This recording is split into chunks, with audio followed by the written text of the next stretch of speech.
It's time for a showdown. I've upgraded my world to 1.19 and now have access to new biomes, brand new mobs, and the ancient cities. These are home to the most powerful mob in Minecraft, the Warden. And I'm going to take him on in battle, not cheesing him with a bow and arrow, but with hand-to-hand combat to see who truly is the strongest in this world. I can't wait to try all the new features in this update. In fact, I'm so excited, and I'm going to start the video by going to bed. There are also a few 4,000 days posters left on SB373 and I do want to find the Warden and battle it, but that is going to take some careful planning and preparation. So before I go through that, I'm going to get one of the other new features first. That requires me grabbing a bunch of sugarcane, making a cartography table. Now I shall trade with a villager, get a map, and fly towards a woodland mansion. And as I'm flying along, I've just realised something. I've got no totem. So let's get one out of that shulker box and get back to flying. There is the mansion, and here is the entrance. So the goal is to find a room that has the allay. I believe it's rooms like this, which can have one. All I know is they're kept in some sort of prison. This looks more like it, although still no joy. Maybe these allays are going to be a bit rarer than I first thought. So no joy in mansion number 1. So that means buying another map and going out in search again. Let's hope this one actually has the allay. Well, there is a jail cell, once again empty. But look at that! Hey, we got a nut chapel.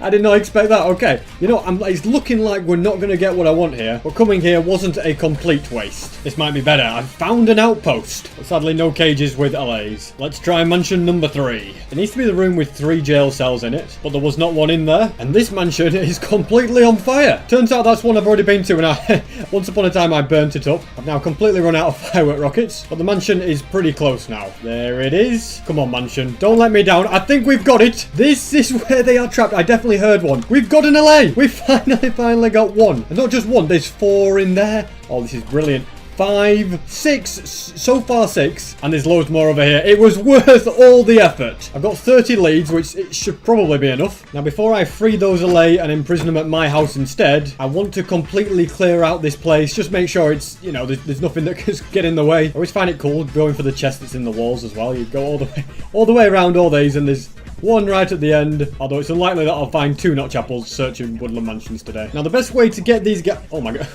What on earth? Why did the Vex suddenly come out? Are you guys okay? I don't know if Vex has attacked you. No, you're not coming out. But as I was saying, the best way to get these guys home is going to be through the nether. Although going through the actual nether would really be fraught with danger. So instead, I will break this portal, grab some ender pearls, ladders, and build up towards the nether roof. I think I can put a ladder there. And then can I... Will the pearl go up there? It did, it worked. Next to build a portal, link them up, and now I want to build a large room that goes around this portal. Otherwise the allays are just going to fly miles and miles away. That'll stop them flying away. Let's put these on a lead, and then lure them into the portal, and now I'll grab the rest of them. Now this is a lot of allays. Let's break this portal so they can't go back through. I think we've got every single one here, but I'll make another portal and just double check. Yeah, look at this. One just snuck back through. No, actually made that 2. Now I feel like this is going to be a little bit of a crazy experience to get all these on, but I'm going to do my best. I think that is every single one. This is so crazy. It's just like having a load of balloons or something. And these guys are going to be dragged 2,000 blocks in this direction. And here we are, home sweet home. Although I'm not sure how I'm actually going to get these guys down from here. Filling in this hole and then making a portal up here might be the best idea. Hopefully this sends them all into my house, but we're about to find out. And the answer is, oh my goodness. Oh my goodness. Talk about disastrous things that can happen. Can't believe they all came up here. I also have no firework rockets to catch them. Look, they're all dispersing everywhere. I'll quickly get these crafted and gather up as many allays as I can onto this fence gate. And that's 3 of them. Now 5 and 10. And wow, these 2 have travelled quite a long way away. I found the 14th. I'm not sure if I brought any more. I know I had 14 or 15, but that should be enough. Now to grab a load of glass, add yet another notch apple to the walls, and make a building around these guys. And the allay dome is now complete. Although I do feel I could make a few improvements to it now, such as magenta underneath the glass. Oh, it just nicked me concrete. I didn't know that is not for you. Give that back. Who do you think you are? Here, have a magenta one. There you go. Happy days. Go on, pick it up. Let's see him collect it all. This is how it works, isn't it? He picks it all up.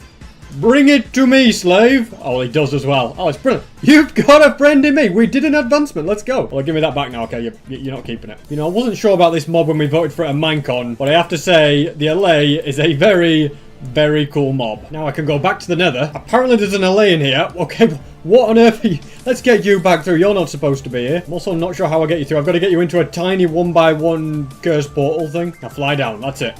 There we go. He went through. And instead of putting you in the LA dome, you can go on this bit of fence with with all the other things. And now I can actually head to the nether to get rid of this mess all the way up here. And whilst I remove that, I'm going to ask you guys to please leave a like. Let's see if we can get to 300,000 likes. Now, you're probably waiting for me to go and battle the warden and see if he takes me out and, you know, what happens with that encounter. But before I go down that road, because, you know, I would like to prolong my life, I'm going to try and find another of the brand new mobs. And these can be found in swamps or mangrove swamps. And if you ask me, finding a mangrove would be pretty cool. Although it might take a while to find one, so I'm just going to get searching. I think I'll find a mushroom island before finding what I'm looking for. No sign of a swamp, but I have found a couple more allays. Oh, I feel bad. Come on, guys. You can be free. All right, you know what? No, I changed my mind. Yeah, go on. Be free. I don't know what you guys are going to do, but I'm not taking any more of them home. 15 of them was more than enough. And I think this is what I've been looking for. Wow, a mangrove swamp. And it has got the best thing added in the update. The thing that I wanted more than anything. No, it's not these things. Are they called molecules? No, propagules. That's it. I knew it was one of them. And it's not the mangrove roots or the cool new wood. And it's definitely not the frogs. I feel bad saying that because the frogs are very, very cool. I wonder if I can somehow take these all home with me. But no, the best thing added in the mangrove swamps is mud. Yes, mud is in the game. You've got to love it. Look at it. Oh, it's so satisfying. It's so cool to walk on, the sounds it makes. Look at it. You can turn it into really cool blocks as well if you cook it. And what have we got here? Like more... What on earth is this? Rooted mud? My mistake. Muddy mangrove roots. Another cool thing. So yeah, we've come for mud. Alright. Frogs, they're alright, I suppose. But the mud is where it's at. I think to get the frogs home, I'm going to use the same method that I used to get the allays back. So I shall get these portals all set up. Let's go above, remake the portal, and drag the frogs in. Alright, fellas, we've got a long, long walk ahead of us. But hey, look at them go. They're keeping up. So I'll see all you guys when I've got these boys back to the base. It has been quite the journey, but we are now here. Before I can get these frogs down, I've got to make sure they don't die. So my plan is to grab lots of slime blocks so that I can cover this entire area. And then hopefully these guys won't take any fall damage. Come on, down you go, fellas. There you go. We're going for it. All right, is this going to work? Oh, it's gonna work, alright. I bet you've never bounced so high in your life. I bet you've never had so much fun before. Now to sneak you guys into that portal. I love the way they just disappear. Now the next question is... where do I put them? I can't really keep adding things to this fence gate. I'll just attach you here for now, but I've got plans. How on earth did you get up there? These frogs never cease to amaze me. First things first, we need more of the mangrove wood. So I'm gonna hope...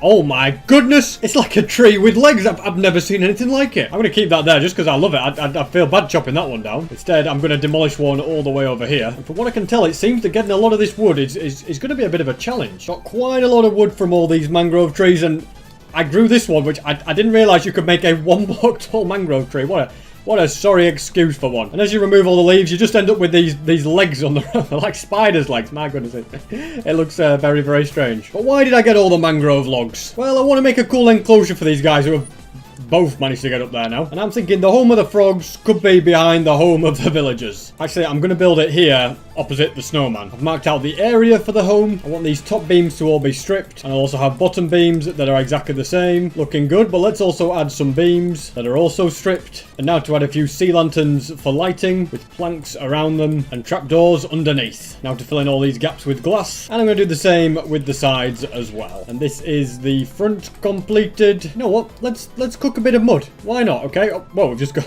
It's amazing what you just find randomly in a... Oh my goodness. What's that doing in there? Is there anything else in here that I should know about? 13 more! Why have I just got loads of netherite scrap chilling in things? Apparently, yeah, okay, I'm not doing this right. You actually don't cook mud. You pack it with wheat. And then you can make your mud bricks. And then I can make some mud walls. 8 more ancient debris and I'll have another netherite block. And I would also like to harvest a load of these leaves. The leaves can go on the outside with mud walls around them. This really is starting to look marvellous. And now to get this place decorated. I'll do that using slabs, roots, leaves, and mud. You know what? I think it's really coming together. It looks a little cold in here because of the colour of the grass. But if I go ahead and start adding water, I reckon it really brings the whole place to life. And you know what? If I was a frog, I'd be happy to live here. And perhaps we should put that to the test. Come on, you three. I'm taking you to your new home. Oh, they love it. Look at them swim. I didn't know they could swim like that. They're very fast. Come on, don't be shy. You can come in here. You will be locked in here for the rest of your life, though. That's it. Take your time. I've got nowhere to be. That's it. Nice and steady. Flipping out, they make the turtles look fast. I'll also craft a couple of pressure plates, grab more mangrove logs, and then I can apply the finishing touches to the enclosure. Beautiful, but now I want more frogs. And what do you have to do to get baby frogs? Well, actually, they're not called baby frogs, are they? They're called tadpoles. Well, it's quite simple. You just feed them slime balls. Yeah, it's a well-known scientific fact. Okay, what on earth is going on with this drip leaf? Well, there we go. Hey, we got the 2x2 one again. Frogs were the last thing on the menu, but now we wait for them to lay some frog spawn. And here it is. So I think I can pick this up. Is that right? That was wrong. It's actually impossible to pick up frog spawn, so now I've got to wait another 5 minutes. Although that's not a problem, because I now need to cover this entire roof in string. Otherwise, it will get covered in snow. That is the roof covered. Now to do the same with these leaves. And Operation Build a Frog Enclosure is now complete. Now for take 2 on getting some frog spawn. This time I'll leave it alone. And the frog spawn takes up to 10 minutes to hatch. You know what? I'm going to sit and wait. This is too magical of a moment to miss. And there we go, I've caught the magical moment on camera. Yes, I did just sit there for 5 minutes and wait for them to hatch, but now, if I can get a bucket, I can pick up a tadpole. Look at that, that's beautiful. Let's pick up a couple of them. I'm pretty sure when these little fellas grow up, they will be blue frogs. Okay, I'm actually in it. There isn't any blue frogs in Minecraft. Green frogs, they'll be green frogs, okay? But if the tadpoles grow up in this biome, because it's a taiga biome, it's warm, it's not cold, then they will instead be orange frogs, temperate ones. So let's give them a decent sized home to play around in. I'm not sure if I've done this very well. The water does not work. There we go, that's sorted. Now we need to box them in. And if I give them slime balls, it will accelerate the process. And lucky for these tadpoles, I have so much slime. Okay, I didn't need to bring this many, but you know what? Just for effect, we've got them. All right, fellas, eat slime to your heart's content. And there we go. We've got one that's grown. I'm sure the other 2 can't be far behind. There we go. I've now got all 3. Accidentally bred some more as well, but you know what? It can't hurt. Let's get these boys to their new home. Well, I guess they're not all boys. Some of them laid some frog spawn, but you know, well, you know what I mean. Let's fill these other tadpoles with slime as well. And there we have it. We've got a green frog. Shame it's not blue.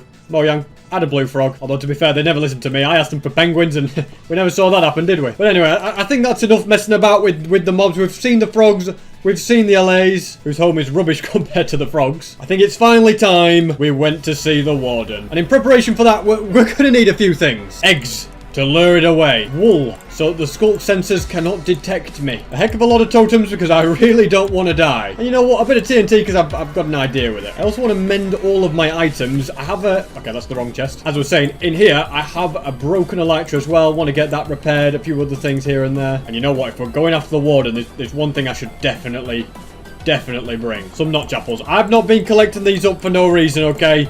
This is all coming down to this moment. We don't want to die in this world. We might as well eat a notch apple if it's going to save a life. That's what you guys really wanted me to do, wasn't it? Use the notch apples if I need them. So I'm taking every single one I've got. All 46 of them. And let's also grab a few extra eggs as well. And now I am ready. As I've done a few times today, I'm going to fly... I don't know what that's there for. But I'm going to fly far, far away to brand new chunks. I've built a portal. And it's taking me to a cave that has diamonds. Oh my goodness, there's so many of them here. I've never seen this many diamonds in one vein. 13. And there's even more right here. And now that we're in new chunks, I'm going to show you how to find the deep dark biome. It's not random. It's not all purely based on luck. There is a strategy for it. At first, you want to find one of these very tall biomes. Not a windswept biome, you can see on the F3 menu, but something like the frozen peaks, the jagged peaks, or the stony peaks. I had to look up what the other one was, but there's 3 peak variants. This one's particularly cool because it has an outpost on it. Because the deep dark biome spawns underneath areas with low erosion. So mountains have the least erosion because they're the tallest structures. So there's a very high chance that the deep... Look at that! Look, my strategy worked! The deep dark is here! I know what I'm talking about, ladies and gentlemen. Don't really know what I plan to do once I got here, yeah. So here's the deep dark. We've made it to all the biomes. Yeah, that's official. We've come to this biome. Sneak 100. I don't know. Is that near a skulk shrieker usually? I know you can get the skulk shriekers around it, so you have got to be a little bit careful. This is a skulk catalyst. Can I pick it up? Is this going to work? Yes, I picked it up. I guess that's because I got silk touch. What do I throw away? You know what? I got way too many totems at this point. Now, when I found out they'd added skulk blocks, you know what my thought was? Blow it up. And you're about to see exactly why I think that. Just look at it. It blows up and it becomes XP. And obviously, it's only 1 XP or per one, but it's still a lot of XP. You know, faster than I can absorb it all. It's just a cool, easy way to get XP. Go to a mountain, bring some TNT, blow it all up, and life's easy. This really is the only video you need to watch to know everything about the 1.19 update. So then the next question is, okay, where are they diamonds? No, that's cool. Oh, they are diamonds. Okay, cool. But yes, where are the ancient cities? Now, wardens can spawn in just the deep dark. You don't need an ancient city to find a warden. However, the ancient city have way more wardens. There's way more loot there. There's a lot of notch apples, and they spawn pretty commonly throughout the deep dark. We're just a little bit high up at the moment for that. I'm also going to grab Sculk Catalyst whenever I see him, because I'll probably end up wanting to make a farm. And you know what? The Sculk... What's the... Is it a hoe? I think I need a hoe. Silk Touch hoe would have been better. You know what? I'm slowly getting rid of all my totems here, but... you know what? Crafting tables... No, we're going to need crafting tables. I'll just put a couple of totems in there. But yeah. Oh wait, does that give you XP? Oh, you need Silk Touch. I should have brought a Silk Touch hoe, not a Fortune one. I can still pick them up, but it's very, very slow. However, I'll grab them anyway because, yeah, I feel like at some point I want them for a farm or something like that. But as I was saying, ancient cities randomly generate throughout the deep dark. We're a little bit high up from, so I'm probably going to... Oh, okay, we're near a Sculk Shrieker. I heard that. I don't think the warden will spawn this time. You need to activate it 3 times, I think. However, I'm going to stay crouched, see where it is. Yeah, there it is. I don't think you can pick these up, unfortunately. But if I wanted to, I could summon a warden. You know what? I'm going to break one anyway. I'm just going to see what happens, okay? See, just confirm that it doesn't drop. Oh, you can pick them up. I think, okay. Oh, that's cool. That's really cool. I think, though, when you replace them, they can't summon a warden. I think that's how it works. But that's just what somebody told me. You know, I should probably read the wiki. Yep, I've just confirmed that on the wiki. If I place it, it will not summon it. So we can test that out, I think, because... Yeah, there we go. See, nothing's happening. You know, I'm activating it. It just makes a cool noise, but... It won't actually do the effect and summon a warden. Imagine one just climbs out the ground now and be like, whoa! But no, because I placed this one, it's of no danger to me. Okay.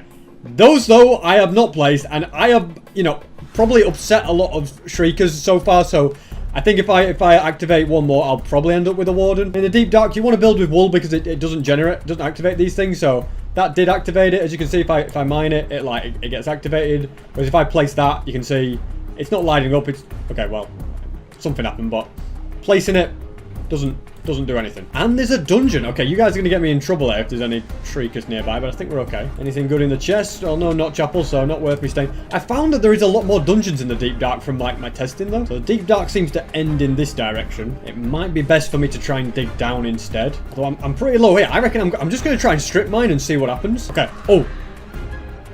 Alrighty. We're right by a Sculk Shrieker. I swear, if I get one coming out of here, one. I'm due a warden, but I don't think I'm going to spawn one. But this is just me mining. Oh man, this is I'm terrified.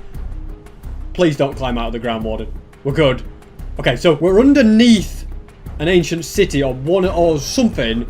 So I've got to try and get to it without activating the stuff, which is what a nightmare. Basically, every time you activate a Shrieker, it increases the warden level by 1. And if you increase it to 3 and then activate a Shrieker, the warden spawns.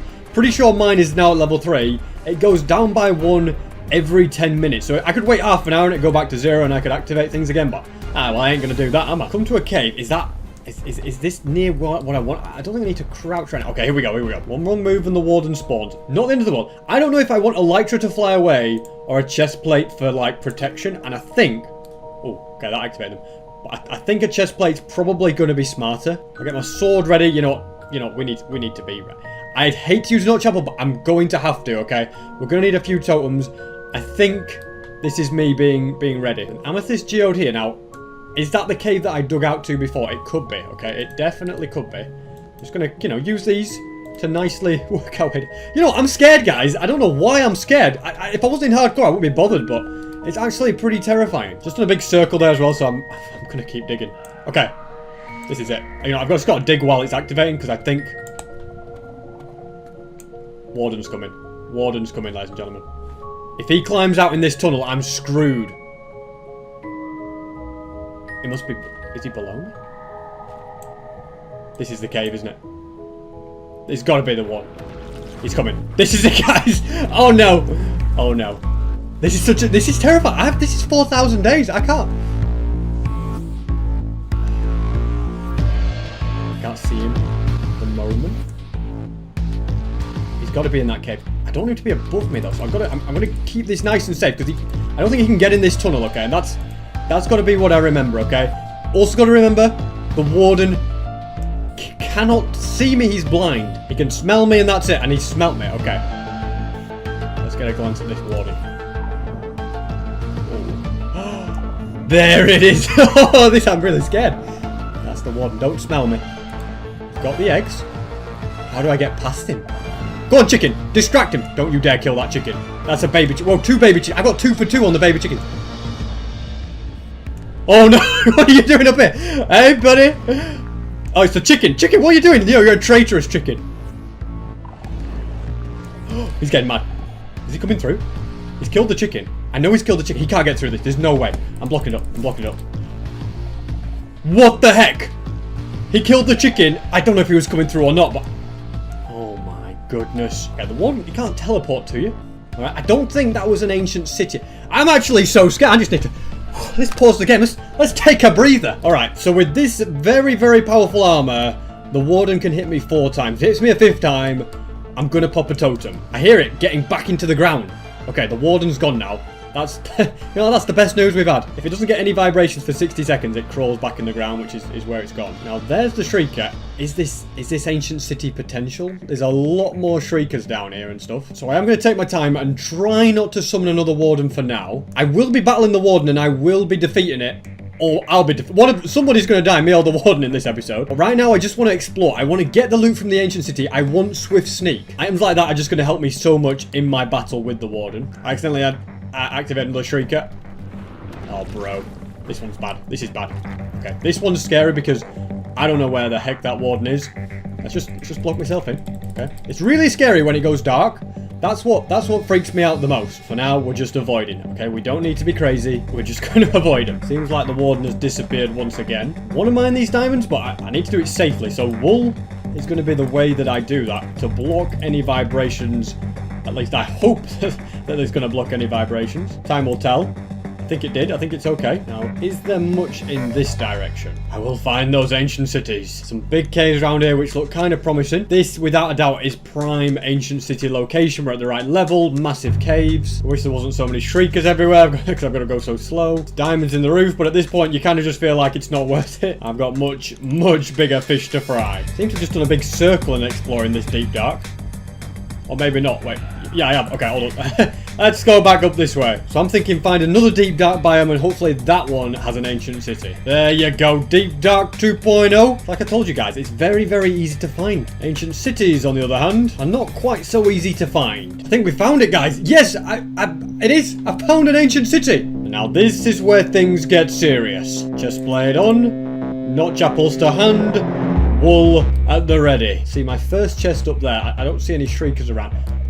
If I set off one Shrieker, the warden will spawn. So it's so key to be careful. Look at that, though. Look at the stuff. A mending book? I mean, that's pretty cool. I'll take the sculpt blocks as well. But I think it'll be wise to put a few items into here so that I'll have space to store the items that I find. Found another chest, and the way to loot chests is very... It's very simple. You just kind of have to block yourself in a little bit. I don't know if that stone's going to be alright, but yeah, just block yourself in. You should absorb all the vibrations, then you can open it without any trouble. So far I've not found the good stuff like the notch apples, the swift sneak. Where on earth is all of it? Something activated there, but we're okay. And this kind of looks a bit better, but when you've got armor like mine, a bit of diamond armor in a chest isn't really important. And look at that. The center of the ancient city. It has all of the reinforced deep slate around it that nobody knows what it does, but everybody thinks it's going to be a portal. It would be pretty cool if that turned out to be the case. So I believe if you activate these sculpt blocks, and you light these up, as you can see, you've got to light them all up together, and then it opens something, or something like that. Oh my goodness, what am I doing? I'm running around like an idiot activating them. Okay, are we alright? Oh, we're not alright. Of course we're not alright. What do I do in this situation? You run like your life depends on SB because your life does depend on it. Okay, well, what have you done with your totem, you crazy person? Okay, a lot of my items are here as well. Okay, we're good. The warden's somewhere over there. Where's that secret room that I was looking for? It's somewhere underneath that middle bit. I would say that the warden doesn't scare me, but quite clearly it does. We'll carry on playing things carefully. I think, yeah, he's got back in the ground now. We're alright. Don't know if I can open this chest without activating something. We'll just see what happens. We're okay. The chests are just let down after let down. I'm not sure if this is going to work. I feel like a pulse might be able to go through wool, so I might be in trouble, but I'm going to try anyway, see what happens. Yeah, we've got it. I've got swift sneak. That's something, okay. Yeah, warden's coming now. Warden is super close, so I've got to be really careful now. Alright, but I'm okay. He's not on my bridge. He doesn't know where I am. I've got me eggs. No need to panic. There he is down there. He's absolutely no idea what's going on. We'll send an egg over that way. Alright, that's it. That's it, bold fella. You don't know where I am. Meanwhile, I keep bridging away. The darkness effect has gone, which means he's lost my trail. Ah, there he is over there. No problem at all. Okay, if I just wait, he'll go in the ground again. Are you kidding me? You don't see him. Come on. There's no way. Oh, come on. Right, that's it. I've had just about enough of this. You think you can do this? I'll tell you what happens. I fly away, alright? I'm not having you sniffing me out. Oh, okay, careful. I don't know what the warden thinks, but I am definitely far too powerful for him to outsmart me. There he goes, back into the ground. See you later, we don't miss you. Now I can get back to looting some chests. Well, this one's got the echo shards and the disc fragment. We can make a disc. Oh, that's perfect. And more swift sneak. Good stuff. We found a nut chapel. Happy days. Okay, we've got it. We might have one of these guys spawning again, which is a bit of a pain again. Oh, come on, bro. We really gotta do this again. So at this point, you know, I don't care. I'll just... Whoop. Don't be too stupid about it though, SB. But yeah, I can get away from him anytime, any day, anywhere. Oh, another one's got... You know, do I even care at this point? Like, surely I'm just like, you know what? Screw you, Warden. I don't care. Sneaking around at 1 mile an hour might be what some people want to do, but me? I just go in all guns blazing. That's it. Spawn them in, see if I can. I can just loot these chests faster than you can summon something in. Look at that. No... the worst thing is that I'm just flying into walls all the time. I'm more likely to die to the walls than I am to the warden. Actually, pretty true though. I mean, I'm having no problem. Look at that. Oh, look at that. Another nut chapel. You know what? Suddenly, when I've just started flying around like a maniac, yeah, it's risky. It's a little bit less suspense, but it's working. Why are you detecting me all the time? Will you just leave me alone? That's it. Go on. Climb on out, warden. See if I'm afraid of you. That's it. Oh, tough guy, huh? Not so strong now. There must be a lot of wardens here now. I have got to be a little bit careful. There may be quite a lot of ones. Do I leave? I'm starting to think maybe. I should, you know, just maybe a little bit more careful. I'm going to aim for this up here. There we go. We can just land on it. We're safe up here. There's one over there. I'm going to end up with about 5 or 6 wardens looking for me down here. This is probably, not the smartest thing. There's another one. Oh, come on, bro. I'm just trying to chill up here. Okay, I'm trying to get into the redstone room below, but keep summoning in wardens like a crazy guy, don't I? This guy's on a mission. It's the one. Okay, so there's one up there. One down there, one over there. Oh my goodness, this is the worst thing ever. Oh well, we'll just fly over in this direction. When I've not got the deep dark effect, it's pretty straightforward. It's when I have got it that it's terrifying. Now, what is this room of wool? What on earth? So the chest. Oh, look at that. Some nice skulk sensors. I'll take those all day. I think my mate the warden has gone from up here. So anyway, apparently, if you stand about here, you can activate. Yeah. Do you hear that? Piston's activated. And then they shut over it. Okay. So I think you run across here. Activate some pistons down here that you can go in. There we go. And this is the secret redstone rooms underneath. Didn't know there'd be you guys though, where we could, yeah, get detected. It's basically just simple redstone contraptions that teach you how redstone works. Although I feel like this is not the place that you want to be trying the redstone. Seriously. If he climbs out of the floor in here, if he's above me, I'm okay. But if he's down here, I don't think he is. We good? I'm pretty safe. I think he can smell me, but, you know, that doesn't really scare me. And I'd love to take some of the redstone components down here back home with me. I think they'd be kind of useful. I also don't want to spawn another warden. It's probably not going to be a good idea, is it? Okay, where is that warden? Just fly away. Alright. Now, are there any chests that I haven't looted? This is the place I spawned several million wardens, or I've not looted these. Oh, I've not looted these. Okay, echo shards. Nicely done. Oh, swift sneak 3. That's all I wanted. What about this chest? Oh, 2 notch apples. Let's go. Okay, that's good. I don't care. Go on, warden. You spawn. I don't care. I will care when I have to battle them. Then it's going to be pretty scary. I'll be honest with you. I think I've got everything that I wanted from this place. I do want to come back and defeat the warden at some point. But yeah, now is not the time. I need stuff like Swift Sneak. I need to upgrade. I need to come up with a proper plan. But I would say that this has been a pretty successful visit to the ancient city. I've got a bit of my confidence up now that I don't mind spawning wardens in. I'm pretty confident in how to handle them, and I'd love to battle one. I would love to, but I just know I've got to take my time. Before the episode's up, I will be taking one on, but right now is absolutely not the time to be doing that. Then it's the time to mine diamonds. So yeah, I'm out of the deep dark. It's time to go home and regroup. And I'm also tens of thousands of blocks away, so I'm probably better just making a portal. Ah, the nether. I never thought I'd say I'm glad to be here. This is like one of the least dangerous places ever compared to where I've just been. So to defeat the warden, I don't want to cheese it, okay? I don't want to like trap it and just defeat it with my bow, because that would be something that is pretty possible and probably not too hard. Swords only is going to be the rule. Yeah, I can shoot a few arrows at it here and there, but you know, the most of it has got to be done with my... what on earth? With my sword or with my axe. I'll be beating this guy properly with hand-to-hand battle and close quarters combat. Home sweet home. I'm not going to put the notch apples back into the collection because I will be taking them with me when I go to battle the warden, so we're gonna just leave those there for now. And you know what I fancy after doing all of that? I fancy going to bed. It's been a stressful day. I'll give me plushie a twirl. Let's just have some relaxation. And now we can go through the spoils of my trip. So Swift Sneak. It goes on your leggings, thank goodness, because I wouldn't be able to put anything more on those boots. It's got about 60,000 things on it. Let's go and have a look and see if I can get it on here. Oh, look at that. The ultimate leggings just got even better. Oh, look at the speed that I now crouch. It's going to take some getting used to. I've got... wow, look at that. It's beautiful. I have disc fragments. Now, I think I don't have enough of these. I think I need 9 to make the music disc. So that's at least one reason to go back to the ancient city. And I reckon to relax me a little bit, I should get every new advancement in 1.19. I've actually almost got them all, but one of them is to have every single frog on a lead, which I almost got all of them, but not the green one. So now we have we've done that. Another one is to use a mob to activate a skulk catalyst. You know, this pig looks like a good candidate for that. You know what would be a really good candidate? Using the warden for it. That would really get it back, wouldn't it? But anyway, now we're just going to use you. All right, pig, don't take this personally. There we go, it spreads, that's right, and you get the XP. Well, you don't get the XP like that. And the final advancement, actually there's apparently 2. This one must be a secret one, which is to have an LA deliver a cake to a note block. So I'm going to need a few cakes for this. Thank you very much, good sir. Things could get a little crazy in here because LAs absolutely love the sound of note blocks. But if I place one right in the middle and do this. Okay, apparently it's not making a noise. How about we try this? Come on, guys. You love this. It's like sending effects to him. I think I need to give it a cake. Maybe it's because it's on a lead. Anyone? Okay, it did it. It did it. I just threw the cake on the ground and it came over. Okay, give me back that cake now. No, you know what? You guys, you can have the cakes. I don't really need them. That was indeed a secret one right here that didn't show up on the thing. But yeah, the final advancement that we need involves frog lights. And I have 2 options. Either take one of each frog to the nether or bring a magma cube back to my house. And I reckon bringing back a magma cube is going to be the easiest option. Eventually, I will build a frog light farm, so I will have frogs in the nether and everything. But for now, I'm just going to get this magma cube out because I've got a magma cube farm right here. Alright, guys, I wouldn't normally do this, but... follow me. That's it. You're out. I only need you, really. I think that should probably be okay.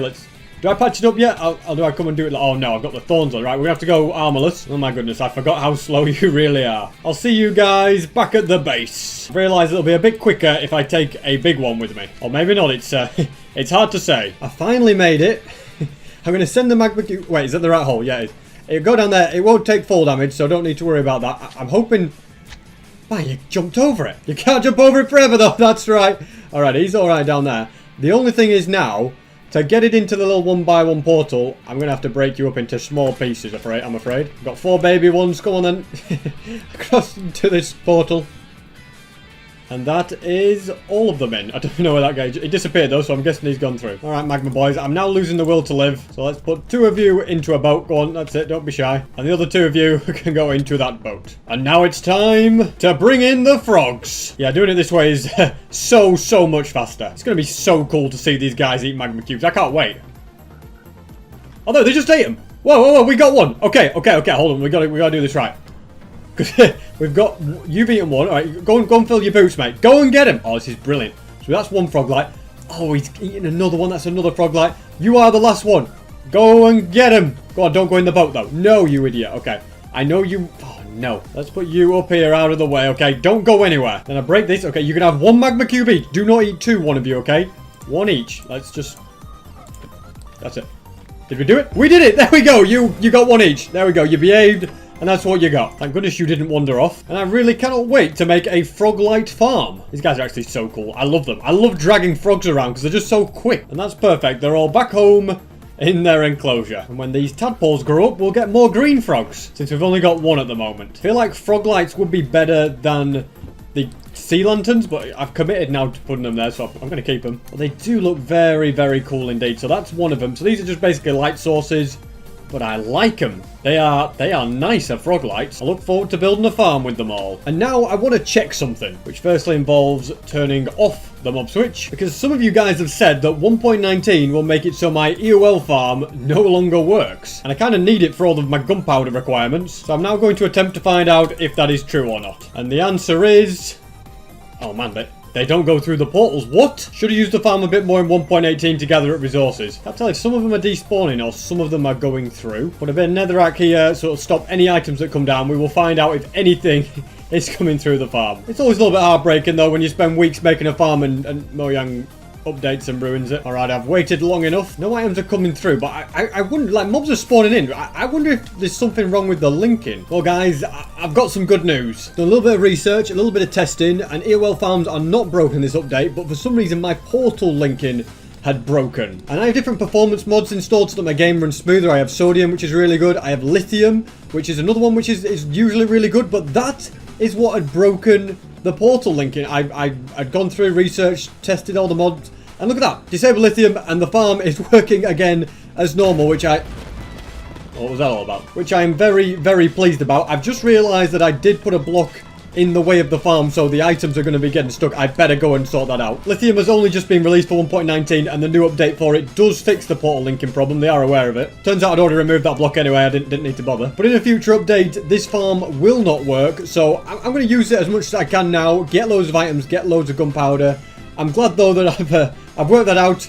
And we're still okay. And I reckon that should probably be enough time at this farm. I'm hoping my shulker storage has managed to keep up with all of the drops. Okay, well, first things first, it seems like the Endermans have changed slightly because now they can teleport away. I don't know why. Thankfully, I can just fly a few hundred blocks away and they will all despawn. And by the looks of things, the system has been coping well. We've got loads more. In fact, we might as well take it with us. All this will be great for my netherite beacon project. Always nice to have the gunpowder reserves looking healthy again. And as we've already established, a very cool thing added in the update is mud. Packed mud, the stuff like walls, it looks good. It goes well with blackstone and stuff like that. So I definitely want to focus on a way to be able to get more mud. And I could also do a little bit of design modification here to my broken farming tower thing. Part is a little bit broken for some reason, but I can put hoppers underneath all of these blocks. I can't really do it up here because we haven't got the space, but I reckon as a quick and easy project, we grab loads of hoppers. We're going to need more than that. We're going to need more than that in wood as well. Thankfully, I have 70 million spruce logs here, so we can craft all of the chests we could ever desire. And from there, craft all of the hoppers that I could ever desire. And next, we go underneath. There is already a bit of redstone underneath here, but that shouldn't be too much of a problem. And I've completely dug out underneath here. And of course, in true villager fashion, one has decided, what are you doing down here? Oh, yeah, now you're just making life hard work, aren't you? Come on, get out of here. That's it. You go up there. Oh, sorry. That was an accident. No. Oh, for goodness sake. You guys really do drive me crazy sometimes. So the plan is to have hoppers in a bit of a system like this. We just basically got to cover every single block with a hopper. And I'm starting to realise that maybe I'm not... Okay, well that's good, isn't it? Yeah, into a glowstone. But yeah, I'm starting to think that maybe I don't have quite enough hoppers. And that is every single block covered. So now I want to change it from carrots to be wheat seeds. We have got some wheat seeds there. Hopefully, maybe that... No, you know, it's not enough. Especially when you consider I have so many in this chest. And now to till this bit of ground that needs it. And harvest every single carrot. And as you can see, look at them. All disappearing into the hoppers. It's working. And it doesn't work on these ones, which is good because then the villager will pick them up because he'll probably need some extra carrots to plant. Actually, he's not doing carrots though. He's going to be doing wheat. Now, I could wait for all this to grow, but I haven't got time for that. So instead, I'll bone meal it all. There you go, Mr. Farmer. You can farm to your heart's content. Now, the wheat's sorted. It's time to create something that will generate the mud. If you didn't know, mud can be created by right-clicking dirt with a water bottle. Look at that. We've got mud. And I'm going to use that concept to try and design a farm that will generate it all for me. This farm could end up being a little bit messy, so I'm going to build it all the way out here. But the plan is 4 pistons along here, and observers facing this way to detect when blocks get placed. I think I've worked out an even better system. Don't know what it is, but I just love designing farms. Let's put a load of bottles in all of here. And if I stand like this... Oh, look at that. It turns it all to mud. It's so simple, but so effective. I've been using every single one of my brain cells, and I've had to modify the machine so much. Because when a dispenser turns it to mud, you can see that the glass bottle stays in. And that was going to cause a problem. But now I'm going to put 1 bottle in every single one. I might be able to modify this a little bit and also have a glass bottle in each of these dispensers. And then there has to be water in front of each of the dispensers so they can fill the water bottles with water. I haven't automated this just yet, but that's going to go to there. I push that button. It should do all that. We should end up... There we go. We get a water bottle back in there. The glass bottle in there. So, I mean, that's the essence of the farm. It can only go so fast, as I say, because you need to replace your things. So, you go like that. I mean, I will make it more automatic. Okay, and it seems like something's not worked. Instead, I'll try just one water bottle in each. Ooh, okay, that didn't work. As I was saying, just one water bottle in each. No glass bottles at the bottom. See if that goes all the way around correctly. But again, these end ones don't. So, it's not the world's fastest thing, but it does now work. As you can see, a full water bottle. It is a little bit slower, a little bit more complicated, but as you can see, it does indeed work. Because a water bottle comes back through. I go. And that's the essence of it. I might be able to speed this bit up a little bit. Now I've hooked it up to an observer, which means this is not going to work properly though. I'm just going to break that, and then I can break this. And every time I place all the dirt, okay, that didn't work. Apparently I've forgotten how to do redstone.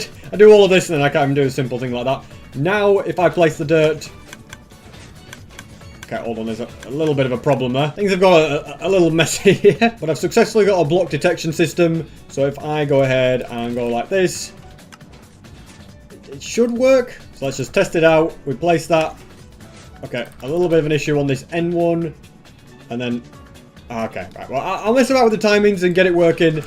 But it's not far off. All this redstone is getting a little bit complicated. I've used a hopper clock and all this to make it work. And it does work. But I've got an idea of how I can make the redstone much better and much less messy. Rather than use an observer to detect when I place a block, I will use a skulk sensor. A bit of wool will be helpful for this project, so that the sensor doesn't detect absolutely everything. From here, I'm going to dig down a load of blocks. Now, all this redstone won't trigger the skulk sensor, it'll just be moving stuff. So placing this doesn't activate it, so it's a little bit too low. So I'll just simply move it up by one, and it now detects it with no problem. I'll also fill the walls with wool so that it can't detect stuff to the side, only upwards. So now if I place that, it detected it, and I can use redstone to take the signal out with a combination of glass. Now let's see what happens if I place a load of dirt. I could do with hooking the redstone up to this as well first. Time for take two. I think it works. Is it all?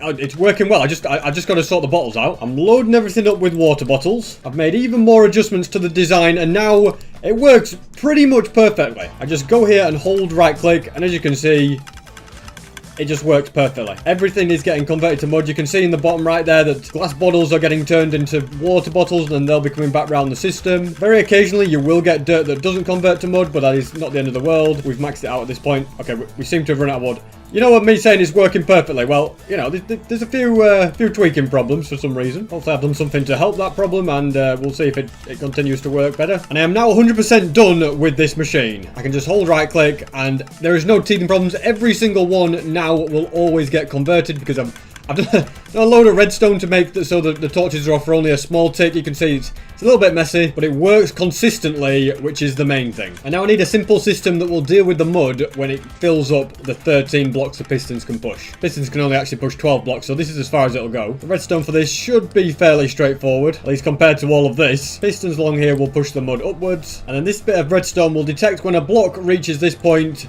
and extend it upwards. Alright, machine, let's see what you've got. Look at it on the right, guys, it's working. I definitely think the farm is very cool, but it'd be even better if I could use it to make a massive cube of mud to mine. Or at the very least, make it so it can store more mud. And as you can see, this machine is now very ready. I don't know what more I could do. I'm so proud of what I've actually built. As you can see, the redstone is fairly straightforward. It's just staircased up, and then because this is powering the pistons, it also powers the pistons below because of quasi connectivity. It's pretty straightforward stuff. I think I could do so much dirt. A machine that dispenses the dirt to me.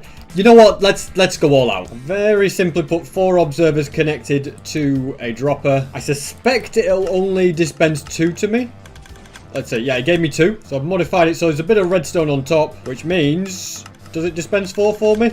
Okay, still 2. When adding another observer with some redstone, you'll see that as I use the farm, the amount of dirt in my inventory stays at an amount. So it is dispensing 4 per cycle for me. Look at that, that's perfect. As you see, even though it's kind of fluctuating a bit, it never really goes below 60. Yeah, this is working absolutely perfect. Like if I just wait, I go back to 64. The chest up here is what can be filled with dirt. This piston right here can be an on-off switch. That's not going to work, is it? That's better, so that will turn the machine on and off. All of this for a load of mud, but we're gonna test it out properly now. I'm just gonna sit here for a bit. Just stay AFK, hold right click, that's all you have to do. And as you can see, the giant mud cube is being formed. I have realized that if I was to completely redesign this farm, I could probably make it faster and better by making it so that the mud gets converted somewhere down here rather than having the dispensers here, but I didn't think that through at the start. I'm very proud of how it is though. It works well, and then when you want to harvest the mud, I'm using a shovel. I could use a TNT duper to blast it and do all that, but I'd rather just use a shovel and not use TNT duping. I'm just putting a bit of glass around here so I don't accidentally break any of this redstone whilst I'm mining. But just look at that. Loads and loads of mud. For now, I'll have some mud storage along here. Kind of makes me feel like I should build a dirt farm at this point. But that can maybe be another day. I think for now, I have... I've done enough of building a farm. So I filled this chest with all the dirt that I have. I'm going to hold right click and press F3 and T. So now that the farm works hands-free. And let it convert loads and loads of mud. And the first cube cycle has been completed. Could add even more pistons so that this cube could be made even bigger. But I'm not going to overcomplicate things for now. Beautiful. Over 8 stacks of mud that can go in this chest. And there's still plenty of dirt to go through the system. But I want to go and check on the villager over here. Has he been working hard and gathering wheat? Okay.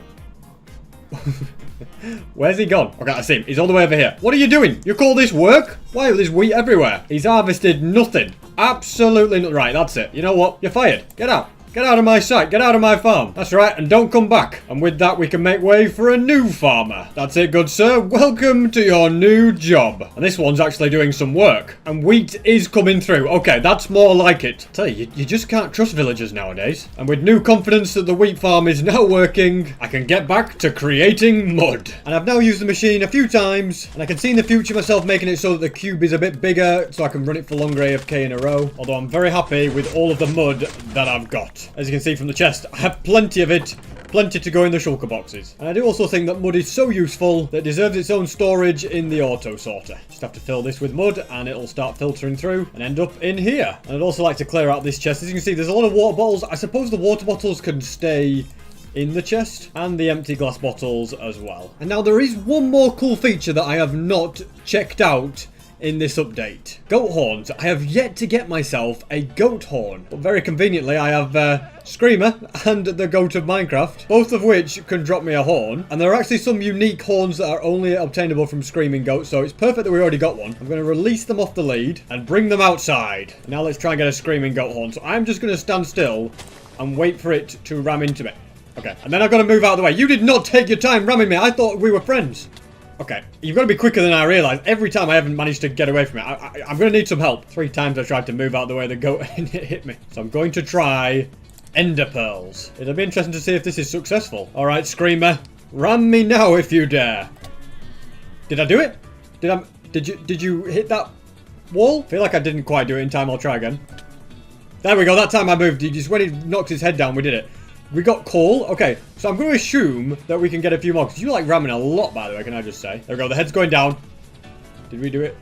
Yes, we did. Perfect. Okay, we got another one. Oh, we got coal both times. Is it going to be the same one every time? We'll keep testing it out. They do tend to ram quite often, don't they? Did you avoid again? Have I got both of your horns? Oh, wait, it's hornless. It's got no horns on his head anymore. Oh, my goodness. Wait.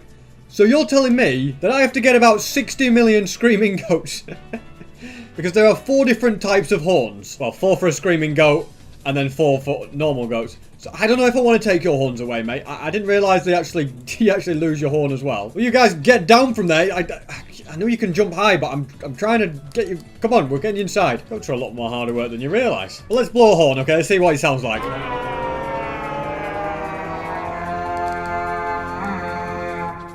Wait, what is that? What is that from? I've literally watched a compilation of movie intros and I've found it. Listen to this horn. Okay, yeah, we got it. And then listen to this movie intro sounds. Ready?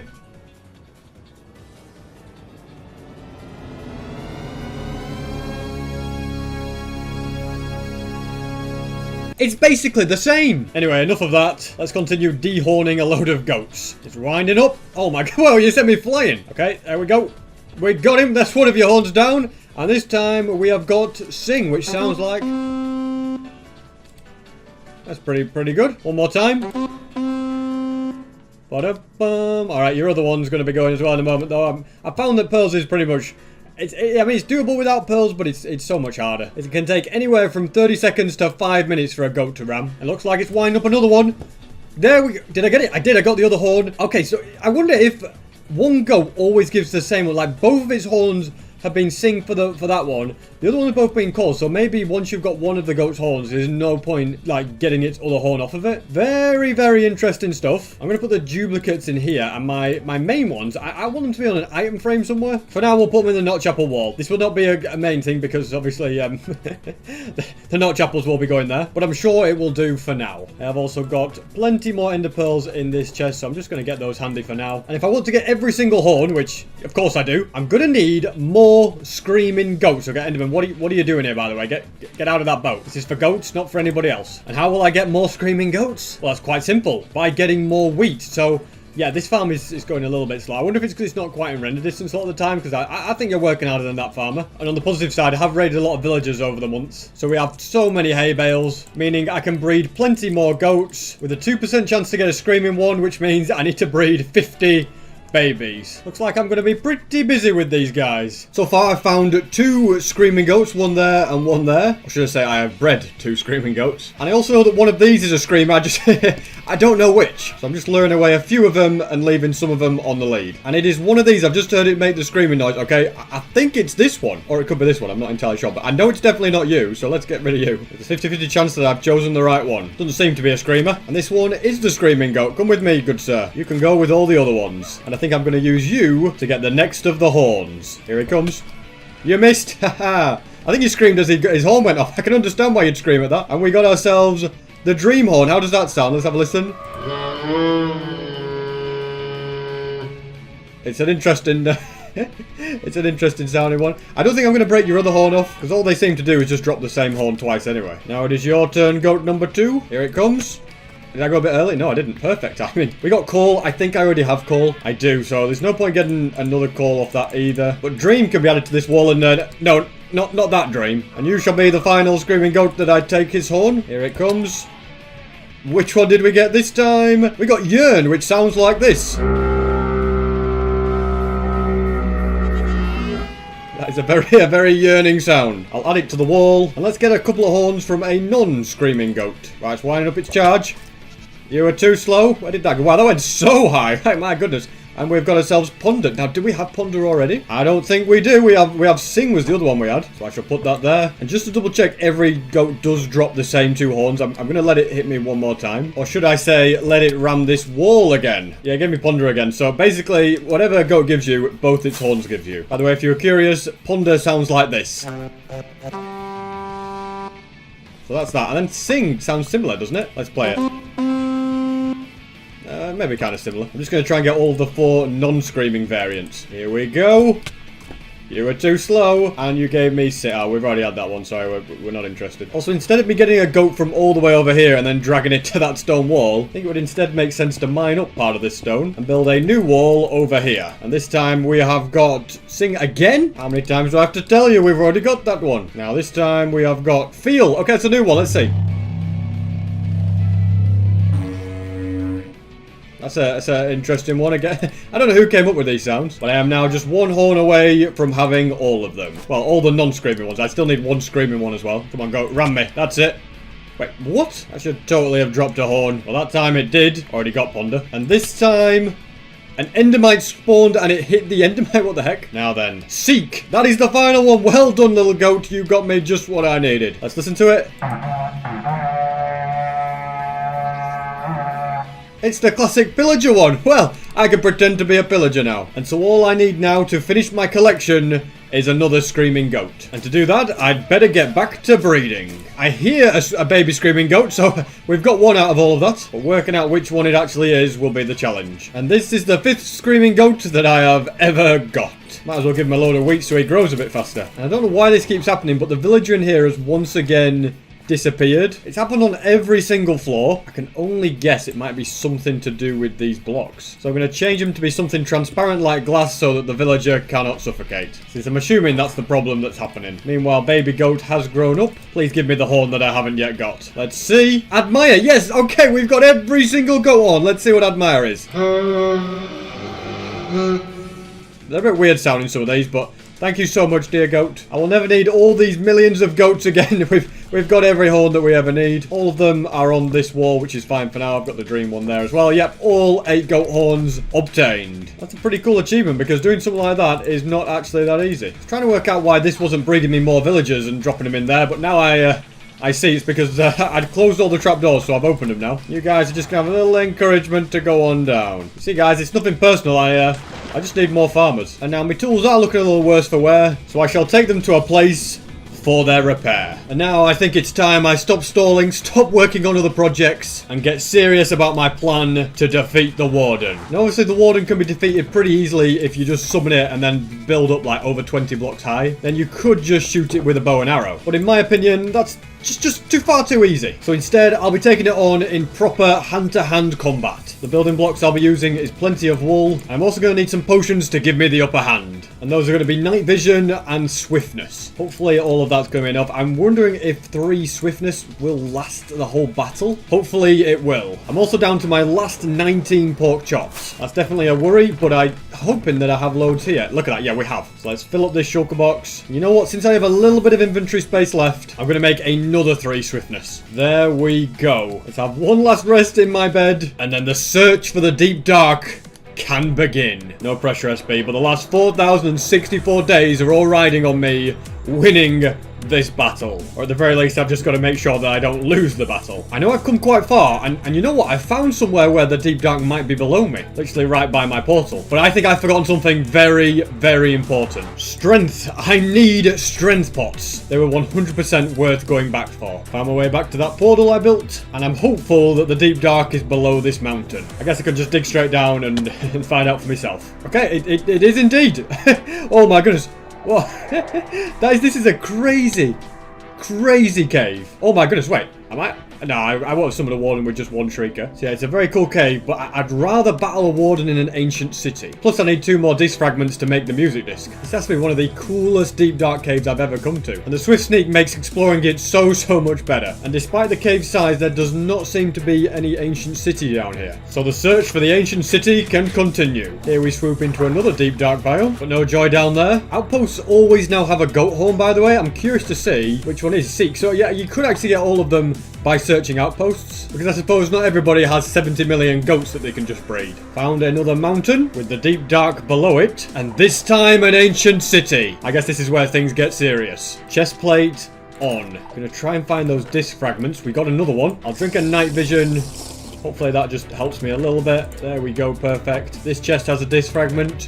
We'd be sorry, but it doesn't. However, regen may also be very useful. I've accidentally set off another shrieker. I don't know if it was worth it. If I set off one more, the warden will spawn. But I'd rather get that final disc fragment before I let that happen. Okay, it looks like the mission has been failed.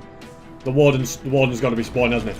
Yeah, he's coming up out of the ground. Okay, here we go. I'm going to drink my swiftness. I've drunk the strength, and I am ready to go. You might be bigger than me, you might be stronger than me, and you might have a lot more health, but you are blind and stupid, and that is how I'm going to defeat you. Okay, so far so well. Doing some good strafes. That's it. Oh my god, look at this. You just can't get him. Okay, hold on. That's the attack we have got to worry about. That does a lot of damage, but... Okay, hold on. Oh, things are getting a little bit messy there. There we go, we're good. Just pop another notch apple. I'm just going to have a lot of notch apples, okay? Have another one. Okay, yeah, you get a bit of thorns in there. You don't like that, do you? Okay. He does not miss that attack. That's the worrying thing. Maybe if I had got pearls, I could have avoided it, but... Oh my goodness, he's got me low. Oh, okay, I've got to be careful. Just keep going. Keep going. Okay, I've got to move now. I've got to move. I've just got to get a little bit further away from him. Get a bit of distance. Oh my goodness, a bit more this time. Okay, let's just do that. There we go. Can't get across to me now. Oh, he can. Okay, it's through. I'm going to just pop another notch apple. Okay, just straight away using my help. Oh no, don't get close to him though. Gotta just keep out of his range.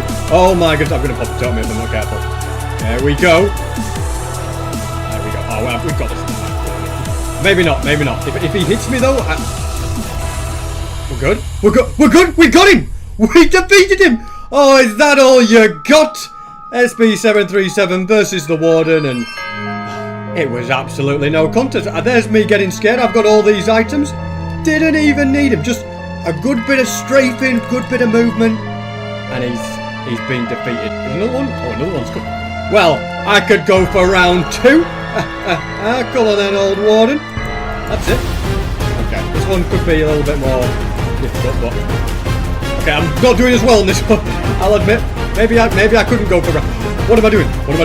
Okay. Eat a golden apple. That's it. As long as I get those notch apples off, I can pretty much... Okay, so what are you doing up here? Good. No, we're not good. Okay, get the totem out. Do that. There we go.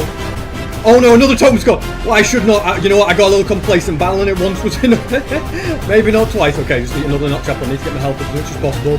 Things are so dark down here now. My night vision has run out as well. Oh, I'm stuck on a thing. Okay, just need to try and keep away from him, but there's obstacles and it's when you can't see. I'm in a bad spot. Eat that quick. We're good. Got it off. Okay, just eat another notch apple.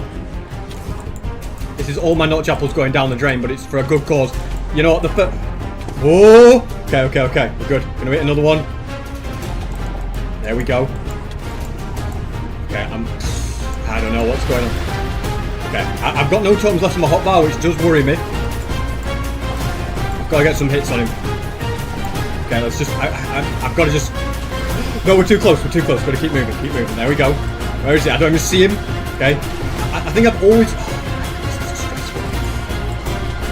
That sonic attack is so powerful and so difficult to do anything against.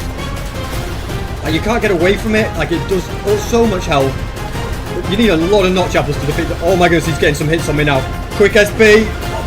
Okay, we just... I tell you, the notch apple... Yes, we got him again. That one was much harder. I don't want to defeat another one. My heart's going too fast. My armor is also very broken. I used up like 20... notch apples in that battle. I'd love to see if I can get some notch apples back though. I think I'm going to do a little bit of searching and see if there's any around. But my goodness, it doesn't get much more stressful than that.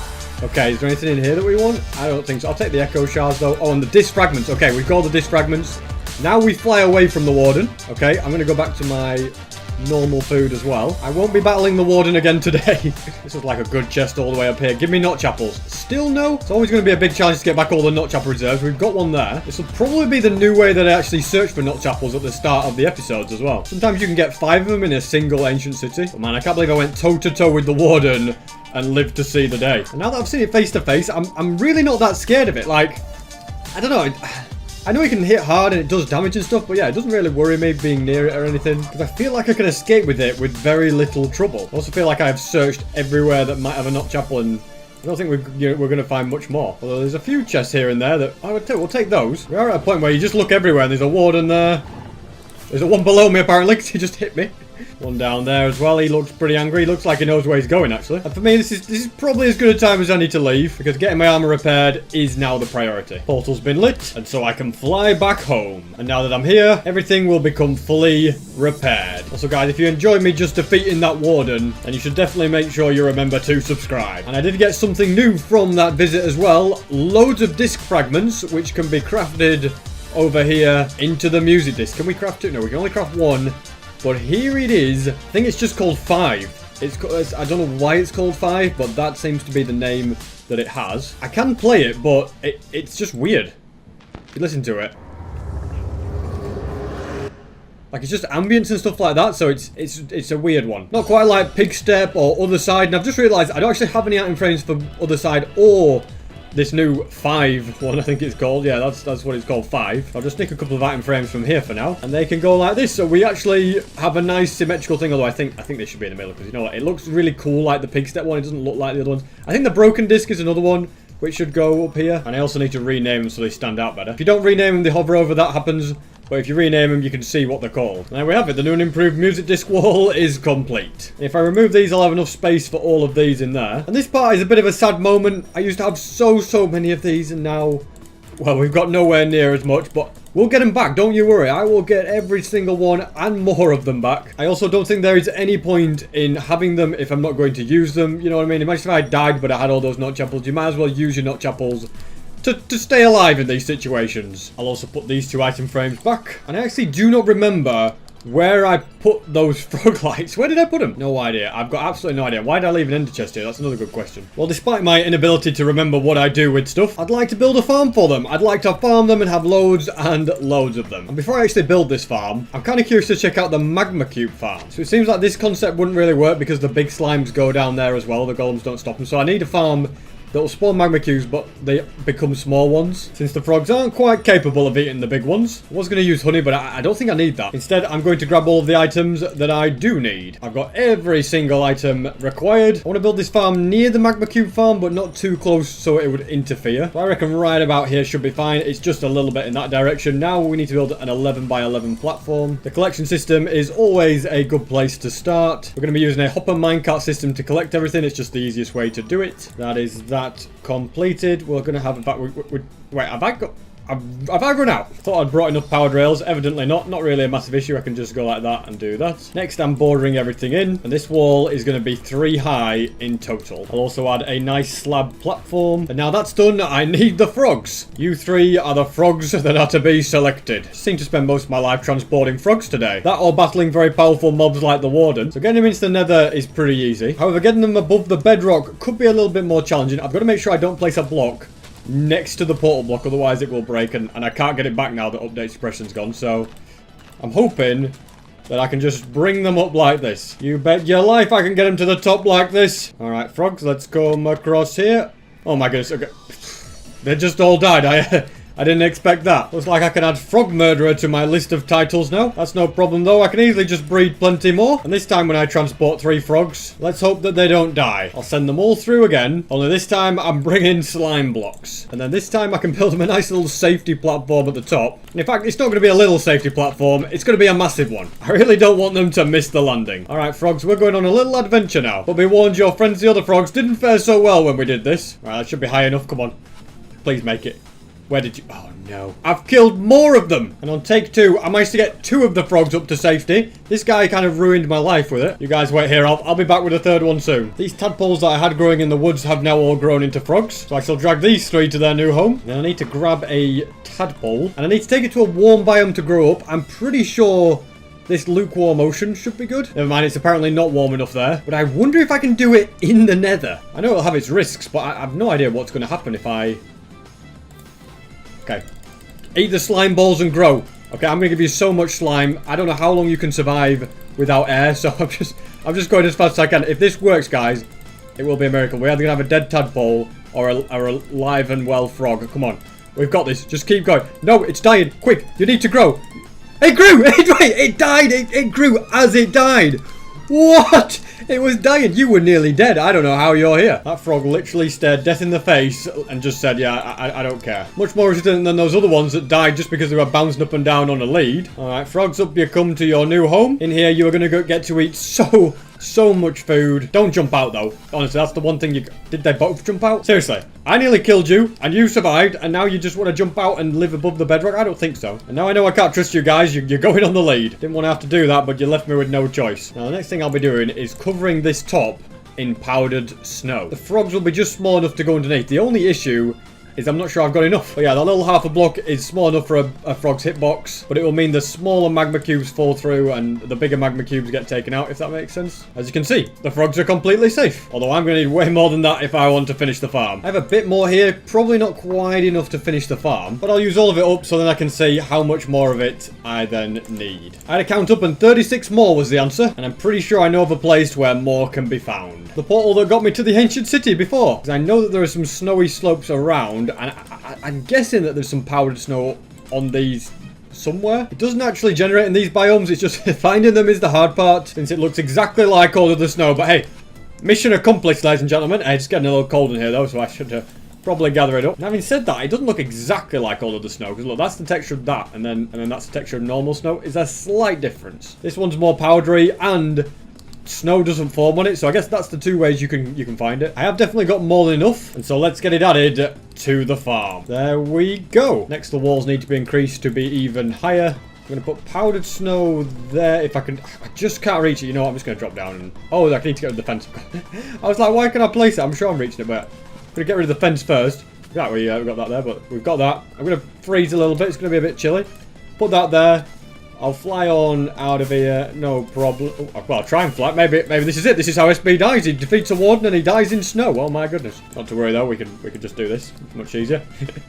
Out we go. There we're perfect. Pretty standard little place the Iron Golem's going to live. There we go. Just in between the 4 fence gate. Well, I'm sorry, buddy. Thank goodness I'm his creator and he doesn't get angry at me. Now to build the magma cube spawning platform. And I tell you what, building with swift sneak is so useful because I don't need to speed bridge anymore. Like I can't speed bridge. It's it's so fast. Although I did get a little bit carried away there. It's only meant to be 10 blocks long. It's going to be a 7 wide platform in total. And now I'm going to add some corners that are made out of glass. I just chose blue stained glass because I have so much of it from building the mega base left. Then there's also going to be a border of glass all the way along the top. I also need to gas proof this because they can actually spawn in basalt deltas. I'm placing more glass than I need to gas proof it, but you know what? I have so much of it that I don't mind. There we go. Just to stop any magma cubes falling off, we're going to have andesite walls. I think these would have been better as polished andesite, but well, it's too late now. Get the minecart hopper down. That is now going all the way around. And place down loads and loads of scaffolding for the AFK platform. 104 to be precise. I'll be making it out of glass once again. And magma cubes should be spawning below. I'm going to go and have a little look. Well, there isn't any, but I think my mob switch is on, so I'll just reload my game. And now when I fly back down,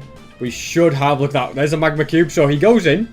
Alright, let's see what happens. He's down there. So I guess the magma cube over time will freeze because he's a bit big for the frogs to eat right now. There you go, he gets hurt. Now there's the small ones. The frogs are going in. It's really hard to see exactly what's going on, but the frogs are going in and eating them. I can watch it all unfold from down here, actually. That's frozen. It's died. Now then, the frog's going to go in and eat them. It seems to vary. Sometimes the frogs don't get to them and the baby magma cubes die, which I guess is because they bounce in the snow. But we have already got a couple of frog lights, so I can only assume it's working. So I'll AFK here for a bit and see what we get. Loads of time has passed. And whilst we do have a lot of magma cream, we also have a lot of frog lights. So it's a good twofold farm, really. I mean, I might as well grab all of these. Can't even carry them all, so I better put them into a shulker box. And then I can take all of these back home. It's also worth me picking up the slime, since we won't be transporting frogs up here anytime soon again. And I do have a use for these frog lights shortly, but for now, I will store them in this 1.19 chest. Now, having the goat horns on here it's okay, but that's the notch apple display. They need their own place. So I'm not sure how this will look, but I'm thinking of creating some sort of window here. Well, actually, maybe not here because I have a load of hoppers going through that section. But instead here, down towards the treasure room. How exactly this is going to work, I'm not entirely sure. But I do know that glass reserves are starting to get a little bit low. So it'll be a good idea to smelt more sand. So if this doesn't look good, then the idea will definitely be scrapped. I'm thinking glass across like this. In fact, no, let's just change that granite up there. So we've got something like that, and then there'll be a display behind it. A display that would be made out of frog lights. This could be me forcing something in that doesn't really belong here. Yeah, this is a bad idea. And so plan B is to instead store them either side of this staircase. I can still put the frog lights behind, but it just looks a little less out of place. I'm also going to rename each and every of the horns on an anvil so that I know what all of them are called. There we go. All 8 goat horns in their displays. And since there are going to be notch apples in here, I think it makes sense to actually put like the yellowy orange frog lights in. They're actually called ochre frog lights, but I'm never going to remember that. But I think it does bring it to life a little bit. And speaking of notch apples, it still upsets me to see the display so empty. So I'm first going to repair my elytra by trading with villagers for redstone. Look at that, it works brilliantly. And now I'm going to put 1 hour on the clock, and then I'll see just how many notch apples I can get in that time frame. I'm hopeful that I can find at least one ancient city in that time frame. Okay, and we drop straight into an ancient city. Finding one in under an hour is pretty impressive. Might as well grab diamonds when I see them too. There's a lot get exposed when an ancient city generates. On average, you get a notch apple every 12 chests. I'm also now going to summon a warden, which I'm not too worried about, but, you know, just to be aware of him. Just systematically exploring the whole place. I must have searched enough chests by now. Not having much joy. You know, if this is going to be my new way to find notch apples, it's going to be very stressful. I think I've got every chest in this one. Maybe not that one, but nothing in it again. I think, yeah, I mean, all of... 99% of them I've got anyway. Maybe a little bit careful, because more and more wardens are getting summoned in, and I don't really know where to go. It's so dark. Look at that. Oh, got hit by one. That's a sticky... He's there. I got a fly. This is a bit of a... There's so many wardens that... I'm in a little bit of trouble. I shouldn't have maybe let this many spawn in. I think I'm okay. I think I'm away from all the ones in the vicinity. There's one over there. I'm just got to be careful about him. I'll grab another totem and go in search of another ancient city. Whilst exploring the land, randomly found a woodland mansion. You never know. There's a tiny chance of there being a nut chapel here. Could be wrong, but I think I've been here before. Yeah, it's the place where I got all of the allays earlier. Another mountainous region, which leads to the deep dark and an ancient city. Let's see how fast we can clear this one out. Oh, we got 2 nut chapels. Okay, finally, we've had some success. And I feel like I should gather up some wool so that I don't spawn a warden every single time I open a chest. Although that doesn't really seem to be working out for me at this point. I'm just going a bit crazy now. Trying to be a little bit more strategic in my wool use. Oh my god, there's one right there. I'm thinking I just mine up chests now. Then I don't accidentally go to the same one twice. I want that chest. But there's a warden there. Can I? Am I being riskier? Probably. Alrighty, we didn't get a nut chapel out of that, but it was worth it. I actually think this is 2 ancient cities connected together. Yeah, this is a different ancient city. Well, this is a turn up. Gives me the chance of even more nut chapels. Wait, it's another end city again. Wait, it's a 3rd one in a row. When I said end city, I mean ancient city. There we go. We found a 3rd one. That's great news. And look at that. There's 2 in there. That's perfect. We've got 5. Anything more in here? We haven't, but now a warden's coming to ruin my day. Might as well just carry on searching these ancient cities right up until the hour mark's complete. Since there's definitely not enough time to find a brand new ancient city. And the hour is now up. I've kind of lost the ancient city. I was just kind of exploring the side caves. I'm very happy with getting 5 nut chapels. And this does seem like a very cool place to build a warden farm, which is what I think we should do next. First things first, I need to move this portal so that it's on the roof. There we go. I'm above the bedrock. Pretty close to that portal I built for the allays. But mine's going to be built a little bit away over here. Just check that they link up. And indeed they do. And there is apparently a shrieker below me, which maybe that's the one I should use. I think that's my best plan. So I'm going to get a hoe ready. And I'm going to fly away from that warden because he needs to calm down a bit. Oh, he's an idiot. He's followed me. That's just what I wanted. Because now I can mine the stuff around this and put wool around it so I can kind of do stuff without the shrieker being a problem. Let's just do that bottom one. Oh, okay. Don't die to a... That was tight.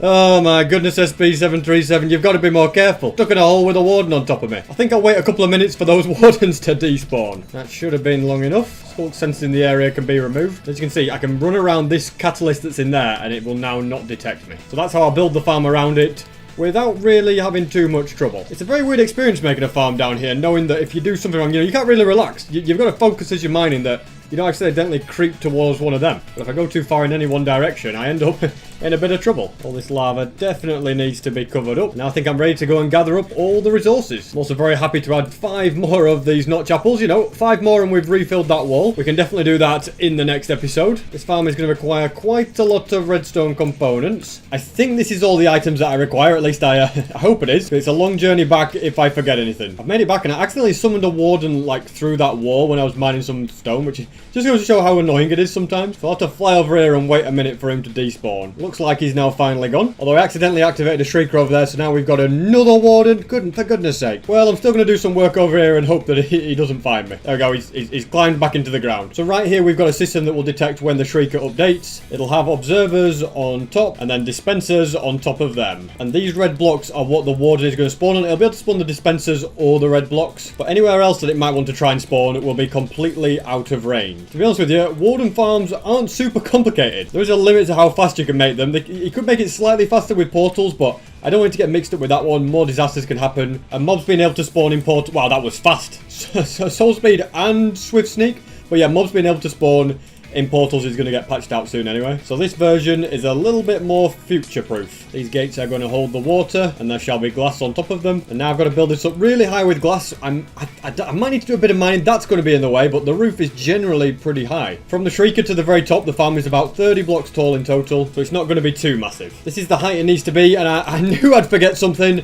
Forgot the bone meal. Not to worry though, I can still build it with the 63 piece of kelp I have. It's just going to take a little bit longer. This along here is going to stop the wardens from popping out of the top. Instead, they'll be falling down there where an entity crammer will soon be set up. In fact, I'm going to do that now because later on it's going to be harder to get to. I kind of forget how many minecarts you need for an entity crammer, but I'm pretty sure it's something along the lines of 24. See, if you imagine there's water here, I couldn't be breaking all of that, but we've got 14 here for now. And I've got another 14 here, which will make 28. That's some quick maths, and that will be enough to entity cram the wardens. Let's next place water at these top bits, and instead of being able to bone meal all the kelp, I'm just going to have to manually place it in each bit. Then when I break it, I'll have a water chute and I can grab it at the top and do the same thing on these two. And that is all of the water sorted. Always a little bit scary when you're about to test a farm that's so dangerous.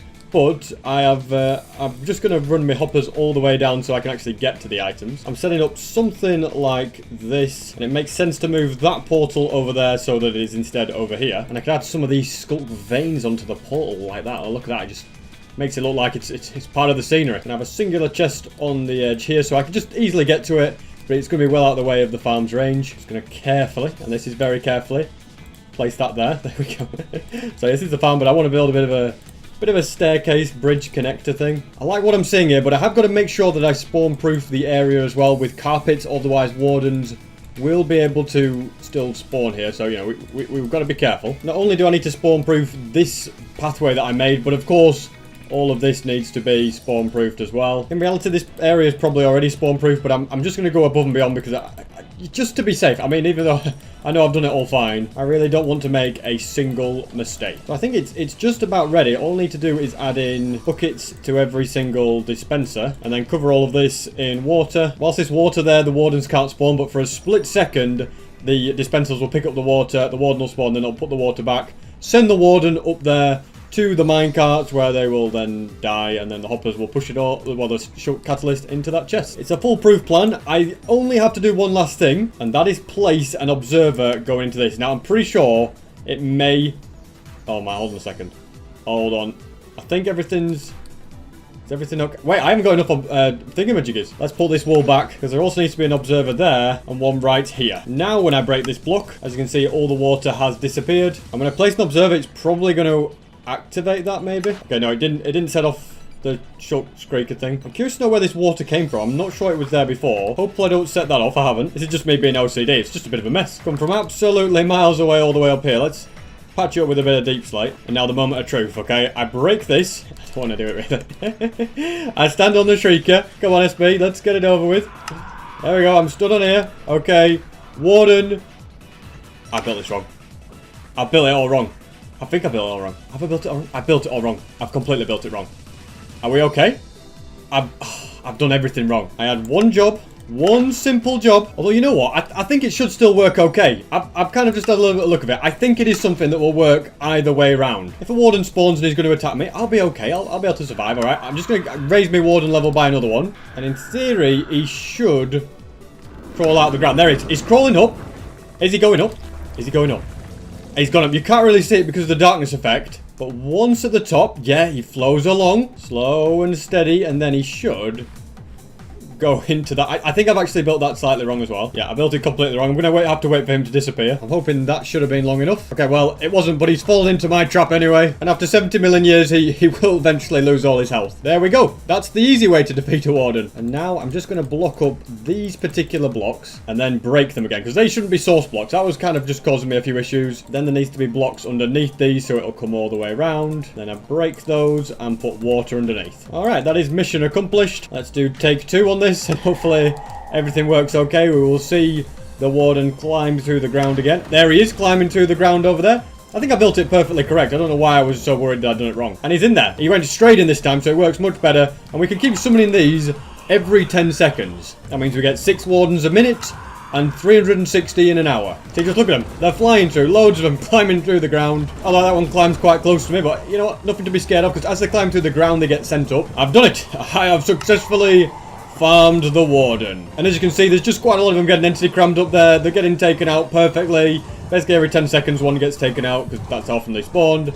I should probably have not maybe made that chest so high, but look at that. Sculk catalysts are going in. In fact, I am going to move this back so that I can reach the chest a bit easier. Somewhere like that will be better. Just needs hoppers going into the back of it, although placing the hoppers is now a bit of a challenge. A challenge which I have managed to do. And I am still not entirely sure what I'm going to do with all these sculk catalysts, but it's more that I just want to farm the warden. So we're going to run it for a little bit and get loads of them. Maybe, I reckon if I get 200-300 of them, that'll do me for now. And you'd think it'd be a little bit risky to go AFK with wardens climbing out the ground around you, but well, I'm not scared of that. And I think that is enough time that the warden farm has been running. I'll let all those wardens slowly fall to the entity cramming. And as you can see, lots and lots of sculk catalysts, which will be very useful for a new farm. But that's a new farm which will be built in the next episode. Something I'd like to do at some point is build a massive blue ice track for the boat that would take me all the way to the Warden farm. Such a thing would require over 2,000 blue ice, which would be about 150,000's worth of normal ice. I'm quickly repairing a few items, and I'd like to finally fully finish this ice farm. It's a project that's been hanging over me for nearly 2,000 days, so I'm going to spend a bit of time gathering up all the materials, and then I can get on with building this thing.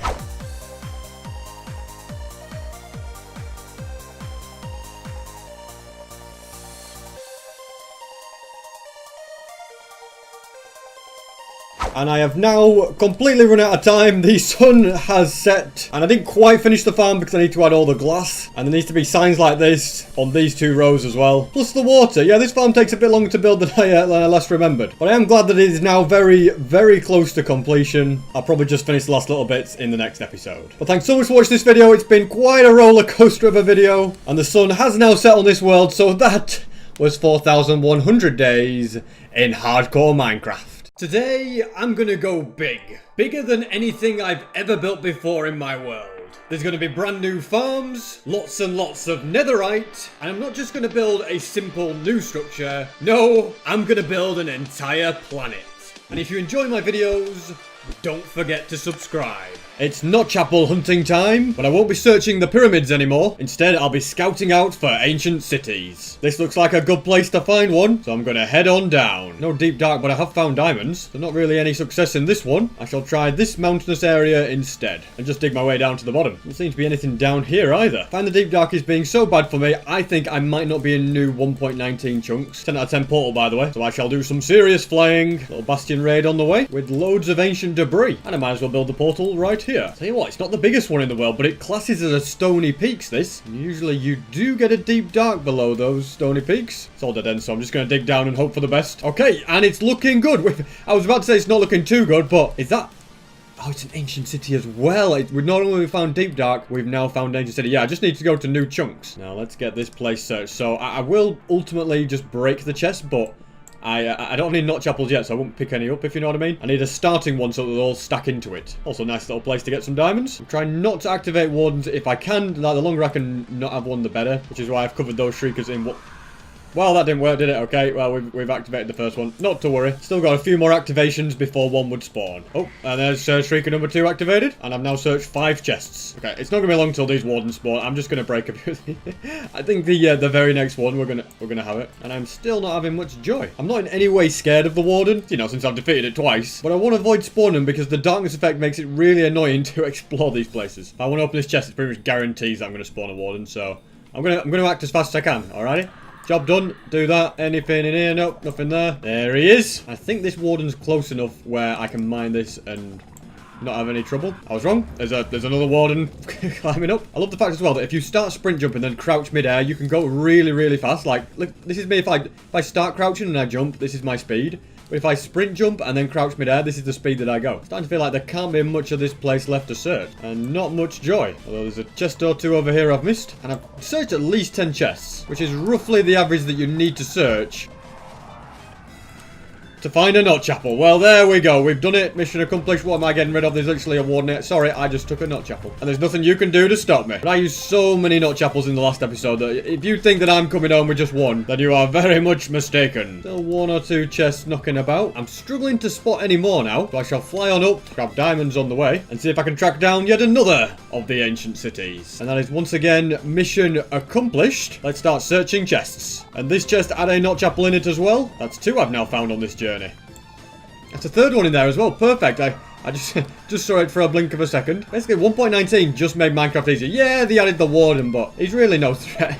And I'm now able to get notch apples way, way faster. I think I'm not far off finding most of the chests here. Doesn't seem to be as many as there was in the last of the ancient cities. And you know what? With 3 notch apples, I'm pretty happy with that. So I'm going back home. Question is, can I fly home before my lecture break? I'm doubtful, but you never know. And there we go. The elytra broke and I fell out of the sky into lava. But look at these XP bottles that I found. Oh, they're going to be very, very useful indeed. I didn't realise I had them, but I got them from the agency. Oh, look at that. Fantastic. We are back in business. Here we are, home sweet home. Let's first do a bit of repair work here. And then these three can get added onto here. I've almost got the entire board back. As you can see, this side is completely filled. And this side's getting close. I also located another other side disc, which can go in there. Ancient debris to be smelted. Removal of the frog lights from this beacon. I lost them last time. And for my next project, I'm going to grab a bunch of blackstone. Then I can begin building the tunnel that's going to go all the way to the nether perimeter. This is going to take quite a bit of digging. And it seems that making this tunnel won't be quite as plain sailing as the other ones have been, because part of the Guardian farm is sadly in the way. But hey, do you know what we do with things that are in the way? We destroy them. And so that is yet another way that the Guardian farm is now broken. Good job I built a new and improved one since. I did not expect this tunnel to be so long. It's a lot further than I realised. It's absolutely massive. But thankfully it has opened up now, so I don't have to keep digging it. Instead I can just place the platform. And I reckon having it this far is probably enough. We're at the perimeter at this point. It's just one big long straight. And there's still lots of slabs to be placed down on it. Although I have actually run out of it. Hopefully I can get some more from the bartering farm. By the looks of things, I can indeed. And now I can get back to work. And that is mission accomplished. And if I want to do the walls and the roof and all that stuff, I'm going to need way more materials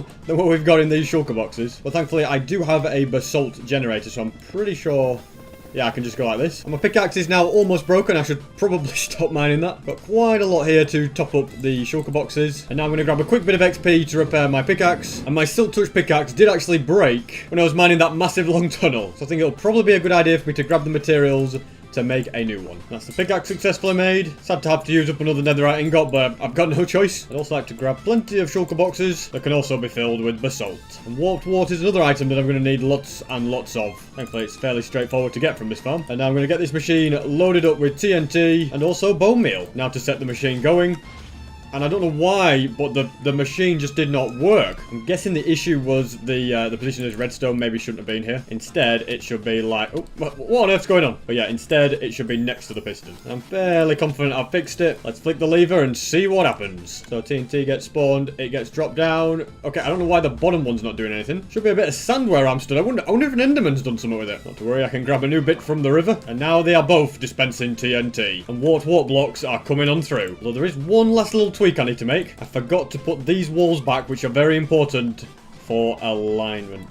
There we go, mission accomplished. And we'll have to leave that to it. I'm going to grab as much basalt as I can. And I now have loads of basalt. I did accidentally break my pickaxe, so I've just gone and got a new one. Another netherite ingot down the drain. But there is plenty of basalt to go at here. And now the next question is, how are things getting on at spawn? I'm guessing this machine by now has probably run out of TNT. And there is a decent amount of warped wart. In fact, I don't even have enough shulker boxes for it all. I just crafted another one. Now I should be sorted. And now I'm going to do a load of building for this corridor.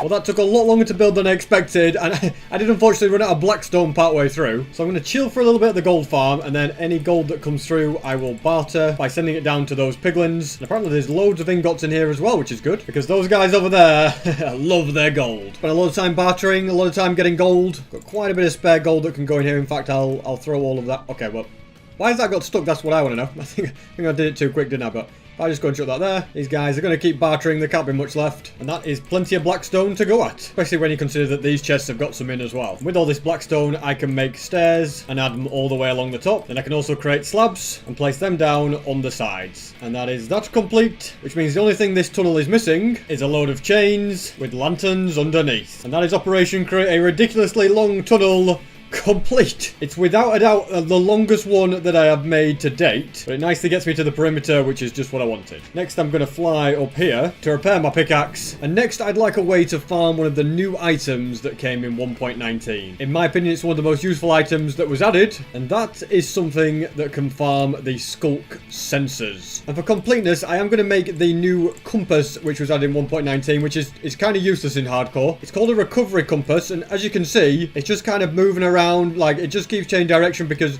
it points to where you last died, and if you haven't died, then it It's not going to point anywhere, is it? So I know exactly what I'm going to do with this. Chuck it in lava, because really it's nothing but a waste of time. And if there's one thing I don't have time for, it's wasting time. And that is every single item that I need in these 2 shulker boxes. And I will also need some ender pearls to spawn an endermite. This design is going to use enderman and skulk catalyst to generate the skulk sensors. So that means it's going to be built in the end. Now I do already have this enderman farm, which is very, very low down. But I feel like if I build one here, it might be too close to that or too close to the island. So I'm going to put this farm on this side by placing some lava first, then water right next to it. And that allows me to easily place a block right at the bottom of the world. And oh no, I'm falling into the void. Thank goodness for Elytra, otherwise that would be very, very stressful. And look at the speed that I can build a bridge with the Swift Sneak. It's fantastic. That's the bridge complete. Although having said that, we're still not quite far away enough to stop enderman spawning. So I better go home to get more leaves. An extra couple of stacks will do nicely. And so now I can extend that bridge even further. And once I built a bit of a platform, shulker boxes can safely be placed. And I can begin building this. This design is by Raiseworks and it's very cool. I've linked his video in the description. This is the bottom of the farm where there's going to be redstone that makes everything work. And I've just realized I forgot to get one of the most important items, glass. I didn't bring any glass. Although the reason I didn't bring any glass is because I have completely run out. And so that means the best thing I can do is head to this portal, which takes me to the desert, which is where I can grab some sand. All of this should be enough to put into this smelter. And I've just opened this chest and realized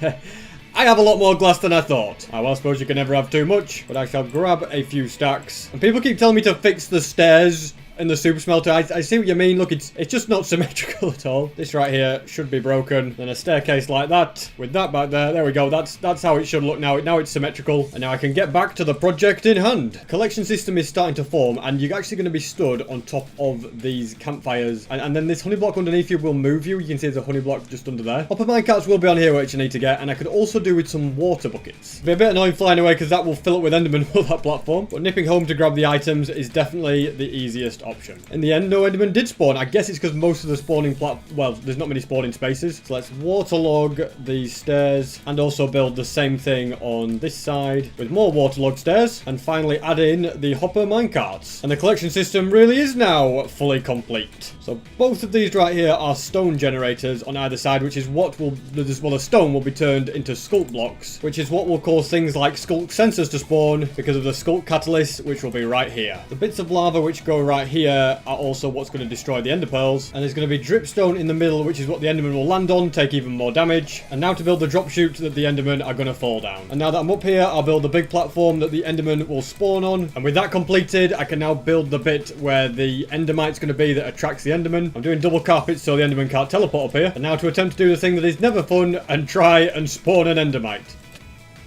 There we go, we got one. Okay, please don't die from it. That's it, stay there. Next, get you into a minecart. Come on, don't be like this. Oh my god, wait, I'm gonna die to an endermite. Imagine. I didn't want to have my thorns armor on, but then it's just absolutely shredded me health. Imagine that. Imagine SB373 loses his hardcore world because of an endermite. I don't think a single person would have expected that one. Will you just get into the stupid minecart now? Thank you. I'm hoping the endermen are angry at you. And not me. Oh, I forgot to name tag you. Hold on. And I think I can only name tag you when you're not in there. Not to worry, I will make this work. But I always keep spare name tags in my ender chest, as well as anvils. You just never know when they're going to be needed. I was about to name tag it, but then it just disappeared right before my very eyes. I'm not sure why it did that, but I guess I'll just have to try and spawn another one now. And this time, remember to name tag it.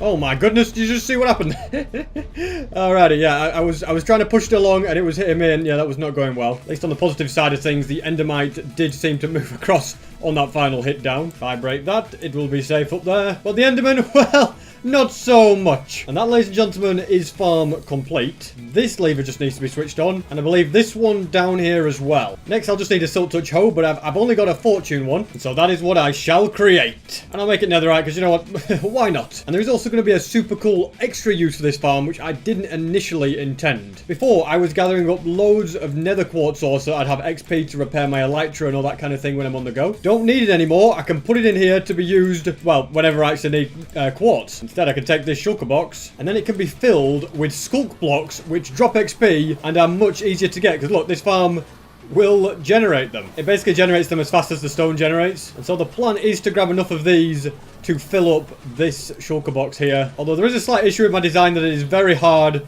well, impossible basically to get to all those chests along there. So I reckon it's a good idea for me to grab some trap doors, and then these can be placed down here like so, and I should be able to, okay, well, actually I can stand under this bit. I don't know if I really want that. I want to actually be like this underneath them, don't I? I've got the system, okay? That one right there I don't want there because it's going to keep opening and stuff, but we go like this because I can't build any lower. This is the best I could do. Certainly a very different kind of platform, but it does allow me to get to these very easily. So I'm just going to accept that it's a good idea. Anyway, let's get busy getting as much of these sculpt blocks as we can, and then worrying about Portal XP will be a thing of the past. Well, my hoe is almost broken, but I've got a lot of sculpt blocks from that. Let's just nip on down here. Use my little trapdoor to look at. Oh, okay, now we're stuck. And just look at that. Loads of sculpt blocks. Definitely enough to fill. Okay, I've got to do this smart. I don't want the sugar blocks to fall in the void. But look at that. Yeah, more than enough to fill up this. And I now have the issue of my hoe almost being broken. But if I just go into an ender chest, which can go right there, take out the fortune hoe, then I can mine up all of the sculpt blocks and get XP from it, which nicely repairs up the hoe. Well, it's not the fastest thing in the world, so I reckon it's just gonna be quicker for me to take out enderman, since this is this is definitely the faster of the XP farms. And that is everything successfully repaired. And next I'd like to use this farm for its other purpose of actually getting the sculpt sensors. I don't think I'll get as many of these as I got sculpt blocks, but I'll still get a decent amount. And I think that is enough time spent here. I'll turn off the machine and can grab all of the sculpt sensors, and all of these will be perfect for any future projects. And since I suspect sculpt sensors are going to be a pretty big part of Minecraft redstone, an item I use a lot, I'm going to give them their own chest in the auto sorter, which can be done by adding them to there. And I think I'll put extra things like sculpt catalyst and sculpt blocks. You know what, sculpt blocks maybe deserve their own one as well. I have to make this whole storage place bigger. I've not got enough chests for the items that I can get. And whilst I'm adding items to chests, I think grabbing these redstone blocks and giving them their own dedicated chest is a good idea, because I always have redstone blocks and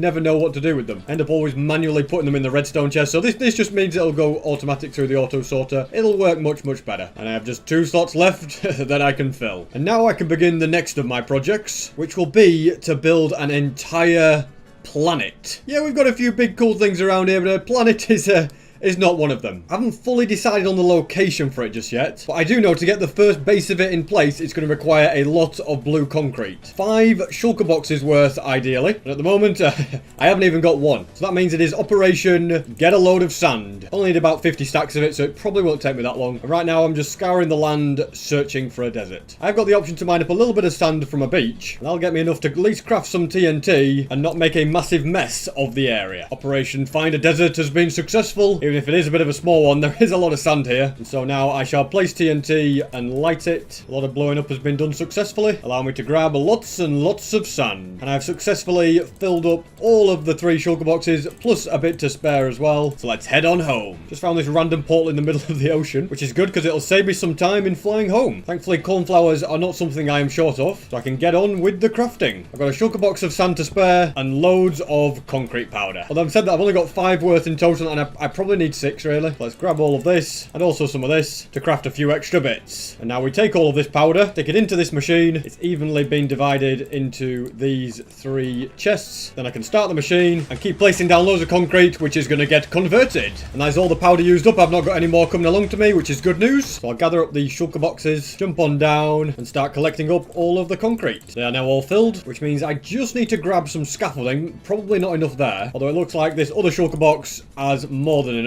And I can begin the big planet project. I'm thinking somewhere up here could be quite good. One of my main requirements is it's just not in a biome where it can snow, because otherwise it'll get covered in snow, it'll get ruined. I know I could just put string on it, but you know what, I'm here now anyway. I'm happy with this position. I've had a bit of a change of heart and decided to instead build it here, because if I build it, I don't know, over there, I think it's just gonna be too far away for me to see from my house and stuff like that. There's no point building something cool like a planet in the sky if you can't see it. Now let's grab some concrete, and this is the layer that I'm going to build the base of this planet. The reason I'm doing blue concrete is because that's going to be like the oceans, and I can build the land on top of that. I think doing it this way just makes a lot more sense, rather than doing it with a load of temporary blocks like dirt and then having to place blocks all over it above that. I think it would just be too much effort. So I think the way that I'm doing it right now is the most efficient. Building a big sphere isn't the easiest thing in the world. You just kind of have to do it ring by ring and then fill it in, as you can see. Because once you get the outside right, filling in the inside is pretty easy. This part that I'm doing now probably isn't the most interesting, but I'm going to bring it up layer by layer, which I reckon will make a great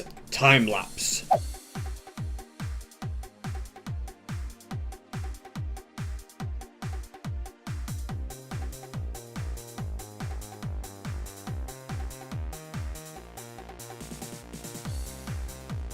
And there we have it. This planet has got its first bit built. It's currently just a massive sphere in the sky, and at some point it'll be given lots of decoration. It's also now much darker down here with a planet above you. Looks pretty ominous up there, doesn't it? And all of this scaffolding can go back into the ender chest. And at the moment, my only way to get mangrove wood was to plant down loads of trees here and then mine the wood manually, and you just end up with these spider legs everywhere. They look a little bit strange. And so I now plan to make a mangrove tree farm. But before I do that mangrove tree farm, I feel like I should fix this bamboo farm. You see, being the ingenious person I am, I accidentally didn't build this bit in the center. In fact, let me make it even more clear. I didn't actually build anything in the center. As you can see, it's just completely lopsided. And you know what? The farm's completely full of bamboo. If I press this button... I was about to say it works, but it doesn't. Don't know when or how this happened, but a piston is missing. So I'll get that fixed. And watch it harvest all of the bamboo. This is making the game very, very laggy. From there, I can start filling up these shulker boxes. And these N2 would have to be collected up manually. Although I wonder if there's a redstone system where I can change that. Although to make it so it automatically does extend those other two, I'm going to need a few more items. All of this should do the trick. Now, I've reduced the size of this flying machine so it's about that big, and then we're going to change... Well, actually, we're going to put it back. I feel so claustrophobic with all this bamboo around. But this can be mined up, and then glass can go on there. The machines decide to set itself off. Great. The glass actually needs to go on this one. I need to get this right. Followed by a slime, a bit of observer. That's not observer, that's obsidian. A bit of obsidian, and a piston going into that. There's also an observer right there, and then a piston facing into it. So yeah, I'm basically just recreating what's over there, but on a slightly smaller scale, because we're just doing it in the corner. And then over on this side, I'm going to have to create the mechanism that will make that go back in the other direction. I'm pretty sure that's all there is to it, and it will work perfectly. But that's never a guarantee. We'll just have to test it. Firstly, I'll change this glass to be like this, and there won't be a manual trigger here. Well, I'll trigger it manually this time. It's going to go ahead, but that's because I'm breaking the block. But normally, we'll have something like that. And basically, yeah, whenever something grows past those observers, it'll send off both machines. The real question is, will it come back or will it get stuck? So it gets to the end and yeah, just gets sent back. Perfect. So the machine will work perfectly. Yeah, it's a little bit scuffed compared to what it could be. It doesn't look symmetrical, but doing that was way quicker than rebuilding the entire thing. Because now if I just want to send the entire machine off in one go, I do that, and look at that. It's all working perfectly. Another successful mission has been accomplished. In fact, I just might put some glass on top of here to stop bamboo getting stuck. And my goodness, we've just filled this double chest right back up.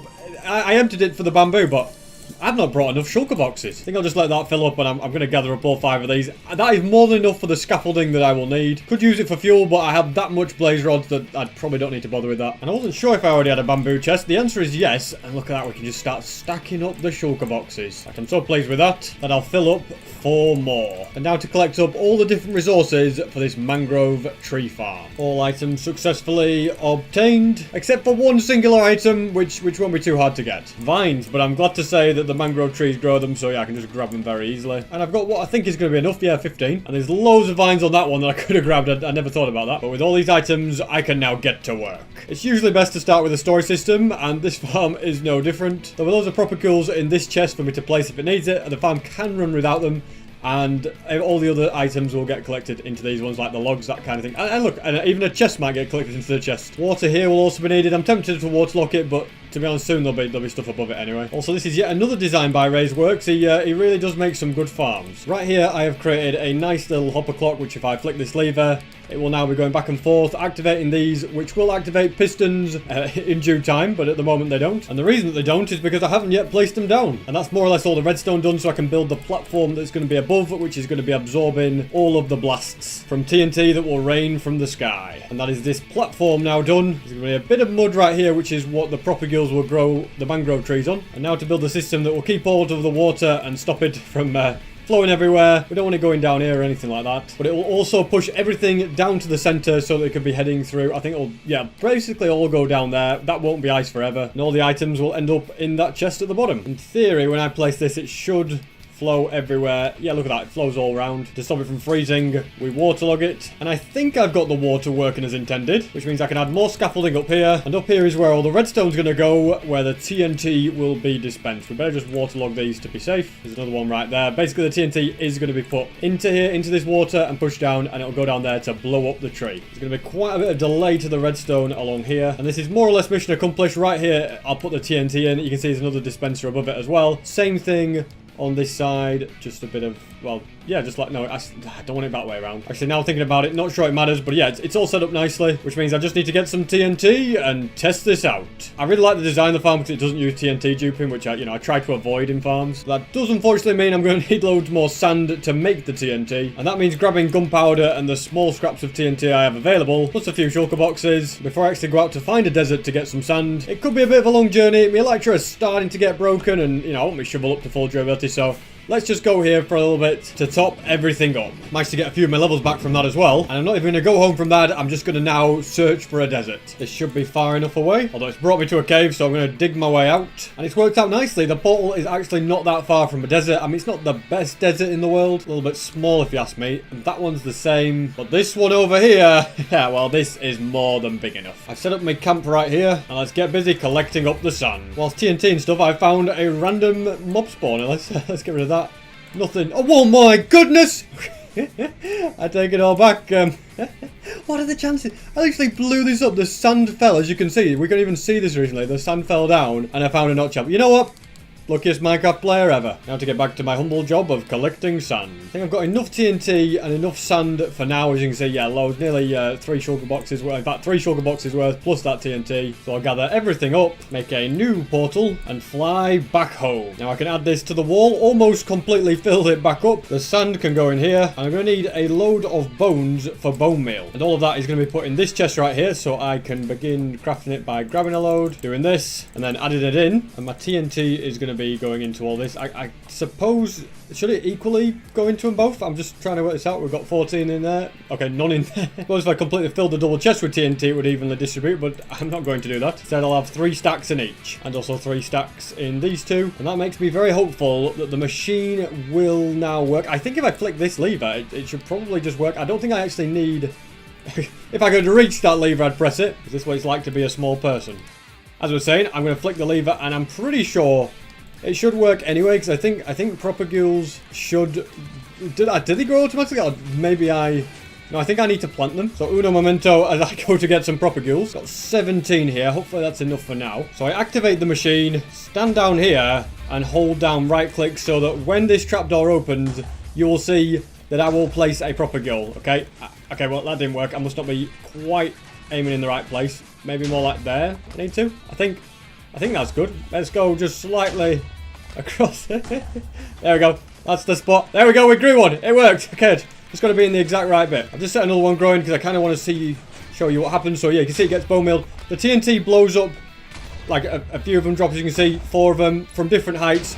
Basically blows up almost everything, and then the stuff flows downwards. Although I'm worried it's getting stuck in a hopper minecart at the moment, because it's not all coming through here. But anyway, that's not a massive issue. That will work itself out if it is a problem. But I'm just going to stand here and keep planting all my propagules, and that will let me collect up lots of wood. And I have now run out, so I'll get it switched off. A decent haulage of items. I suppose now to go with the mangrove tree farmer, I need a propagule farm. It's just one thing after another, isn't it? Thankfully, this one is very, very quick and much, much simpler to build. So I'll quickly grab all those materials. As I said, there wasn't much. It's a pretty small machine. I've got it all there. One little extra item I do need is one of these leaf blocks. And I shall build this machine right here. The storage system is as basic as it gets. Now to add the dispensers, which will bring out the bone meal. That's the configuration so far of observers. Then I just need a mangrove leaf in the middle. Door goes here. Rails on top of the observers. Needs to be a block there. I've got no other blocks rather than crafting tables, so that'll have to do. Now to create the on-off system, which if I just put that there, yeah, the machine is working. This lever on the end will turn it off and on, as you can see. And now to fill all 5 of these dispensers with bone meal. That's all of them filled. I've actually still got quite a bit of bone meal left, but for now that can just be chucked in there. This crafting table can be done like that, and if I just can reach the lever, it's a little bit high up, but basically propagules are being created because the leaf is getting bone meal. They're getting broken so fast. And look how fast they go into the chest. As you can see, this bone meal is not going to last long. It's going to last like a few minutes.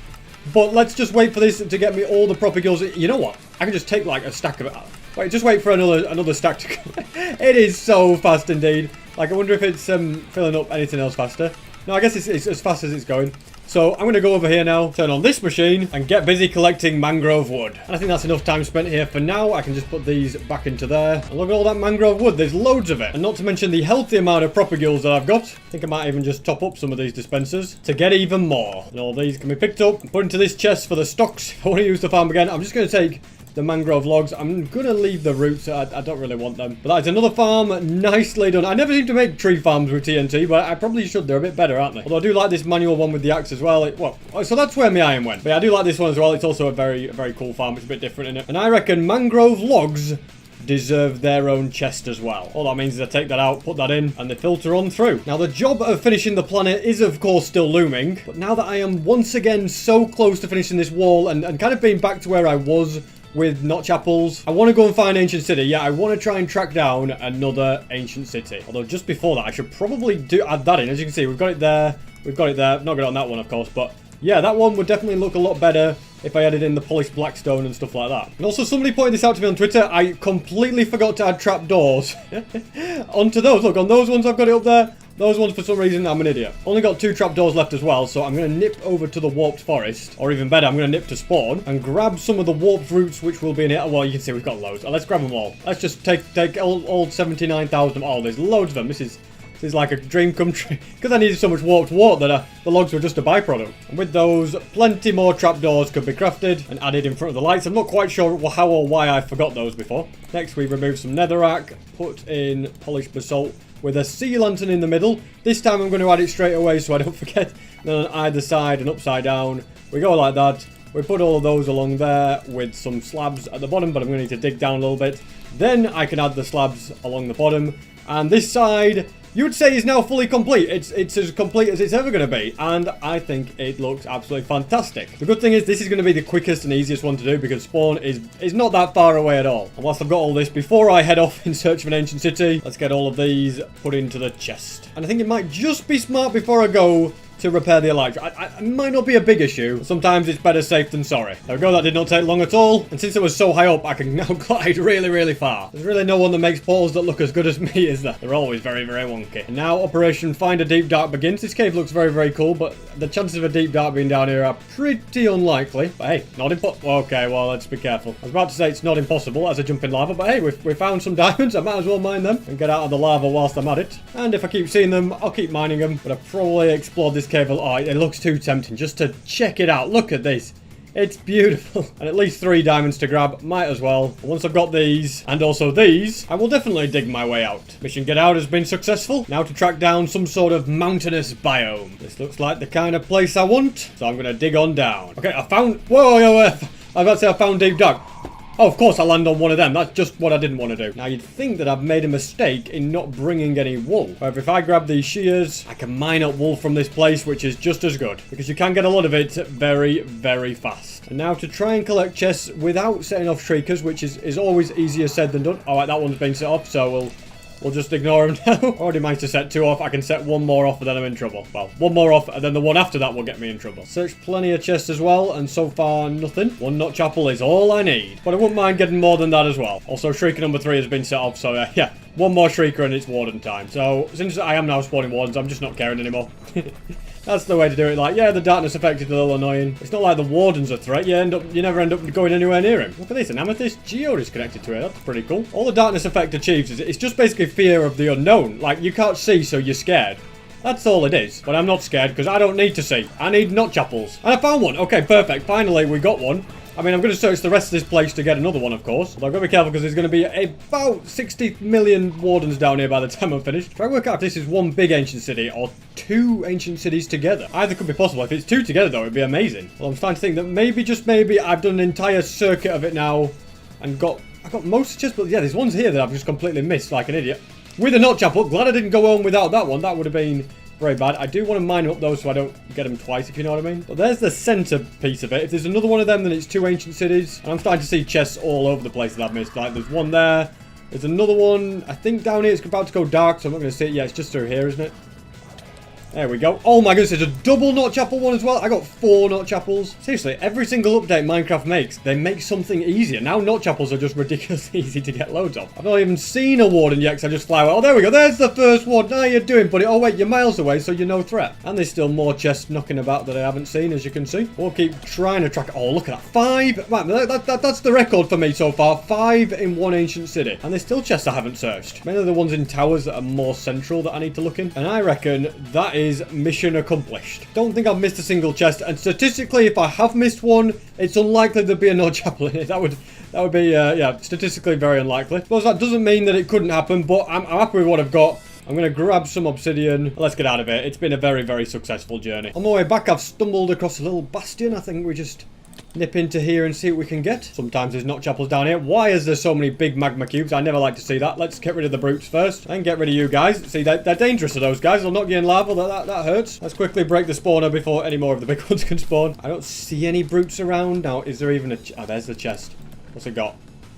Not even worth my time. Not even worth coming for. So with that, I will dig my way out and carry on going home. Which is going to be quite the journey. It's about 5,000 blocks away. Home sweet home. I'll chuck these away, but an efficiency 5 book. Now that could be useful. Because you know at some point my pickaxe is going to break again. I always let my pickaxe break. But this wall of not chapels is complete. This wall was already complete. And we can have 2 on that one. And 2 on that one. Going to be running out of not chapel space again soon. I really do have a ridiculous amount of deep slate diamond ore, don't I? They're just not hard to find at all. I'll just put this down here for now. Probably the best place for it to go. Okay, they're all infinity. I need to start finding homes for all of you guys living here. So, Leo, we're going to be moving you upstairs. How I actually get you upstairs is going to have to be with extreme care, since you'll be sharing your room with a creeper and an enderman. I'm pretty sure ocelots can't take fall damage, so I shouldn't have to worry about that happening. No, you're all right. Okay, now we just break you in. All right. Oh, this is what's under here. I didn't even know. Alrighty, you are just going to stand on that block. Then we break that. There we go. You're in. Okay, now to get you off the lead, I'm just going to kind of... Oh, that needs to be a stairs, and then oh, okay. And the stairs is there. Actually, I'll get another stairs. That's not a problem. Let's just go and get this lead so it's broken. There we go. I don't know I'm evil for doing this, but now the creeper is going to be tormented by the ocelot at all times. If the ocelot decides to run in any direction, the creeper will run away from it. Yeah, I'm sorry, creeper, but I just feel like being evil. It commandeered that bedroom, gets to live there for free. Well, this is one of the payments you have to make. The payment of living with a cat that you're terrified of. And in my opinion, I reckon I'm doing the creeper a favor because it's now having to learn to face its fears. You know, it can't be scared of creepers forever. So really, it should be I've got to be careful about this, by the way. As I said, really, it should be thanking me. I just want to jump into that gap there, which I think is very doable, isn't it? If I just, there we go. Then we can put the staircase upside down like so. Fix the roof, break this tower of wool, and look at the happy new roommates enjoying their life together. Now, I want the climate of that planet up there to kind of resemble Earth, so some parts are going to be frozen, some parts are going to be desert, you know, all that kind of thing. Some parts will just be normal greenery.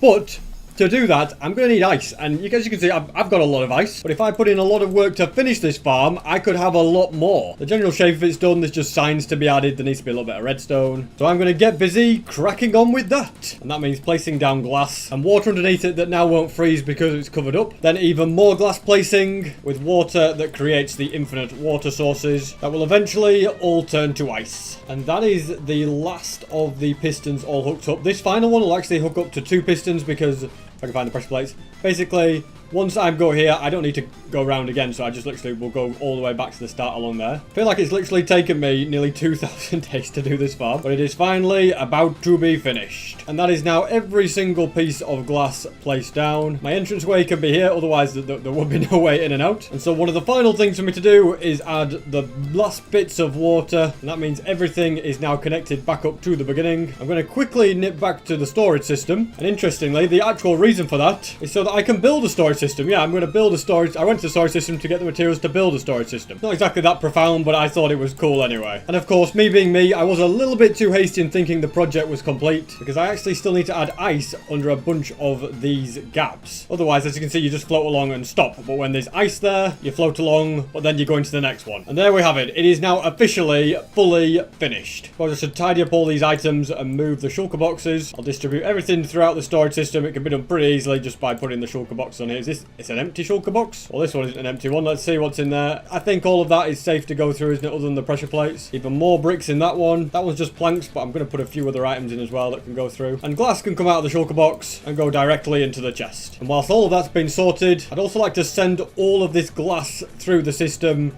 into the storage room because it doesn't need to all be in there. I could manually move it, but I ain't got time for that. And to correctly test the ice farm and see how much durability it uses every time I go around it, I need a fully repaired pickaxe, and one of the ways to get XP is just by trading. So I thought, why not get redstone and also get a repaired pickaxe. And now you mentioned it, all my other tools repaired as well. And now I can actually turn this redstone into blocks, and it'll be sorted into a chest in the sorting system because I added one earlier. And with this max durability pickaxe, I'm going to take off my boots because they will affect me.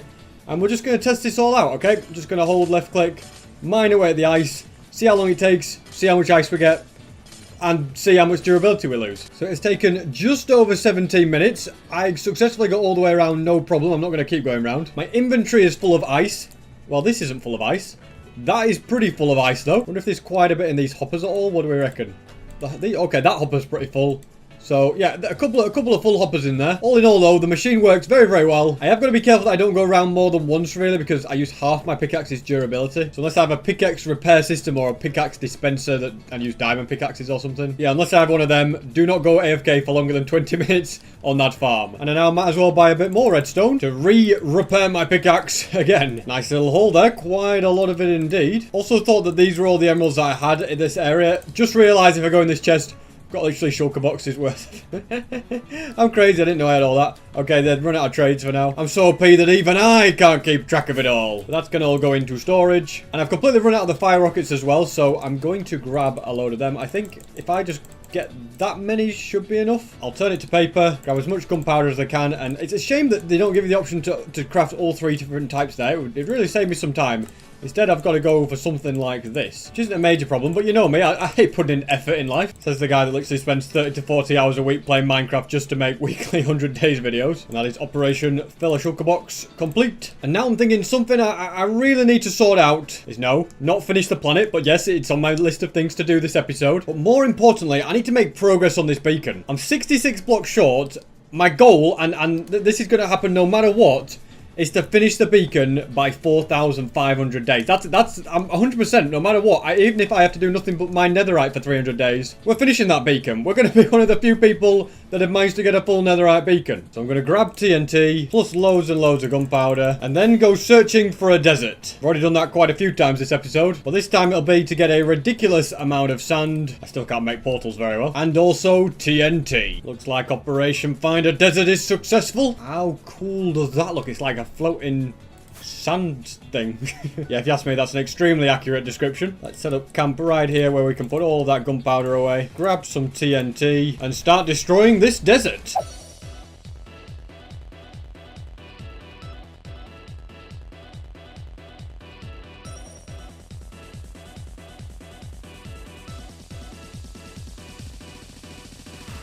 And that is more than enough TNT. Now to dig a massive tunnel in the nether and lace it with stacks and stacks of TNT. That is mission accomplished. Now to light it up and get busy mining the ancient debris. I've already got 1 stack of it just from mining the tunnels, and hopefully there's way more to be found. And with these pieces here, I'm up to 2 stacks. And that makes it 3, 5, and I've still got thousands of blocks of tunnels left to explore. And this brings me to 6 stacks, which seems like loads and loads of ancient debris. But all it is the equivalent of 10 netherite blocks, which all of a sudden doesn't seem that much. It's all progress in the right direction though, so I'm just going to keep going. I've managed to get 7 of these, and now 8. Although I think I'm pretty close to the end of this tunnel now, so I don't think I'll get to 9 stacks. And regardless of whether I do manage 9 or not, I am very, very pleased with the amount of ancient debris I've got. I haven't exactly done the maths on how many of the blocks of the beacon it's actually going to add up to, but I'm estimating at least 13 to 14 blocks. All of a sudden it doesn't sound like so many when I say it like that. And I think that is the end of the tunnel. 8 stacks and 21 blocks of ancient debris. That is very, very nice indeed. And I actually finished the tunnel right near the nether perimeter, which means I can use this brand new tunnel that I've created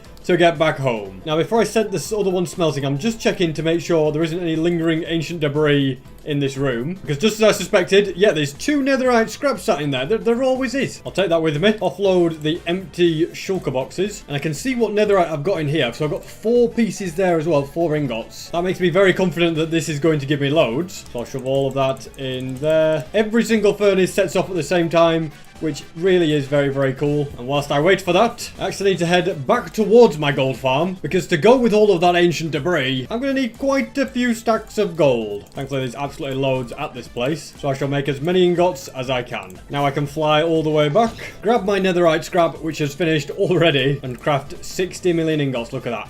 Beautiful. Okay, over 2 stacks of netherite ingots. How many blocks does it make? 15. You know what? That is pretty good. That is very, very good progress indeed. And I bet when placed, it really fills the area up.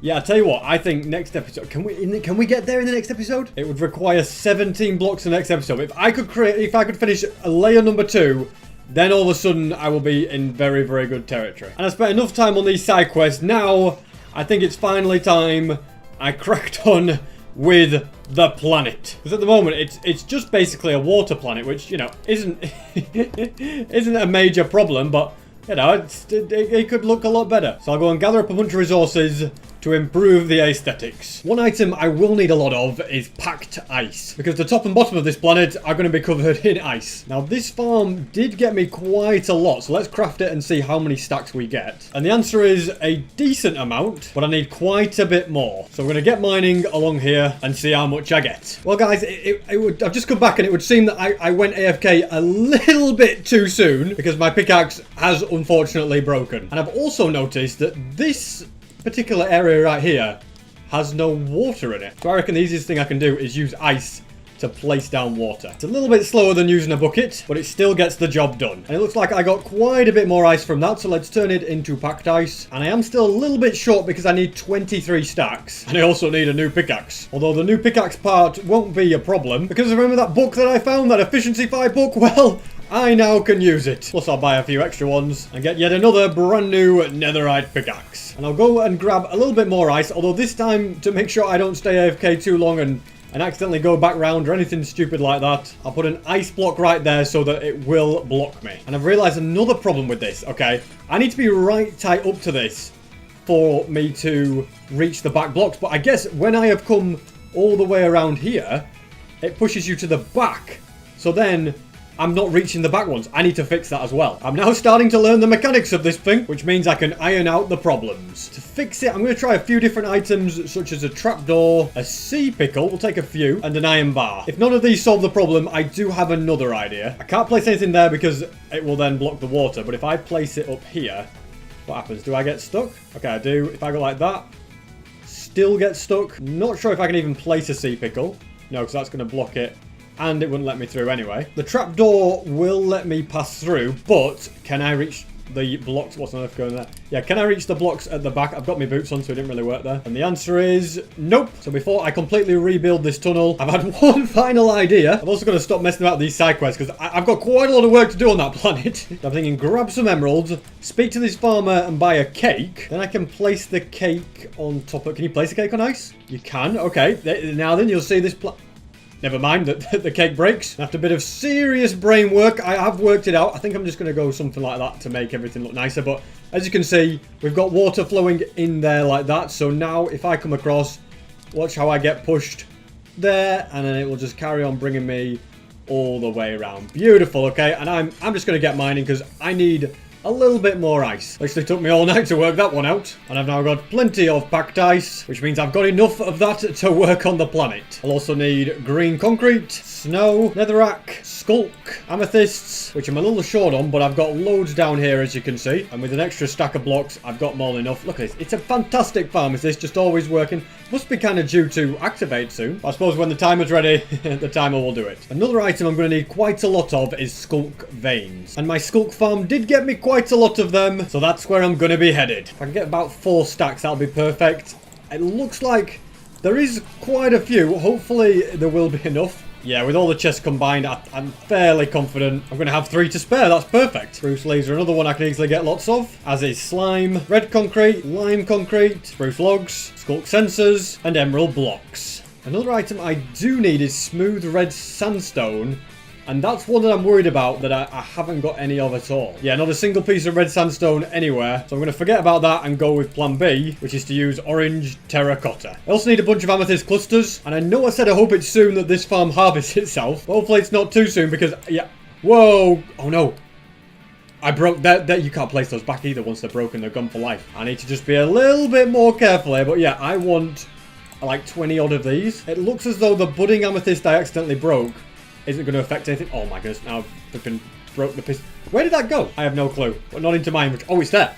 Quick, get it. Can't remember where it went. I'm guessing there would work. I'll just get back to carefully breaking these. Managed to get 31, which will be more than enough. There was some smooth sandstone that I had smelting here. So, yeah, that is ready to now be taken. Because I am an idiot, I'm going to need so much scaffolding. As placing blocks underneath that sphere is going to be very, very tricky. Hopefully not impossible, though. So this is where I want the platform to be. I'm just going to make a big one. In making this platform, I managed to use up all of my scaffolding already. And it looks tiny compared to the planet. But don't worry, because earlier, as you remember, I did get loads and loads and loads of bamboo, which can be combined with string to make the scaffolding. That's another shulker box worth ready to go, so I shall get back to work. Hopefully this is big enough for now, and now I can begin placing down the packed ice. I decided to make life easier, I made the platform a little bit bigger, now I can get even more ice placed down, and that is all of the ice down. Absolute nightmare. As you can see, I've just gone crazy with the scaffolding. We can see, yeah, the ice just kind of goes around the bottom like that. It'll be much, much easier when it comes to adding the blocks on the top. There's still quite a bit to do before I'm ready for that. So instead, I grab the green concrete and work on adding a landmass that's going to be coming out of this ice, and it's going to go right up the side. Yeah, it's going to be a big country here. It really looks like a bit of a crazy thing having the scaffolding. You can see I've used snow blocks to keep it going up. But now that I'm this high, I'm kind of able to stand on the blocks, which makes life a lot easier. So I can kind of do this and then be inside it, place blocks, which means I don't have to worry about the scaffolding as much. Things are really starting to speed up now, and I want to have a bit of a beach coming up and around, like, you know, as part of this terrain, if you know what I mean. So I'm going to have a bit of smooth sandstone just on the edge above this block, and then it'll kind of come up like this and up and round as I bring this terrain higher and higher. And that is the top of the country done. And there you have it. Okay, apparently for some reason I missed a block there. I filled the hole with a bit of lime green concrete. Yeah, you can see what I'm going for there. Okay, it looks a little off because of the scaffolding and we're missing other countries. And now I think I'd like to focus on one of the countries or continents or whatever you want to call them that doesn't require me to place a bunch of scaffolding. Instead, I can just kind of stand on the blocks and place them as I go. And it has to be said, when I don't have to use scaffolding, that was so fast. And look at that. Got all of that placed down. The amethyst country is complete. Or continent. I can call it either. And now for one that's going to initially be a little bit tricky and require some scaffolding. And that is the continent of Skulk. And now I've built this up high enough so that I can just place Skulk on top of other Skulks.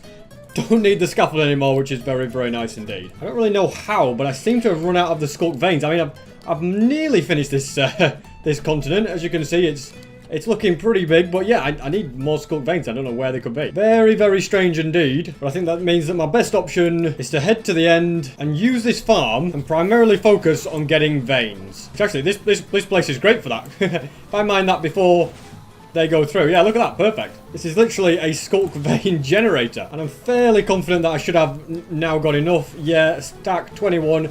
Probably going to be more in these chests. There's a few in all of these, nothing crazy, but better than nothing. And now to get back to building the country of Skulk. And that is mission accomplished. Definitely looks like a pretty cool part of the planet. Pretty cool part of the planet that needs the scaffolding removing. And now to do the one of slime, which should be a pretty easy one to do it. Well, in theory, if I don't get my head stuck. This will be an amazing move if it works. Head hitter into place in the block. Beautiful. Then that goes there and we can continue. All of the slime is successfully down. So that is what that one looks like a bit of an egg, isn't it? And that is a giant netherrack country created. Starting to look like a planet, isn't it? You know, ice below, countries on, you know, all that snow will need to go because it's just a stupid thing that shouldn't be there. I'm nearly out of time though. However, we've still got enough time to hopefully do the top. There is meant to be like a desert country. I don't know if I'll have time for that. I might just go over time, see how I'm feeling. I also want to get rid of all this snow because it's just going to get in the way. And now I need to swoop down to the bottom to grab the last bits of my ice. Hopefully I've got enough. I should have enough. This top bit isn't going to have as much ice as the bottom bit did because there's going to be snow up here as well. The sun is setting, but that won't stop me because I'm going to finish this no matter what. And I am sick of you guys spawning. Even the annoying phantoms will not stop me from getting this finished, okay? I will stay up all night if I have to. Although I seem to have run out of packed ice, unfortunately. Could have sworn I'd brought enough, but evidently not. Thankfully, I can get more pretty quickly. Not from in here, although I think if I mine... Oh, well, that was a black spike, but I think if I mine loads up, I should get a full inventory's worth pretty quick, which will be enough. But when I've only got tonight to finish the planet, and then time is ticking, I ain't got time for mining ice. Operation Get a Full Inventory of Ice was successful. There's some glass there. There should be some ice coming round eventually. Why would I walk there? It's a lag spike. Really weird. Anyway. I get plenty of packed ice from that. I think, yeah, more is sailing around. Snow? No, don't snow. Oh, that's going to be so annoying to build on top with. Screw it. I'm going to sleep. Yes, I know I'm doing the forbidden thing of going overtime, but it won't take me long to finish the top of this. Well, it won't take me long as I don't run out of ice again. There we go. The top is done, all frozen up, as you can see. Looking pretty good, I'd say. It's the snow kind of ruins the look of it. It just doesn't quite seem right, does it? One thing I would like to get added to the top is some trees. And that is 2 trees added, you know, just adds a bit of life to the top of the planet. And I know that I am way over on time, but I really just want to finish this planet. I just need to do a sandstone one, which won't take me too long. And you know what? We've gone over time, so we might as well go more over time. Probably the worst mindset I could have, but you know what? I don't care. It's an easy one where I'm just placing sandstone on top of stuff. I'm not having to use scaffolding, so that's why I feel like I can do it in time. There we go. As I said, it was pretty quick indeed. Looking good. That is the desert one. I'm not really sure what the orange terracotta is. It's just a bit of decoration. It looks more like an inverted cookie or something, doesn't it? I'll tell you what, as much as I like what I've created, I think it's very, very cool. All those snow layers are driving me crazy. They just look so annoying. So I say first things first, to get rid of all this scaffolding. Get rid of most of it. This bit's going to be a little bit crazy for scaffolding falling to the ground. But it's also very, very satisfying to watch it all disappear like that. I gather up some of it. I don't think I can be bothered or have time to go around and get every single piece that's dropped. And now I'm going to do something about that snow up there. It's really annoying me. So I'll grab loads and loads of string and cover this planet. There we go. All string has been placed down. Now to give you a bit of a view of what the planet looks like at night time, it does kind of look like it's in space. I think there are certain angles look better than other angles. All in all, I think it's a cool planet, you know, different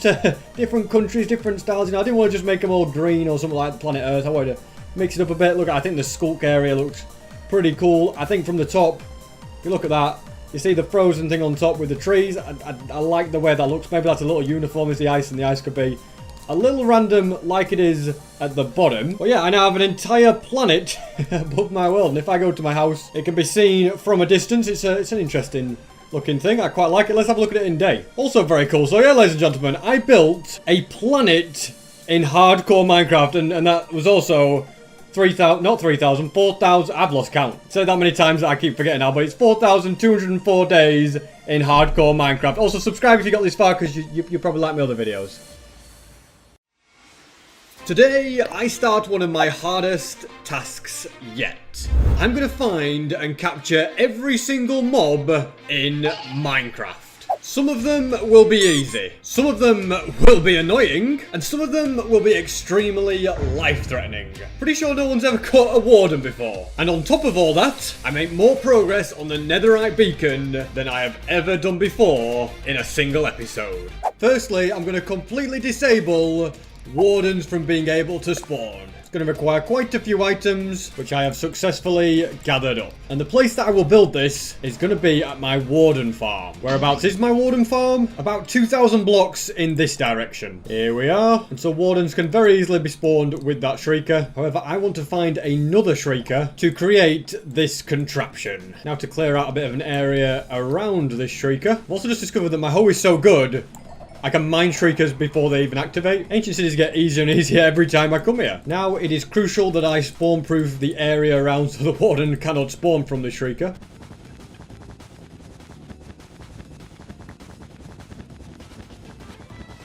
Now for the tunnel that attaches to the shrieker, we can re-expose the shrieker because walking on wall does not trigger it, and more spawn proofing can be done. And now there's going to be a hopper clock attached to this piston. That's all the redstone done. Now I'm building a chunk loader, and it is now done. I have to shoot about 6 arrows into here, then cover this up, add a skulk sensor there, place that there, and it should work. So basically every time those arrows move, you can hear the activator, well, the shrieker is activating, but there's nowhere, look at that, we get the darkness effect as well because I'm close to it. Nowhere for the warden to spawn though. And yeah, it just keeps activating over and over again. And the chunk loader will keep this chunk loaded. And the weird thing is I actually have the darkness effect and can hear a warden. I'm hoping this is working correctly. I'm just going to fly it like, away from all of that. Yeah, the darkness effect is gone, but I can still hear warden noises. Is it just something that happens? That just must be what happens. But now we can find out. I'm activating the Shrieker. Okay, a 1 just came out. Well, that's not working very well, then, is it? Turns out I built the chunk loader in the wrong place. But adding some redstone dust there makes it work perfectly. Which means the sensor can go back. And this time when I activate a Shrieker, well, nothing happens. You can't activate them because that one over there is constantly being activated. I'm glad it finally works. And so now I'm going to leave that running and track down a new ancient city. This is the kind of place you'd find a deep dark. So let's dig down and see. If this warden disabler properly works, then looting ancient cities is going to be so easy. Operation Find Deep Dark has been successful. Nothing good down here though. Mountain number 2 to be searched. And the mission has been successful. But the real question is, what happens when I go near a Shrieker? Nothing! Oh, we just completely disabled the warden. I can search chests to my heart's content, make as much noise and vibrations as I want, and suffer absolutely no consequences. This is OP. This is very OP. Il Mango is the one that first discovered this, and can I just say, he's a genius, as I get my first couple of notch apples from this journey. Mojang can make the warden as powerful as they want, but they cannot stop game mechanics. This really is fantastic. Look at that, that's notch. Is that 2 notch apples in there? I think so, we're up to 4 now. It makes me just want to go and find another end city straight after this. I really wouldn't be surprised if they tried to patch this, but we're going to enjoy it whilst we can. Everywhere's been searched, so let's find another one. The mountains are here, and I did hear a sensor. Yeah, there's deep dark below. Now to do some exploring. Also, Sculk Cattle is very useful because they drop 20 XP every time, compared to the 1 XP that a Sculk block drops. So all of a sudden the warden farm has an actual use. And breaking lots of the Sculk is actually repairing my Elytra. And it looks like mission successful. Now let's track down more notch apples. I'm going to have so many by the end of this. Look at that. How many were in there? Okay, 2 were in there, which already makes this ancient city worth it.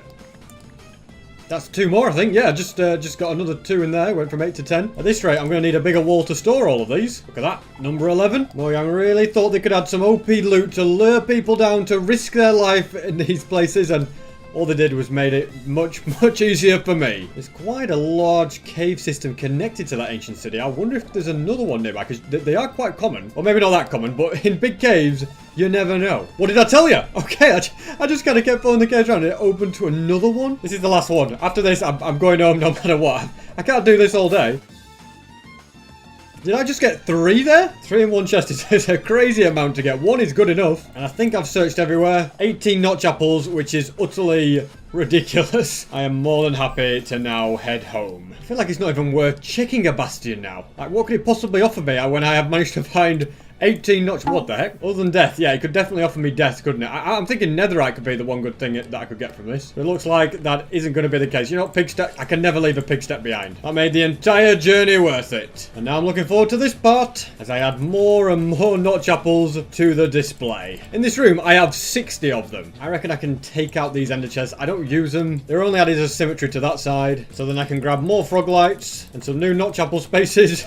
It has now been born. Let's go and put 2 there and 2 there. Very nice. I now technically have a stack of notch apples. And now to start my next project of capturing every single mob in the game. I'm going to start with the easiest and it'll progressively get harder and harder. And the thing I need to sort out the most is somewhere to build it. Yeah, I reckon underneath my house. I reckon down at the bottom of these stairs. Completely forgot that I left all my dogs down here. Come on, guys. You can come on up. Let's put you all back into your house. And I've changed my mind purely on the fact that I think it'd be so hard to get mobs all the way down there. I think I'd like to extend this pathway, which you can't see because of the snow. I'd like to extend it quite a bit in this direction and then staircase it all the way down here. I'd also like to thank Sandiction for inspiring this. I think it's such a cool idea for a project. And it's going to be quite the challenge for me as well. The plan is to group the mobs by type into different rooms. So this first room is going to be for all the aquatic mobs. Although at the moment it's taking me forever to mine, so I'm going to create a beacon.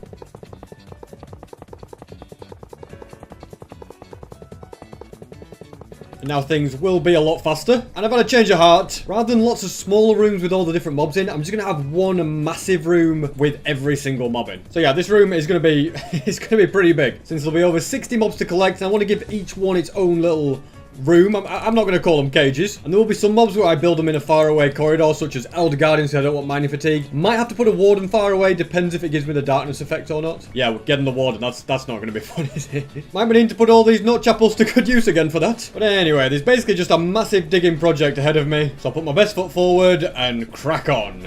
And after much mining, the entire room has been mined out. I used all these as markers so I knew how wide I'd need to make the building. The method I've been using to repair my pickaxe is to grab a load of emeralds and trade with villagers for redstone. That means that I get loads of useful stuff that I will use, and my pickaxe is fully mended. And for the first of the mobs that I'm going to trap, I'm going to start simple. Axolotls, and the good thing is, I've got plenty of axolotls. In fact, I've got loads. For some reason, they're all sticking to the roof. I don't know why. I also have a very rare blue one here, so I'm going to take one blue one, and I think a pink one would be nice as well. Let's build their home right here. Light blue concrete around the outside, and then clay down here. Next, I'd also like to fill it with water, add some coral, and place both of the axolotls down. Though it is a little dark in there, so let's add some sea lanterns into the wall without them escaping. And that is one down out of the 70. And on the opposite side to that one, I'm going to have another water one. The plan is to do something like that, and we've got a fish in there. Now to grab a cod, salmon, and a pufferfish. And after a few tweaks, this is the design I have come up with for the fish. Although I wouldn't mind just going in here, adding a little bit. Yeah, I'm just going to get poisoned a lot. Don't swim out, guys. It's actually painful being in here with a pufferfish. Well, these pufferfishes. Imagine if I died to a Bro, pufferfish, stop killing me. I did not realize you were going to be like this. For now, you are going back into...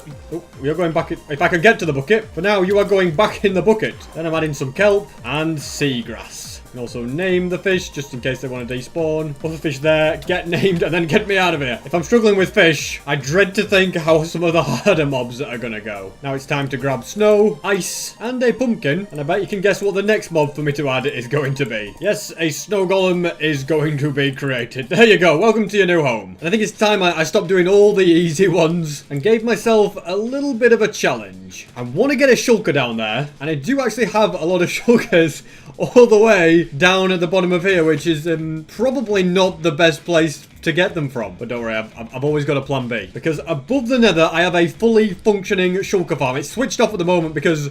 Well, let's just say I have a ridiculous amount of shulker shells. I don't think I'll ever have to use this farm again. So if I resurrect this minecart track and relight this portal... Oh, also, we've got a phantom. You know what? I'm giving it a go. This could be one of the trickier mobs to get. But if I can cleverly lure it down here... Come on, you know you want to. Didn't realize I could, but I've got it in a boat. Now then, I'm going to take a bit of damage here. A little bit of risk. I've not got my armor on because I don't want the thorns to hurt it, but... Let's just get you down here. I'll have to make an enclosure for you, but welcome to your new home. My first priority is to get a shulker here.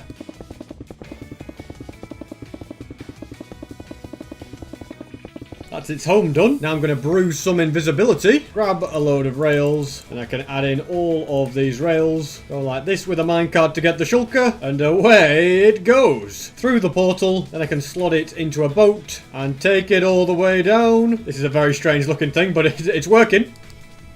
And it just killed itself. What the heck? Hit by its own shulker bullet. This time I'm grabbing health pots. I'm making sure that the second one definitely doesn't die. Thank goodness there's two of them here, so it's a pretty easy task. Let's get you in the boat again. Go all the way down here. Don't land in that ice pool. Down the staircase we go into your home. And I need to place buttons everywhere so that you don't teleport onto a random place.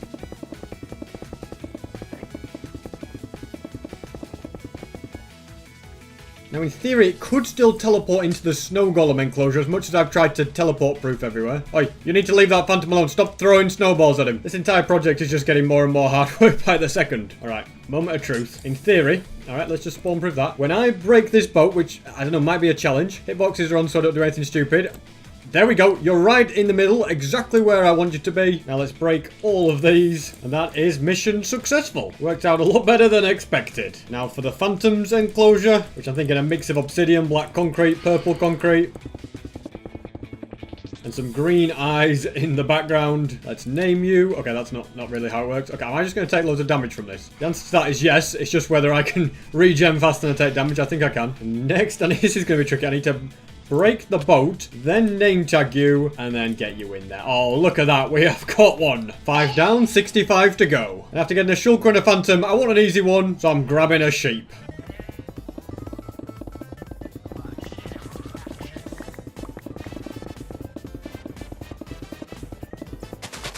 I don't know really which colour this sheep could be. Like, yeah, it's red for now, but do I want a red one? No, I want every single colour sheep. Which is then why a rainbow border Makes sense. Also have light blue concrete to look like the sky. And I need to start adding torches because these places are starting to be a little bit dark. And welcome, Jeb Sheep, to your new home. Perfect. I'm also going to bone meal the grass in here so it's a little bit more decoration for you. Now I'm going in search of a dark oak forest because I want mushroom blocks. That should be enough red ones, but brown are also necessary.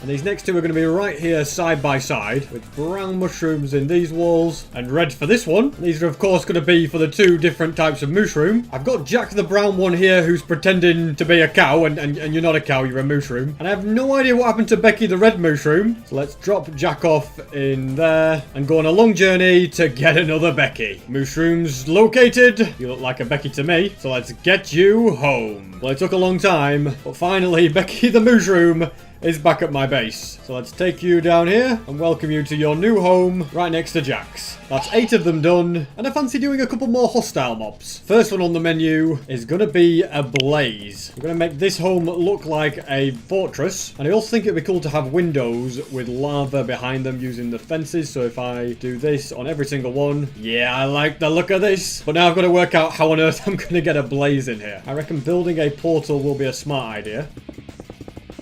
But I also have no clue where on earth it's going to take me. Alright, it's connected there. Now if I go back through, it connects. Okay, that's good news. Next, I'm going to need a couple of fire resistance and a tunnel to a fortress. Operation Dig to the Fortress has been successful. Now to drink up this, and hopefully I can just put you in there. Oh no, you're attacking me. Okay. The attacking me part isn't really the problem. It's the blaze taking damage that'll be the issue. So I need to grab my armor that does not have thorns on it. And with golden apples to hand, I can tank the hits from the blaze and one way or another bring it home. Did already use up one totem transporting it. I've got to be careful this time. Okay, getting to 2 hearts with no totem in my hand is not a place I want to be. Why don't I just get out and get myself a totem like a normal person would? This really is a long and painful journey. That's all my golden apples gone. So it looks like I'm now going to be using totems. Way more trouble than it's worth, but it is so close to being at the portal. I have now run out of fire resistance as well. Oh my god, will you stop punching me? I'm trying to put you in a cage. Yeah, you know what? Maybe I am in the wrong. So hopefully I can just put you there. Okay, it's gone through. Now to regen my health a bit. I don't actually have a helmet that doesn't have thorns on it, unfortunately. Would probably be a good idea to make one in hindsight. And oh my goodness, wait, why is it taking me here? Didn't do that before. I didn't see the blaze anywhere in there, so I'm hoping it's at this portal. Well, the boat is. I'm guessing when I went through the other one, it despawned the blaze. Uno momento. Diamond helmet, more golden apples, and a brand new blaze. Now to put you in the left of the portal, and then enter that way myself. And you can go back into a boat and into your new home. This has certainly been one of the more annoying ones to get in, but mission accomplished. And now I think I'd like to do a couple of easier ones. An ocelot and a parrot. Now I have an ocelot in there and I have a parrot right here, but they're staying here. They're not going into this. So I shall head all the way to a jungle, find both of them, which involves some careful taming, using fish until it trusts me, which it evidently now does. Right, let's get both of you back to my house. It's 4,000 blocks away, so it'll be quite the journey. And I'm very, very close to being back home. And I found a polar bear on the way. I might as well lead you as well. And then down you come. For now, I will attach them to this fence post, sit you down, and grab a load more building materials.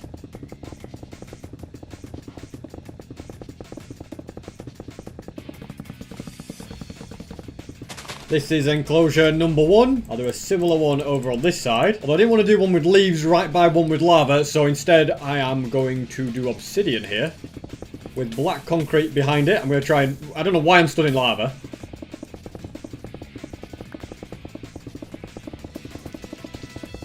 Bit of purple here, can you tell what that looks like? And I want magenta on the floor to add a little bit of colour. Let's get part of the glass in. And you guessed it, for this I want an enderman. And I think the best way for me to get one is not to steal the many endermen I have here. You know, these are part of the house, they can't be stolen. No, instead I will turn off the mob switch. And I would have tracked down an enderman, but it's daytime now, so that's kind of out of the question. Did manage to trap a couple of other mobs down there though. And I've just realised without the mob switch, I've created a massive dark room. So if I can just get this enderman to go in a boat. There we go. And I can fly away to despawn all the other mobs and patiently wait for the enderman to calm down. In the meantime, I'll dig out more of the wall.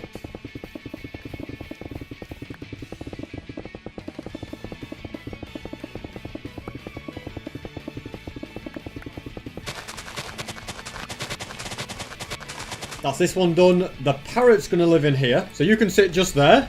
Me and the Enderman are going to boat our way in. Let's break the boat. Name tag you. And you can't escape because you're too tall to get through there anyway. But that is your home. The ocelot is in here. And the polar bear in there. That's 13 out of 70 done. And now to rattle through a load of easy ones. Right here will be an LA, and then a pig, a fox, a cow, a frog, a turtle. I promise you it'll hatch eventually. And a pigman. Adding all of those mobs has got us to a grand total of 20. I feel like I'm making decent progress now. And now enough with the boring easy ones. It's time for some of the harder ones, such as a bat. How do I plan to get a bat? I'm just going to hope that it flies in. If it does, I'm going to be very, very lucky. And I'm sure if I dig enough of these, that a bat will fly into one of them. Yes, it's in. Don't come back out. No, just stop it in. Come on, SB, you've got this. Don't let it bat out now. Come on, I'm messing this up. Mission accomplished. On the other side of there is a bat. Hope it doesn't despawn whilst I make a name tag. This has to be done very carefully. There we go. It's still here. Perfect. Now to, if I can get you, name you. There you go. You're not going anywhere. I've got black concrete, which I think will decorate your cave very nicely. Decided for this one to use some block. Whoa, no. Okay, it's going there. That's it. Stay. Please fly back in. That's it. Stay in. That's it. It's in. Come on, SB. Place the blocks. That's it. Okay, let's just be a little bit more careful this time. I'm going to break in through the side so if it escapes. Oh, well, you could have escaped there all along. Then dripstone blocks as the walls. Glass panes as well. And escape out here. Alright, how this has worked, I cannot believe it. I want out on this outside smooth basalt. Last time I tried to add the smooth basalt, it somehow escaped. That's it. You go just like... Oh, no. No.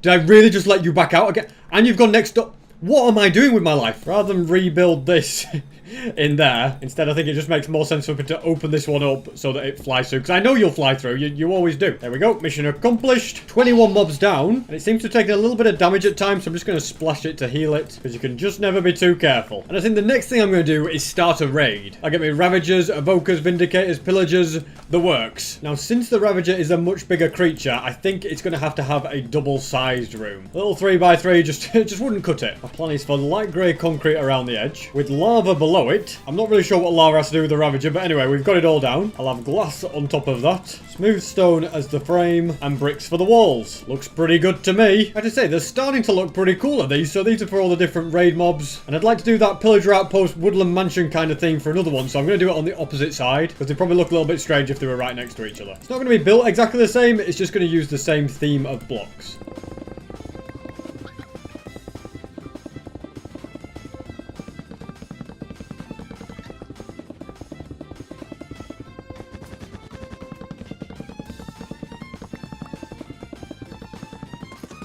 I have to say, I'm liking the creative designs that I'm coming up with. They're quite creative, and it also means that I am now ready to go and start a raid. I don't want it to be on the village by my house, because I'm not sure if this raid will ever expire if it's near me. Instead, I'll use this village, which is just a little bit away. I definitely don't want to lose the raid, so I'm going to block you guys. I only have glass panes to block you in, but I'm going to... Yeah, that's it. All of you in there.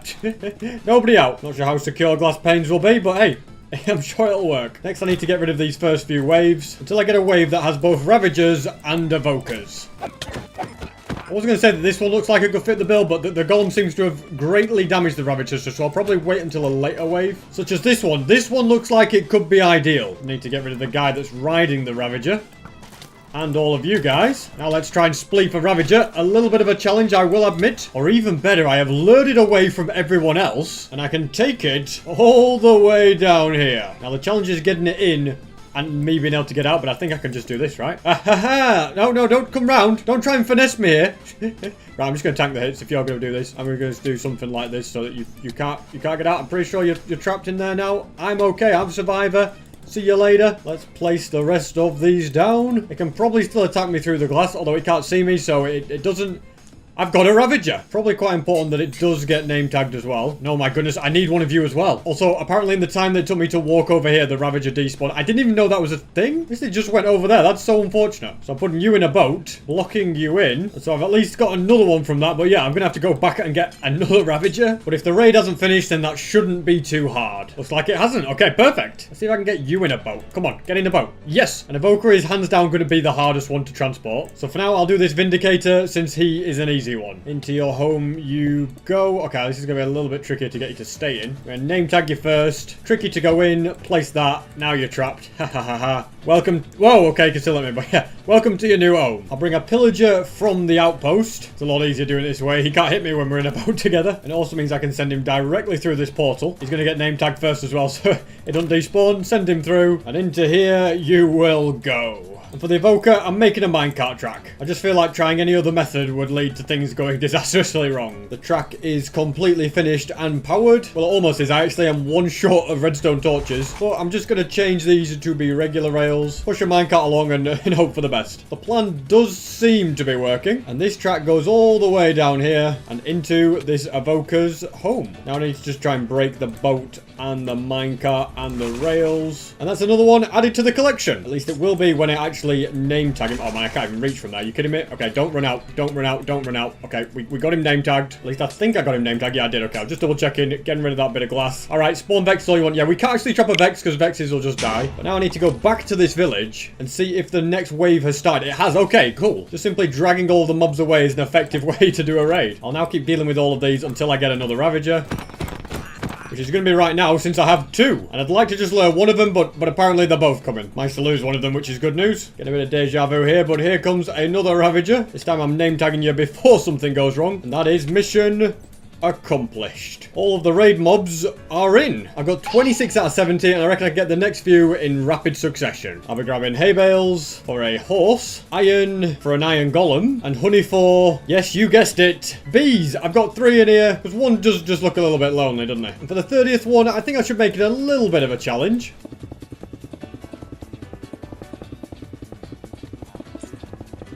You can probably guess why I'm placing magma down. Yes, it's for a magma cube. So it's time for slow and steady wins the race. By the time I get this guy back to my house, I'm going to have 4 million subscribers at this rate. And if you enjoy my videos and would like to help me get there, then don't forget to subscribe. Finally, I have made it. Now get in the boat, and we are going down. Either I die or we make it into this portal. One or the other. Looks like we made it into the portal. I'm going to break that. You're going through. I'm going with you. I need to get you into that room. Although I also need to make a name tag for you. There we go. There's no losing you now. And that is mission accomplished. 30 mobs obtained. And now that I've spent quite a lot of time collecting mobs, yes, I'm still not quite halfway, but there is another project that I also need to make quite a bit of headway with, this netherite beacon. Today, I want to finish this entire layer. That means I need 9.5 stacks of ancient debris, which is going to involve a lot of TNT. In fact, so much TNT that I don't have enough gunpowder for it. Although thankfully, my AOL farm has more than enough. 25 shulker boxes worth in here. Let's go and find a desert. Then I can grab sand, craft TNT, and blow up the entire desert. I plan to get so much sand that every bit of gunpowder here will be TNT. And now that I've gathered loads and loads of sand from destroying this desert, I can dig a very, very long tunnel. At this point, the tunnel is about 6,000 blocks long, which is pretty good, but for the 8,000 TNT that I have in the shulker boxes right here, I want the tunnel to be 16,000 blocks long. So I'm going to keep digging until I get it to 8,000 blocks. And once I do, I'll take a break and do the other 8,000 later. And that is enough digging for today. I'm going to make a tube upwards. And I've saved the coordinates up here so I can come back later to finish the job. I'd always feared something like this could happen. I don't know how or why this has occurred, but it's caused a bit of a disaster. So these are all okay. These 3, I don't know how or why that happened, but it only seems to have affected 4 hoppers, so it should be fairly fixable. That's all fixed and back to normal. So hopefully I can send these back through the sorter, and this time there won't be the same issues. I'll trade for redstone to mend my pickaxe. That's absolutely everything repaired. Plenty of redstone, and I will get busy adding more mobs down here. Taking the time to mine out every single one of the cubicles on the sides, and now I can get busy decorating them. I'm thinking for the creeper, TNT could be quite cool. And admittedly, a little risky. The donkey one is of course going to be grey, and I thought chests on the floor could be a good idea since donkeys wear chests on their backs. And I built a load here for strays, husks, and goodness knows what else, just waiting for the sun to set so mobs will spawn. And since that's currently very close to happening, I shall be doing another flick on the old mob switch so that I can begin luring things down these stairs. 2 of them are in. It's actually easy when mobs spawn down here. As you can see, I've got you, who stole my boat by the way, I've got you as well. But if I can manage to get mobs to spawn down here, it just saves me so much effort. effort. Ideally, I want a creeper. And there's one right over here. Out of all the mobs, this might be the riskiest. Because I made its home completely out of TNT. I really hope this plan works. We'll just place that there. There we go. No problem. Need to... Oh, no, no, no, no, no, no. Are you kidding?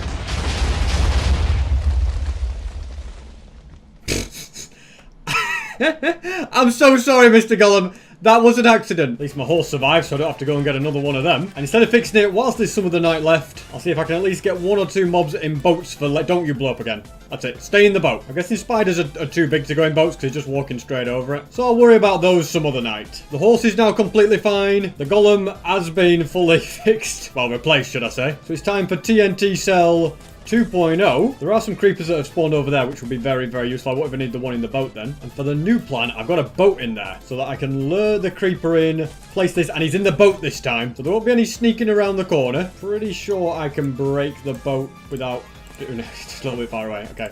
Go on, SB. Boat, just break. There we go. We got it. It was a very risky mission, but creeper obtained. And now, whilst it's light, I'm going to get 2 non-hostile mobs. But I suppose by the time the sun sets, it'll probably only just be 1. And that one was meant to be a cat, but I can't really see any in the area. So instead, I will find and lure a stray. Should be pretty straightforward. And it indeed was. Now, in here, I want to get a husk, and that's probably going to be a little bit harder. But the method I'm thinking is to use the nether. They're everywhere and easy to find. So I simply lure one through the portal, and all the way down this corridor, through this portal, and straight into his new home. And now I can get serious about finding the cat and finding a donkey. But it might just require travelling a little further afield. And yep, donkey pretty easily located. Is this one that's tamed? I have tamed it in the past. If I had a saddle on me, I could have ridden you home, but instead I'm gonna have to walk you there. It was a bit of a mission, but the journey has now been successful, which just leaves me with the requirement of finding a cat. I finally found a cat worthy of my collection, and it'll be much, much easier to transport home because the cat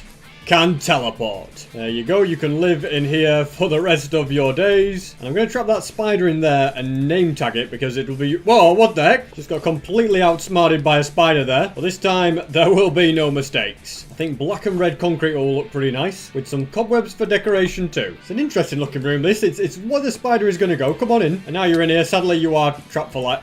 Wait, what? You could just get out of there still? Never ceases to amaze me, but now you are trapped. And another mob I need to find is a cave spider. Probably the easiest way for me to get one is through this cave spider farm. Now, can it actually get through it? Do I need to give you a bit more room? There we go. Out you come, guys. Can you get up here? Are you that stupid that you can't work it out? Yep, up it comes. Oh, this is working brilliantly. Don't be alarmed, guys. Okay, just a cave spider. Won't attack you. All right, it's more scared of you than you are of it. Look at it. Happy to see me now. Yeah, they're actually very neutral, cave spiders, until you punch them in the face and then they get angry. Who remembers the very first 100 days when I almost died to one of these guys? How times have changed. I'm thinking of having you on the opposite side to that spider. For now, just keeping you in there should be fine. Whilst I work out what materials to build his home out of. I think we go completely different from the previous spider and give it a real abandoned mineshaft feel. And not just any abandoned mineshaft, a deep slate abandoned mineshaft. We can have something like this with fences, some diamond ore in the middle, other ores scattered about, and the final thing missing is the cave spider. There we go.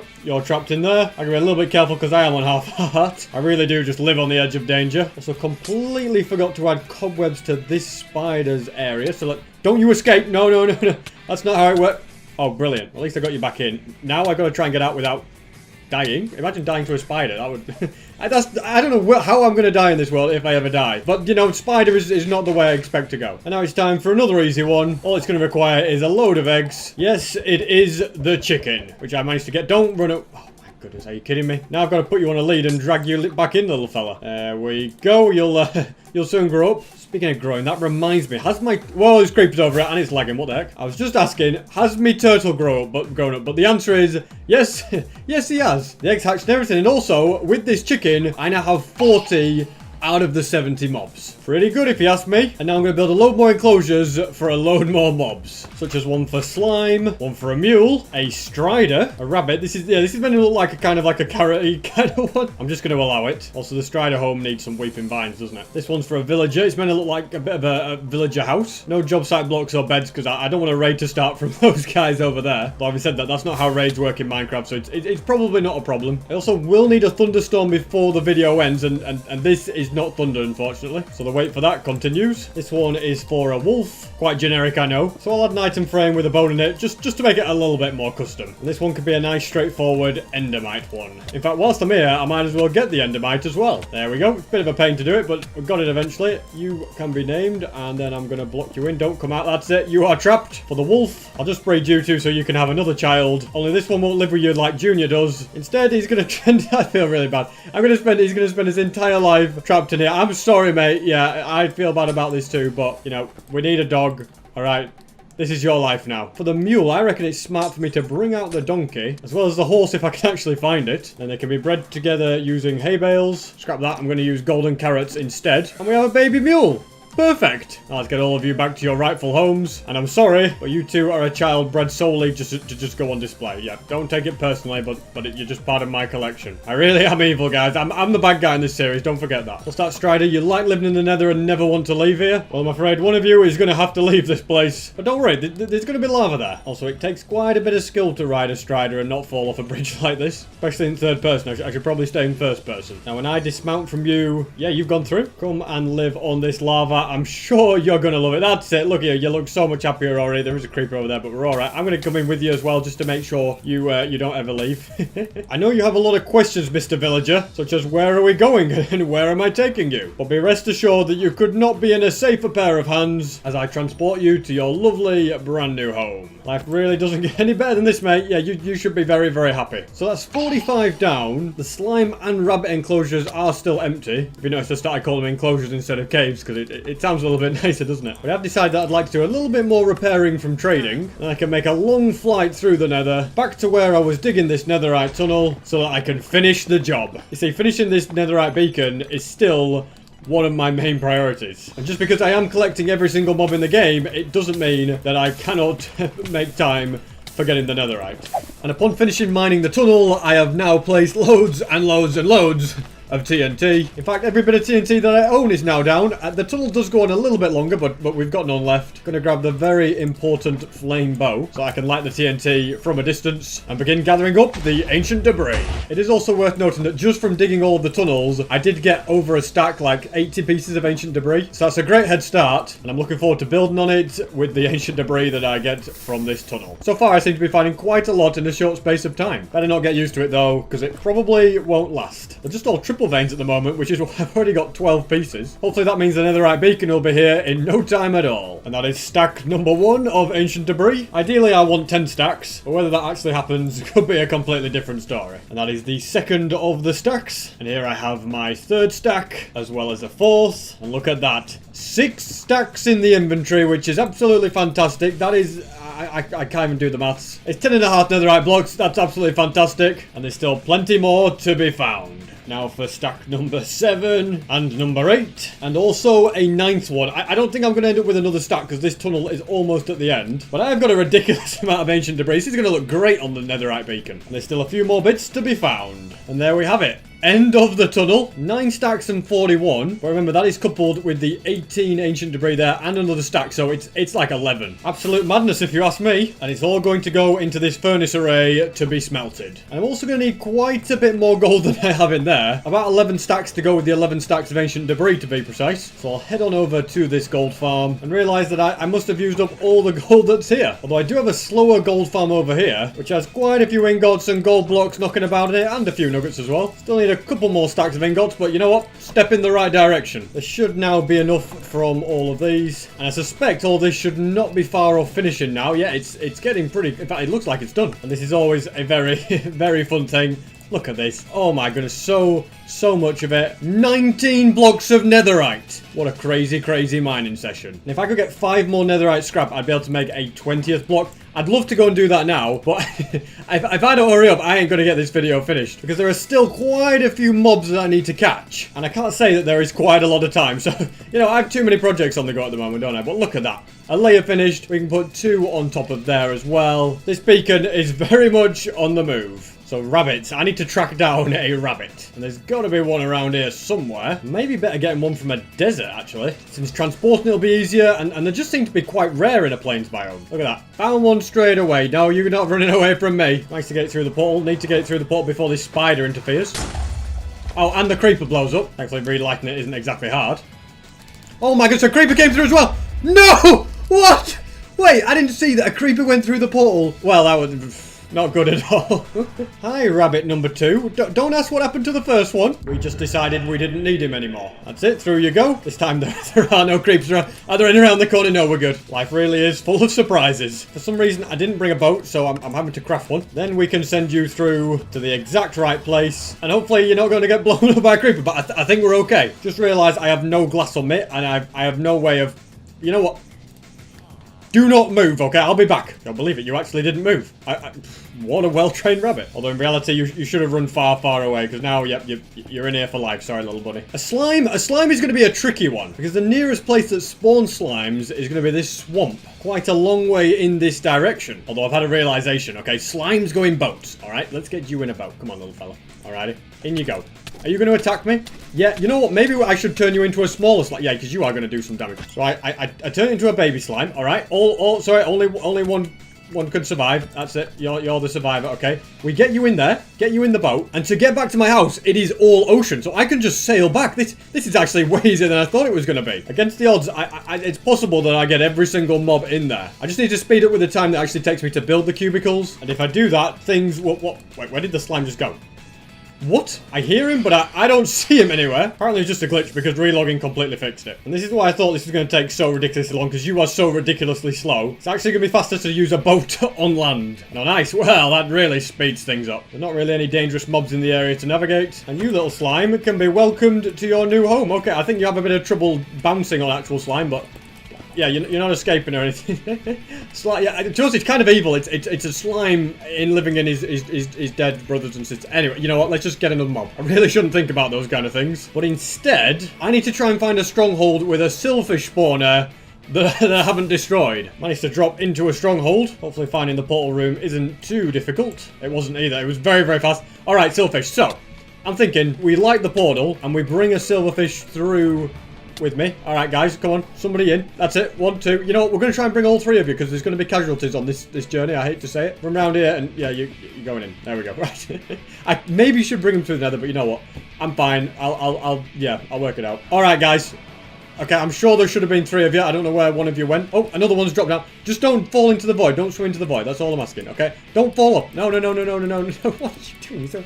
Oh, you're so annoying, silverfish. That's it. Come on, climb up the stairs. I know you're capable. So far, so good. I'm not sure what will happen when you go in the end portal. Okay, we've got to try and get you in there first, I suppose. That's it. In you go. Okay, and it should take him to spawn. I don't know where it'll take me, though. Oh, it took me to my bedroom. Oh, hold on. Is it going to despawn? Oh no. Oh, stupid bed. Should have name tagged the silverfish, because now I think it might despawn. Well, it's not here, so... and the answer must be, yes, it must have done. Un momento whilst I go and get another one. But you see, that's why we sent more than one through the portal. Come on, little fella, that's it. This time, I will name tag you. Now, because I broke my bed, we should both go to the same place. Oh, man, I've replaced it again, so it didn't think I didn't have an... Oh, my God, I'm so stupid. Although, thankfully, this one was name tagged, so I didn't lose it. I'm going to get it down that hole. Okay, please survive. You survived the fall night. Come on through the portal. That's it. Swim. Come on, win. This works. It's going to be a miracle. All right, we are going through the nether. Okay, this is dangerous.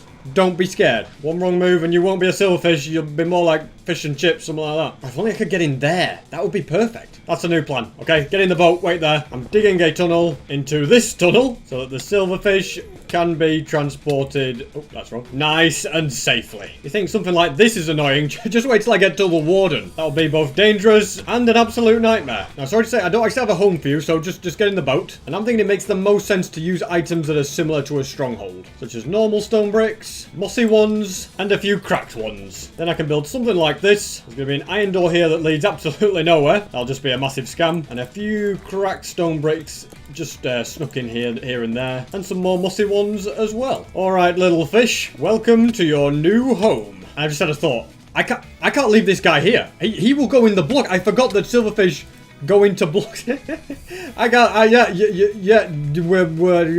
need to just slightly change what we make this out of. Obsidian. Yeah, let's see you get into an obsidian block. Whilst it's not exactly how I wanted it to look, I'm pretty sure that should be safe. And I bet you're also wondering what's happened to the strider.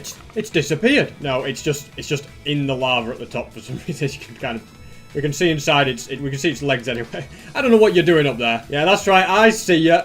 Okay, I've just made it worse. You've ruined it for everyone now, alright? No lava in the roof. You can't be trusted to not just swim up there. And look, I've fallen in now. Now I'm both getting distracted and running out of time. So I'm going to build all these others, so those 4 cells, this cell, and a bunch of others so that they will be ready to be filled. I also hope this either is or becomes a thunderstorm because I need a couple of mobs from that. I've almost built all of them, but I think we're now in a thunderstorm. I did hear lightning at one point, which makes things quite critical because I need a couple of mobs from this. First, a charge creeper. Yes, okay, it is thunder. That's perfect. That charge creeper sadly died. I don't actually have a place for the creeper to go, which is a bit of a worry. Although I do have the resources I want to use, so maybe I have to put it in a boat. You know what? I'll just put it in a boat. I think just getting it is probably the priority. I should be able to hit that one. Okay, set this one on fire. I need to get you to the rain, actually. Stop being on fire. Oh, you're in water. Okay, that's good news. I just need you to swim out of that. Come on. All right, phantoms, leave me alone. It was stuck and I didn't have time to waste, so instead I'm going to lure some over here. Oh, they all keep blowing up, which is a little bit annoying. Right, let's get you. I think I can just use this one that I had in a boat. So I charge you, place down water, get away. And I do have a boat here to put you in. So I shall put you in that for now. And I need to try and find a skeleton horse to spawn. They're not that rare, and I've put my render distance up to the max. So hopefully I can see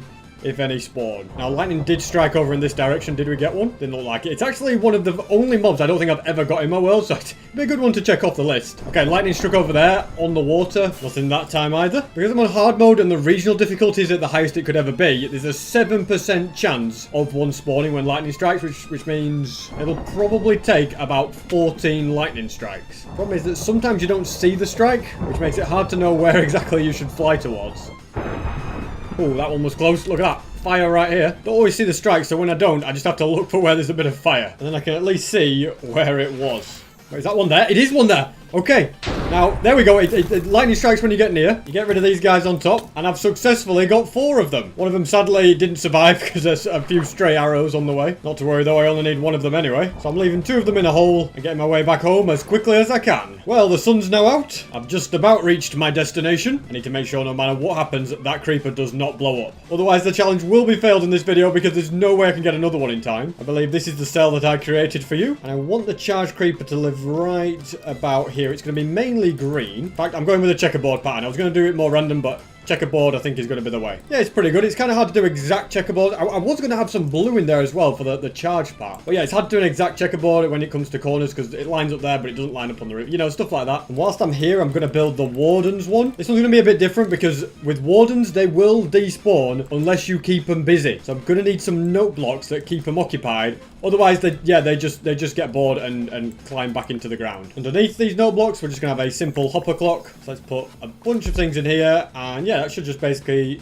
keep moving back and forth. It needs to move back and forth enough to keep the wardens interesting. So it's probably a little bit slow at the moment. I'll speed it up. And yeah, I'm hoping this plan works because I don't want the one to despawn because it's going to take a lot of effort to get over it. We also have some sculpt catalysts to decorate the area. It's a shame that we can't get one over here.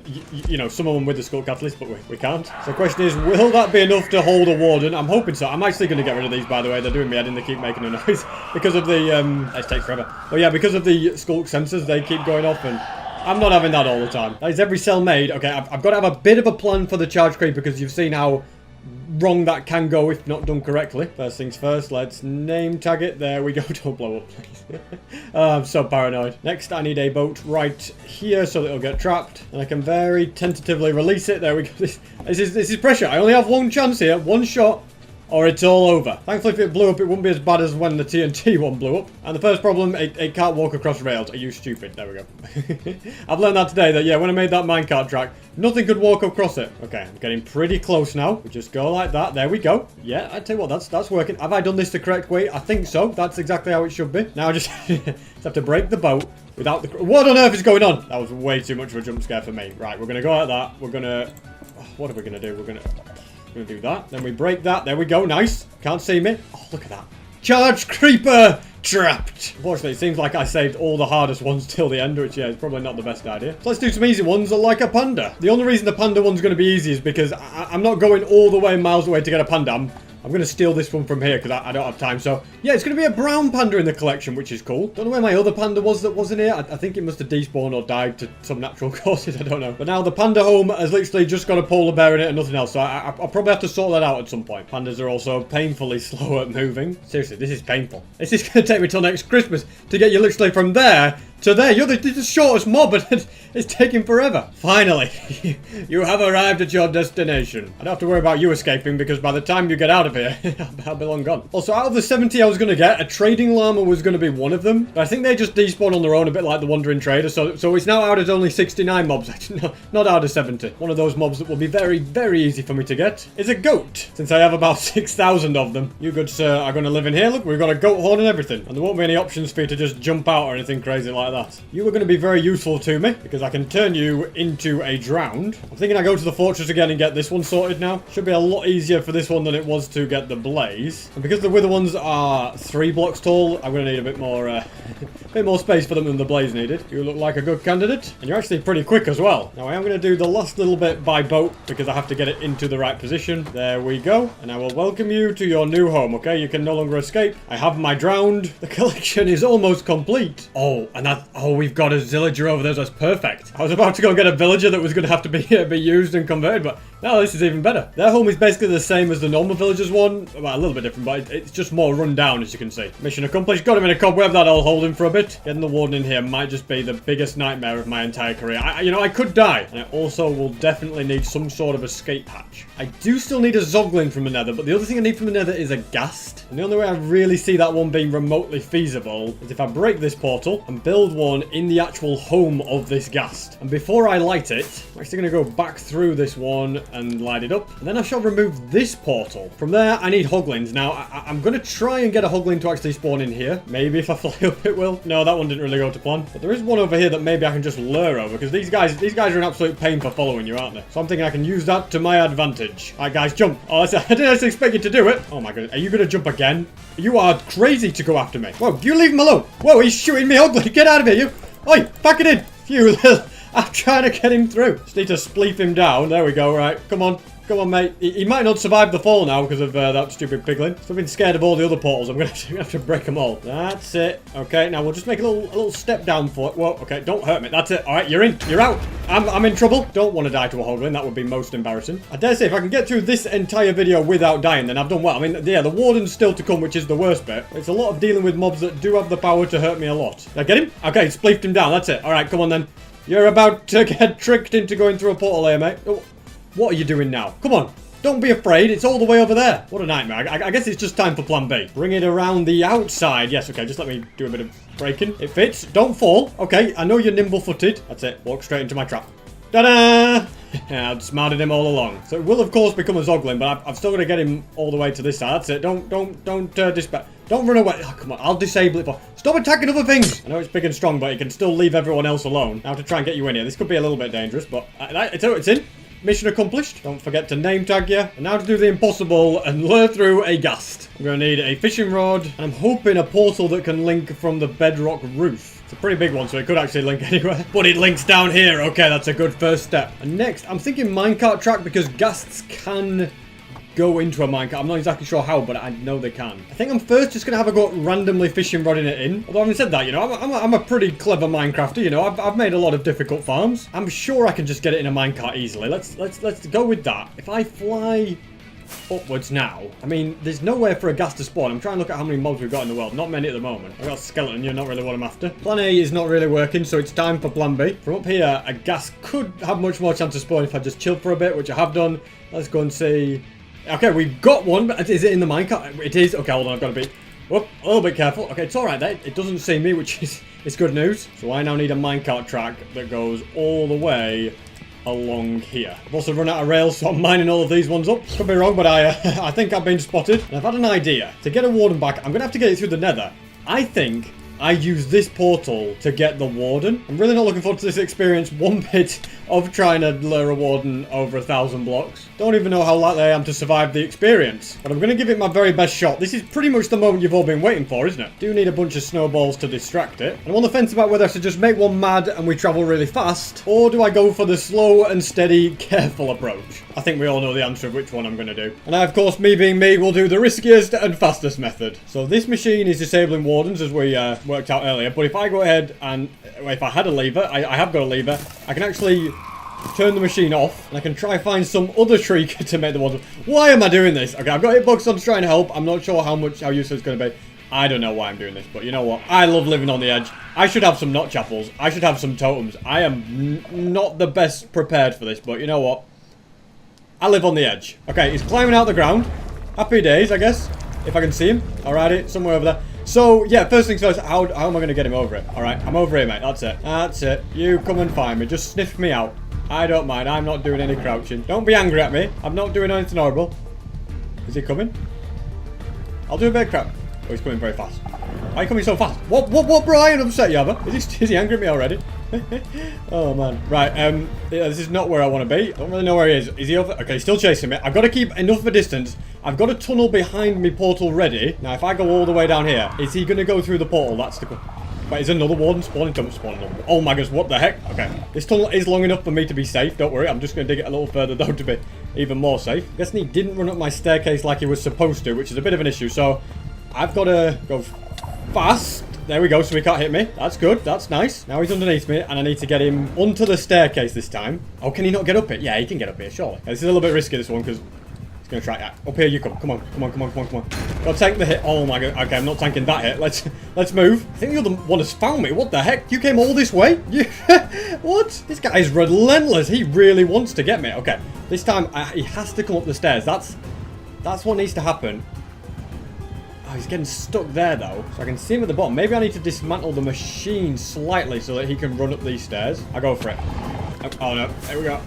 That sonic boom is so annoying. I knew this was going to be hard, but I did not think it was going to be this hard. Right, let's break this. That should give him enough room to start coming up these stairs. I hope. There he is. Come on. Don't get stuck in there. Come on, up the stairs. That's it. That's it. Come and get me. That's right. What the heck? No, you can't go off. Get out of it.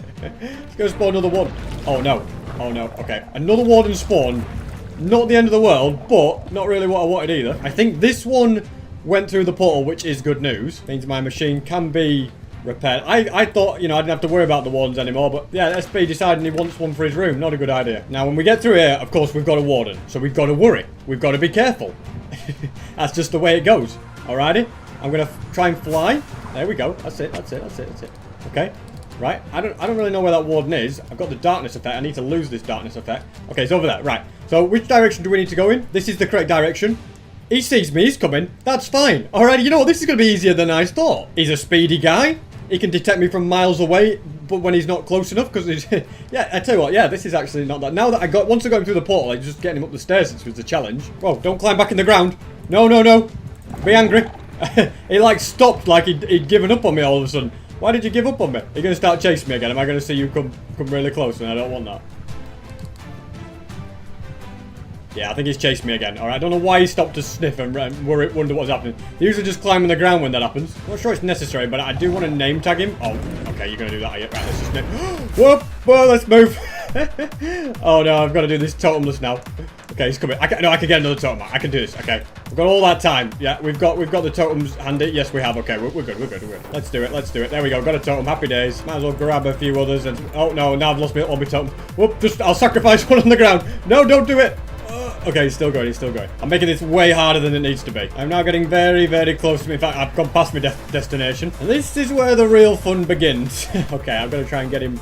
I think I've got to lure him away and lure him back. Is he smart enough to walk across? Yeah, he can walk across rails. Okay. Oh, he's sonic boomed me. That's exactly what we don't want to happen. So, you know what? I'm going to fly over here. He's going to come over. He's got to, right? Just hope that he runs at me and doesn't sonic boom me again. That's it. Come on. Come and get it. Okay, you know what? I can take the hit. Just go through the portal, please. Did he go through? He went through. Alrighty. And so here we go. Moment of truth. I'm happy with everything I've got. There's going to be a warden waiting for me the moment I go through here. So I've got to be very, very well prepared here. In fact, can I... Alright, it went. Okay, there it is.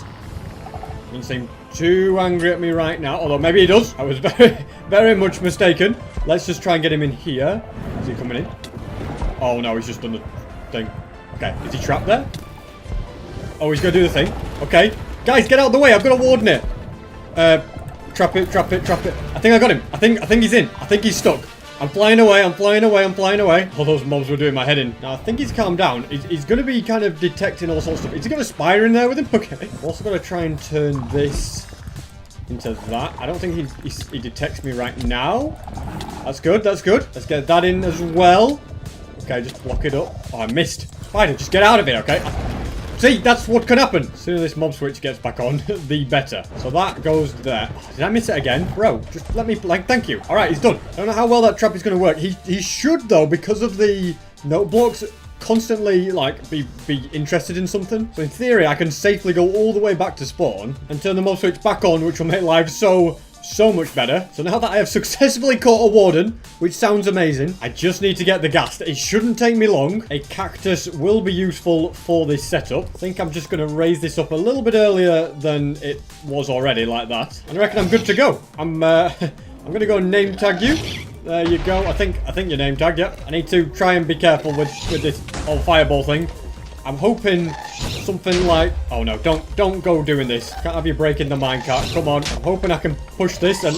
Oh, okay, away you go. There, you can break this. It doesn't matter. It looks so strange, doesn't it? I mean, if this works, it will be a miracle. But I think sometimes miracles can happen. I'm gonna stop punching these before I break something. So, in theory, it should reach the cactus and it should break and go through. Oh my goodness, if this works. Have I caught a ghast? If I get a ghast and a warden in that kind of space, it'll be insane. Tell me it's true. No way did it link to this port.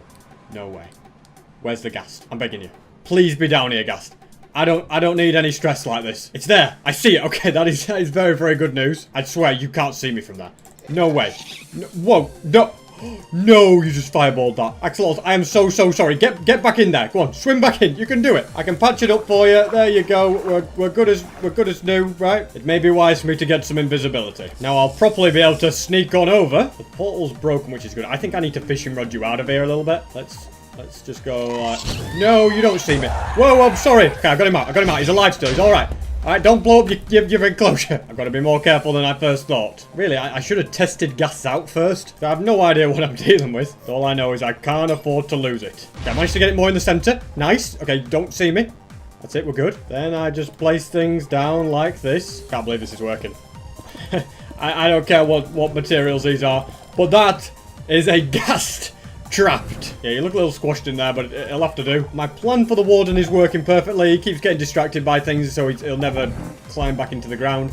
I don't know if he gets angry at me. I'll have to be careful about him going near him and stuff. And as much as I'd love to get the rest of the mobs, I'm out of time, and if you want this video to come out on the Saturday, then I'm gonna have to just postpone the last few ones till next time. There's not many though, there's just a couple of squids, a dolphin, and a guardian, elder guardian, and I want some nether mobs and a wither, and that's pretty much it. I've got 58 out of the total of 69, but yeah, some of those ones are like nether only ones and stuff, so yeah, I will finish it. It's been an amazing project, really fun so far, a bit of a difficult one, but hopefully you guys enjoyed. That was 4,300 days in hardcore Minecraft, where I actually trapped a warden.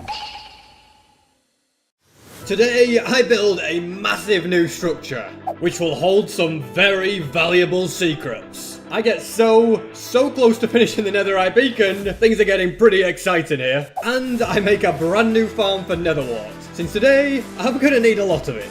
There are 14 spaces for notch apples, and I want to fill up every single one of them. So I shall first fly all the way over to the warden farm, then I can activate the warden disabler and go out in search of some ancient cities. Officially speaking, this isn't actually a mountain biome, but it's very high up, so I'm going to take a gamble and see if there's deep dark below. It looks like the answer is going to be no. Well, hey, there's some diamonds down here, which is always nice. And I will keep digging down a little bit further, because sometimes the deep dark isn't like that high, if you know what I mean. Like, it can be lower down. I just heard a skulk sensor. Oh, it's censoring me. Well, it's not censoring me. You know what I mean? It's censoring me. Yes, okay, there is a deep dark. I wonder if because I'm not in like a peaks biome, the deep dark is lower. I'm not entirely sure how that works. It's time to search for an ancient city, and then notch apples can be found, although there seems to be nothing down here, so I'm probably going to leave and see if I can find an actual peaks biome. And now this looks like a much better area for an ancient city, so I shall dig down and hope for the best. And look at that. Yes, we have got... Well, we've got deep dark anyway. Looks like... Oh, and I can keep going down. Yep, and we are in this ancient city. I see a chest already. What's that, Shriekers? You wanna spawn a warden? No, wait, you can't, can you?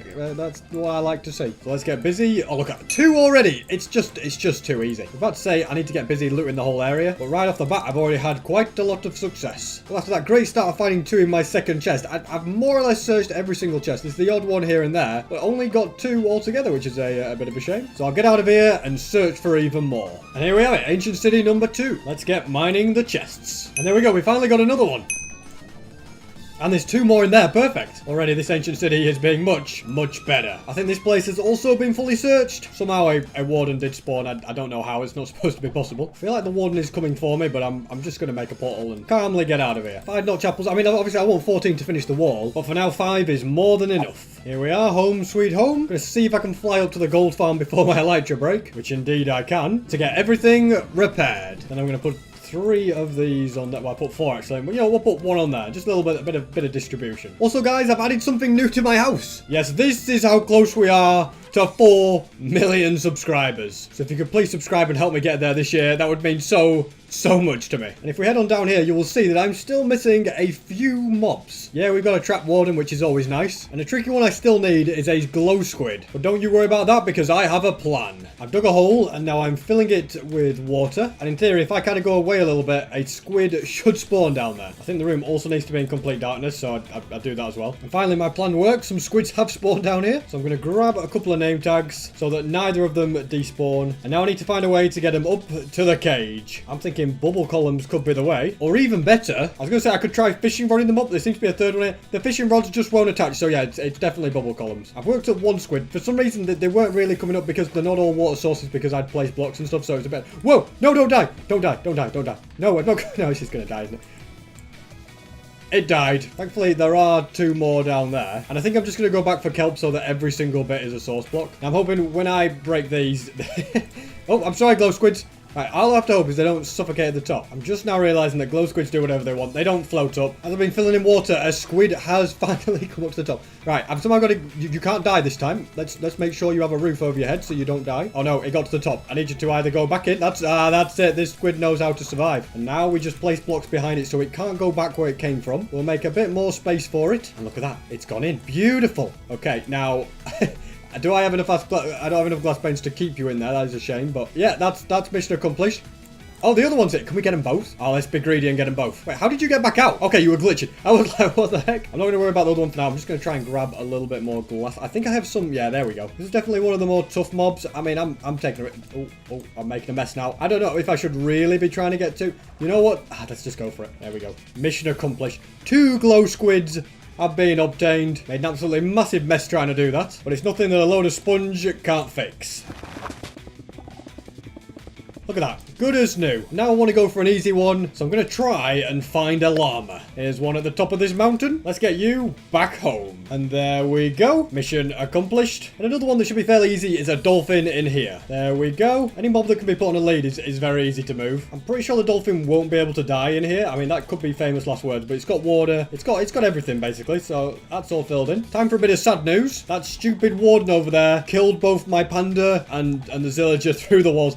Thankfully, the llama's okay for now. But that was a brown panda, which, you know, they're pretty rare and hard work to get. Thank goodness the charge creeper is okay. And now I think it's time we moved a really, really hard one. And that's going to be a spider jockey. Now, they're pretty difficult to get. I've got a bit of a plan of how I'm going to do it. The most important thing is I can't be wearing Thorn's armor. Next, the mob switch needs to be turned off. And I can get these to spawn very, very fast at the EOL farm. There we go. One has spawned right there, as you can see. So then I've just got to try and lure it away. Mobs that are riding mobs cannot go through nether portals, which is annoying. I think I've got to build a giant staircase. From what I can tell, it's going to be the only way. Almost mission accomplished, but I've run out of blocks, which isn't good. Hopefully I can quickly mine more in time. Well, this one's perfect, this one, because the guy's got a helmet, so I'll be able to transport him even through the daytime. Now, the biggest thing here is I really hope he doesn't fall off. Get all the way up, spider. Don't run off. Don't fall off. Oh my goodness, how are you still alive? Mission accomplished to get it to the top. We're going to try and name tag them both now. And now it's the long journey to lure it home because, yeah, we can't go through portals. Okay, I'm not sure why, but its helmet has broke. I guess from the sun. I just needed to get into the water. Come on. Come on. Get in the water. What are you doing? Don't do this. Why? What a disaster. What a massive disaster. The worst part is I realised I had a bucket of water, so I could have saved him. Now, a chain helmet will have much more durability. Why did you just walk off? Finally, I managed to get another one out of there. And now I've got to be a little bit more careful because it is nighttime. Finally, I am nearly back at my house. I'm an absolute pincushion. I'm completely out of food and nearly out of health. Thankfully, I can quickly grab some pork chops. There we go. Just on one heart. We'll We should be okay. I hope this spider can get down without fall damage because I don't think it's got much health left. Let's also do some name tagging. I want to get the spider first, which I think I did. And then you on top. Perfect. Now we're going to put you in the sea lantern one because that is full of transparent blocks. So, and no one's going to get hurt. Not unless you go up there. What are you doing? Oh, we've got darkness now as well. Just come on. Come on it. No, stop it. It died. Are you kidding me? I had one job and I messed it up. Just give me one moment to,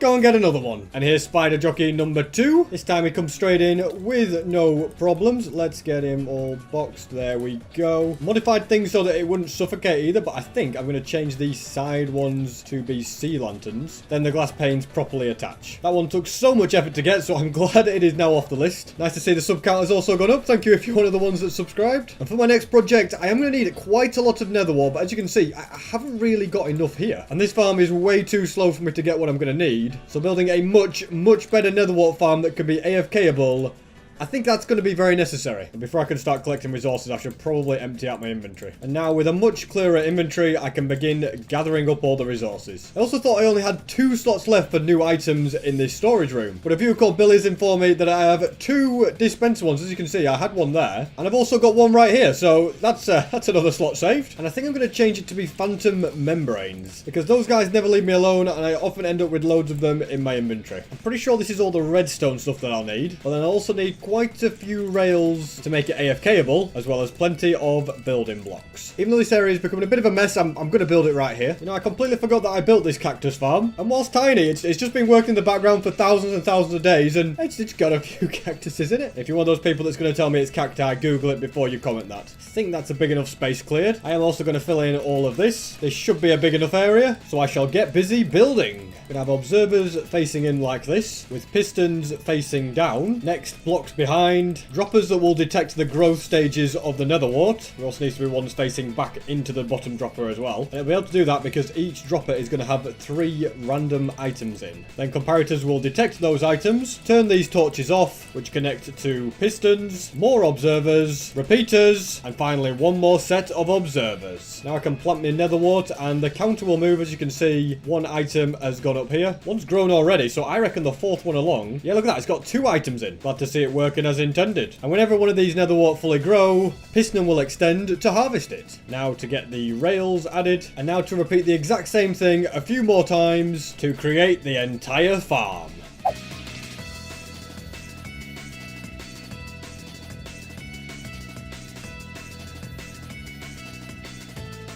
It has all now been built. I do still need to put some tracks down and also fill these droppers with 3 items each. This is now all set up. All nether wart is being planted and I can AFK at the machine like this and hold down right click to plant any nether wart that grows.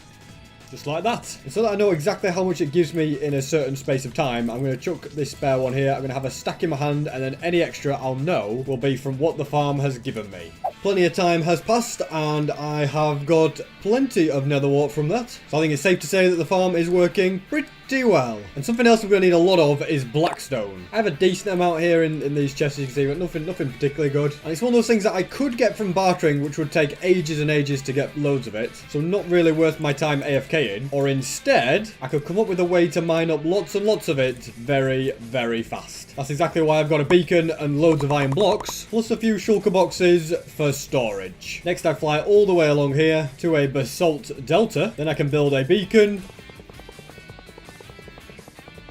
which will give me haste 2 and allow me to do a lot of mining very quickly. After this, needing more blackstone will definitely be a thing of the past. And I think at this point, I've probably got enough blackstone. I can fill 1, 2, 3 shulker boxes, as well as my inventory. Unfortunately, I was a bit of an idiot and let my silk touch pickaxe break, so I'm on my fortune 1 now. It's not too much of an issue though, since I can very quickly and easily make another one. And so I now do have everything that I need to make the giant desert pyramid. Before I get that done, I should probably work on getting every single mob down here first. Squids are another one that are probably going to drive me absolutely crazy to get, but I'm still going to do my best to do it. I know that putting them in minecarts is a thing. So I'm going to dig right down here above the cage that I want to get into. And I intend to send it down in a minecart this way. This is going to be tricky, but I'm sure miracles can happen. Now, this next idea is either a 200 IQ move, or it's very, very stupid. But the plan is to first make some weakness, and next I need a wooden sword. These are items that I would normally just never use, but I'm actually finding a use for them. Knockbacks 2 is also going to be required, which is one of the few books that I can't currently trade. So I'm going to make a lectern and get busy until I obtain it. And I got it ridiculously fast, to be honest. I wonder if it's just a more common one, but yeah, that was very easy. Now to apply it to the wooden sword, grab a new anvil and put it down because that one broke. And you'll see that a weakness does an attack damage of -4. The wooden sword does an attack damage of 4. So hitting a squid will do 0 damage. But I'm hoping that it does deal knockback. I haven't actually tested that bit yet, so we're about to fight it. To be honest, it's swimming over to where it needs to be anyway. I missed it that time. Why can I not hit you? Wait, is that because I... What? Really? Are you serious? Because I've got weakness, I can't even... Oh, well, that didn't work then. What if I actually have attack damage? Oh, okay, well, that time it works. Kind of managed to get it out of water, but it's a very precarious position. I feel like it's going to be close to death at this point. Hold on a second. Get in there, that's it. Let's get it trapped first, and then if I can... Yes, come on, SB. I just need to add some tracks. So the track is set up. I just need to mine my way into here. Place these down. Minecart there. Get in the minecart. I'm pretty sure you can put them in minecarts. I could be wrong. Oh no, now you're dying. Don't die on me. Oh dear, oh dear. Thought the rails were waterlogged. Turned out they were making air blocks. Time for plan B. I think this is working, you know. Look at the distance it moves away from it. Oh, this is... Oh my god, look at this. It's insane. Look at it, it's beautiful. Little minecart right here. Snowball across. And now it just needs to swim downwards into the minecart. Come on. Yeah, there we go. We got it in. Okay, perfect. Right, now we just have to connect it. You know, I need to stop drowning. So, right, that. Oh, it's going. It's going. And it's in. Oh, look at that. That was actually pretty easy once I started using snowballs. Now I just need to break this without hurting the squid. There we go. You're going to be name tagged like that. And then this needs blocking up. Okay, wait. It's going to be cyan. Uh-oh. Go on, SB. No, don't mess up on the last bit. Block it up and go out the safe way. No, not you. Snowballs. Get back in there, you.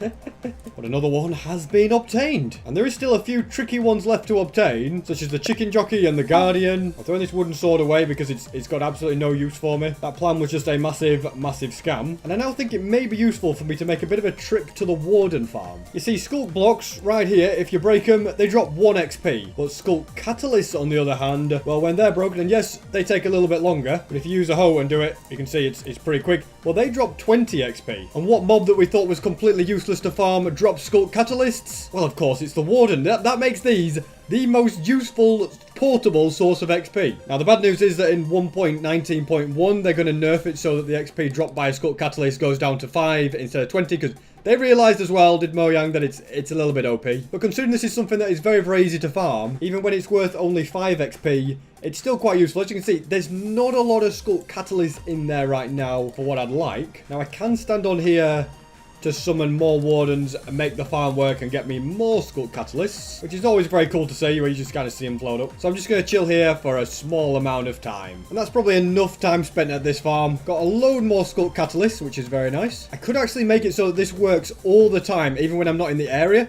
All depends on this chunk loader, which I think is in range, so I might be able to make that work, you know. I'll have a look into that later in the video, because it could be very, very useful indeed. But now armed with sculk catalysts, plenty of everything else. We've got food as well. I'm going to fly far, far away in the nether. Then I build a portal, fly away from that one, check out a ruined portal on the way, because you just never know. Now when I build another of these, the portal will spawn below the bedrock, so now I'm underneath, and I can start digging a massive tunnel, which will then be filled with TNT, and allow me to get another step closer to that netherite beacon. And many days later, and after finding a few pieces of ancient debris on the way as well, 48 to be precise, this 10,000 block tunnel... Well, I don't want to come out there, but it is now complete. Now I should probably go and get some XP to mend this pickaxe. The sculk catalysts were also very, very useful in doing that. There we go. And now it's time for me to get one of the mobs that I've been putting off for quite a while, and that is the Guardian. It's just going to be so much effort to get. And since I want an Elder Guardian as well, that is going to make it twice as hard. To put all this together, I'm going to need a lot of rails. 25 is not going to be enough. I need a lot more powered rails as well. So I'm going to begin by using this tree farm to get loads and loads more wood, since sticks will be very, very necessary. And that should be enough time spent here. All these sticks can go in there. Wood in here. There's actually quite a bit more stuff all the way at the bottom, as you can see. And so now all I'm going to need for this extremely long railroad that will transport the Guardians is lots and lots more gold, which those guys over there are going to get me. I've let loads and loads of time pass, so I have absolutely loads of gold. Sometimes you need all of this extra gold, you know, just to make sure of things. And now I will turn it into nuggets, and from there into gold blocks. And all of this which I have got will definitely be more than enough. That's loads. I'm also going to grab a bunch of iron from the iron farm at spawn, and with all this I can make all of the rails that I could possibly need. And look at that, full shulker box of those, full shulker box of those. And now I've just got to attempt to find a monument that still has Elder Guardians in it. Now, I have found a monument. The real question, this is going to get very annoying, isn't it? I'm pretty sure that I haven't ever been here. Yep, okay. Try not to get mining fatigue, and I think having milk is going to be in my best interest, or that milk's not going to be enough. Also, what on earth did I do with my flint and steel? That's another good question. Thankfully, there's a ruin portal down here, which you never know. Okay, as a fire charge, that'll have to do. I'm starting to realise just how unprepared I am for this entire thing. But I wish to try and find a cow. One has been spotted right here, so let's go and just take loads of milk. Yeah, okay, well, maybe not that much milk. But I can throw away a couple of items I don't need. Oh, well, found the flint and steel. Was in the obsidian shulker box. Well, that is very handy indeed. Next, I'm going back into here, and I'm going to just try and build a massive portal, okay? Please don't shoot me too much. Actually, packs a bit of a punch, you know, this thing. Next question is going to be, how am I going to light it? Well, the plan is simple. We just place blocks like this to cover everything up. There we go. Drink some milk because it's kind of annoying, so I can actually break stuff. There we go. That's all of that gotten rid of. Then I light it. Oh, look at this. It's working fantastically is the plan. Next, I'm heading through, where I will then break the portal, go up above the nether by doing this mining fashion, which, you know, shouldn't really work as well as it is, but what am I even doing? This is the most inefficient way to do it, but hey, it's working. Now for ladders and an ender pearl, brand new portal with minecarts ready to catch this Elder Guardian, and he won't escape out of this room. All right, now I just got to try and get him through. This is the bit that well, I was going to say that could be challenging. I was very, very wrong. It was actually probably the easiest thing of this entire escapade. Now it just needs to be in a minecart, which is, oh dear, it's dying in a minecart now, isn't it? Let's just break. Oh no, I can't break. Quick, SB, save the save its life, okay? We're just going to do something like that. There we go. You all right now? Nope. How about that? There you go. You're safe. And next I shall build a very, very long track. Oh, for goodness sake. Well, we're not mining anything. We're just placing. But yeah, we're going to build a very, very long track all the way back to my home area. And that is the track complete. I am already very much sick of the mining fatigue. I'm also completely not ready for the Elder Guardian at this point. So instead, I'm going to box this in quite a bit more. Fly all the way back. Turn off the mob switch. And now I'm going to fly upwards a bit. And hopefully a Guardian has spawned it. Well, we've got a fish. That's not what I'm after. They're all up here, unfortunately. Maybe I can try lure them down with a bit of this. Yes, this is working. It's going down. Yes, okay. No escape. Okay, this is actually somehow working. Can't tell if one went through or not. I'm just going to have a little check. The answer is no. One did not yet.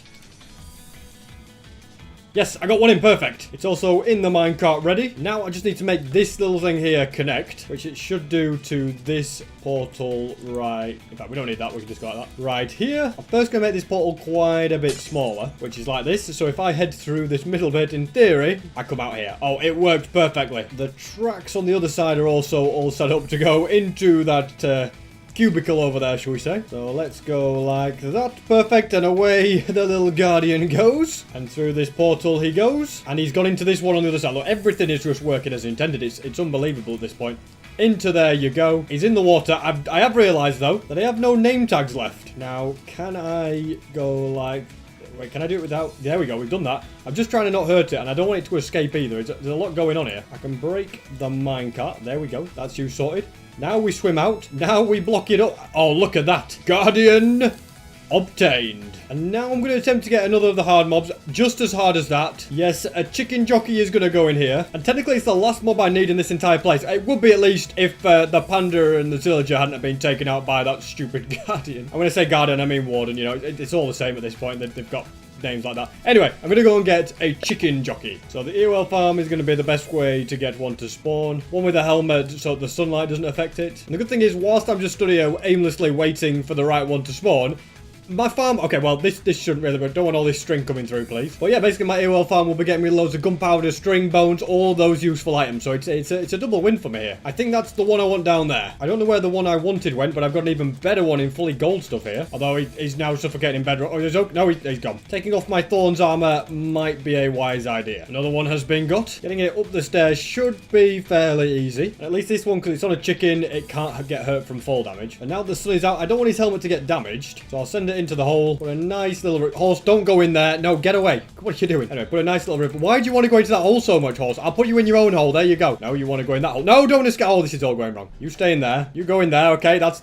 what you wanted. You can be name tagged. And then I'm going to fly all the way back home and get this mob switch turned back on because it's just annoying transporting a mob with mobs coming from all angles at you. And whilst I am waiting for it to be nighttime again, I might as well use this opportunity to buy more redstone, which will always be useful, and it'll also get me plenty of XP. Didn't realize I had all of this redstone in here. Okay, they're all emeralds, but all these redstone blocks as well. I didn't even know I had them. Might as well just keep gathering up more. And now that it is nighttime again, let's carry on luring this little fella home. I have very, very nearly got this guy home, and into your new home you come. And technically that is every single mob trapped in this room, apart from them two that died. And guys, if any of you are really, really smart and have an idea or know how I can put mobs in there without the warden attacking them, just let me know in the comments or tweet me it. You know, that's probably the best way for me to see it. But I'm definitely going to have to come up with some plan for these mobs. Maybe different mobs would work better. I don't know. Either that or I just completely move the warden. But yeah, I definitely need an idea because two empty ones like that, it's just not going to work. And now it's time I grabbed the little amount of TNT. It's a very little amount of TNT. In fact, it's such a little amount that I'm going to grab some sand, combine it with this gunpowder to make... Yeah, that's a much better amount. And then I'm taking all these shulker boxes of gunpowder to fill them with much more TNT. The reason for that is although this beacon is coming along nicely, I still need 32 more blocks to finish it, and I want to have it finished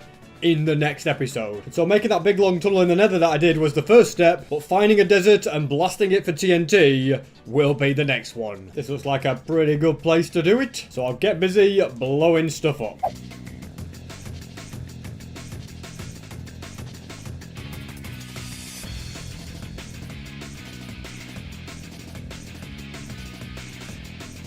And now that I have got all this TNT, I'm going to get busy filling up these nether tunnels. And that is every single piece now down. I'm going to get my trusty flame bow ready. I'm going to get another bow as well. I've got everything going here. I've got my flint. Let's light it up. Almost completely filled up this whole thing. And when the chain breaks, we just go like that and it will be lit up. And I can keep collecting up ancient debris. Already got 3 right here. And remember that in this shulker box, I had 51 from just mining the tunnels. So things are looking very good in my quest to getting to filling up the netherite beacon. Yeah, considering this tunnel is going to be 10,000 blocks long, it's actually looking extremely, extremely good. And it gives me great confidence that I'll definitely be finishing the netherite beacon in the next episode. And that is stack number 1, and that is the second one, a third one, and now a fourth. Once I mine this, I will have 5 stacks, which is just under 9 netherite blocks worth. But remember, I have all those other ancient debris in my shulker box as well, so I actually have more than 9, probably at least 10 netherite blocks, to be honest with you. So yeah, things are going swimmingly, and there's still about 4,000 blocks left of this tunnel to explore, and I'm still going strong as I get stack number 6. I'm almost starting to lose count at this point. I think that's 7 of them, which is absolutely amazing. Now, there's not much left of this tunnel, but I have ended up getting way more ancient debris than I first expected. To be honest, part of me is kind of sad that very, very soon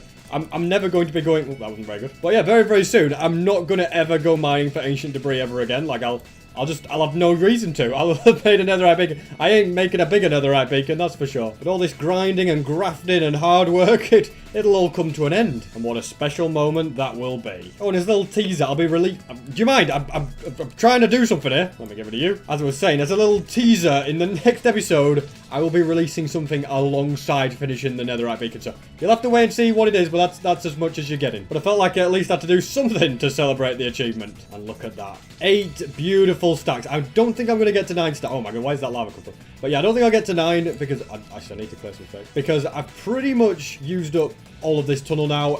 We're getting close to the end, but nonetheless, I am very, very happy with what I've got. And this is it. End of the tunnel. How do I know? Because I put some ender chests there so that I would know. And with so much of this ancient debris, I cannot wait to load up all of these furnaces. Of course, not forgetting what is in this shulker box as well. I've got 3 netherite scrap there and 6 things. Oh my goodness, I'm going to get so much. And whilst that is all cooking very, very nicely, nice to see the sub count is climbing. Thank you if you're one of the ones that did subscribe. And as we're saying, I can start loading things into here. Because I didn't just get loads of ancient debris from that. I got loads of gravel, loads of blackstone, and loads of nether quartz. Now to grab plenty of gold so that I can make all of the blocks. Well, so I can make all the ingots anyway. Looks like all of these ones have finished. Have the end ones finished as well? Okay, they're almost done. I'm curious to see, will that empty?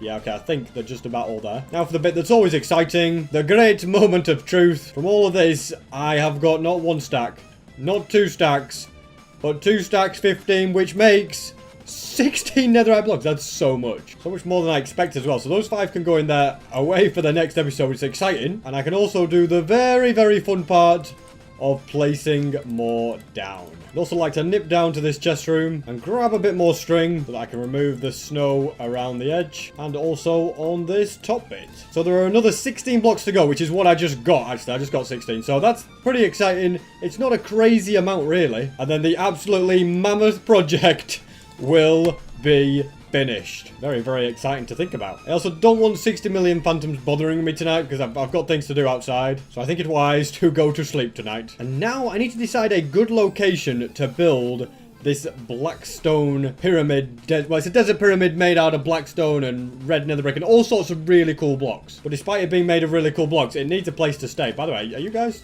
still in it? Oh, you are. Look, hello, fellas. How you doing, Ben and Jerry? I forgot what I called you guys. I never gave you names. Wow, I tortured you by making you live underneath 2 pillagers, and I never even gave you some names. I might regret this, but I think the spot that I want to build it is somewhere around here. But the reason I might regret it is because it needs to be quite a flat area, and the area is going to be 50 by 50 in size, so I'm thinking that could be 1 corner. This little mound here could easily be gotten rid of, thankfully. I've marked out the 4 corners. As you can see, yeah, part of it does involve removing an entire mountain. Something that I've not, you know, I have done that before, put it that way. I meant to say something that I am not unfamiliar with, but I just couldn't think of the word. Yeah, unfamiliar, but anyway. So that's the area. We're going to get some serious mining going there. But before I do that, I want to make the necessary modifications on my warden farm. Then I'll have it set up in such a way that it will always be working in the background, no matter what. I've actually brought loads and loads of redstone items. I've realised I probably don't need them all. The modifications to this warden farm are going to be incredibly simple. I do need to turn off the warden disable. In fact, it's already switched off. I can't remember when I switched it off, but there we go. I think I switched it off when I was using this farm, didn't I? Anyway, basically all we need is a skulk sensor. And thankfully those are absolutely everywhere. Very, very easy to find. So I just mine one up and I'm going to place it underneath. So I'll tell you what I'm going to do actually. I'm going to have... I need a piston here. So right. I'm thinking out loud here, but basically the plan is we go down here, we break this bit of wool underneath, alright? Not a problem with that. We put this here, then we put a piston. Okay, that's going to get the old shrieker shrieking, which is not a good thing, I suppose. Okay. Yeah, that's all fine. Then I need to spawn proof this, don't I? We need to make it so nothing. Yeah, maybe something like that, and then carpet on top. Okay, that's spawn proof. Then I need bow, arrow, and the arrow is just gonna go right there. No, not like that though. I don't want to pick it back up. I tell you what, let me use my infinity bow like a normal person would. Okay, warden should be spawning pretty soon. It's we stop going dark. I'm trying to see what I'm doing here. So if I go like that, I think. Now, like the skulk sensor should keep activating and unactivating like that. Yeah, thanks to the arrow. And because of it's an arrow fired by me, that will summon the warden. There we go. Out he clambers out of the ground and he'll be going up there and they'll be going into my chest. And in the meantime, this chunk loader will be working, okay? Because as you can see, if we just wait a little bit, look, that came through. So we know that wool's moving. It's going through the portal. It's coming back through. Okay, so everything's... I wonder what that was. It was a bat. I was a bit terrified. Is it a warden? Because it's so dark. But yeah, it's working fine. I can just leave the area now. And when I come back in, you know, let's say a couple of hours, I should have loads and loads of skulk catalysts. It's free real estate. And before I flew back home, I just waited outside the portal a little bit to see if it is actually working. You know, you always test these things before assuming. I can hear a million billion wardens. Oh, look at that. 16 right there. So it is working perfectly. There's loads there. Let's just see, is another warden going to spawn? The arrow's still there. So, I mean, I guess It's all working fine. Yeah, he's climbing up out of the ground. That's perfect. Always nice when a good plan comes together. I'm also going to need a lot of nether bricks to make all the red nether bricks. So I should grab a couple of these. Because I don't know how much we've actually got in here. Okay, well, we've got a lot, let's be honest. But we could always get more. So all of that is going into here. And I'm probably going to need more nether wart as well. I just think a lot of it grew and was harvested like when I wasn't here. So it just went into the abyss.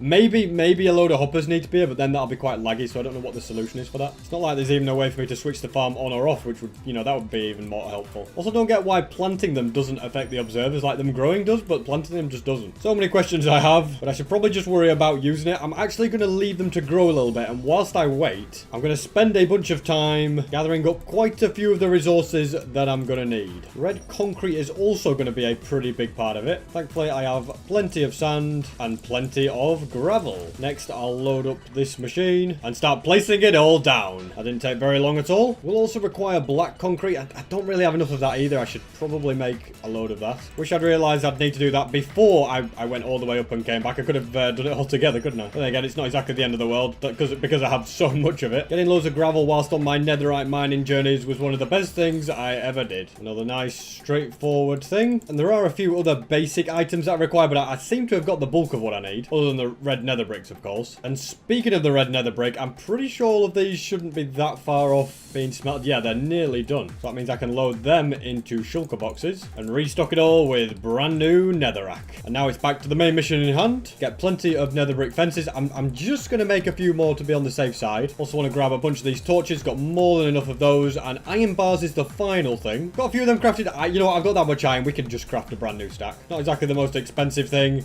So there we go, plenty of iron bars, and yeah, more or less everything I need. I'm going to shove it all into the chest for now. I'm going to keep those nether wart, and I want to get busy on this farm getting plenty more of these. I think I have now spent enough time here, so I'm just going to stop this minecart. Got plenty more nether wart from that, which is very nice. And now I want to grab, I don't know, 4 or 5 shulker boxes, just so I can store all of the blocks that I'm about to get as I begin mining away at this mountain. Although, one other thing, I have decided I'm going to move the entire area that I was going to place it. I'm going to move it to the left 20 blocks. The main reason for that will be that I just think it makes more sense positionally. That if it's about there, yeah, I think that makes more sense. And then it's not like encroaching into the hill that's on either. And also, whilst it's snowing, I am just quickly curious to see if it's a thunderstorm, because if it is, I could do with getting more creeper heads. Although I haven't yet seen lightning strike, so I'm not very hopeful. Where even is my channeling trident? Is that it? No, that's not it. It's this one right here. I'm just blind apparently. Sorry, llama, if there is thunder. Okay, it looks like there isn't. Getting a thunderstorm in my world is just like an all advancements run. It basically never happens. Anyway, not to worry. I shall instead just put my best foot forward, get some sleep because I hate working in the snow, and get busy mining.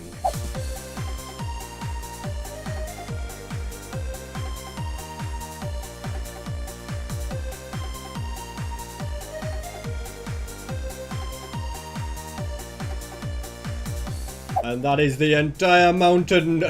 I guess moved is the word you could use. Gonna fill in a bit of this hole. Drop off all of these resources I've gathered. And I'll also get rid of this beacon. I'm also gonna now start replacing the floor to instead be netherrack. I shouldn't have been so hasty to break that beacon, because now the mining is it's quite a bit slower. In the end, I decided to only get rid of all of the grass blocks, because they were much easier to mine and faster than the stone. Also, it would seem that some of my nether wart has been growing, so I'm just going around and collecting any of them. Another 20, which is always nice. Sorry. Make that 22. And now to get busy placing down netherrack. That is all of it down where there is not any stone. And now whilst I do have pretty much all the materials I need to build it in there, in fact, I might as well just pick them up. I do want to grab a bit extra nether wart from here. So I'll fill my inventory up like that. In fact, I'm going to just chuck it all in this shulker box because I can't quite fit it all in. But I have another shulker box down there. Look at absolutely loads. This is fantastic. That can now go into there. And now that I have, I've got loads, I'm just going to need a little bit more though. So I'm going to sit in this minecart, pick it up, plant it, harvest it, you know, do some very nice AFKing. And I think I've now got enough nether wart. Look at that, plenty of extra stacks. It has also started snowing, and I'm curious to see if it's a thunderstorm. I don't think it is, though. To me, it just looks like normal snow. But just in case, since you never know, I'm going to test out my trident. Yeah, it's just normal. Sorry, chicken, I just killed a chicken for nothing. I'll now have to wait even longer for that charged creeper. Now, let's put all of that in there. Start crafting red nether brick from those. And I'm fairly confident all of that might be enough. I've got a little bit extra there, and in one of these, was it this this one, we also have... No, not that one. Actually, in this one, we also have way more. So if I end up needing it, I know where to go. And the final thing I want is to grab 3 stone, bit of iron, and then I can make a stone cutter. So I'm going to need to make all sorts of different stairs and, you know, stuff like that. So a stone cutter just helps. And now that I've got everything here, I am ready to rock and roll on building this. The front part of the bottom is kind of a bit more details, as you can see, with stairs. And then this back bit is just going to be a giant pyramid. So I'm placing loads of this down, and it's going to run all the way around in a massive square. I've worked out a bit of a floor plan for where everything's going to go, and now I can start bringing up the next layer. And I think instead of just going up layer by layer, I'm actually going to work on a tower right here. So we're going to have like a tower here and a tower on that side. I think it's just going to be a little bit easier. So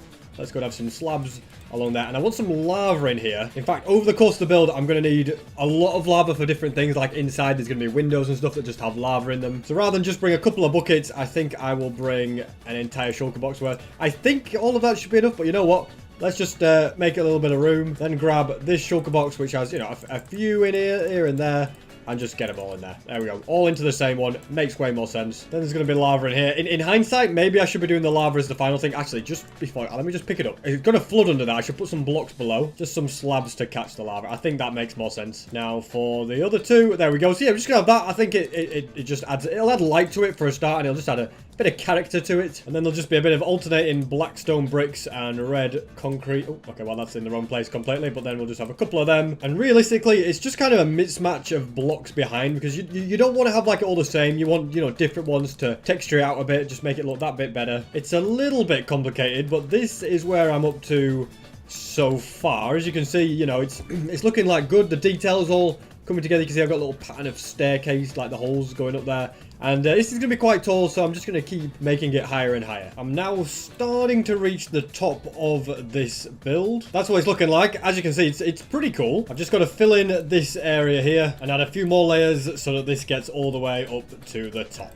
And that is that done all the way to the top. It's just missing one thing, a campfire on top. I completely forgot to craft them, so I better go and do that quickly. Unless there's any lurking in this chest. There's a couple of them. I kind of want the normals. You know what? They might do, actually. I wasn't saying that there's one. You know, because there's 2 of them and I need 2. It can be the one placed on top. You can't really tell them. I mean, would orange look better? I don't know. I might change it later. But I have to say, it's starting to look pretty good. And now I'm going to create what I've just made over there here as well.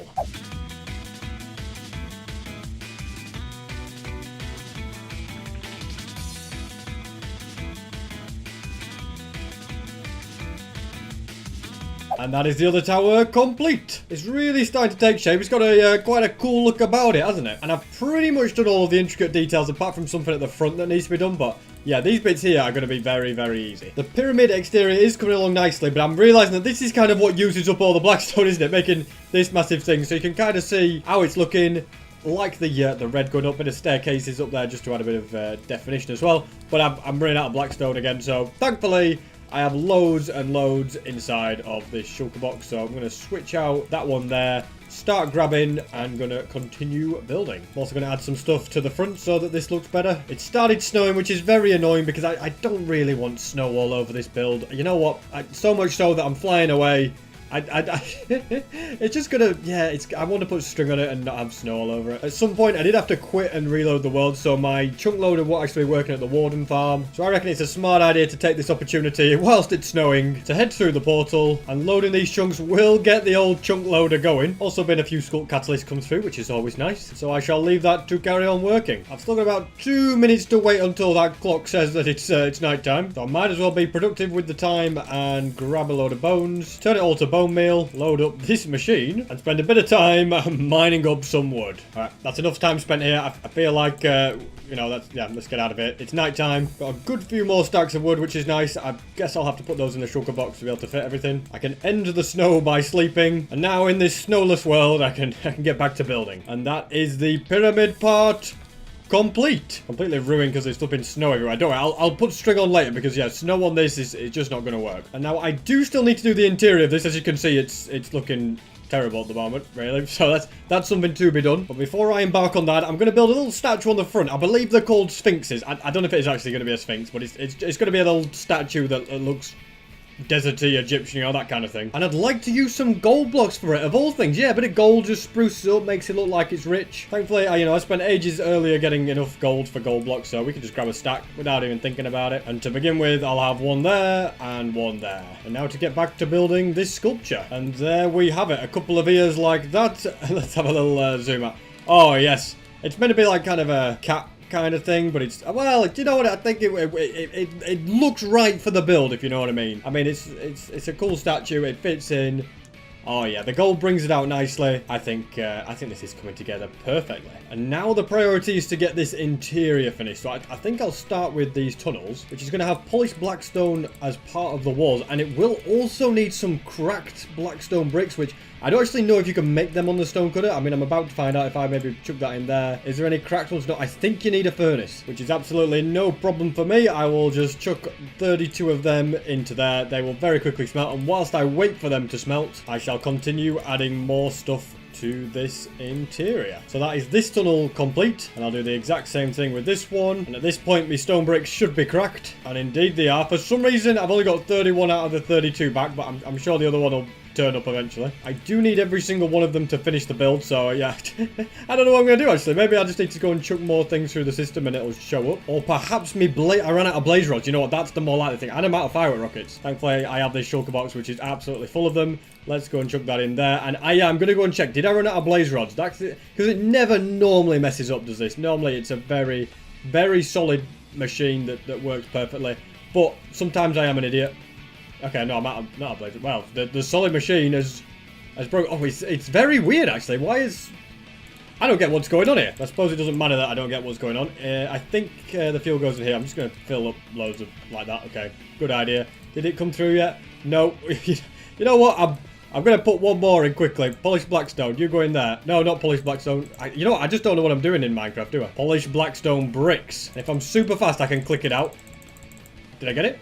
No, I didn't do it in time. But it's in this chest anyway, so I don't know why I was trying. Won't need the cracked ones for a bit anyway, because it's up there. But I am now going to continue... Well, actually, they don't need blocks there. It's more like here. And there is a system to the design as I do it. We've just got those on top of those. And then in between, we want more blackstone bricks like that. It's definitely starting to take shape a little bit now. You know, the interior is looking good. I want to put lava in those gaps, but I'm also finally going to use these cracked stone bricks to put a bit of gold there. Then that on top, and then along here we just kind of add more bricks like so. And since the lava is needed imminently, I think I'm going to need 5, so we're not going to fit all these in the inventory, are we? So let's just take the whole lot. That's the best way. Fly around. Oh, look at that. Beautiful little landing there. And then in there we could have that. 2 more on this side, and a final one here. Yeah, it was 5, it was 4, not 5. I just apparently can't count. That's going to go in there, perfect. And now to get this inside room completed. And this room is now basically finished. I just want to completely roof it off. I'm not going to do anything fancy on like the shape of the roof. It's just basically going to be a flat one, because I've got enough decoration there with the stairs and stuff like that. So glad I got so much blackstone at the start, because yeah, I've needed all of this really. It's been a very expensive build, that is for sure. But it'll be worth it when it is complete. Also had a few torches in here just to stop mob spawning. I mean, I have my mob switch on all the time anyway, so it's probably not a big issue, but better safe than sorry, I say. And it's almost complete, but I think, this room's still a little bit bare. I'm going to have like a bit of a chandelier type thing in the middle. Chandelier is maybe a bit of a fancy word for a pyramid, what's going to be put in a pyramid. But you know what? That's exactly what I'm doing. So we're going to have fences on all 4 sides like that. It's a very basic design, but I think it'll really bring it together. Got enough torches left. I've got to be careful. Can you place them like that? Oh, look at that. That's a little bit of speed place. Don't even have to jump. But the reason I was worried about torches is I place a lot of there. But that's the little chandelier thing in the middle. Kitty call it a chandelier. It's just a bit of lighting, okay? And all that leaves for me now is the floor. And this is why I didn't mine everything out, because there's stone under there, which I don't need to touch, you see. This is why we leave it till the end. It makes so much more sense. And that is the floor filled in, but I do want to add a bit of a pattern directly in the middle as well. It's going to be red concrete on these edges, and then some gold blocks there. And yeah, this is kind of painful to do, guys, but at this point, we've come this far. I've got loads and loads of it. I'm going to take a netherite block and use it on the build. So that's another netherite block that, to be honest, if I pulled all my netherite blocks together that I have scattered around the world, I'm sure I'd have a netherite beacon at this point. But No, we're going to have to wait till next episode. Watch one more extra one. It's not much in the grand scheme of things. But it'll look great in the middle. Look at that. It does. Yeah, totally worth it. I was also a little bit hasty on getting rid of all my blackstone because I want some of it just to decorate the floor a little bit. Just going to be all of these filled in. It adds more depth to the floor, you know, a little bit of decoration. Makes it look a little more ruined, you know, because this ain't a brand new place. This has been here for thousands of years, if anybody asks, all right? So... yeah, we've got, yeah, like, you know what? This is a very, very cool room now. Missed a couple of spots for netherite as well. They almost snuck through, didn't they? I wonder if it's the same on the other side. It's not the same on the other side, but I think that's because it was netherite before I built it, if that makes sense. And I'm also going to mix red concrete into the floor quite a bit. Again, just makes it less boring, adds a bit of character to the build, shall we say. And that can go all the way outside as well. Perfect. Look, we've got enough concrete we have. I think I might even extend it further. I'm going to extend the netherrack a bit more. But let's have it go into this room as well. Very, very nice indeed. And with that, yeah, I think it's complete. Like I say, I do want to just add more netherrack around here. And I need to cover it in string. That's definitely got to be done. The shape of this lake is also not very terraform. Well, it just kind of is a big straight line. So we want to make that look better. All of this is going. Yeah, it's all being changed. Beautiful netherrack, which is just what the doctor ordered. And that is this bit done. Although it definitely needs to kind of connect into this area as well. We can do a bit of a mixture of this, I think. And I think that's enough netherrack down. I might just add a little bit of depth to this area as well, because it just looks a little bit flat. So if I go like that, that should be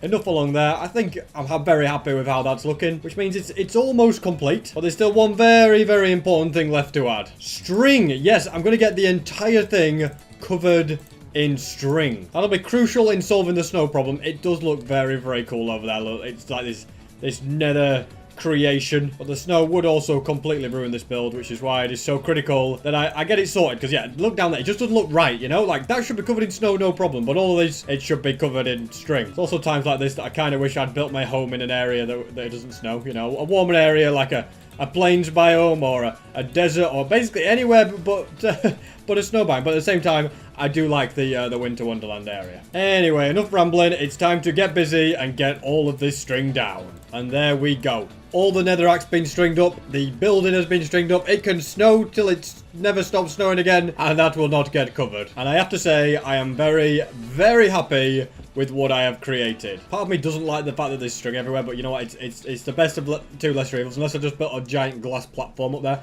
Now, what am I going to use this inside for? I'm going to use it as notch apple storage. I do also want a creeper head to go on there and there, but yeah, I need a thunderstorm for that, as we've already assessed. But yeah, as I was saying about my notch apples, I filled up this wall, filled up these two walls, nearly filled up these two. So what have I got? I've got space for 9 more. And the way ancient cities are, that will not take me long at all to fill up. So when I need it, it will be very, very useful. I also would like to see if any... okay, just be careful when flying in your house. You know, don't ever fly in your house, guys, okay? It's a very stupid idea. But as I was saying, I want to see how the old netherwart farm is going. Has it harvested more? That's the real question. From the looks of things, I think the answer is yes. But I can't for the life of me locate where I put the minecart. Oh, here it is. Okay. So if we just kind of set it off going, and then I can hold, right click, do a bit of harvesting. Very nice. Well, harvesting and planting. Well, there's loads of it. And that's all I really want to do, was just check that they're all okay. I mean, they'll grow more when they need to. Yeah, it would definitely be cool if I could come up with some way to switch the machine on and off, but I don't really know how I would do that. It's a little bit intricate for that. I also want to grab one item, which is going to be very useful if I can find it. I've got in completely the wrong place. You'd think after, you know, the thousands of days I've been here, I'd know my way around my own chest room, but the answer is apparently I still don't. This chest can go, I think it can go on top. I think that looks best. Chuck all that in there, and whilst I'm doing stuff like that, all right, we're going to grab that, swap it around so it, you know, it looks a little better. End the chest on top. Very, very pleased. Wait, where's my sword got? Wait, I put it in there, didn't I? Yeah, there we go. It's okay. We've not lost it. Part of me really wants to cover this in string. Do I do it? It would look so much better, wouldn't it? Look, sometimes you just got to do what you got to do. But I'm actually not going to cover it in string. Instead, I'm going to cover it in red nether brick because I hardly ever build with that. We're going to use slabs. And then I can just cover all of these pistons, as well as the observers and the other pistons along here. This is definitely going to require way more nether brick than I first thought. I might need the nether wart from there to make more of it to fill it, to cover it all, because yeah, it's going to take quite a lot. And that is now completely covered up. I tell you what, it looks pretty good. I do want to spend a little bit more time picking up some of the old nether wart and planting it down. And because like a lot of them have nearly grown, I feel like this is going to be pretty profitable if I just sit here for a bit. Otherwise, they might kind of be a little bit wasted if I don't stay in the area. So I'm just going to sit here for a day and just see how it goes. And I think that is enough time spent on there. Got a decent amount more. We've got 3 stacks there, which is cool. Kind of unbelievable at this point that I'm probably going to finish the video on time. That never normally happens. All of these bricks here can be grabbed and taken. I don't think this should... Yeah, that's not needed either. Let's grab them. In fact, I should probably put these in sugar boxes because, you know, those chests are nearly full. I don't want an overflow because... It's not that an overflow would be a problem. It would just then clog up the junk chest at the very end, which I don't really want that to happen if I can avoid it. As you can see, I can avoid it very, very easily. And now let's make a little trip back to the Warden farm. I've still yet to set up the blue ice pathway, which I want to make it, but it's just going to take so much effort to make, and that's the problem. It would also be twice as fast getting there if I had blue ice pathway, so that's another good reason to use it. Anyway, let's see how many one... Oh, look at that. Isn't that just beautiful to see? Okay, yeah, there's not enough ender chests here. Thought I'd place an extra one for absolutely no reason. Let's not do that. I'll tell you what we do want to do. We want to load this up with as much stuff as we can. Look at that. That's brilliant. Portable XP. Absolutely beautiful. More's coming through. Keep up the good work, fellas, even though I can't see you. The fact that it's now snowing is very useful because I can see if I missed any bits with my string, but it looks like it's holding up. This room is also still... definitely not finished. You know, obviously I do need to get the panda and the zillion. I'm waiting for your guys' feedback on that before I start. But yeah, I need to make this room look a lot better. And I am also going to have homes for the Elder Guardian and the Wither, like down that corridor. The Wither's going to be away from everything just in case it somehow breaks out. I wouldn't be surprised if it does that. And the Elder Guardian, because I don't want to get mining fatigue every time I come near it. My tools are also looking a little bit worse for wear. You know, there's a lot of mining when I was doing that mountain and stuff, wasn't there? So a little bit of repair work at the gold farm will be useful. I should say the second-rate gold farm. I mean, this isn't the main one, as you can see. It doesn't really get you that much gold, does it? But it is a very, very convenient way to get XP. There we go. That's nicely done. My pork chop reserves are also a little bit low. And you can't really see it down there, but there's a hoglin farm at the bottom, so I'll just get a few more from this. And that should be long enough. And I can then grab all of these, chuck some of them in the shulker box. In fact, whilst I'm in the shulker box, why don't I take out all those hay bales? They don't need to be there. They can go down here. The spare pork chops can go into there. We got 39 to spare. And those spare 39... can go into that double check. I expect to have way more after that, but anyway, it's not the end of the world. And the sun has set on this world. So that, ladies and gentlemen, was 4,400 days in hardcore Minecraft. After spending over a year on it, today I will finally finish the netherite beacon. I can't wait. I also build a super fast blue ice highway and make loads more progress in the mob collection room.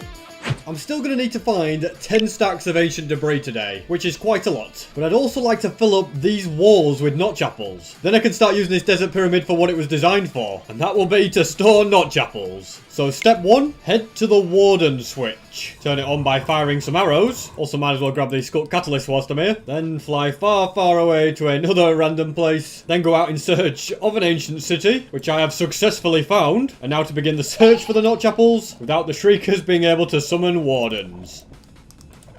I found one. Okay, look at that. We have found the first one. Very, very happy days. And look, the next chest has got one as well. Okay, we're going to get a lot here. This is already going very, very well. And there was 2 in that one. Oh my goodness. The RNG is certainly on my side today. Oh my goodness. Wait, I've just flown through a cave. And look at that. This is the ancient city I was in. I better be careful not to die. And then I flew through up here. And there's another entire one right next to it. It really does not get any better than this. And that is another one. This one has now been fully searched. And so I'm going to fly up out of another cave. Probably not going to end up at another ancient city by doing that. Once was crazy enough. And now I'm going to see if I can track down another one. Digging down in this spot doesn't look to have been very successful. Found a diamond though. So I shall try somewhere else. And this is much, much better. So let's get searching. And I think I've just got a 6th one there. I love the way this one merges with a mine shaft. And that's an 8th. It actually had 2 in it, so technically it was the 7th as well. And I am now more than happy to head home with this haul that I have got. And my portal spawned right by a bastion, which is very, very useful due to the chance that you can find ancient debris in chests. Look at that. Got one there, and another one here, and also in this chest. And that is all of the chests checked, and now I can actually fly back home. Here we are. Let's add these to the wall, and that's just 1 spot remaining. And of course, this is going to be a very, very special video when I complete this beacon. I'm definitely 100% going to do it today. And to celebrate this special moment, I'm releasing a bonus poster of the netherite beacon. They're available on SB373 They're very limited edition, and I have signed every single one of them. It took a very, very long time, and once they're gone forever. Now, the best way for me to get ancient debris is, of course, by TNTing the nether. So with no time to lose on this project, I'll first get my elytra and tools mended, fly away 10,000 blocks worth, then I'll build a portal, followed by another portal, so that I'm below the bedrock, and I can get more obsidian back from here. Next, I will dig straight down and begin digging this monstrosity of a tunnel. And that is the tunnel complete. I'll add the TNT a bit later, and I might as well smelt all the ancient debris that I've found. And whilst I wait for that, I also want to make a flight back to the warden farm, because right now the farm isn't actually active until I flick that lever. Now the wardens are once again spawning. And up at this XP farm, I'll also do some item repairing. Now these are all done, and when combined with all these other items, it makes 14 more ingots, which is 20 altogether, which means I've got 2 more blocks. And so that's 2 down and 15 to go. How very, very exciting. And I'm also getting closer and closer to 4 million subscribers. So please, if you enjoy my videos and want that number to go up, then don't forget to subscribe. And now I want to address an issue in my room of every single mob. The warden, being the nasty mob that he is, took out the panda and the villager, but he never touched the charged creeper, and I always assumed it was because it was further away. But now you guys have enlightened me that wool is the secret. Yes, there's wool around that, but no wool protecting the panda or the villager. So I'm going to nip to this little place right here, grab plenty of wool, and place it inside this wall. There we go. I think this is making the warden quite angry at me, but he'll just have to get over it. Now, of course, I'm not painfully getting another panda so then he can just take it out. No, first, we need to test it. I would say I'd test it out with some chickens, but apparently they've all been eaten by you. Well, I've got plenty of eggs, so it's not the end of the world. Are you really going to do this to me? What is your problem? The warden is very, very angry at me. This is very, very sad. I've just got to get some more chickens in here. Okay, he's going to do it again. Whoop! I'm sick of using totems. And the flipping chickens are escaping. I've got to remember that owning a warden, it's not a safe thing, really. Right, you guys get in there. I'm just going to have to accept that I'm going to use some totems in, alright? You get in there. Okay, that's the first totem gone. But that's just got to be the way. There we go. Chicken, get in. Come on. This is a bad time. This stupid warden's going through my totem like it's nobody's business. This chicken is trying to escape and get me killed. There we go. I've nearly run out. Okay, I don't want to throw 4,500 days down the drain at this point. Just come on, chickens. Get them in. Okay, I didn't know this. Get out of there. SB, don't get in. This is going to be the end. You can't reach. It's okay. Okay, more totems. You know me, loving to dice with danger. Right, let's just get the rest of the chickens in here. To be honest, there's enough chickens in there at this point. I don't know why I keep throwing them in there. Let's just go like that. There we go, another totem. I'm getting used to it now. Let that warden calm down. Now, if all those chickens survive, then I know that the wool is doing the trick. And thankfully, there is a place where I can get loads and loads of totems, which is the old raid farm. Yeah, okay, I know there's a few empty chests, but look at this. Loads of them here. Now, this can also be gotten rid of. It was a really, really long minecart track, which served its purpose in the beginning, but it's no longer necessary. Next, I've got to actually start making this entire room look good. At the moment, the walls don't look too bad, you know, with the mobs in, but the rest of it's not very good at all. And once I mine the floor, I can also mine the roof, and the amount that I can reach is the perfect height that needs to be mined out. Whereas if I stood up here, I'd be breaking too many blocks. So the procedure is floor first, and then roof. You know, mining out everything is taking a lot longer than I thought. Yeah, this is a much bigger room than I realised. But on the plus side, it's a great way to get lots of cobblestone, which will be perfect for hoppers, pistons, observers, dispensers, all the redstone items like that. And if I run into any lava, I'm going to turn it into obsidian, because I think that's the safest. Well, I'm not going to jump into it. That's the entire reason why I'm turning it into obsidian, because it's a safer option. Looks like this guy's finally calmed down, and all of the chickens are absolutely fine. So thank you, guys. Your plan worked perfectly. As much of the floor has been removed as I dare without making this guy too angry. My pickaxe is almost broken, so a quick repair is going to be the priority. There we go. Time to get rid of this roof. I'm also thinking down the middle here, I could just make some stone bricks, and a pathway could be formed along the middle that connects to that doorway. Oh dear, looks like we've sprung a bit of a leak here. Okay, so it's because there's sand here. Nothing I can't fix with a bit of cobble along there, and sand on top.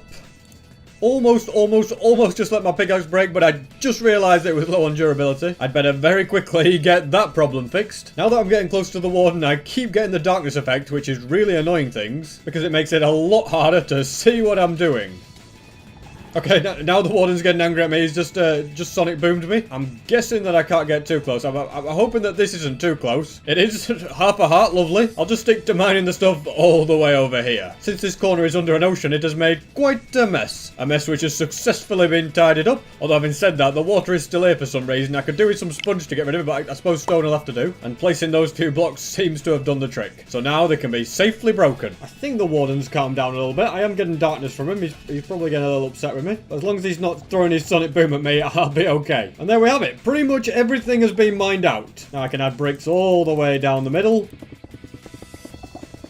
Pretty much to the end, as close to the warden as I want to be. And my oh my, the potential is certainly here. But there's something else that I also want to do. First of all, unload all this stuff. Then repair the pickaxe. And now I want to go ahead and gather up a load of ice. And the reason for that is because I want to make a blue ice pathway all the way to the warden farm. Otherwise, it just takes me ages to fly there. Well, I went AFK for a bit, came back, and my pickaxe had broke. I definitely need to come up with some sort of better solution to stop that from happening. At least it's been quite successful in the fact that I've got loads and loads of ice that can be packed and made into blue ice. All of that becomes just a stack and a half of blue ice. Considering I'm going to need 1,000 pieces, there really has to be a better way. Fortunately, I do have some spare blue ice in this chest, bringing my total to 3 stacks. I'll also make stone brick walls, and this is how I plan to build it and conserve as much resources as possible. As you can see, every other block is blue ice. Then I put walls on the sides, and I can ride a boat down the middle at full speed without needing to make it too wide. Very ingenious, if I do say so myself. And a boat on blue ice is twice as fast as flying with Elytra, so it should all work out very, very well. Only thing I do want to do is grab enough stuff to make a new pickaxe. I don't know how many times I've broken one, but it's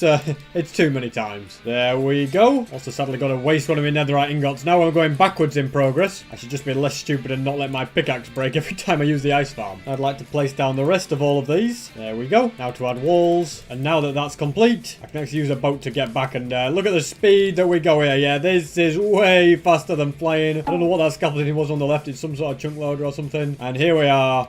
Back home. Also not 100% sure if mobs can spawn on blue ice. If they can, then it could be a slight problem. And whilst I'm on this blue ice highway mission, I might as well gather up loads more so that I can finish it. Although great, it's by the monument. I forgot, oh, it's that monument. The one where I got the Elder Guardian from last episode and now I've got stupid miner fatigue. Probably going to end up popping a totem here, you know? No, I'm not. Okay, I'm going to drown. Yeah, I'm going to pop a totem. But that is all of them defeated. I did drink my milk just before this last one so that I've got to be careful. But I drank the milk so I wouldn't have mining fatigue. Over here, I left my ender chest and shulker boxes that I couldn't mine. So this is a good opportunity to get more food and another totem. And also, look at what we have here. Blue ice above the surface. This is basically just prime real estate. You'd also think it would snow on the icebergs, but no, apparently it just rains. Well, I got quite a lot from that. Look at all those stacks. Definitely a step in the right direction, but I shall keep going. And I think at this point I've got enough. I'm grabbing a little bit of packed ice as well, which can be crafted into blue ice, and I'm pretty confident that all of that is enough. And now it's time for me to get busy placing all of these down.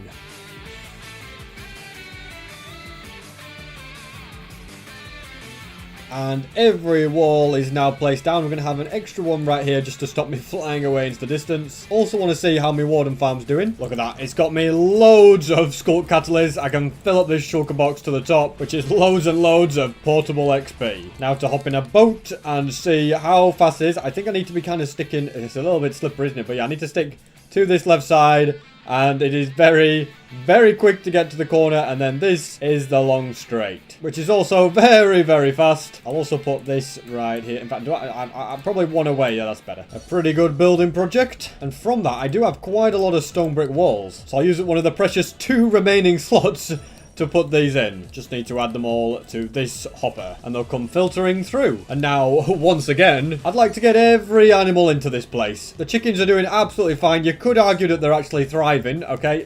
Which is why I'm going to have to get rid of you guys. Yep, sorry. I'm going to have to make this guy a little bit mad, but this is just all in order to get the get the zillager in. I'm going to need a boat, so something... Oh, here we go, here we go. Yeah, get angry at me. Go on, do your worst. Wardens really are just very, very annoying, aren't they? Okay, right, we've got to be... You know, if I get this wrong, I'm dead in my world, actually. Hold on, SB. He was definitely winding up for another attack there as well. I have to be a little bit more careful. So we just break both of these. That's it. Get angry, do whatever you want. All right. Then we get another tome. So we can get this villager in a boat pretty safely, I think. I don't know, actually. It's just going to be a pain. I'm sure I'll be able to make it work one way or another. Hello, Mr. Cartographer. How would you like, a boat and a brand new life? Apparently didn't want it because when I broke the boat so I could get him over here, he completely wandered off. All right. First villager to come outside gets a surprise. Is it going to be you? It's gonna be you. Okay, no, you're too late. Surprise is over, mate. And believe me, you don't want to know. What are you doing? If I've said it once, I've said it a million times. You can't both be in the boat. Come on. Out, everybody out. One in the boat and one goes back. Okay, he's going back. You're going in the boat. Let's get out of here. Now, there is an angry warden at the end over there, so we won't be getting too close. This is probably enough for now. Whilst he's angry, you just stay in the middle there. And since it does seem like the warden is going to take a bit of a while to calm down, so I'm going to grab a couple of shulker boxes worth of bamboo. In fact, let me change that. I'm going to grab all of my bamboo, and we are going to get another panda, since all my other ones have somehow died. Also, thank you to all the people that are subscribing. The number has gone up. And here is the Great Panda Portal. And then somewhere around here, there's millions and millions of pandas. Yeah, I basically bred loads to get a brown one, and this is what the aftermath looks like. Kind of made the mistake. This brings back sad memories. Like, what the heck is going on in here? Why have I... I just put loads of babies in there and then, oh, what have I done to you guys? Now, the pandas down here are probably have a decent chance of getting a brown one. I don't really remember. I don't think you're a weak one.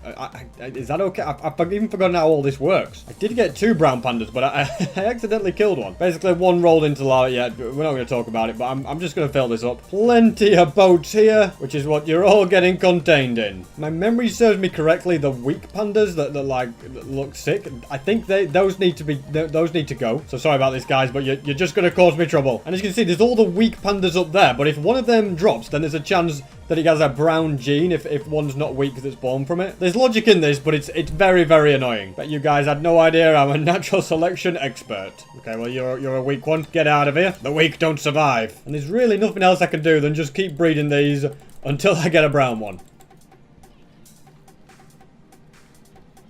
And there we go, we got one. Perfect. These two will produce a brown panda, or at least have the potential to, with the right situation. Now, there are kind of pandas in the way everywhere, so I know you guys are endangered, but you're not endangered in this world. There's too many of you. I've got to lure this guy up. No, don't you guys come near. There's a very long flight of stairs for us to climb up ahead. Actually, are we going up the right flight of stairs? I don't really want to be up there. I want to be over there.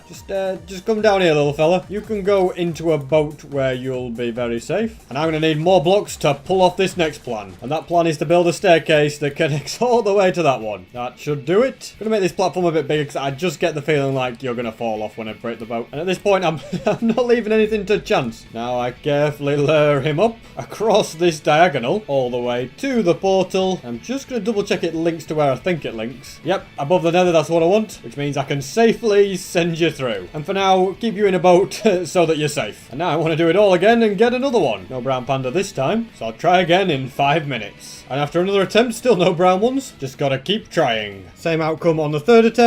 But on the 4th attempt, we've got another one. Kind of trying to lead 2 up at once, but I feel like one of them's just gonna get hurt if I try that. So one can go in a boat, and one can be lured up here. Now they're up here, I actually feel like putting it in a boat, and me going across like that is actually faster. Pandas are very, very slow creatures. Yep, this has been so much better. Into the portal you go, and join your friend in the boat. Now to do the same with you. And I also do wonder, how on earth did that panda get all the way up there? Why are you rolling up?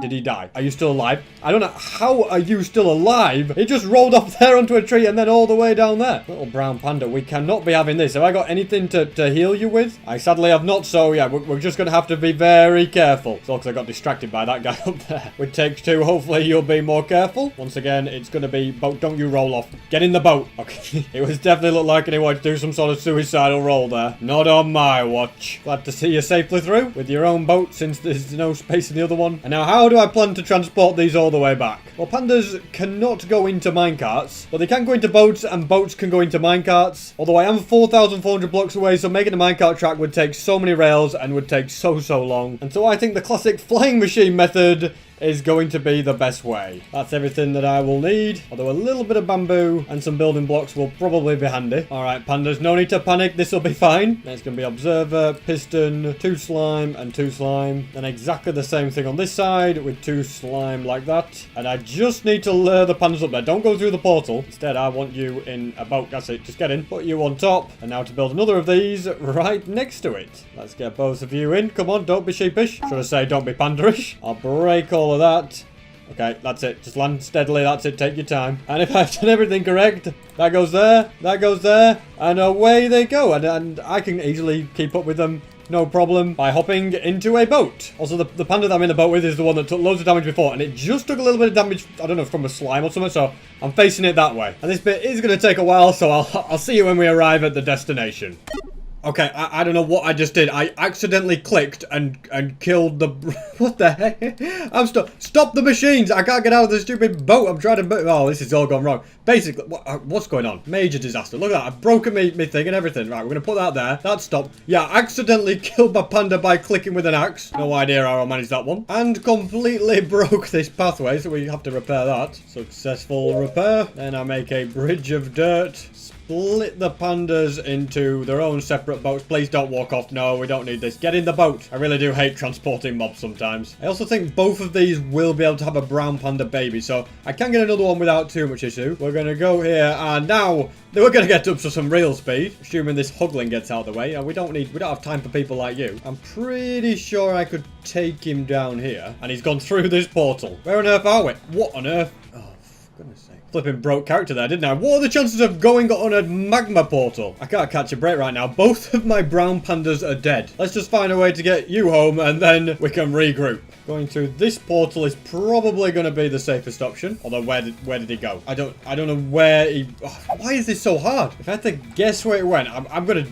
guess it just died in the wall through this portal. Yeah, this has all gone disastrously. I'm just checking all the portals in the area before I commit, although this one isn't lit, nor is this one. Oh my goodness, how on earth did you get to this one up here? I guess that makes sense though, because no bamboo dropped, so it didn't die. Instead, it did some weird portal linking and sent you all the way to the top of here. But at the very least, now I can get you home, and I'm going to put you in here where I know you'll be safe. Now to fly all the way back to the jungle, and then breed till I get yet another brown panda, which I got straight away. Okay, perfect. And then instead of a flying machine, I'm going to take a boat all the way back, since it's actually pretty much the same speed, if not a bit faster, than the flying machine is. Almost back at that portal up ahead. Then I can also lure you through the portal. Hopefully you don't go to the same place that the last one went, but time will tell. Okay, we both went all the way up here. I don't know why, but just step right this way. Be very careful. Yes, I know you're scared of heights. I think I'll break this portal as well whilst I'm here, because I don't want an Elder Guardian to come through there. It would most certainly not end well. And finally... mission accomplished. I can get a baby brown panda from them. I probably won't, though. Oh, I did! Okay, well, I just rolled the dice and got one. Perfect. Well, you are coming with me, little fella. I'll just slot you in a boat. Don't just wander away. You're going to go in that boat and be safe. And I need to go over the way to make it so that the warden doesn't hurt him at all as we're getting him into his home. I was really trying not to say cage then. And don't you worry, I've got an ingenious plan. It involves quite a lot of wool, which is going to be placed along here so that the warden can't hear it. Then I add in a bit of a flooring, mine away at this. I don't know if this is going to make the warden a little angry, but plenty more wool can be placed. And I suppose to begin with, I can safely boat this guy into here. Next, the mob switch is going to need to be switched off. And now some infecting can be done. And villagers have been gotten again. Sorry, little baby chicken, you were just an experiment, but you can leave now. And instead, you, young little bearling, I'd like to welcome you to your new home. You will be completely safe in here. Don't ask what happened to the last guy. I think I can also safely do some mining on this side, as well as remove some of the roof. I'm trying to think of some neutral block that'll look good as a border all the way around for the floor. And in the end, I've decided not to use something that I haven't already, and instead just do more stone bricks. As I'm going past all of these cages, I just find it so cool that I actually caught every single mob. Really is a very nice achievement. I feel like the warden's... Okay, I was going to say that I feel like the warden's getting very angry with me. No need to feel like that. It's true. Hey, I won't stop until I get this. That's it. Go on, do your worst. All right, I'm just going to accept totems. Going to get hit. Come on, SP. Let's get them all down. Okay, we place that. We break that. We fly. Come on, SP. What are you doing? Don't dawdle. Fly. Oh, what am I doing? I had a nickel for the amount of times I'm almost going to die being near this warden.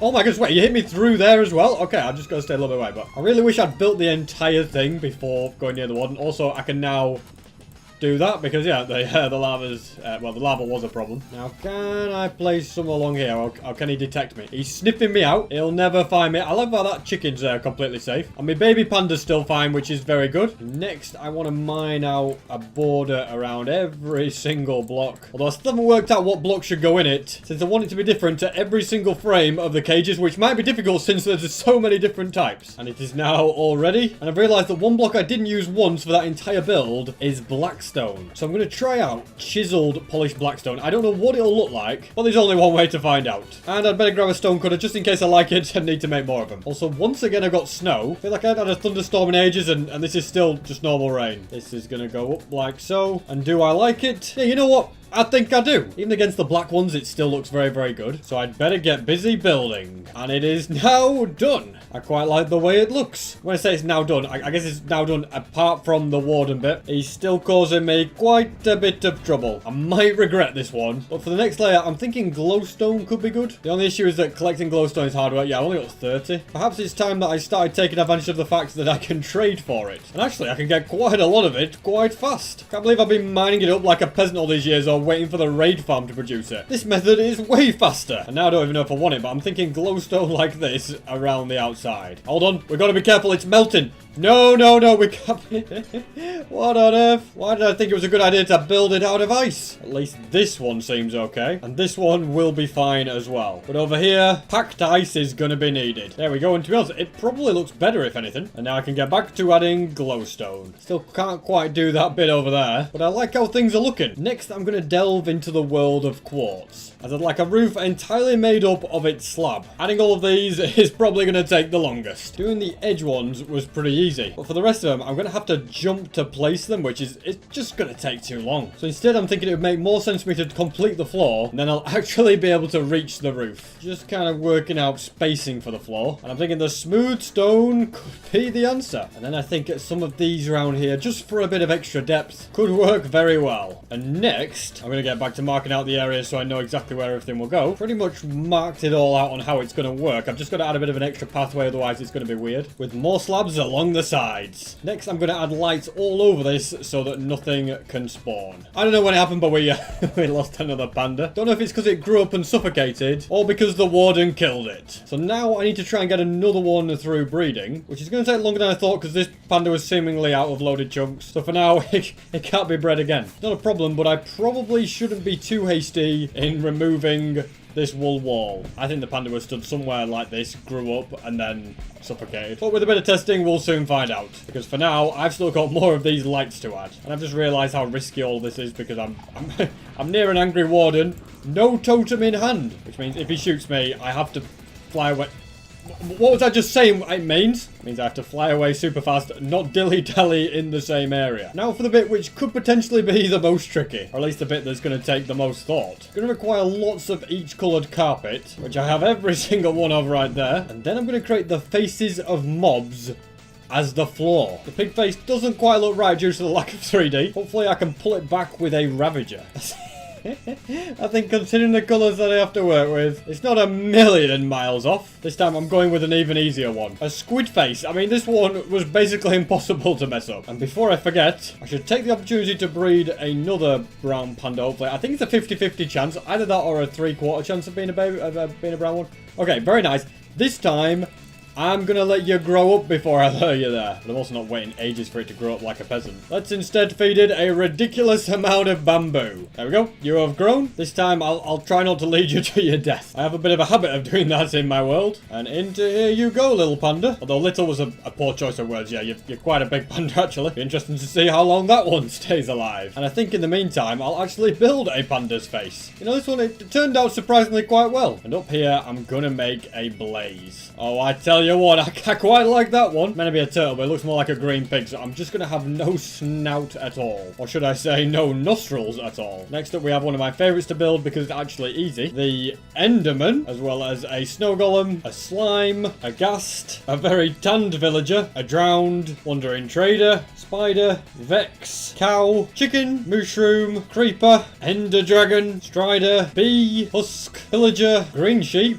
And a bunch of other mobs as well. The other one I'm not too keen on is the magma cube because it kind of connects to the ones that are either side of it and looks a bit strange. So I might shuffle them around at some point, but not right now. And I also improved the pig so that you can tell where its snout is. Wasn't sure if I was going to like this floor, but I think it looks really, really cool. I think it's exactly what the room needs because it is a, you know, a mob-based room. So against all odds, I'm happy with what I've got so far. All the carpets can go to one side in a shulker box. And now I think it's time for more progress towards the big beacon itself. I'll never forgive myself if I don't manage to get it completely finished this episode. And the whole idea of a poster reveal wouldn't work if I didn't complete it as well. So I better put my best foot forward and get very, very busy. I do have more than enough gunpowder in here. I have got some shulker boxes full of sand here, so I'm going to keep them there for now, just in case I need them later. For me right now, the priority has got to be to try and find a desert. Hopefully for the last time, I'll be collecting loads and loads and loads of sand. Found a mesa and an abandoned mineshaft chest. Nothing useful. And by the mesa, there was a desert. There's absolutely no time to waste. I'm going to grab a bit of sand, craft a bunch of TNT, and get busy blowing stuff up. From there, I can gather up the sand and craft as much TNT as I need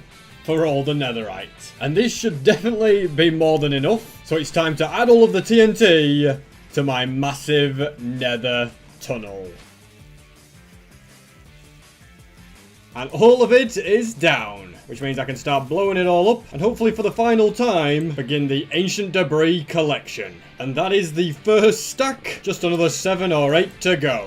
And another 64 have been obtained. For some reason at the moment, I don't seem to be getting very lucky with the ancient debris, although it's starting to pick up now. Usually I get to 2 stacks way faster. With that, I've got 3 stacks, and now 4, 5, 6. And realistically, I don't think I'll be getting a 7th stack, mainly because there is not that much left of this tunnel. But I am pretty happy with the amount that I have got. I think I reached the end of the tunnel and then just joined an old tunnel. Actually, I think maybe I just took a wrong turn in somewhere, because there's still quite a bit of ancient debris down this tunnel that I've not got, which is very handy indeed. Now I have actually reached the end, and my only worry is, have I got enough? Have I actually done enough now to finish the netherite beacon? I really do hope so. It requires 15 blocks in total to finish. I've got 1 ingot in a shulker box. I still don't think I'm going to be quite there. I think I might still be slightly short. These have all now finished. Turn these blocks into ingots, craft them all together. I think I've got enough gold. I have.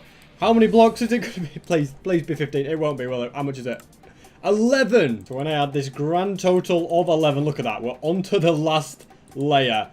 I need 4 more, and that's just over 2 stacks of ancient debris, which means I should grab all of the sand that I have, fly to the EOL farm, grab as much gunpowder as I can, and craft a load more TNT. And I reckon all of that is going to be enough 2 shulker boxes worth, actually way more than I expected. And now armed with all of this, I'm going to dig tunnels, put down TNT, blow it up, and get busy gathering the ancient debris. That's 2 down, 132 to go. How very exciting this is. A project that has been over a year in the making is very close to coming to a close. That's the end of this strip with 17 obtained. Then I just simply move along a bit further down this wall, dig another tunnel, and effectively create a strip mining system for ancient debris. Also, because I have way more TNT than I need, I'm putting it all in a line like this. Don't need to try and be efficient with it. Just want to do it as fast as possible. I'm officially at the point where I just need 100 more pieces. Yes, this really is the final straight. Just got to keep going, finding about 17 pieces per strip mine. And it's always nice when you find a few whilst digging the tunnel as well. And that is 1 stack down, 1 to go. And the tunnel's actually ended on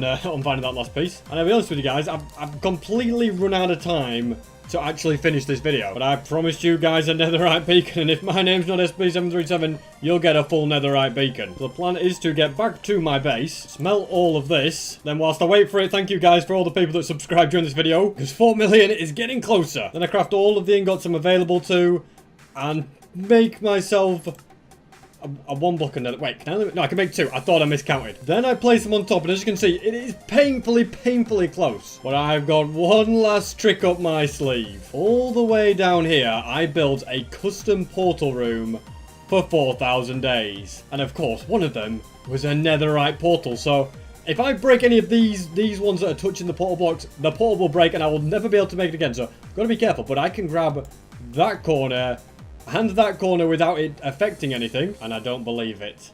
After over a year, we have built a full netherite beacon. I absolutely don't believe it, and I won't believe it until I have a beacon on top. Let's grab one of them. I can add it. My goodness, it's giving me chills. Come on. Yes, it works. And to make it look even better, I reckon I grab a red stained glass pane and put it on top.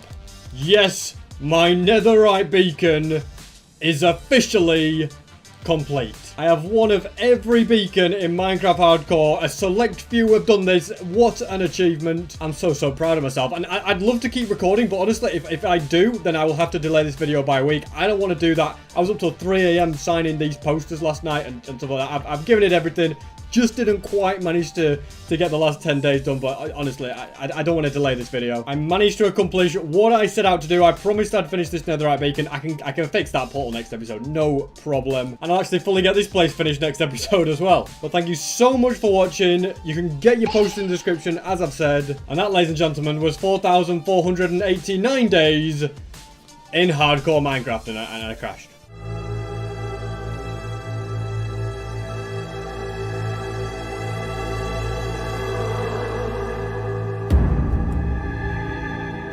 Most worlds have one Ender Dragon, but my world now has 100.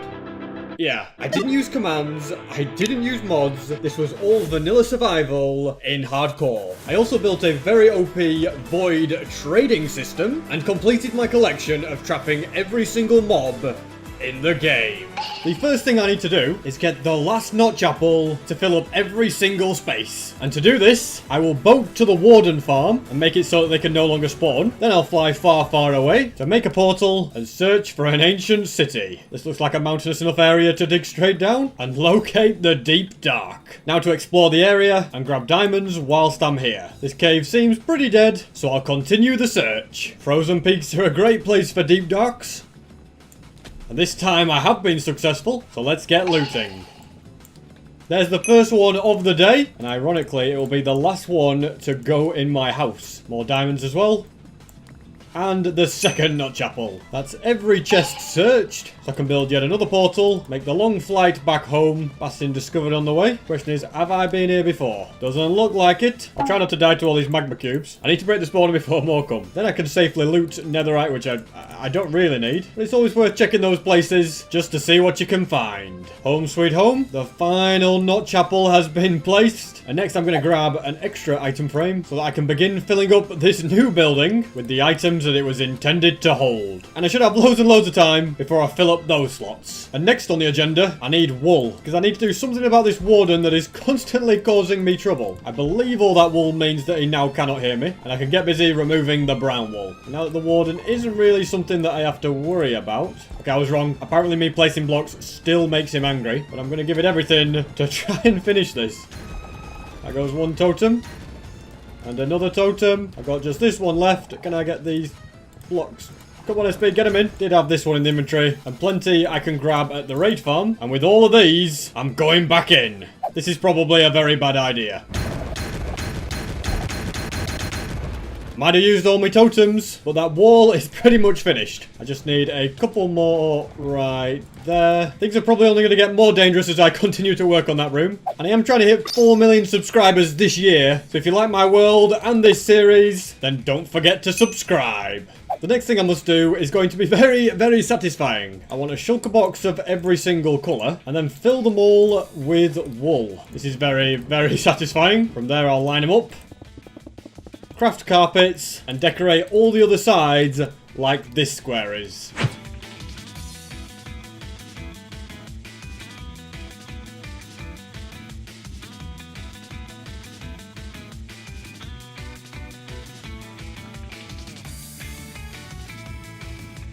And I have finished it. I think it looks pretty cool. For some reason, while I was building, I did see the warden take out my panda. I can only guess it was due to the fact that I put bricks here instead of the wool. Honestly, trying to trap a warden with everything else around is just not a good idea. But I've also not got too much time to worry about that, because I've still got an entire roof to mine out, which if I do it like this, it'll take me forever. So instead, the plan's to go like this, mine everything out from here, get rid of this top layer, and then I can place the quartz, mine a layer, and add more quartz. Although it would seem that I don't have anywhere near enough materials for this project. So let's take all of these and turn them into blocks. And also grab the ores, fill this dropper, and convert these as well. That's a decent boost of items. And from it, slabs can be made. And I can get this roof finished. Already, I have run out of quartz. I didn't even get that much of the roof done.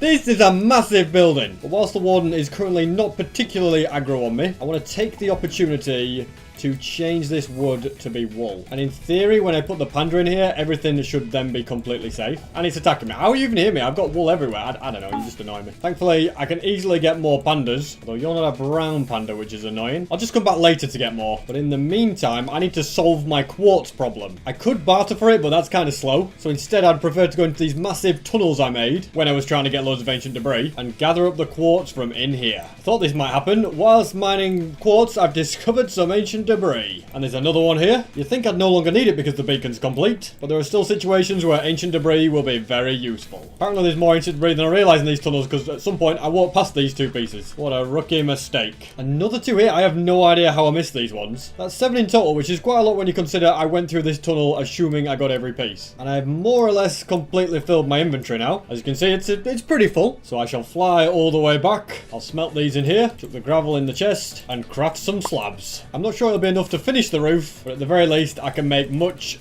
more progress. I can also breed to try and get another brown panda, which I once again didn't get, but not to worry, as I can just stay busy with this roof. And that is me completely out of slabs. I did also go back to Nether, get loads more quartz, make more slabs, and it still wasn't enough. But on a positive note, I did also nip across and breed an extra baby brown panda. There he is. Just need to grow up and then I'll breed a third brown panda. But to solve the real problem, I need to come up with a much better way to get loads and loads of quartz. Bartering with piglins is an okay method, but I have a much better strategy up my sleeve. It'll require quite a few resources, so I'm going to get busy gathering them all up. That's every item I need to at least build the first half of this creation, which will be a void trading hall. And you may be thinking, SB, you've got trading halls right here. And yes, I can trade for loads of redstone here, but every time I do that, look, the trade gets locked and I can't do it again. But that's where void trading makes everything much better. So I'm going to fly all the way down this tunnel, head to the end, and right here I'm going to build a staircase going up to that end gateway. Blackstone and purple is the combo that I'm going for, which I think looks very cool indeed. I've also just realized that I can't build it any higher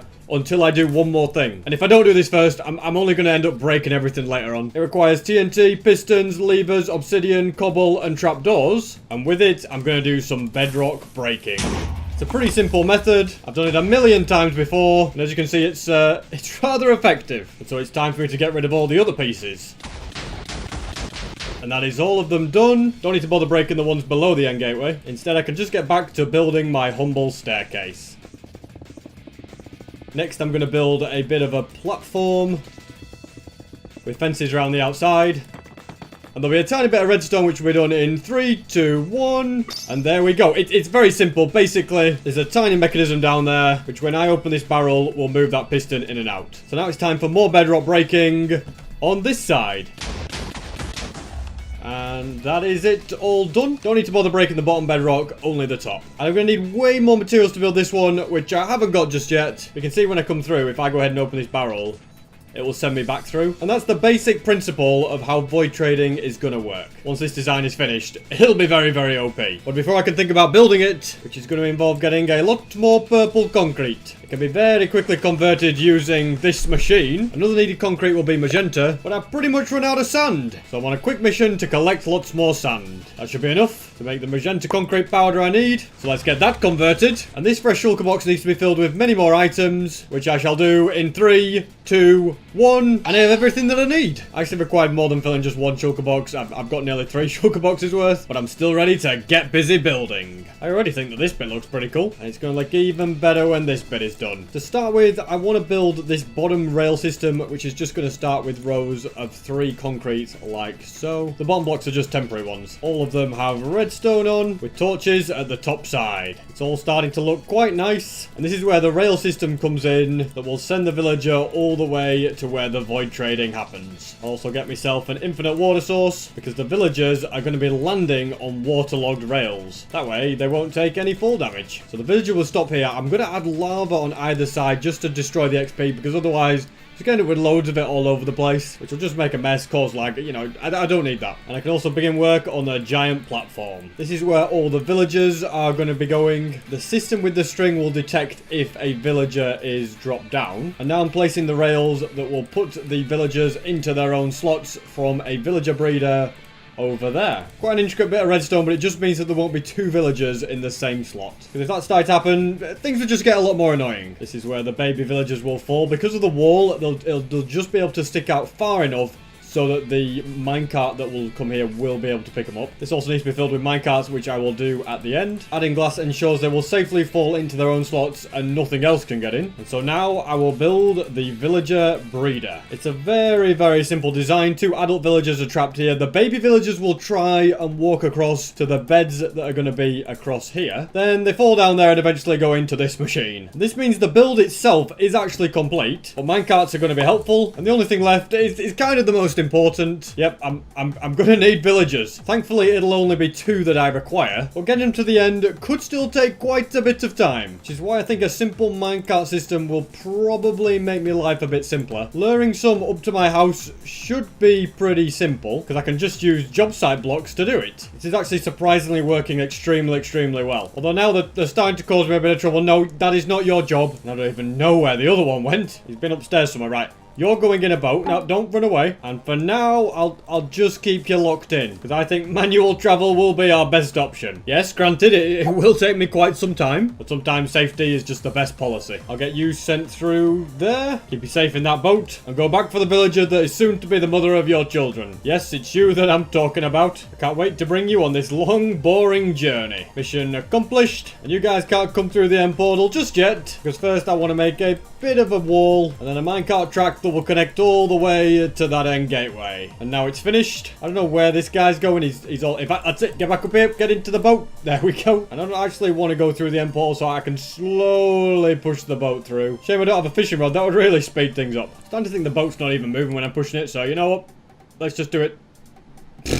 Well, that didn't work. I went through and he didn't. Now, in order to try and break the boat, I've got to do some fancy maneuvering like this. This is crazy. But who cares how crazy it is, because I got one in. This other one is also very annoying. But he's also in, which means I can now fix my minecart track, send them on up, and in theory, they should both go through the end gateway, no problem. That would have happened if this Enderman wasn't stuck on the track. Don't send him all the way back. I tell you, talk about being troublemakers. He's also now through. I forgot to remove the lava. I hope they don't die in it. I think, yeah, we're safe. The water should probably be removed for now. And a track created below that purple concrete. All the way up to the top this goes. And in there, they'll be dropped. Now for the moment of truth, as I drop them down, they've both gone in. I'll carefully break some minecarts. And it is mission accomplished, except from the fact that I quickly need to grab some bread, which can be grabbed from this wheat farm, which, against all odds, is actually working. I'll split it between the both of you. You can also remove all of the tracks and bridges. And I just have to sit and wait for baby villagers to appear. Waiting for this to happen might take some time. And after a lot of AFK time, I have been getting villagers. Next, I just press this button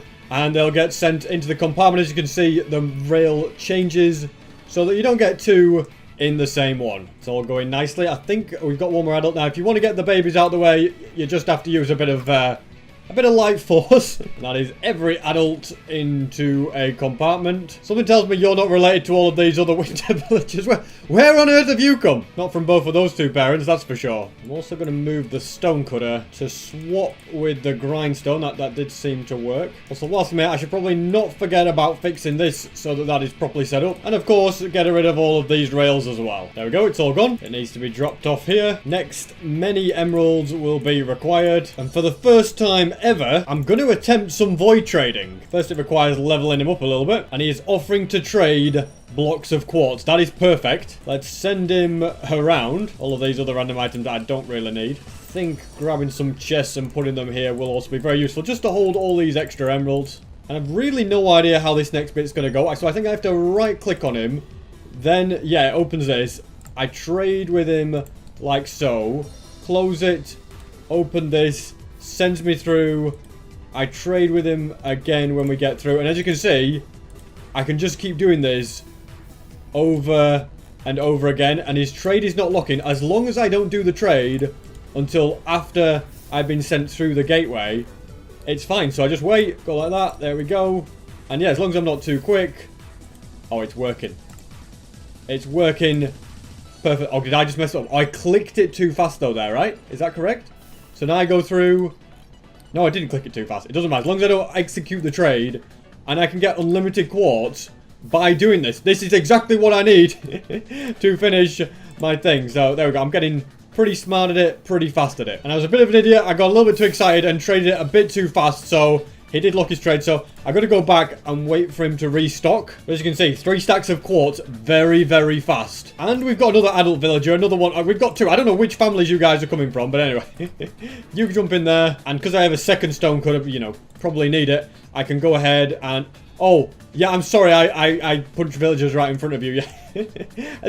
That's probably why you're a bit upset. Not to worry, though, I'm sure he'll calm down eventually. But because he's angry at me, he's charging 4 emeralds per 1 block of quartz. A little bit expensive, to be honest with you guys. Whilst I wait for you to restock, I can also use this method to get loads more redstone. And this time, I'll attempt not to screw it up. I'm actually getting so fast at it now because I've realised that as soon as the screen goes black and you just begin the teleportation like that, that's quick enough for you to be able to do it. And I think I've kind of run out of inventory space at this point. This man still refuses to restock his quartz, but I can turn these into blocks, send more villagers through the system, and realise that I shouldn't have done that because you're not meant to be there, you're meant to be over there. Now things are going to be a little bit delicate. I'm going to send you over there.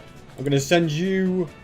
Oh no, you're going to be in the wrong slot as well. Oh no. Pretty sure I've fixed it. And I see one simple solution to these extortionate prices. I go back home, get rid of one of these guys, and begin using the old raid farm. It gets me lots of emeralds, which would be perfect for void trading. Completing all those raids has given me Here in the Village 5 for a long, long time. Plus, I got a number of extra totems from it, which I mainly think are useful due to the warden. Yeah, since trapping him, I've never used so many. Probably not far off another shulker box worth of emeralds as well, but there wasn't one full at that time. And even with Hero of the Village, this guy's prices have not been fully slashed. What are you on about? At least on a positive note, this guy's quartz has now restocked, so I can get busy trading for more of that. Once again, I'm a bit of an idiot, traded too fast, but that's not too much of a big issue because I think I have enough quartz for what I need. So let's send you back, and you restock straight away. Alright, we'll keep going then. And that is every single one of my emeralds used up. You can be sent back. You've done very well, Mr. Villager. I'm fairly confident that this will be enough quartz for me to finish that roof. Or at the very least, I'll get quite close with it. I also want to grab this fortune pickaxe. And the reason for that is I have absolutely loads and loads of normal stone, but cobblestone is something that I could do with much, much more of. That's why I'm specifically jumping down to collect up the cobble instead of just letting it despawn. Once again, I have run out. When I started this, I didn't think it was going to take this much quartz, but how wrong I was. At the very least, I got a lot more cobble out of it. The baby brown panda has grown up, so we're making another baby brown panda. Then one of these is going to be coming out here with me. Taking the boat will definitely be the fastest option. In you go, Mr. Panda. Don't think you're coming out. No, you live here now forever, right next to one. I know it's a scary place, but trust me, the warden is way angrier at me than it is at you. I can already tell. Which is why I'm going to be leaving the dimension. Also, thank you if you're one of the people that subscribed. 4 million is getting closer and closer. I'll grab loads of emeralds from here, release my friend the stonemason, and get to work getting the remaining quartz. And after trading loads and loads, I accidentally went a bit early and, yeah. Can't do it anymore. So let's get you back to your home. Shove these emeralds into there. And realistically, I probably have more than enough quartz to finish that roof. Thank goodness. I'll get these slabs made and I'll get back to work. I'm now finally on the home straight. Hopefully the warden doesn't get angry at me. And I think I have done it all successfully. What a monster project that one was. I still need to add a nether portal to get the nether mobs like the piglin brute, the normal piglin, the hoglin, and somewhere down there there'll be an elder guardian and a wither, but at least aesthetically the building is practically done. And now that I am going to be using emeralds a lot more to get so many items, I think it'll be wise for me to make sure that I have more than enough emeralds, which is why I shall spend a little bit more time at the raid farm to make sure I have all of them. I was trying to work out why I wasn't getting any shulker boxes coming through the system, and I've come to this dispenser and a bit of exploring. Why are they all in here? Why are all my emeralds and even some sugar not coming through? I've got no idea. I don't know if it's because there's some oh no. I was going to say I don't know if it's because there's some sort of problem here with that meant to be like that perhaps. Either way, I've got another 5 shulker boxes worth of emeralds. And if I can somehow name tag some of these maybe very carefully. There we go. I'm hoping there'll still be here next time I come. And I won't need a captain to get the farm going. All this extra stuff can go here. For some reason at the moment I'm putting totems in the fireworks shulker box. I don't know where else to put them. And emeralds in this chest. Doing this is probably once again going to lead to the warden getting angry at me. I'm kind of getting sick of him at this point. But I've still got to dig a tunnel going down. I tell you, he's about to do his stupid laser thing on me, Sonic Boom.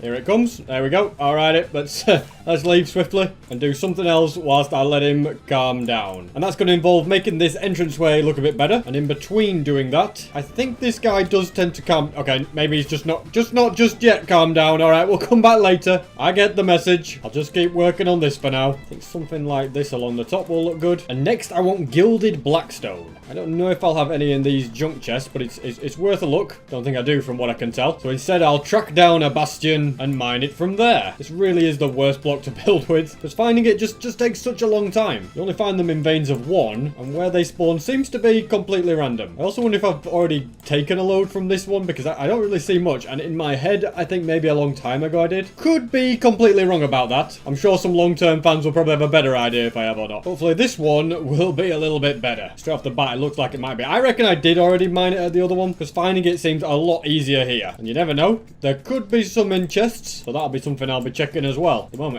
it's all just carrots. And it's a very weird bastion in a basalt delta. That's what I was looking for. 4 in there. Could do with more food, which hoglins are very useful for. Bit of ancient debris, don't mind if I do. And I've just got to make sure I collect up enough so that I have what I need for the project. Definitely don't want to be having to make the same trip twice. I wonder if some of it's... Oh, it is hidden in the walls. I've just got an idea. Oh, there's loads of it in the walls. You know what I should have brought? I should have brought TNT. But since it's too late for that, there's always plan B. Blasted open with the one and only bed that I have. Well, it revealed one piece, so it's better than none. But yeah, TNT mining for gilded blackstone is definitely the way. Unless you get a chest like that. In that case, things are looking very good for you. Found a gapple, don't mind if I do. And I believe up at the top of this is where the final chest is that I haven't searched. Sadly, no blackstone. Is there anything up here? It's rubbish. Not even worth me time going there. But armed with 50 pieces, I'm fairly... careful. As I was saying, I'm fairly confident that that should see me through. At least I hope so, anyway. And I've managed to get up to 59. So now I'm 100% confident. I'm leaving. Okay, don't fall in lava, though, while you do it. And I also flew over 2,000 blocks away without even realizing to get to that bastion. I can feel it now. It's definitely going to be all I need. Although, I come to my calculations, only just. Yeah, look at that. 1 to spare. I'm glad I got those extra bits. I don't even know if it does it work, that design. Now I'm looking at it, I'm like, maybe not. Not to worry, though. I have just got to prioritize digging this tunnel. I don't think he detects me at this point, which is good news. Oh, he does detect me. Okay, right. Let's wait till I can see, and then we just dig. We just dig for our lives, okay? We really dig for your lives. Dig down, SB. It's gonna be okay. Okay, I gotta be a little bit more careful when I do something like that. Not to worry though, as I'm alright now, although I nearly just dug straight into lava. And now that I'm low enough, I'm gonna dig the tunnel. I'll connect up a proper staircase when that warden's calmed down a bit. But I've now got to get busy digging out a massive area for both the Wither and the Guardian to live. And that's everything dug out. The Wither's going to be going about here, but to stop it breaking out and attacking everything else, I've got to have it shooting an iron golem that's going to be behind lava with water here, and the Wither heads are going to fly into that wall over there. I've mapped it all out. Could go disastrously, but I've done my best. Also got the tunnel done all the way up there. I think the warden's still a little bit angry, so I'll get out of his way. Time to drop off all these items and grab buckets of lava, as well as water, kelp, iron bars, and a bunch of other stuff. So the lava will be put along there, but first things first, I need to do some digging out here. This is all going to be filled in like so, with a trench dug around the outside, and a platform here with water on top. And then when I break these walls, as well as the floor, place a bunch of kelp, break it all, then this will be water that makes everything float upwards. Which means the golem that I am going to spawn here will be safe. Let's bring him in, trap him, put a trap door above his head so that, you know, I don't know why, just keeps him well protected. And this section is completely done. Took a lot of inspiration on the Wither Cave from my obsidian farm, since it's basically the same Wither trapping principle. To begin with, there's going to be end stone all the way along here. That's the border for the glass, which is going to, you know, make it look like the Wither is trapped. But it's slightly more complicated than trapping it behind glass like I can with all the mobs all the way up there. Then I'm going to dig a border around here for crying obsidian. And crying obsidian actually gives a bit of light, which is nice. The only issue with this is going to be I probably don't have enough for the whole boom, because I'm also going to have some going like this, and the same thing on this side. More down here with glowstone in the gaps. The entire roof is also going to be crying obsidian. And there we go, fresh out of it. But I'm sure if I head to one of my bartering farms, there'll be some ready for me to grab. Well, 4, that's better than none. Let's see if this one's any better. And the answer is... Oh, now that is beautiful to see. I can nearly fill an entire shulker box. I can definitely now complete this room. I also don't want glow squid to be spawning, so I'm gonna light things up. I think the lava that's here will probably light things up anyway. But just to be safe, I'll put it all the way around the outside. Now, there's gonna be glowstone in these bits, with lava eventually going behind, but I haven't really got any on me. I accidentally put the shulker box into my storage system. It's a long story. So for now, I'll focus on getting this floor filled in with endstone. Everything bar the lava is pretty much there. So I'll drop off all this stuff, grab a shulker box, and then head to my guardian farm. This is home to a very, very nice lava farm. In fact, there's 2 of them here, which will get me lots and lots of lava. So I think if I just put a bit of lava there, and I should let it flow out on all sides, then break it, which makes 1 bucket of lava really, really go a long way. Now for the exact same thing on this side, and it looks like, unfortunately, I'm not going to quite have enough iron bars for the whole thing, but not to worry, because I can quite easily craft some more. That's that done. Just finally need a bucket of lava on here. I can't be bothered to do it in a conservation way like the other ones, because let's be honest, I have loads of lava, so I'm just going to do that. This block will be broken, and a stone cut is going to be there because it's the perfect size to trap the wither. And now I just need a few more items to finish the enclosure, and those items will be glass and glass panes, the materials to actually spawn the wither, and a grindstone. And this is the point where everything could theoretically go wrong. I'm just really hoping that it doesn't. Before spawning any withers in, let's just get all of this down. Then I get a water bucket handy. I'm gonna carefully spawn it in. The reason I've got the water bucket there is so that the water won't go into the lava. Looks like it is working perfectly, so in theory nothing should blow up, and if the plan is working, I'm going to get well back. Okay, shoot the golem. It's going for the golem. Okay, that's absolutely huge. This bat, you need to get away because I don't want you distracting him. Oh, he's shooting me. No, no, no, don't shoot me. Please, please don't shoot me. Okay, I think we're good, right? Are we? Okay, how do I get rid of the water? I should have done it before it blew. I don't know what I should have done, to be honest. Thankfully, like all masterminds, I have a plan.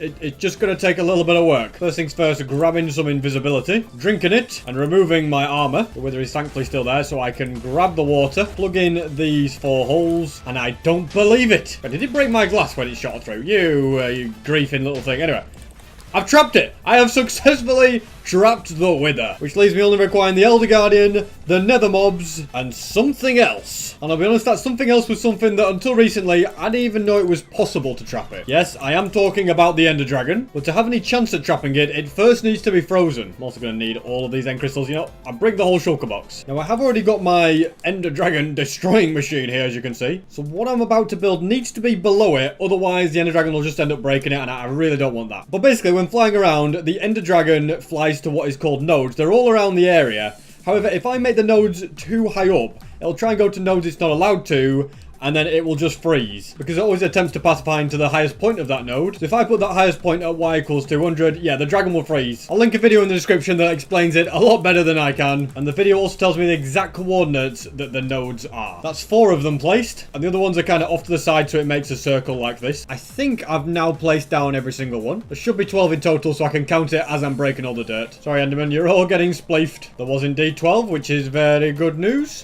Those Endermen are spleefed, all have ender pearls lying around now. But it is time for the moment of truth. Has the plan worked? I'll grab 4 end crystals, get my bow ready because I will have to get rid of these to freeze the dragon. So it is time for me to get him spawned in. That's all of them sorted. There's the Ender Dragon. It's flying around. That's good news. So I'll get busy with these, which is ridiculously easy when you have Elytra. But it's until you want to do these ones, which is...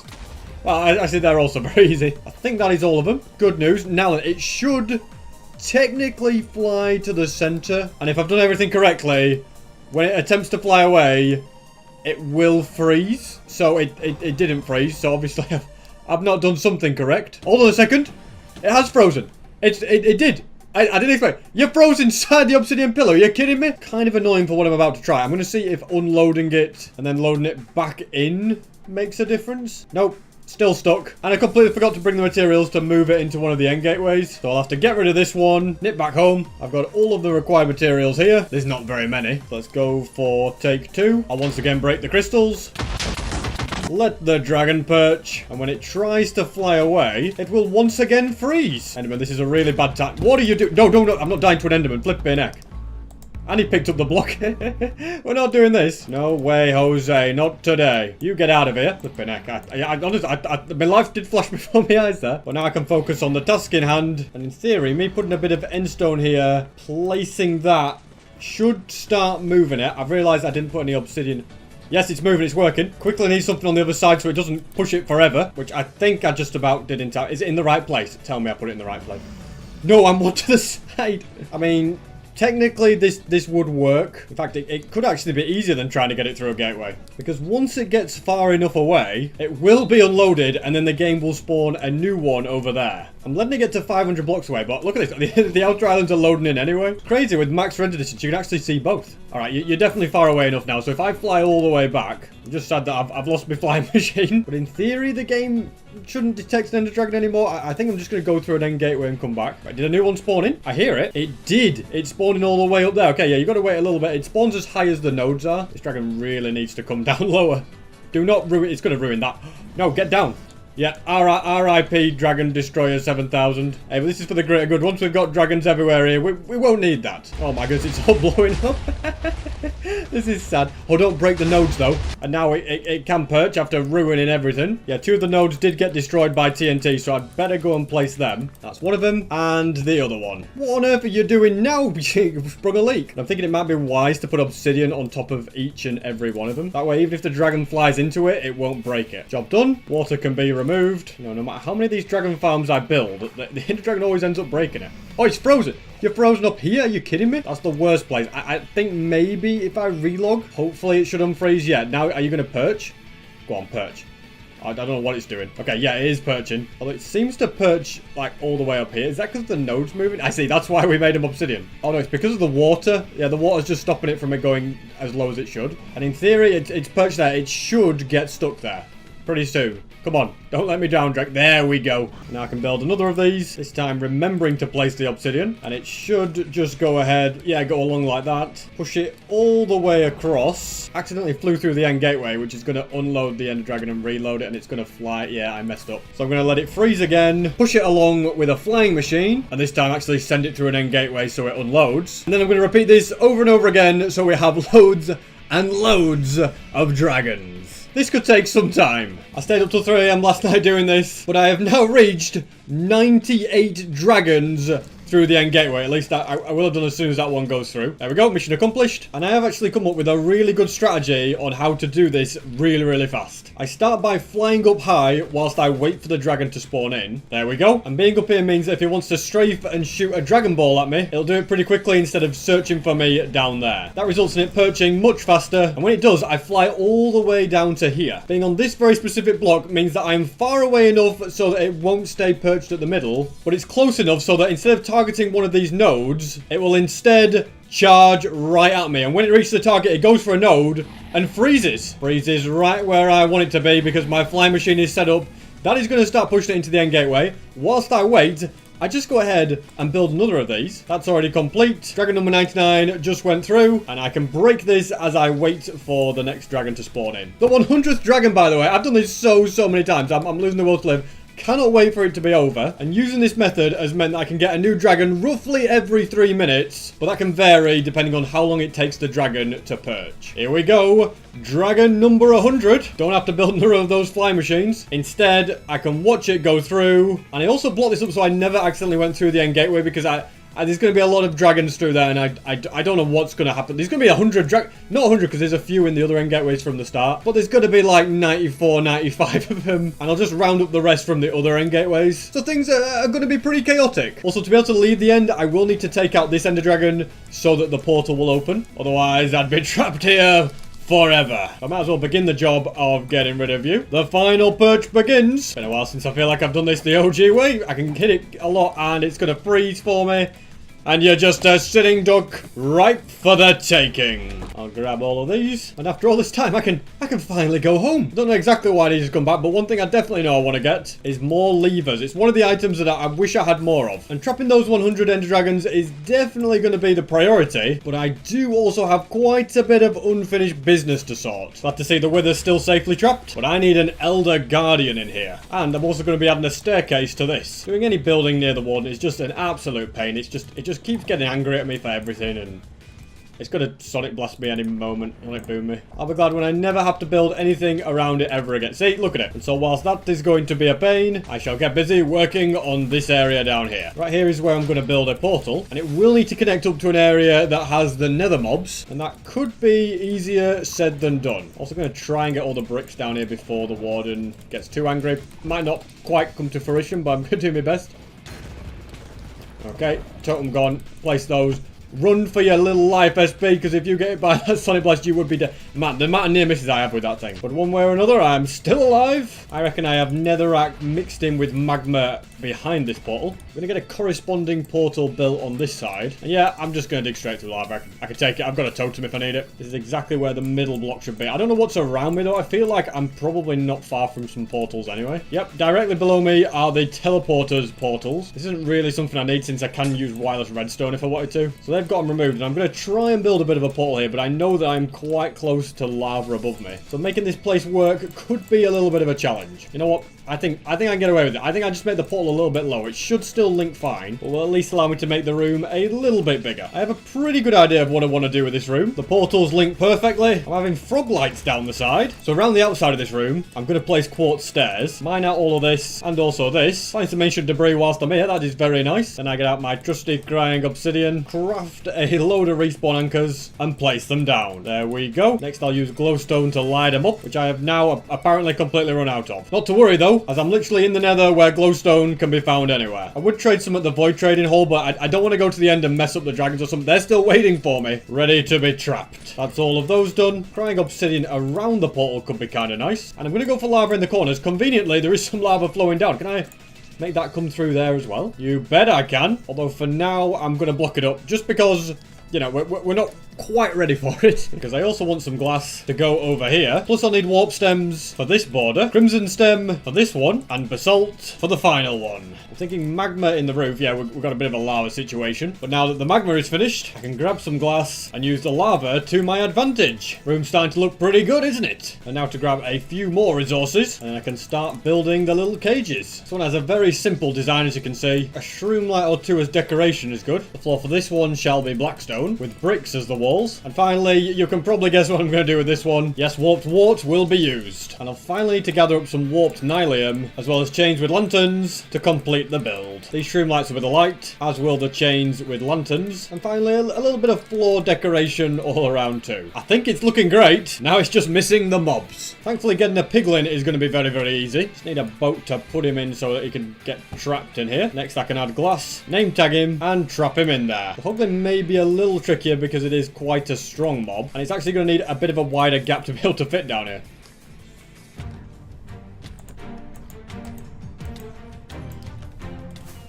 That was a little bit worrying. I just fell in a hole, guys. Too busy looking for hoglins to watch where I'm going. Hopefully I can easily lure one of these up this very precarious staircase. Well, they seem to be successfully finding their way up. So now you've just got to find your way back down. I don't know if this is going to injure it. I better block it up. I do also think it might get scared of the portal. So I'm just going to temporarily break it. It's come so far, then it's got scared of something. What are you getting scared of? Possibly the warped fungi. Could be wrong, but it could be that. I really hope you're not afraid of respawn anchors, because that will be an issue. There's always plan B of luring it in through the back. A plan which I hope will work a bit better. Come on. Nothing to be scared of. Oh, you'd stop in there, aren't you? That's it. All the way now. I might even be able to scare him to run in by placing one. Well, if I could place one of these. No, you're not coming through. Crimson nylium. Warp fungus. Come on, you got to be scared of that. And in you go. Yeah, you're not escaping now. Just need to name tag you. There we go. And I get the feeling you're going to be forever living in fear of these respawn anchors. Ah, well, you'll be fine. Keep active. The portal can also be relit. This can be fixed. And I can prepare this for the hardest of the three, which will be the piglin brute. This is going to be tricky for two reasons. Firstly, the bastions near that area don't have piglin brutes in them because it was pre 1.16.2. And secondly, they just deal a lot of damage. So I can't afford to make any mistakes. I'm just trying to grab some gold armor from somewhere because I think it'll be a lot safer. Bit of ancient debris as well. I must have not come to this bastion before. And netherite scrap. Now the next question is, are there any brutes here or is it just all normal piglins? Yeah, unfortunately, it appears to be bruteless, which means I probably need to search even further afield. Another bastion spotted, but still not a single brute. And this is bastion number 3, which does contain some brutes. Okay, this is perfect. He almost just fell in the lava. Don't die. Probably the first time I've ever said that about one of them. Now that you're trapped in there, I think I have no choice but to transport him over the nether roof. I'm about 4,000 blocks away, so any other method would just take me forever. Now, the trickiest part of this is probably going to be breaking the bedrock. I reckon getting him about here will be my best bet, and then fishing rodding him up past this. Would have been a lot smarter for me to just bring TNT in the first place, but anyway, I didn't bring it, so here we are. So that means I've got to make the long flight back, grab the TNT and needed stuff, return to this very spot right here, and start breaking some bedrock. Technically, I think that alone could be enough, but just to be sure, I'm going to break another one, which should definitely give the brute enough room. This is going to be the very, very dangerous part. I've got to free him from the boat and run for my life. He will then follow me up here, and I've got to attempt to climb this ladder. Come on. All right. Is he coming? All the way? He can get up. Okay, well that makes life much easier. The only issue is that my boat is down in the bastion still, but not to worry, because in this shulker box, yes, I'm well prepared. I've got 2 more, and now there isn't much else for me to do other than bring him back. Finally, I am almost there. Apparently, he's not smart enough to walk past rails. From here, I need to get him in a boat. I think this is the best way to get him down. I'm going to fishing rod the boat very carefully. Is that it? And then, it's going in slow and steady. There he goes. There's absolutely no rush with this. Slow and steady is the key. Because obviously, I can't get in the boat with him. It would not end well for me. Being above it, yeah, look at that. We get a bit more distance. I'll quickly name him whilst I've got the chance. Then he needs to come down there. One last pull. I brought my fishing rod anyway, so it had to be one last pull. And I can't let anything go wrong to this, because I am not going back for another brute. So this lava will be temporarily blocked up. I'll have a spare boat there to make sure he can get trapped. Then I can carefully release him, and he's on his way. Come on, buddy. Me and you have been through so much together. In you go. Come on, just get in the boat. There we go. Then it can be broken. And it's done. All the nether mobs are in. It's absolutely unbelievable. I can finish the room by doing that and head through the portal. So progress is amazing, and it means I have just one mob left to capture, the Elder Guardian. I already got one trapped in a minecart red. What on it?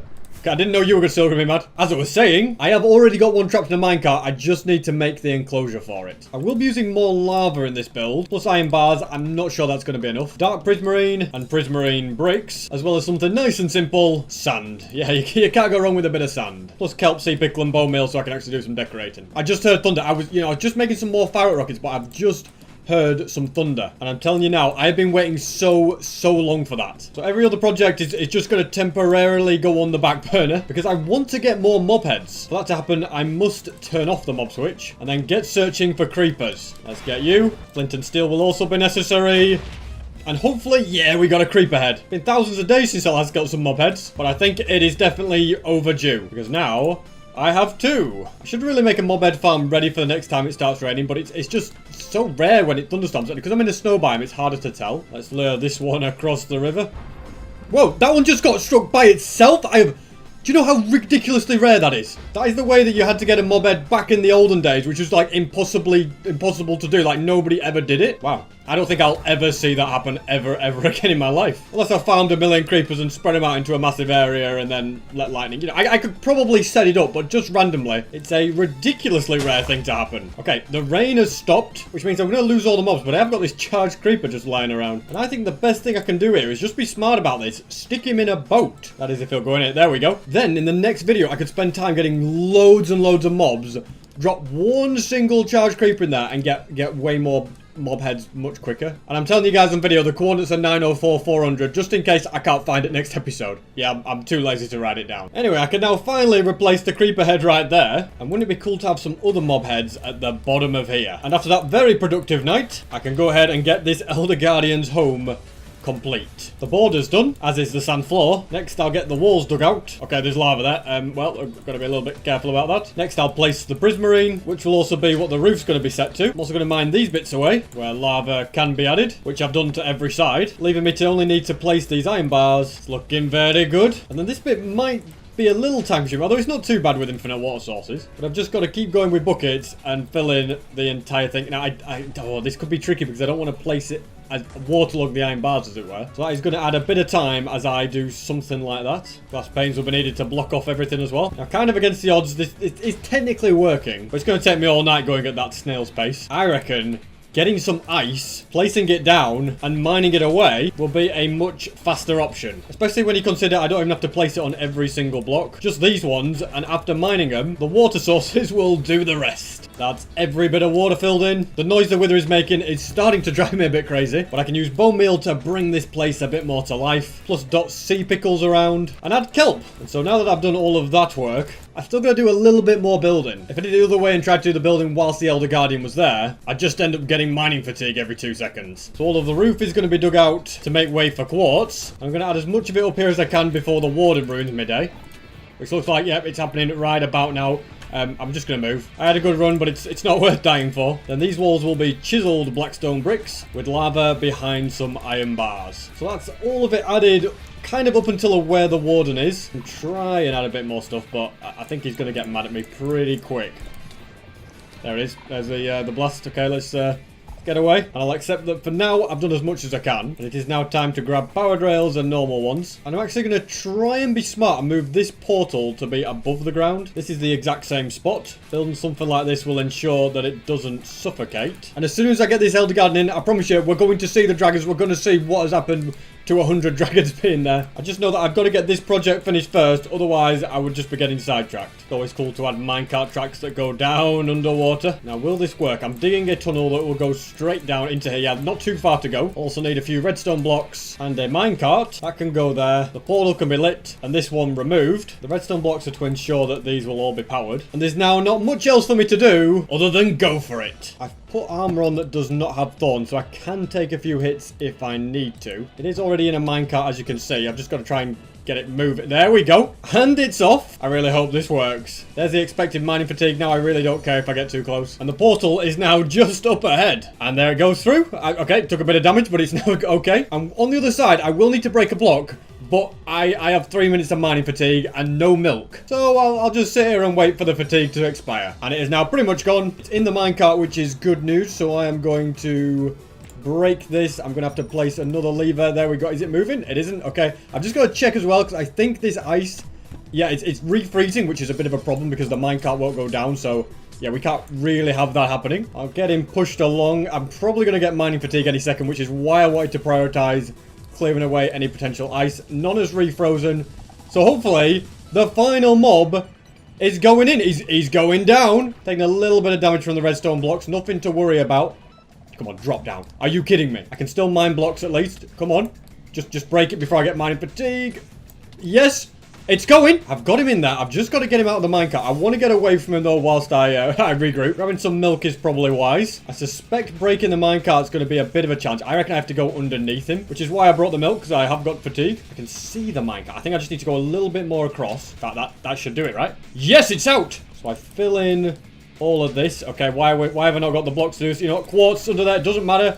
Get down the sand. Swim on out of there. Although it can escape. Don't let it escape, SB. Do anything. Place some blocks along the top. There we go. It's stuck there. I'm going to drown if I'm not careful because I've not got my respiration helmet on, unfortunately. Talk about stressful experiences. Right, we're going to go and get one more bit of milk. Mine away at the quartz. Place the prismarine bricks. And I've done it. I've only gone and trapped every single mob in Minecraft. Although I guess to be properly eligible for that title, until I have properly trapped the Ender Dragon. Tidying all of this up is going to be a little bit annoying if the Guardian keeps doing that. But that is the area looking way tidier. It'll be even better when it snows. Plus, I can use water to fix this bit. A couple of glass panes need to be here so that it is 100% done. I don't know how I've just waterlogged everything. Oh no, it's going wrong. You just get so ridiculously close to finishing something and then this happens. But anyway. It's problem solved. I can safely say this area is 100% finished. And the only thing left are both of these walls. Also got to get rid of the remains of this inside portal. And I shall mine as much of this as I dare. Okay, it's angry at me, which means get out of there. I'm also going to go down if I can. Okay, well, I couldn't really. I do think a couple of chests at the bottom filled with milk is... probably very necessary from this. These shulker boxes can also be removed. And this place is almost finished. Just got to wait for the water to calm down. I'll be able to finish those walls, remove the wool around him. An absolutely major project complete. And now the time for stalling is over. Instead, I will craft myself just a few more rockets and head to the end. From here, I must mine away at the obsidian so that I can go through the end gateway. And if there was ever a moment of truth moment, it was now. Through the portal I go and... Okay, there's dragons up. What the heck? They're everywhere. This is the most insane thing I have ever seen. I'm actually mesmerized by this. It's like a swarm of dragons. What the heck have I done? And you might think this is crazy, but watch what happens when I reload the world. I bring it back in and notice how they all start flying one by one. Well, some of them anyway. I guess bit by bit they're going. They're flying towards spawn. And it's insane to see. I'm actually flying in a swarm of ender dragons. This is the greatest thing ever. Flying with ender dragons. How cool is this? As they all... Oh my goodness. What have I created? Why have I done this? There's 60 million ender dragons. Look at they hit each other. They go flying all over the place. 100 ender dragons. Oh my goodness. Most of them are up there where the nodes are. I think if I reload the... Like, they're going to have to try and perch and then come down, but they're just getting sent higher and higher. I am 1,000 blocks in the air right now. That's how high this dragon spiral is. There's probably a reason no one's ever done this, but it is unbelievable. I really have pushed the limits of my hardcore world. I'm going to reload the world. Doing so is going to cause some of the dragons to freeze. As you can see, he's stopped moving. That one's stuck in an awkward position because now none of them can perch. So, because they have to perch to get into the freezing thing. They're all trying to perch right now. So I'll create a contraption just to get it moved out of the way. Doing this is a lot harder when there's about 6 million dragons around you. This one's now nicely out of the way. Another one managed to perch. And you know, I'm starting to think that maybe this is just what 100 trapped dragons look like. They're just trapped in a loop. Trapped by game mechanics. This one's going to be up here forever because it's above sky limit, so I can't push it down and it's frozen. I feel very sorry for you. Look how high it goes though. Like, they've all got into perching form. And I think they're all like working their way down but getting pushed up. It is crazy. They're over 2,000 blocks high. I've never seen... Honestly, this is the world's first. What have I created? Unbelievable. Absolutely unbelievable. And I've still got a few more of these to round up. There's one here, so let's get you flying back. I think... Do I just fly away and fly back and you'll start going? Reloading the world was the best answer. You just go flying your way back. And there's the other dragon over there that I pushed with the flying machine that got stuck. In fact, wow, they're everywhere. Where are they all coming from? Yeah, get yourself into all of this menagerie dragon. I think it's underground, actually. Checked all the end gateways and every dragon is here. Also remember pushing one away with a flying machine, but I can't remember which of the directions it was. It's possible that I already retrieved it. Yeah, it'll probably be where this bit of endstone is. The dragon must have got caught up in the rest of the herds. And I feel like for this challenge to truly count, because I mean, I think I've trapped every single end dragon, but somebody in the comments can be like, SB, you didn't trap it in a cage. Cage is complete. And once I push this guy in, I am officially the second ever person to trap every single mob in hardcore Minecraft. Now I've just got to work out what on earth I'm going to do with all these dragons. And if you think that's cool, pretty please subscribe because I'm trying to hit 4 mil this year. After completing my collection of every single mob, I'm going to get every single block. There are almost 800 of them. Some are pretty easy, some are a bit harder, and some like bedrock and end portal blocks should be impossible, but I have ways to get them too. To begin with, I'd love another of these, but I won't be going to an ancient city for one. Instead, I'll be doing something different, so I'm going to roll back the years, and just like old times, I'm going to search for desert pyramids. Here is the first one. Oh, I have missed doing this, but sadly, no joy. And in the second one... Oh, okay, well, I found one. You know, we found one that quick, then I'm gonna keep searching. And I'll even check nether portals on my way. And abandoned mine shafts. Will I have more joy in the third one? I won't, but that does kind of make sense. And in the fourth, it was empty as well. Same with the fifth. And in the sixth, we've got another. I've got to keep going. I'm going for 3. Just gonna mine some sculpt catalysts to mend my elytra, and then I can get busy with my searching.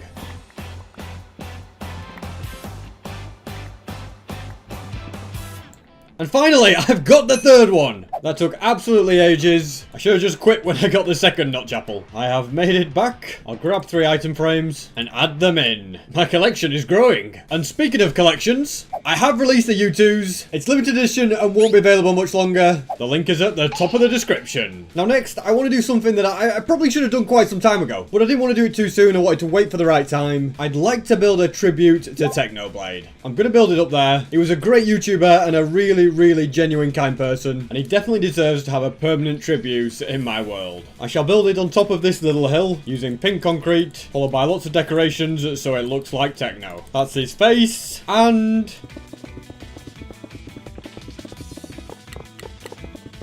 that's his full head. I'll also grab string to protect him from the snow. RIP to an absolute legend. And on that note, I will offload all my stuff and repair my elytra. And if I am going to get a collection of every single block, then that means I have to find the absolute perfect location. Doing so will allow me to have blocks that in survival are normally unobtainable, such as bedrock, end portal frames, budding amethyst, etc, etc. I've got 793 to collect. Basically, if it's placeable, it's going in the collection. To begin with, I'm collecting all the acacia items, since they're the first ones alphabetically, and pretty much all that requires me to do is mine a load of wood.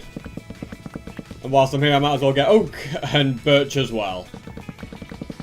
Then I just need to do loads of crafting and add them to the shulker box. Can't forget about the acacia leaf as well. And that, ladies and gentlemen, is every single acacia item. Now I have to do the same with birch and oak. And with all of these, I've got 42 items. And whilst I'm at it, I might as well get the other 3 types of wood. What the heck have I just found in my world? It's literally a village on floating islands. I didn't even know anything was like this was ever possible. It looks amazing. Anyway, I still need to get spruce, dark oak, and jungle. And with all of these, I've got 84 items. And since I've been getting all the wooden ones, I might as well search for a mangrove swamp.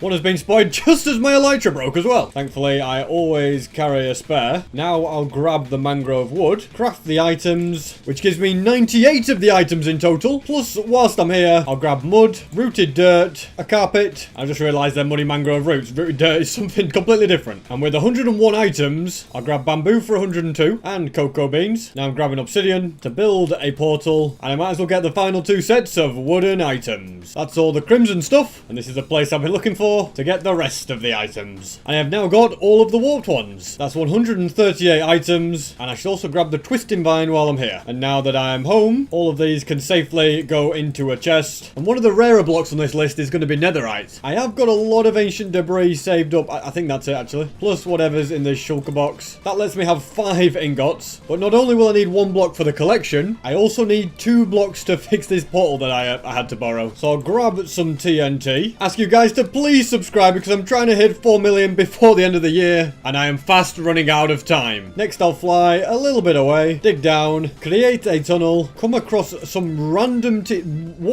what is this from? It's like a tunnel that I blew up but never got to the end of, and it has ancient debris. I'm very confused. There was 3 of them here as well. I'm guessing I must have thought this, look, there's loads of it. I must have thought this tunnel ended when it actually didn't. Very confusing, but hey, I'm not going to complain. This is perfect. 11 pieces in this tunnel. Sorry, make that 12, with even more to come. Starting with this one. So it seems like I've reached the end of the TNT, but it connects to another tunnel, which I've been to before. I don't know, it's quite confusing, but I'm just going to dig a new one, place a load of TNT, and blow it up. This will reveal all the ancient debris that I need, so it's time to get busy mining. But I'm just going to keep going.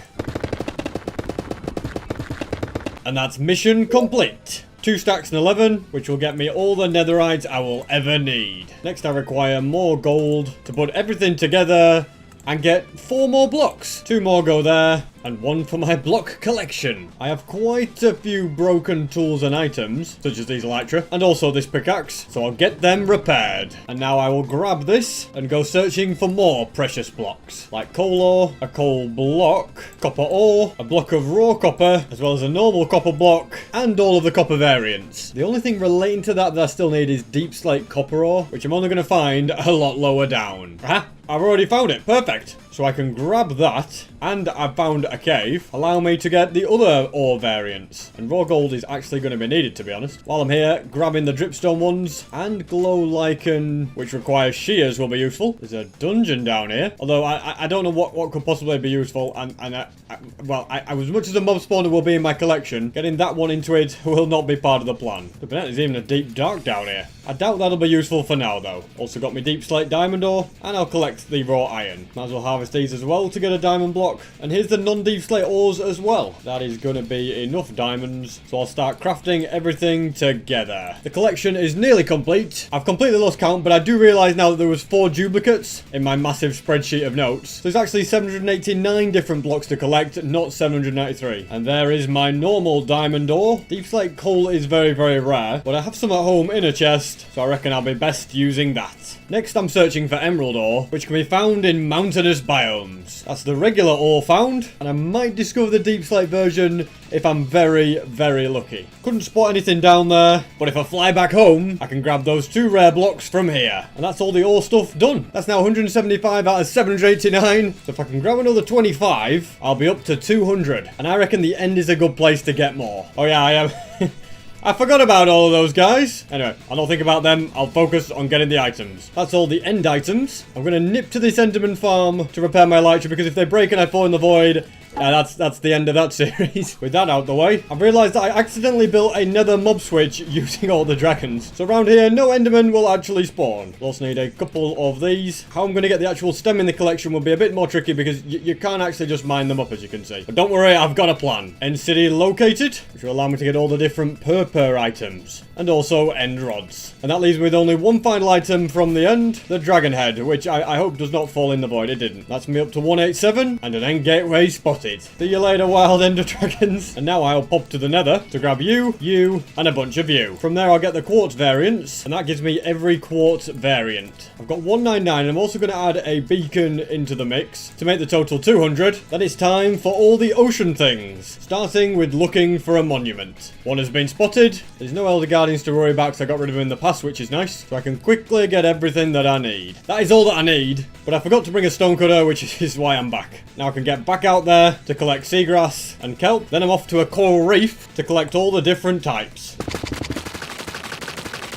I also require a sea pickle. The reason I've got 2 of each is because half of them will have to be the dead variant of it. The only remaining block that I think I still need to get, a dried kelp block. On my way back, I'll grab some snow, a snow block, ice, blue ice and packed ice, and powdered snow, if I can find it. I know it's here somewhere. Here it is. You can tell by the slightly different texture. And with these 6 items, I'm up to 251. I'm also quite far away from a house, so I reckon nipping through the nether might be a smart idea. Also because I need a twisting vine. Forgot to get it last time I was here. And since I'm here, I might as well grab all the remaining nether-like items. That includes you and you. I can see bone blocks in that category. Definitely not forgetting basalt, polished basalt, and smooth basalt. I've also discovered a bastion, which lets me get gilded blackstone, normal blackstone, and all the different variants. Can even get the chains and lanterns. Even more stuff to be added at Nether Fortress, and some nether warts will be included in that. Almost forgot about the block of magma, and also glowstone. I'll grab red mushroom and brown mushroom, which I've clearly got back to front. You'd think I'm colourblind, wouldn't you? But I'm definitely not. And whilst I'm thinking about those, I'll get a big mushroom, a flat mushroom, and some stem. Which reminds me to get mycelium, which reminds me to get podzol, and that reminds me to get grass, dirt, sand, clay, gravel, coarse dirt, stone, cobblestone, and this has nothing to do with what I've just got. But I need pumpkins, and of course sugarcane, plus a bee's nest, plus vines, and you know what, any system I might have had has completely gone out the window. So I'll just grab a load of different blocks.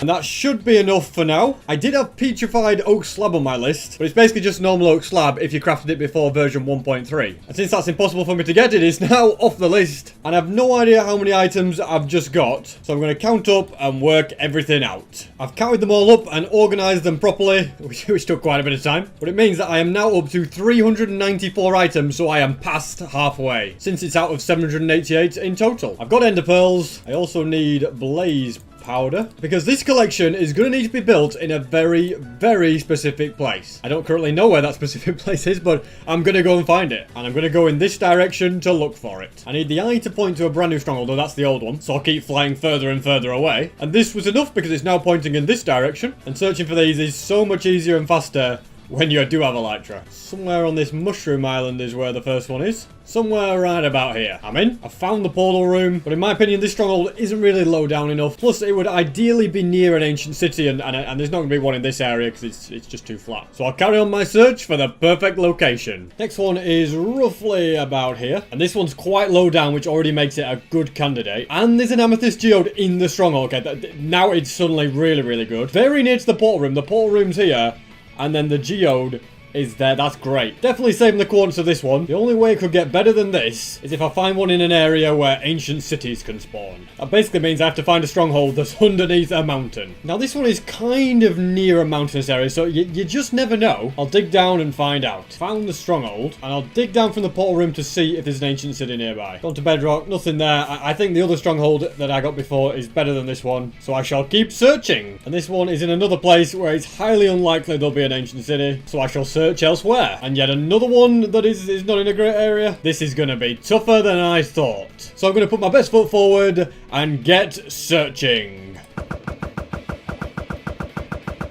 This is the first time I found a stronghold that's on the side of a mountain, so I'm going to dig down and hope that there's an ancient city down below. Operation Find Stronghold achieved. It's not as low down as I would like. And here is the portal room. But is there actually a deep dark nearby? Well, it would seem that the answer to that is no.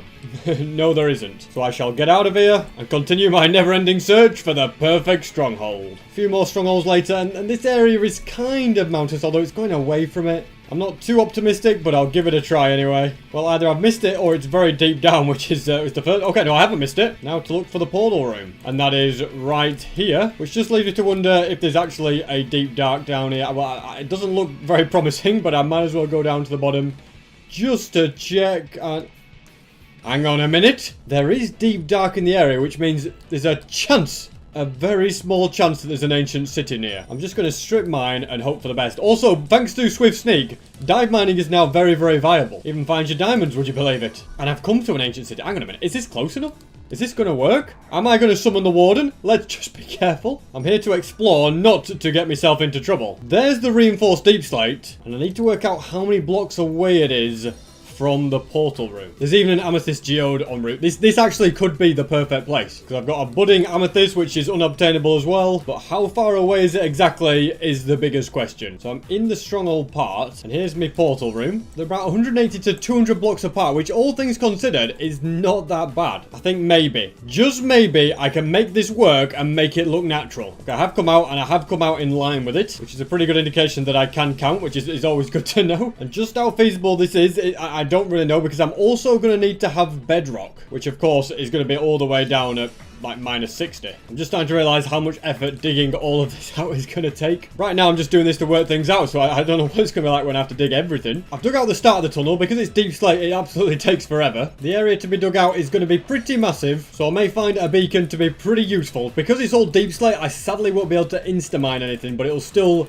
speed up my mining quite considerably. And it makes any painfulness to actually set up the beacon to be worth it. Finally made it up to the top, so I've just got to dig straight back down. I guess it makes sense that it would take forever because ancient cities are always under mountainous regions. There we go. Beam away. Haste 2 obtained, which means I will now be quite a bit faster with me digging. Oh, it's beautiful when I get to the top. Look at this, so fast. Kind of ironic, isn't it? That in order to get every single block that I possibly can, I have to mine up like 1,000,000 blocks. And that's a full border mined out all the way around the edge. It's going to be very helpful to build a second beacon somewhere around here since the haste can't quite reach this far. Pretty sure I've placed every single block. It's kind of in such an enclosed space that it's hard to tell. And now for the annoying part of digging all the way up. There we go. Now to dig back down. The beacon is working. I can put that in there. Give myself haste 2. Try and find the tunnel that I dug. There it is. And then if I just kind of dig down, do something like that, I'll have haste absolutely everywhere that I need it. And there's not much left for me to do now other than just mine my life away. This is going to be a big hole.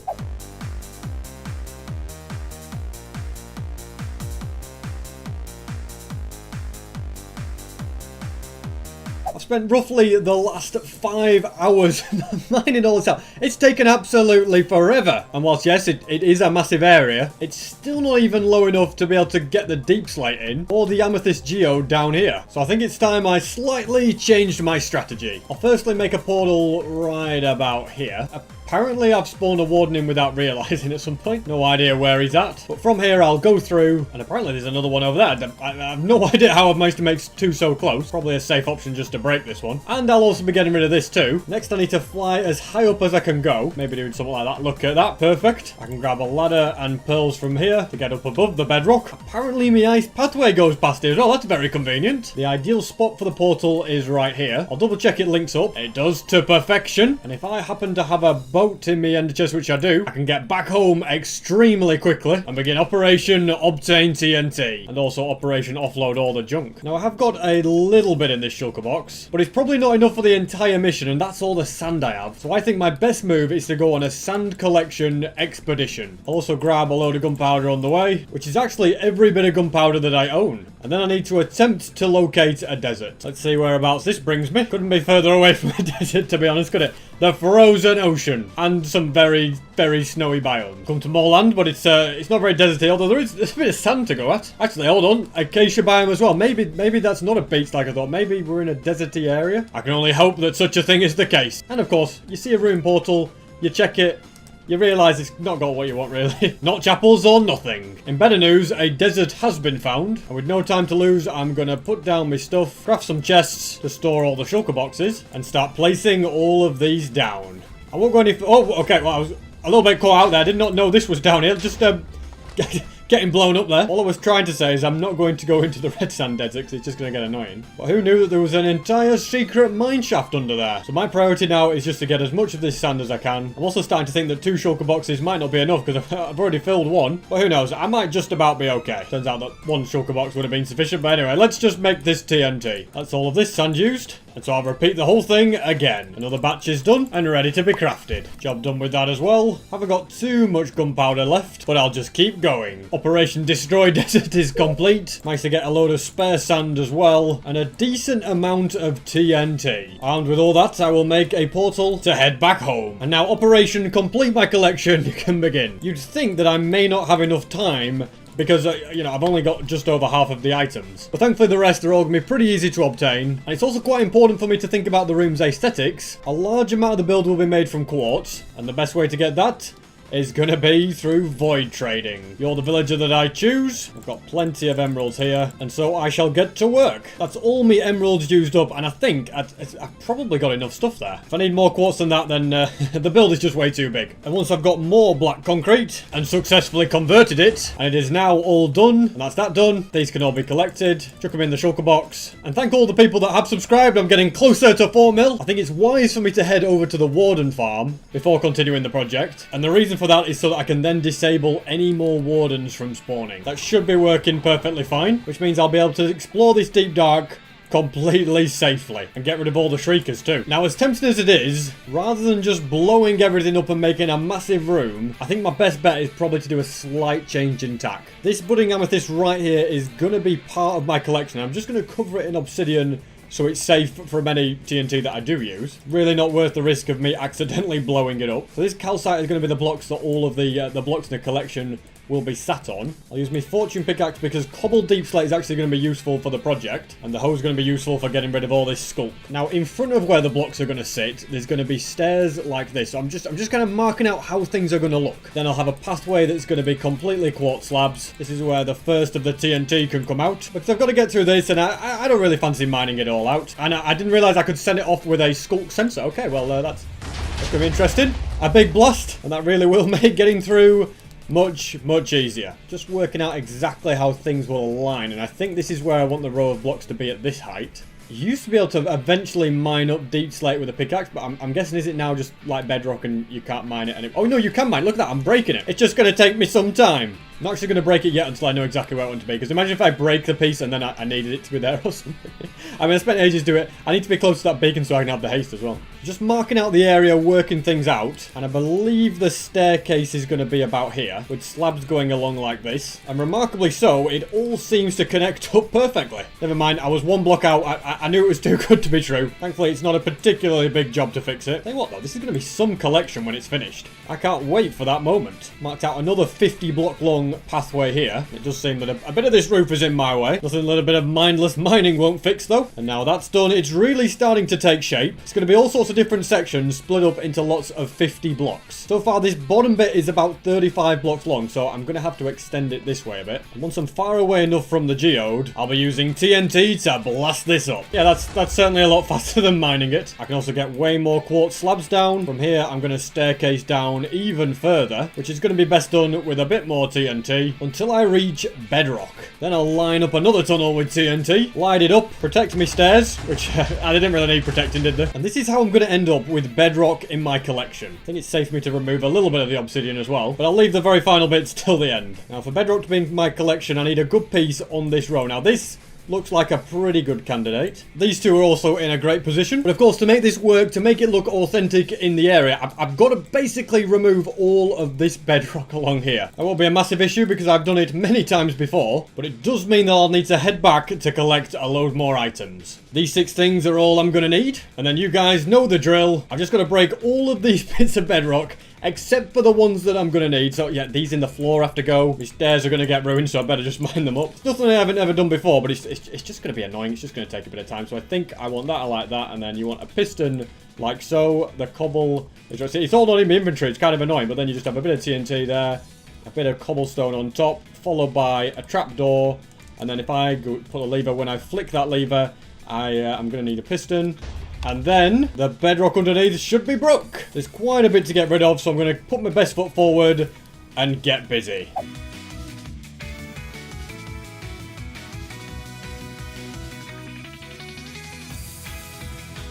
And finally, I think I've blown up enough. So I'll put that to the test by adding stairs, which come down this far, and then slabs are going to be along like this. Already ran out. Not too far to go to get to the end, but I'm going to have to go and craft some more. The easiest way to do that is just stick it in the stone cutter. There you go. Perfect. That gets me all the way to here. Starting to think it might be wise to remove that bedrock and these couple of bits of bedrock behind, because I'd ideally like there to be a portal kind of right where this is all in the way of. Mission accomplished. The portal's going to be somewhere here. I can add quartz behind to make it look a bit better. Although I'm not out of the woods just yet now that I think about it. This bedrock is going to have to go, and so are these 3. Mission accomplished. I can put all of these back, make a load of these polished deep slate stairs, and they're going to be going all the way along here, just on this side where the block's going to be. This side is just going to kind of be slabs and then a wall, I think. Or maybe I put blocks on both sides. Oh, this could be an idea, you know. That could be one of my smartest ideas yet. Yeah, on both sides there's going to be blocks. I've just got to go ahead and do the maths and make sure that it's not going to be too long if I put blocks on both sides, and that there'll be enough blocks for me to reach where the end portal is going to be. Because yeah, this has to go as far as this, because we need the mob spawner as well. Yeah, we need the end portal. We're going to have end portal.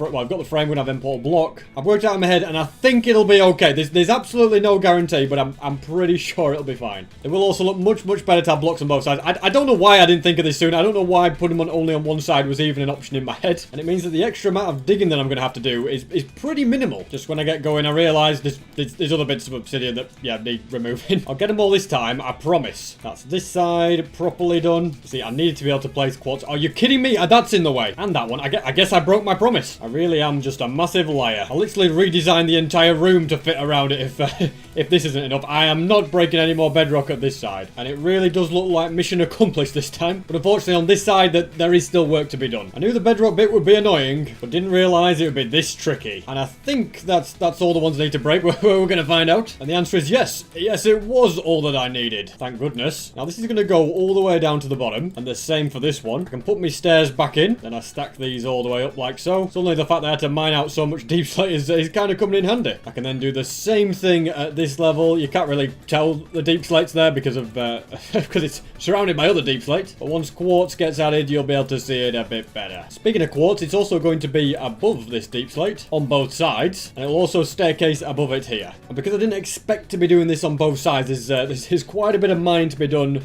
over here. Thankfully, once it opens up here, it just gets much easier. It's really starting to come together, and it'll just be repeating over here what I did down there, so that I don't have to think, which is nice. Because sometimes I just hate having to think. Now up above this, we're going to have some nice deep slate stairs. It's really dark down here. I can't wait to add some lights. I can't wait to add the blocks to fill in these gaps. So much needs to be done, and placing these fast is a bit of a challenge as well. So we get here, I want to turn a bit of a...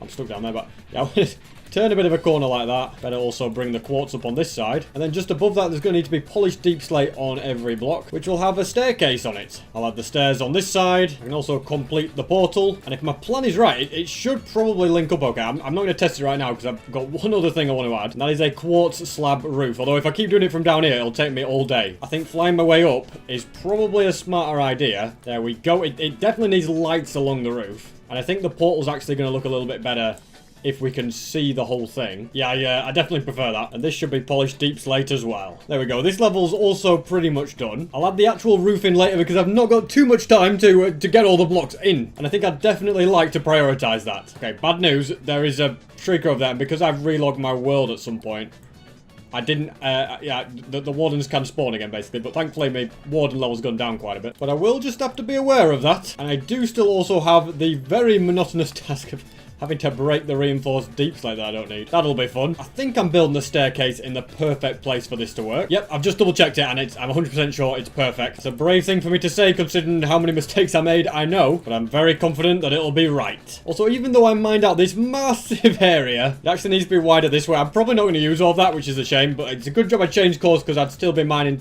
right now if I carried on trying to do all that digging. But yeah, I've changed the portal block that I want to be in my collection. Instead, it's going to be one of these frames, and then I'll have a portal block there, then a couple of random blocks, like 4 random blocks, then the spawner. I know how it's going to go in my head. I've just got to dig the area out. I could TNT it, but I kind of want my efforts to be a little bit more controlled than that. Made a few modifications. I realised I should just make the pathway slightly higher so it's in line with that. And I moved it slightly across as well. Well, we've got rain as well. Basically, to put it simple, I put it in a much better space, which means I have to do a lot less digging. But the more concerning news is I have completely run out of quartz. It's not necessarily the end of the world. It just means I've got to spend time going and getting more. And I still have so many blocks that I need to craft and collect. Well, get out of my way. I'm in a rush. I really need to spawn-proof this runway to stop things like that happening.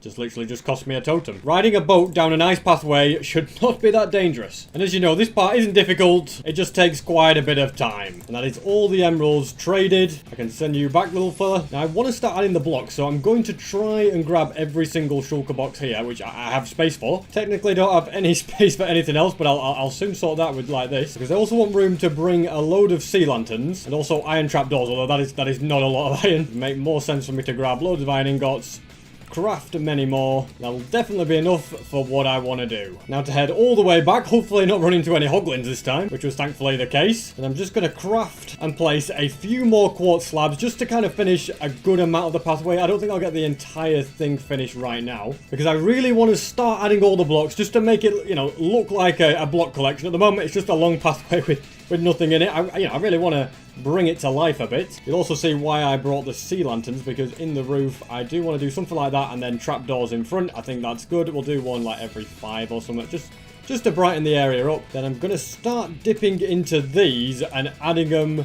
along here. So I reckon a beacon in this first one will be good, but the problem with that is you can see through a beacon, so something like that will make it look better. And then I'm going to grab all of these and start adding them along here. It's actually starting to come together. Look at how cool it looks. It genuinely looks like I have got bedrock without doing some fancy trickery. We also want loads of copper stuff down here, but if I'm not careful, it will all become weathered. And to avoid that, I am going to grab a load of honeycomb. I'm hoping that this farm has some left because my bee farm hasn't worked properly in ages. I don't know if this way, but yeah, we've got 64 there, which is absolutely perfect. It's a very long way to come, isn't it? Just for some honeycomb, but I tell you, it'll definitely be worth it. I do want to have some weathered copper that's gone that turquoisey green, but for this bit, I don't want the copper to be like that. I want it to be its original color, like it, so it looks like it's always going to be brand new. Definitely saving a lot of firework rockets by using the bow, and it's faster, which is nice. I'll place that and give it a wax. Then I want to grab all of these along the bottom and add them in at the end. These remaining bits of copper are for the ones that are going to go weathered. And in fact, if I just wax these now, I could have the weathered ones to be right next to the non-weathered ones. It's absolutely ingenious. So just on the end here, I'm going to have you. You're going to go... Do we have any quartz? Yeah, we do. We have that. Then the final one, I'll have a bit of dripstone, because why not? And I'm just going to keep busy filling up loads and loads more blocks. And this row on the other side is almost completely done. Just got to place a few blocks behind those slabs and place down a couple of lanterns. Obviously, the collection is going to get way bigger, but I have, unfortunately, run out of time. I don't want to go over time. The bedrock looks very cool, though. It definitely looks like I've got bedrock by some trickery. I really like it. Can't wait to finish this entire thing, but that, ladies and gentlemen, was 4,700 days in hardcore Minecraft. Today, my collection of every single block is fully finished. I'm also going to get one of every single different type of villager, build a machine that gets me charged creepers, that then allows me to farm lots of mob heads, and I managed to summon my old pal Fred from another dimension. What could possibly go wrong? Not chapels are the first priority. I mean, come on, at this point it's a tradition. So I'll ride on this to load the Warden Disabler, grab some of these, then I'll shoot over this way, fly a massive distance, and begin Operation Ancient City. Mountain spotted. I shall see what is below. It's deep dark. I'll keep digging down and find nothing. But there's an even taller mountain over. In fact, there's loads of them, and every single one must be checked. Still nothing. Nothing. And hang on a minute, this time there's something, which means it's time to start searching. Hopefully going to be lots to find down here. But the only one I'm actually bothered about is, of course, the Not Chapels. Oh my goodness, we got 2. Let's grab both of them. Check every other chest. Get more success. Oh my goodness, it's just back to back. I've just found 5 really quick. The odds are in my favor today. And things have gone so well down here that I'm going to try and track down another one. That has been successfully done, and I'll check every chest.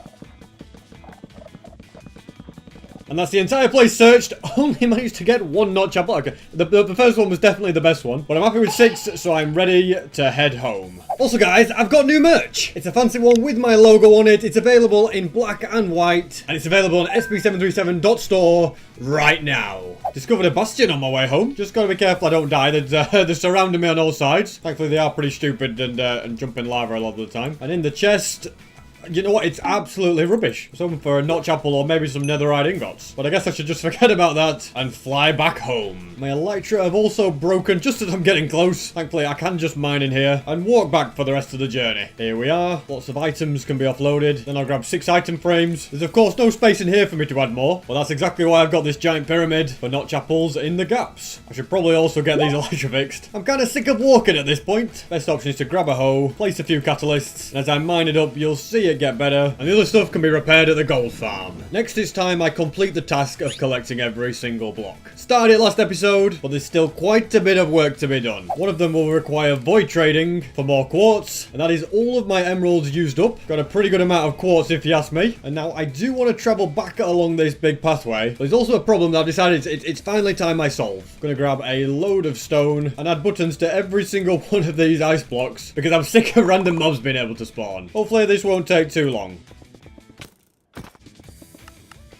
Mission accomplished. Whilst I'm here, I'll nip through the portal so the warden switch gets activated. Then I can zoom along here with confidence that it will be mob free. Next, I'll drop off these items. AFK at this hoglin farm for more food. You can't see the hoglins down there, but trust me, they're spawning in. Look at all this food. Nicely filtering to the chest. I'll fill this up, then head back this way to continue work on this place. Also completely forgot the cobble deep slate, so I'll grab them. In fact, I might as well just grab everything else as well. Then zoom along here and actually get back to work on this building project. That's another level completed. I'll add all the different types of blocks in a little bit, because for now, I just want to get all of this done. This one is also now done. Just need to sort this staircase and work out how it's going to go around the corner. I think that'll work best. Looking nice. Also reckon a bit of lighting in the walls will be ideal. I was going to put trapdoors in front, but yeah, they don't look great. Maybe if I make some sticks, mine cobblestone, and craft a bunch of levers, I can make these look a little bit better. Although this is you can't power things with sea lanterns, so yeah, it's not working. I'll just forget the trapdoors and get back to work. That work is to add polished deep slate all the way along here. Going to add these lights, and this layer is complete as well. But for the fact that I do have to take the very long process of mining away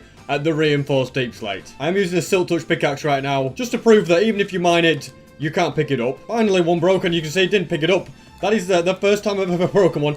And that's the entire reason why I built this thing in an ancient city. This is my silk touch pickaxe. And I'm going to have to break the other 2. Mission accomplished. Let's block that up. Reinforced deep slate is now in my collection. And I shouldn't have to do this, but based on some of the comments in the last episode, I'm going to go all the way home, grab one singular piston, and prove to you guys that you cannot move reinforced deep slate with redstone, despite all the people commenting thinking you can't. Look at that. It doesn't work, okay? The piston works fine. Look, it'll extend straight away when the reinforced deep slate ain't there. That was a slight waste of my time, but I did feel like I just had to prove a point. And now it's back to my humble building. That's the final staircase complete, which is nice because all of this will just be on the exact same level, making it much easier to build. And quite a bit of mining will have to take place to fit everything in. Even uncovered more diamonds whilst doing this. Always a nice little bonus. And I can use the deep slate that I'm mining to create the staircases that will be placed along here. I will be getting rid of some of these end portal blocks at some point. And I actually meant I want to keep the frames, but I also want the actual portal blocks themselves to be part of my collection, so one of those is going to have to remain as well. The others can either be removed with a few different methods. Now to get all of them added along this side. I managed to get down every single stairs, but I'm out of polished deep slate. However, the roof does still need to be mined out and changed to quartz. So that will give me everything that I need to craft them and place them along here. Another thing is to have quartz along here, and I need to place more for this roof. Got this far, but now have run out of quartz, and I do also need to start removing a bunch of these frame blocks, but I don't think I currently have the materials needed for that, which means flying all the way back home with, yeah, the portal's here. Those stairs kind of blocked it from view. But yeah, I'll grab all the necessary materials. Thankfully, I also have plenty of TNT in here. Trapdoors are the only other needed thing, and when I do this, I have to be so careful that I break the correct ones, because if I break one that I'm not supposed to, there's no getting it back. This also has been much better since I spawn-proofed it. Now, this spawner must be fully protected, because I cannot allow it to blow up. It would be too much of a big disaster if I let... Okay, you know what? It's going to be annoying, though, because it's going to be able to spawn mobs. I guess I can light it up. I hope that would stop it from spawning things. But anyway, it's getting completely surrounded, and I definitely know that this block here can be removed. So it is time to get to work. That's the first one gone. The portal's still intact. Everything's looking good. I know that you can use a mushroom to get rid of portal blocks, but I want to be controlled. I want to take my time. I want to be safe with it. So that's why I'm taking my time. I also can't really put a TNT here because there's a portal block in the way now. I'll probably just go to the end. I don't want to blow things up there, so we're going to have to just do this. And it does still work sometimes, just not every time. Second attempt was also unsuccessful. But this time, it's mission accomplished. Trying to decide which ones I should get rid of. I think I'm going to keep that one, and all the rest of them can go. So I shall get busy doing it. It's also an absolute pain blowing things up in a stronghold, because you just end up with a million silverfish. I'll be glad when this is done. Trying to be more and more careful. I'm pretty sure I have to get rid of this one. I better be certain. Well, I got rid of it anyway. And stupid silverfish, leave me alone. Whoa, now I've gone through. And there's about 7 million of you. Look at you, eh? All coming through as well. Well, you know what happens to you, alright? Now I've got to travel all the way back, past 70 million dragons that are flinging each other. Just leave them to it. At least it's a fun journey going across this ice pathway. And now that I'm finally back, I can see that, yeah, those two... There goes a piston. Those two definitely need to stay, but these behind it need to go. I've once again got the dilemma that I can't really place TNT here. I'll probably go through the pole. I'll give it a go, though. You never know what might... Oh, it stayed. Okay, nice. But then the piston placed the wrong way around, which is not... Silverfish, just leave me alone. I think it's because I didn't put a block there. I kind of messed it up. But for take 2, it's mission accomplished. This one keeps messing up. I think it's because I'm stood in an M portal block, which isn't quite a full block. So I'm going to try something a little bit different. I'm going to instead place the trapdoor there. Then lever, move across, get underneath, and do that. Still didn't work, unfortunately. So plan C is to get rid of the M portal frame first. There we go. And after doing that... Still didn't work. What is it going to take? A change in angle of attack. There we go. Worked straight away with that. And I believe that's every block I actually need to get rid of. A few of these stairs do need to be put back. I'll remove all of this vast amount of obsidian. Look at that. I'm covered a diamond with the TNT. Hey, who says it's not you back? 2 diamonds. Very nice. Oh yeah, I'm mining up all of this. And now that's looking as it should. This can be brought around the corner. It might be easier with the stairs, but silverfish, stop spawn. This is just going to be a part of it, though, I've realised. That silverfish are going to spawn. Maybe light will stop them, I'm not sure. I'm not going to get my hopes up, though. And if I want to continue this, I need one thing. One thing that can only be obtained if I fly along here. That was also very smooth the way I just went through that gap. But yeah, the thing that I'm going to be getting lots and lots of is, of course, quartz. In hindsight, I could have just gone through that end portal rather than flying all this way, but I did need to drop off my stuff. This guy's got his trays ready and waiting, which means all I need is plenty of emeralds. What I currently have is not plenty. That's almost more like it. And thankfully, I have a shulker box, which has plenty more. This part is easy, but it does also take a little bit of time. And I think I might have messed up straight away. Did I mess? No, I didn't. I almost traded too fast. You've got to be patient in this, and at the very least, it is definitely faster than going mining for it. Batch number 1 of emeralds used up, but I'm not stopping there. I want even more quartz, so I never have to worry about it ever again. Which is good news for this guy, because he gets even more business. I reckon with this, I've definitely got enough. I'll send you back to your home, fill up this shulker box as well, and hopefully I'll be able to completely finish the build. Although time will tell if that is actually the case, since it's taken way more resources than I expected it to. Let's grab you, run it all the way along here, and it also needs to... Oh, okay, well, this is the danger of having that. You can just walk through by mistake any time. As I was saying, it also needs to be on this side, but without me doing that. I'm thinking, so do we want, like, quartz... Don't you dare push me in, as I was saying. Do we want quartz to be like that in the corner, perhaps? And then that's also there. I don't think that works. I think we want some of the polished deep slate, which I apparently don't have. But I can make more very easily. Then place it like so. Yeah, still not sure about this. It may need adjusting at future point. But for now... I can just focus on putting this up here. Now it's getting to the point where I'm not going to have enough of these stairs. Although I am surrounded by deep slate, so I could probably just mine up more. For now, a good way for me to get more will be to mine out the roof. With what I get, I can make more stairs. And if I craft a few extra slabs, it can also get replaced. You know, I've come to realize that I've survived so many days in Minecraft that I have actually an internal body clock, and I just know when it's going to be nighttime and I can sleep. I just went to bed before, and as I was doing it, I was like, how did I even know that it was time? And yeah, I've just spent way too much time on this game. I'm hoping this is probably going to be long enough. Might need extending once I've added loads of blocks in. Only other thing to worry about is getting the lights in. I think this is going to be a great collection, but to confirm that, I'm going to have to go and head back so I can collect every single block. First, I need more of every single log, because I forgot about the stripped variants. Not really sure how. I was going to deliver them to the place, but I've realised I've completely run out of firework rockets. So the new priority is to grab gunpowder, to craft paper since I've completely run out, and then lots of these can be made. Fortunately, run out of sugarcane as well, not as much as I wanted. Shouldn't be too much of an issue because I have filled this shulker box. I'll craft a few extra for my inventory and get all of these delivered to the right place. Now I'd like a shulker box of every single colour so that I can begin the collection of every single coloured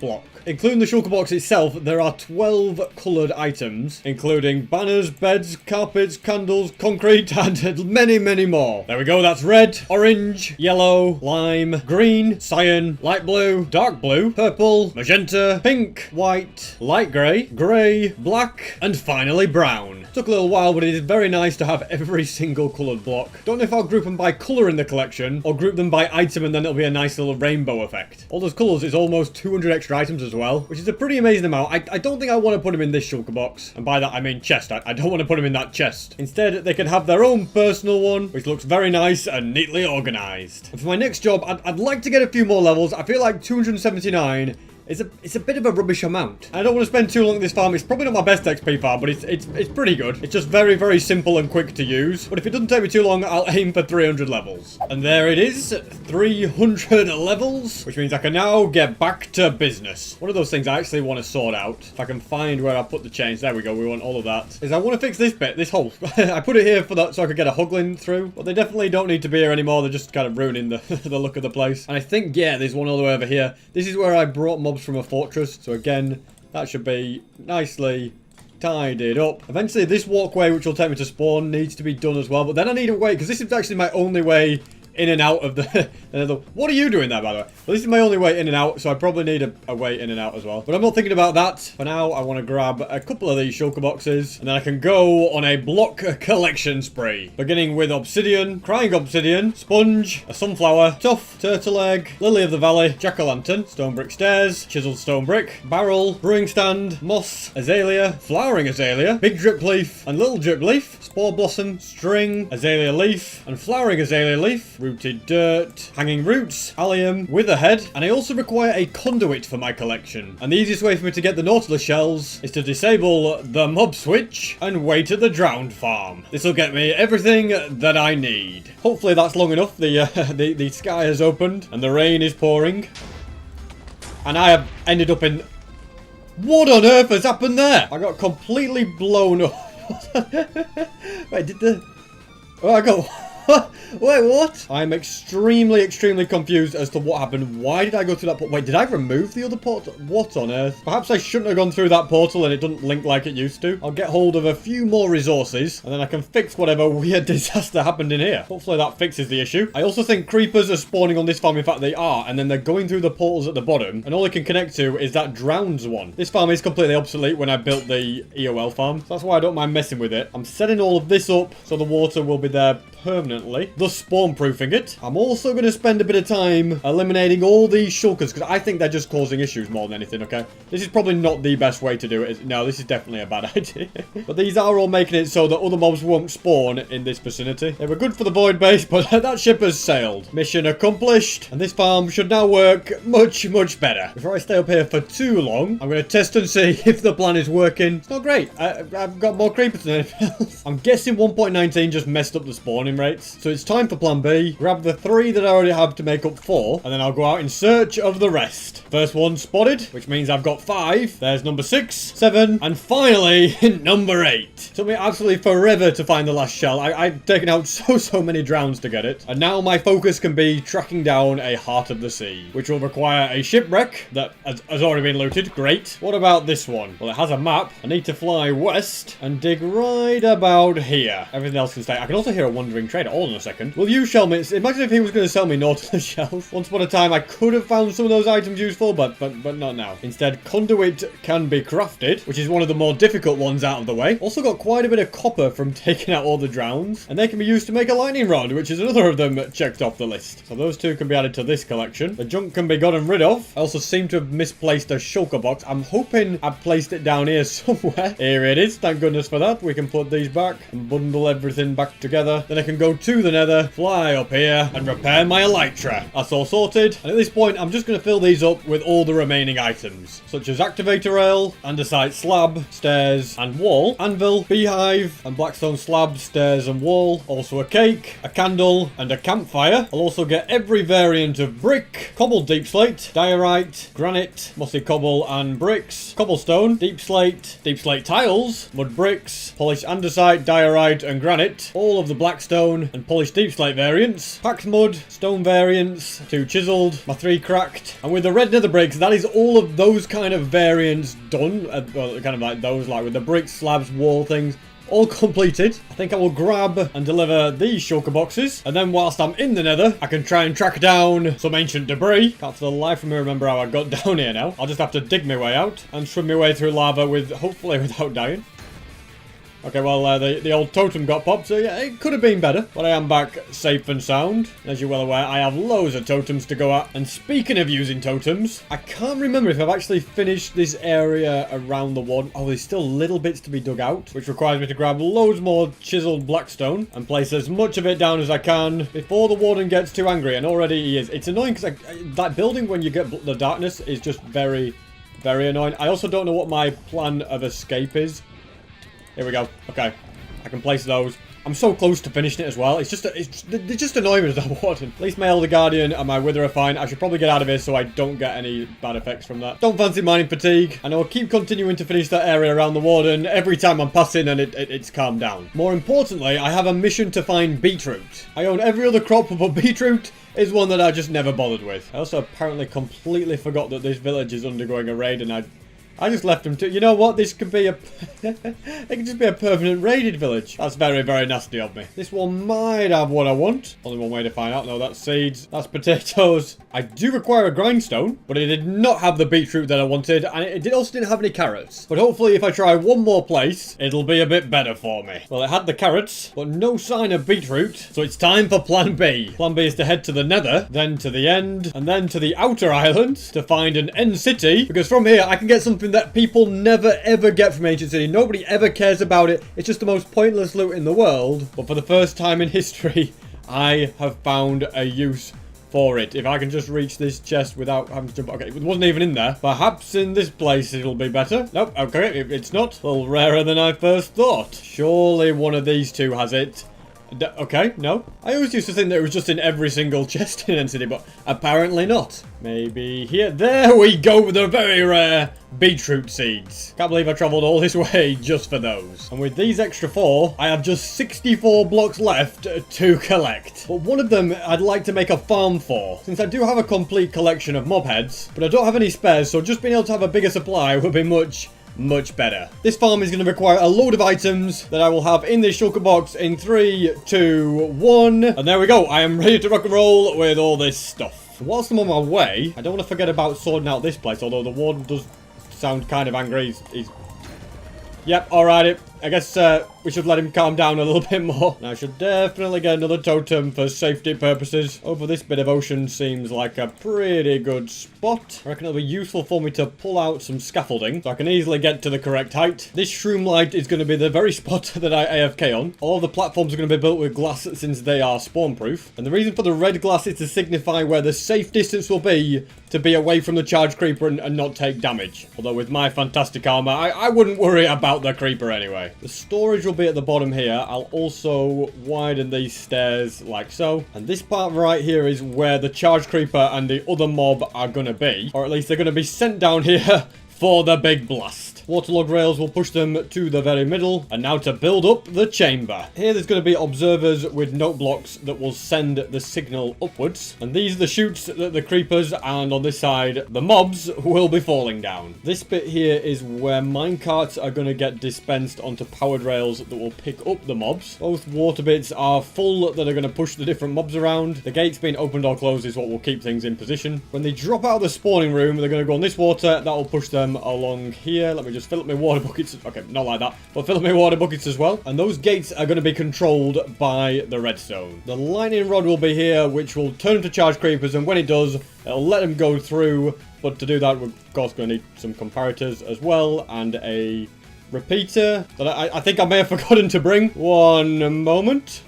My beacon is going a little bit crazy over there. But anyway, I'll grab one of these, add it right there, and place down a load of other bits of redstone. I'll just spawn-proof all of these, and build these chutes that the mobs that spawn will fall down. These bits are going to have water on them, and so they definitely need boxing in along these sides. It's all starting to come together, and as far as farms go, this is a very classic design. This is like the OG way that you would make a mob farm, because I'm going to be using trapdoors to make the mobs walk in. I mean, this really does roll back the years. They think the trapdoor is a block they can walk on, and they can't, quite clearly. So, okay, that's upside down. But yeah, they most certainly cannot, and they just end up going down my little chute. Now to place slabs in a formation that will stop spiders from spawning. And then I'll add stairs all the way around the outside, which will stop light from getting in, but will also allow for pack spawning to occur. Looking good. Then more blocks all the way around the top. The trapdoors will ensure that only creepers can spawn in this part. But that's how I'll get the charge creepers. The final thing to be done is just to cover the entire roof with these slabs. The reason I'm coming out this far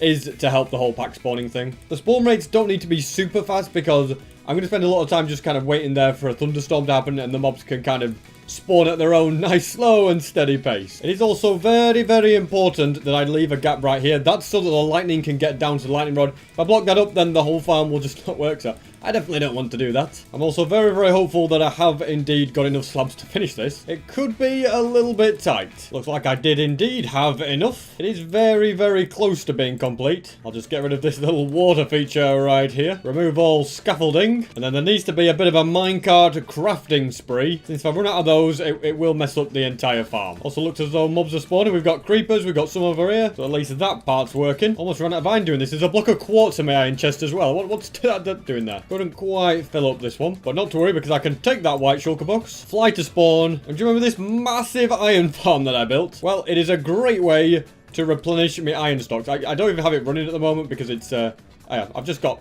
so many iron blocks somewhere. There we go. Loads of iron blocks along here.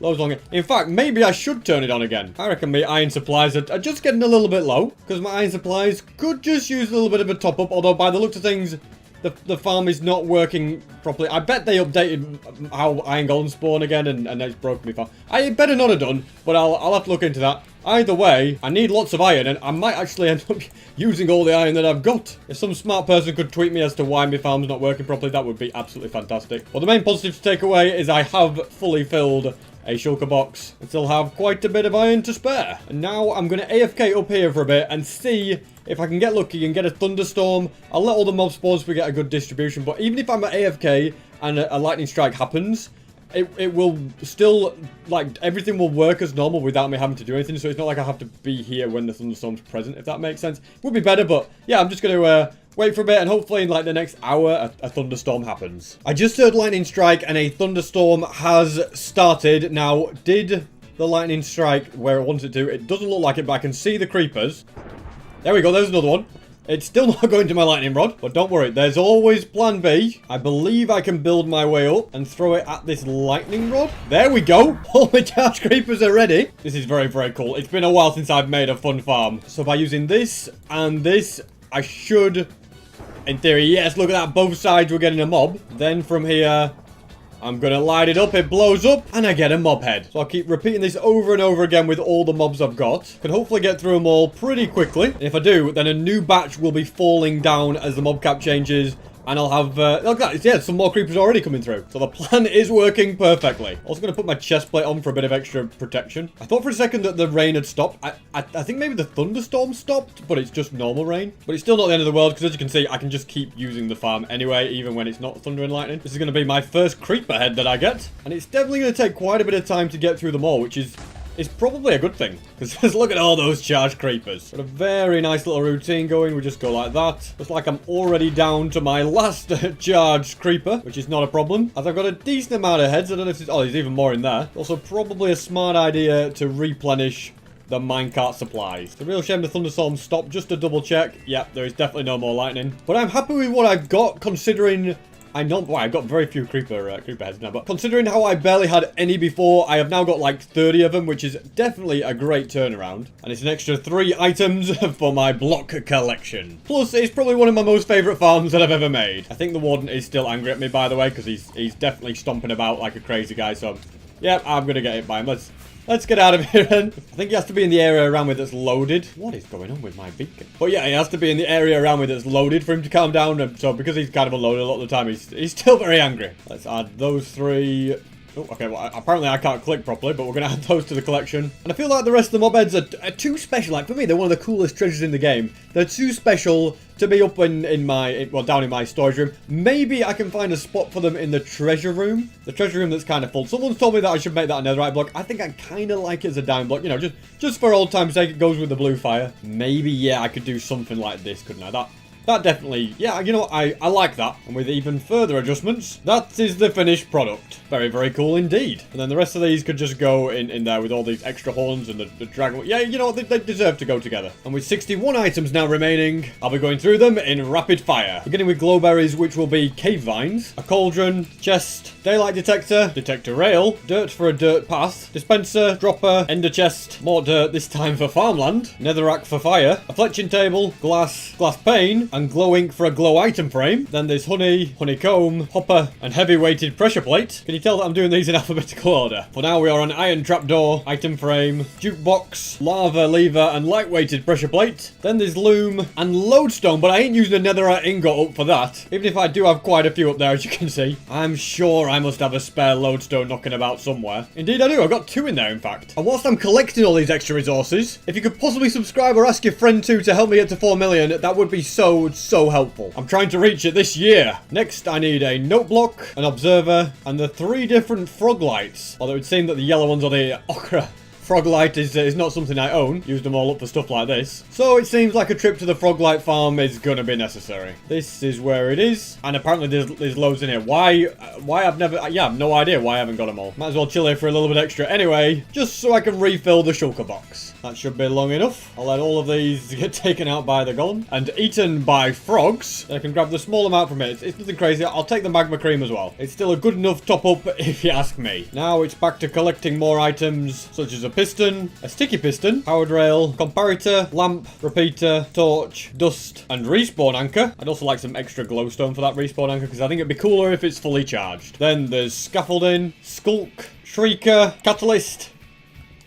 Oh my goodness, 2 notch apples in there? That is crazy. And we'll also get a sensor. And finally, vein. Next, I'll grab 2 item frames to add 2 more notch apples to the collection. Ever since Ancient Cities were added, I'm literally getting millions and millions of them. And next, I'm going to need slime, a smithing table, smooth stone, this for soulfire, and the blue campfire, plus the torch for the complete collection. Next, a target block, tinted glass, tripwire, and trap chest, water. Yes, that counts as a block. And 1 final item that I have absolutely loads of. Yeah, well, 2.5 stacks, maybe not loads. But the wither rose. Yes, I have finally collected every single item. Actually, I don't have end crystal on my list because it's not technically a block, but I think it could be cool in the collection. And I'm just grabbing a few extra types of blocks because I'm gonna have to place all these, and sometimes I'll just need something to place them on. Like, you know, if I get grass, then I need to place that on dirt and stuff like that. You know what though? I'm grabbing a grass block. I've grabbed my mycelium. And I'll grab pods up, just in case I want something that looks better. And this is very, very exciting because I've spent a long time getting all these items. This collection has definitely been a big project in the making. It starts all the way down here. Still got to link this portal, but I'll do that in a bit because I'm going to go through every block on my list and check it off to make sure that I don't miss placing any. It'll take me a bit longer, but we can't have any mistakes. That's them all ticked off on the spreadsheet. Took a little longer than I expected. And I've realized that I've still got mob spawning on. I haven't actually activated my mob switch. And I think just just to make sure that nothing goes wrong, I'm going to head back home, turn on the old mob switch, and then I can safely add blocks without having to worry about anything. I'm also not going to particularly add them in a super organized way, as I feel like it would just be too much effort. You know what I'm like with effort. Avoid it at all costs. That's this side complete. Well, at least it will be when I put quartz behind that shrieker. On this side, it's time to carefully reveal the budding amethyst. And it's a nice opportunity to put normal amethyst stuff next to it. And whilst I'm at it, I'll put beehives next to it. You know, like I said, there's very rarely a system here. But as long as everything is placed down somewhere, it doesn't really matter. Now, this is the first of those potentially unobtainable items. This, I'm going to hope, will grow. I might need to give it a bit of space around, but the plan is for it to grow into a chorus. Okay, well, it grew faster than expected. It's not going to be allowed to grow any further. That is just the block. This is always a chorus plant. And in order to plant this seed next to it, I'm going to need more endstone. Plus, I think glass panes may look good to hold the water and the lava. I didn't think about that. And string. String is going to be needed to stop other things from growing even more. There's the panes, the endstone, and the string. So that is going to go like that, and then I can put that on top, and then I need string to stop it from growing, because I tell you what, it grew very quick before. I think this is now a very good opportunity to add all the different mob heads. 3 of them are here, and the other one is in one of these. Found it, and the final slot can be this daylight detector. And now to add another entire row, then I can have a bit of a count up after. Over 200 items are now in and counted up, but at the very least they're marked on my spreadsheet. Anyway, now we come to the section with the reinforced deep slate. So I'll start adding items to this section.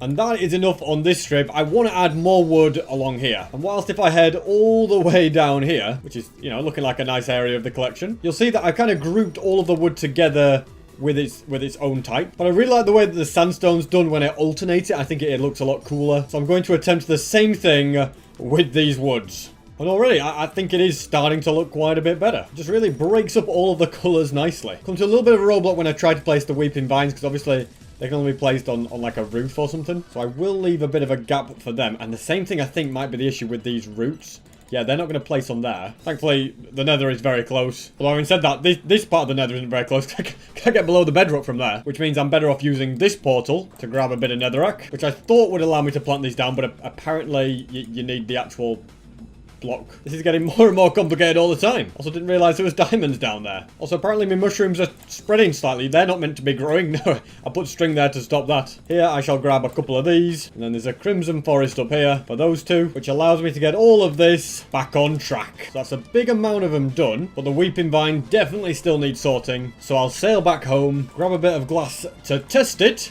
and decide that one on its own is going to look pretty rubbish, so I'm getting another. And this section can be fully completed. And now to add a load of other random items, including these fancy leaves, which all goes quite well in this section. Kind of ironic that the small drip leaf is actually bigger than the big drip leaf. I also think I'm going to need a bit more glass for the hanging roots. Why don't I just bring an entire stack? It would make life much, much easier. This time I won't have to come back for more glass. That I can be sure of. There we go. Would have been embarrassing if it didn't go on the bottom of glass. And here's an idea. I can grab one of these planks and use this furnace to dry up my sponge head. It's practical too. Very nice indeed. You see, I'm already reaping the rewards of bringing extra glass because the spore blossom also has to go like that. String is technically a block as well, which it needs to be in the collection, even though it's above other ones. It has to be of its own section. Pretty sure the turtle egg won't hatch because it's not on sand. At least I'm hoping we don't end up with baby turtles. And whilst I can add in that jack-o'-lantern, I've actually got more of that kind of stuff to be added here. Look at that. We've got normal pumpkin, well, car pumpkin, melon, hay bale. Apparently sand is another thing I need, and I didn't bring it. Won't have to go all the way home for it though, since I can fly up the beacon beam and grab it from here. And I get the satisfying job of just flying directly down. Okay, well that's that wasn't very safe. So I reckon a bit of water in there. Then we block it like that. Plant the sugarcane, and oh, look at that. Looks fantastic. When it comes to cactus, I'm going to have to be a little bit more careful because of course, you can't place it next to blocks, so yeah, I'll have to be like that with a gap behind it. And another plant on this side. Also, string will stop these from growing. In fact, since I've started adding plants, I might as well just add all of these all along here, which should be easily done in 3, 2, 1. There we go. It's looking good. I even included the bamboo shoot and then the other bamboo shoot. I can't remember which way around they are. And I thought I brought bone meal because for a couple of them like these, for a large fern and tall grass, I need bone meal. But if I did bring some, I have no idea where I put it. So I'll nip back home to grab some. Now, in theory, bone mealing these, look at that, make some tall ones. We'll also bone meal that, just to, yeah, make it look a bit better. And the crops can as well. And with all of those done, I can begin the water section. And the water section will include all this coral. And I did also forget about these stripped variants, so I will get them added in opposite all of this. Now, for the coral, obviously, I don't want these bits to die, so I believe as long as they are next to water, they'll be okay. And a dead one can be next to it, so that will die eventually. Poor thing, I've murdered some coral, can you believe it? That's something I didn't expect to say today. And now they're all in. I next need to create a section that can all be underwater. So I'm thinking glass panes along here. Then the water can be added along with the coral. Now to add the fan variants. And then very conveniently, the dead ones will actually hold up the water. I feel like I'm talking about it as if it's a real person. it's gonna die off, sadly. It's given its life to hold that water. In fact, no, it's not gonna give its life because it's... Oh, well, that's not allowed. I'll have to let you die off manually. There we go. And that does give me an idea. Instead of having these submerged in water, and I may regret actually trying this, but I can open this up behind and move the water to be there. It isn't quite working to plan because they all turn to water source blocks. But with a bit of work, it's gonna look great. Now to continue adding all the dead ones. Looks good. It looks a bit sad where it's all the dead ones, doesn't it? But hey, they've all got to be part of the collection. And these glass panes can go because they just kind of... You know, it looks a lot better without having them, let's put it that way. More water is still going to be necessary for the rest of the things I have, such as double tall seagrass, kelp, sea pickles. Oh my, okay, that's made a mess. Just remember to put glass panes in front of it. Doesn't matter whether the conduit is in water or not, it has to have prismarine to be activated. Do I want it activated? I feel like it wouldn't work anyway if I did activate it, simply because you'd need loads of water around it and then it's just not feasible. I am also going to add an end crystal here, but I can't just place it. Okay, well, I can apparently. I didn't think that would fit. Or is it now a case that I can't place anything next to it? Yeah, maybe, yeah, okay, I've messed up a little bit. I really, really hope that covering it in water...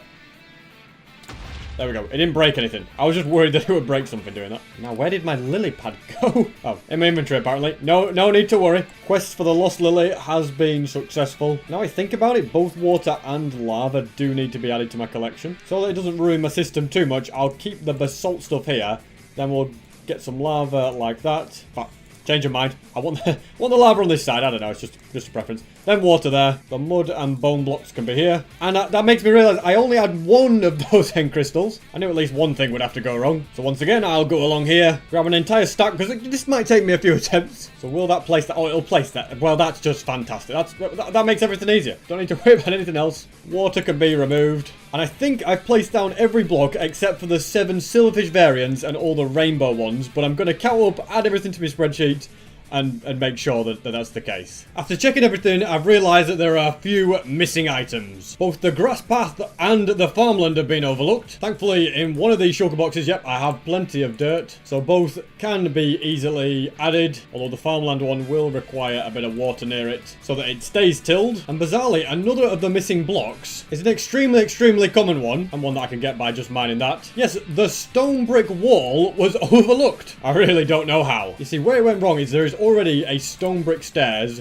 right here, so I'll put it in its place. But I had one here as well, so I had 2 for some reason, so instead that should be a wall. I'm going to break a couple of these because my elytra are absolutely dead, and I don't really want them to break, so just a few. I'm not going to get them all the way to max durability. We've got XP farms for that, but that should be enough. And now I can begin work on the infested variants of all of these. And apparently I'm once again missing an item. I need a chiseled stone brick because that can be infested, but then I also will need some stone, which I can get from up here. This cave has come in handy a few times. And now, in order to make them infested, I'm going to need to get a silverfish into them, which will no doubt be easier said than done. I'm also thinking, is it going to be smart to put these right here? Because if a silverfish hits me once, it's just going to basically all go in there. Right, anyway, we'll just, no, you know what?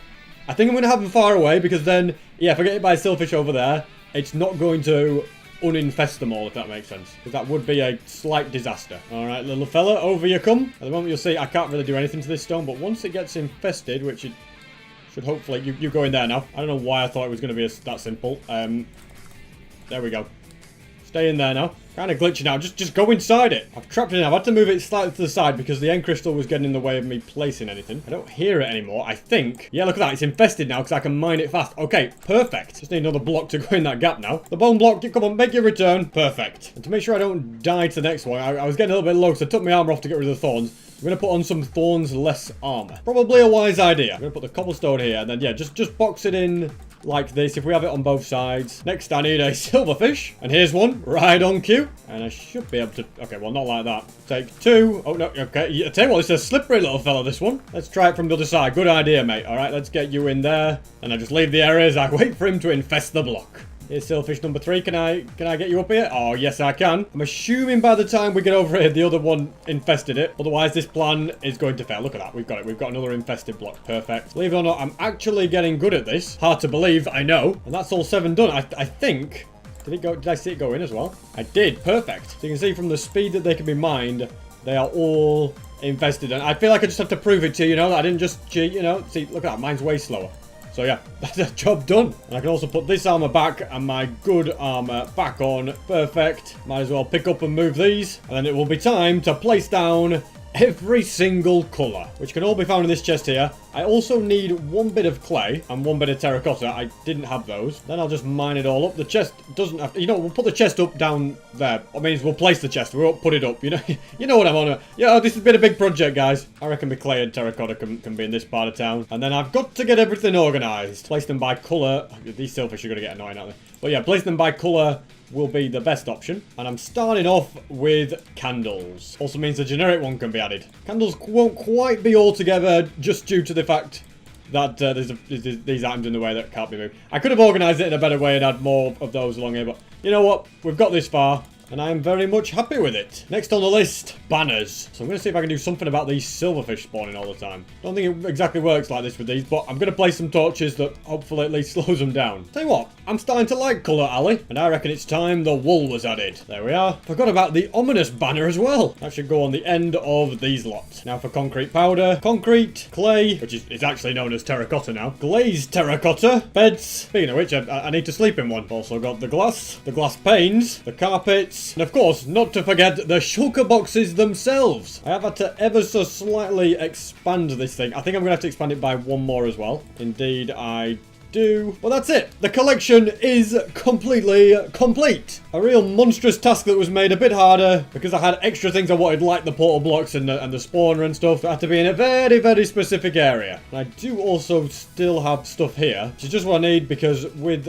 well, I've got plenty. In fact, I've got the things I need there, plus an extra light in the ceiling. Means that this bit can be sorted. And as Minecraft adds more new blocks in future updates, I'll be able to expand this, which is why I'm not just going to go ahead and like make an ending for it that's permanent. I think I might end up...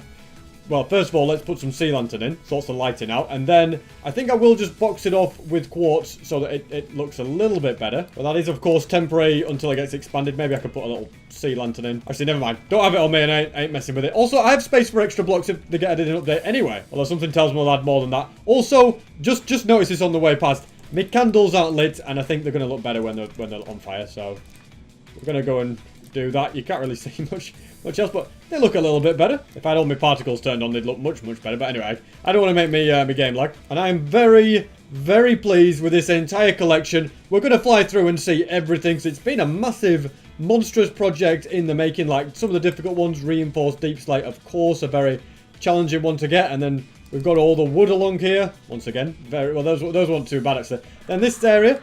Got me skulk bit there. I could hear it. It's going off. And just so many the budding amethyst, another challenging one to get. And then the final bit, which is all this round here. And there's the tricky one down here, of course, the bedrock. But hey, yeah, we've even got bedrock in the collection. Next, I'll gather up all this stuff. I was assuming, do I even have space for it all? I don't think I do. You know what? We're gonna leave the empty shulker boxes here for now because... yeah, they're just not going to fit. Well, again, some of them will fit. We'll take what we can and leave what I can't. And then I do want to head along here. I should definitely make that looking a bit nicer somehow, shouldn't I? But yeah, I'll head on down here. I mean, most of the shulker's boxes, because most of them are empty, are just going to go into their own chest, and then some of them can be used in the auto sorter, so that's not a problem. And something that I'm very happy about is this stone cutter, because I couldn't be bothered to craft one, of course. Instead, I decided to steal it from this room, so I'm very glad that that can go back there now. It's as it should be. All that TNT stuff can filter through, no problem. All these empties can be taken out, and I actually don't think I have a dedicated chest for polished stuff, so this is going to be a shulker box just for the polished variants of them all, and the normal cobblestone can go in there. Operation sort everything out is complete. Also going to put that shulker box back here. That's where it was originally from, and it does look good in there with the black wall. And whilst I'm also in this vicinity, I can grab some more chiseled stone bricks and take on the very dangerous task of getting all this in, although the warden is roaring at me, so it seems that he's a bit angry already, so I'll just do what I can. I got mining fatigue. Are you kidding me? I got mining fatigue and then attacked by the warden. Great. Although realistically, maybe I can put a little bit down. Come on. I can do a bit here. That's it. You do that. Once one totem gets activated, I'll make a run for it.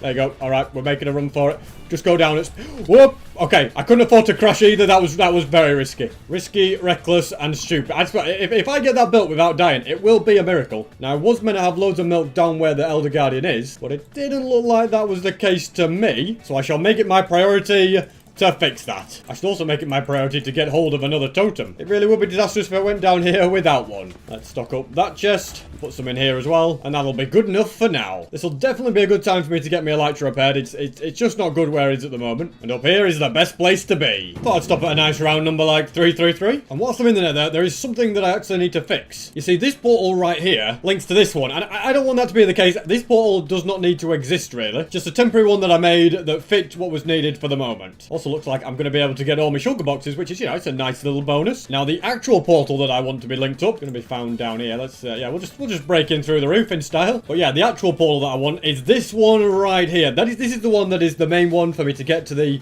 block collection and back and everything. So I need to get the coordinates of here, divide it by 8, and then rebuild it in the nether. Kind of crazy that to be good at Minecraft, you've actually got to be pretty good at maths. Or good at using a calculator. I guess it's both the same thing. So yeah, I'm going to mine up this entire portal. And then the plan is to go up to the bedrock roof, rebuild the portal in the correct place, and hopefully it should link up. If that works, it will be a small miracle. Also, don't know why I'm mining up this entire thing. It's not like I'm short on obsidian or anything. I've got a massive shulker box full of it. Anyway, I've got to try and find a way up there, which is... Oh, look at this. This is brilliant. I think I've done this. I have done this before. Wait, did I...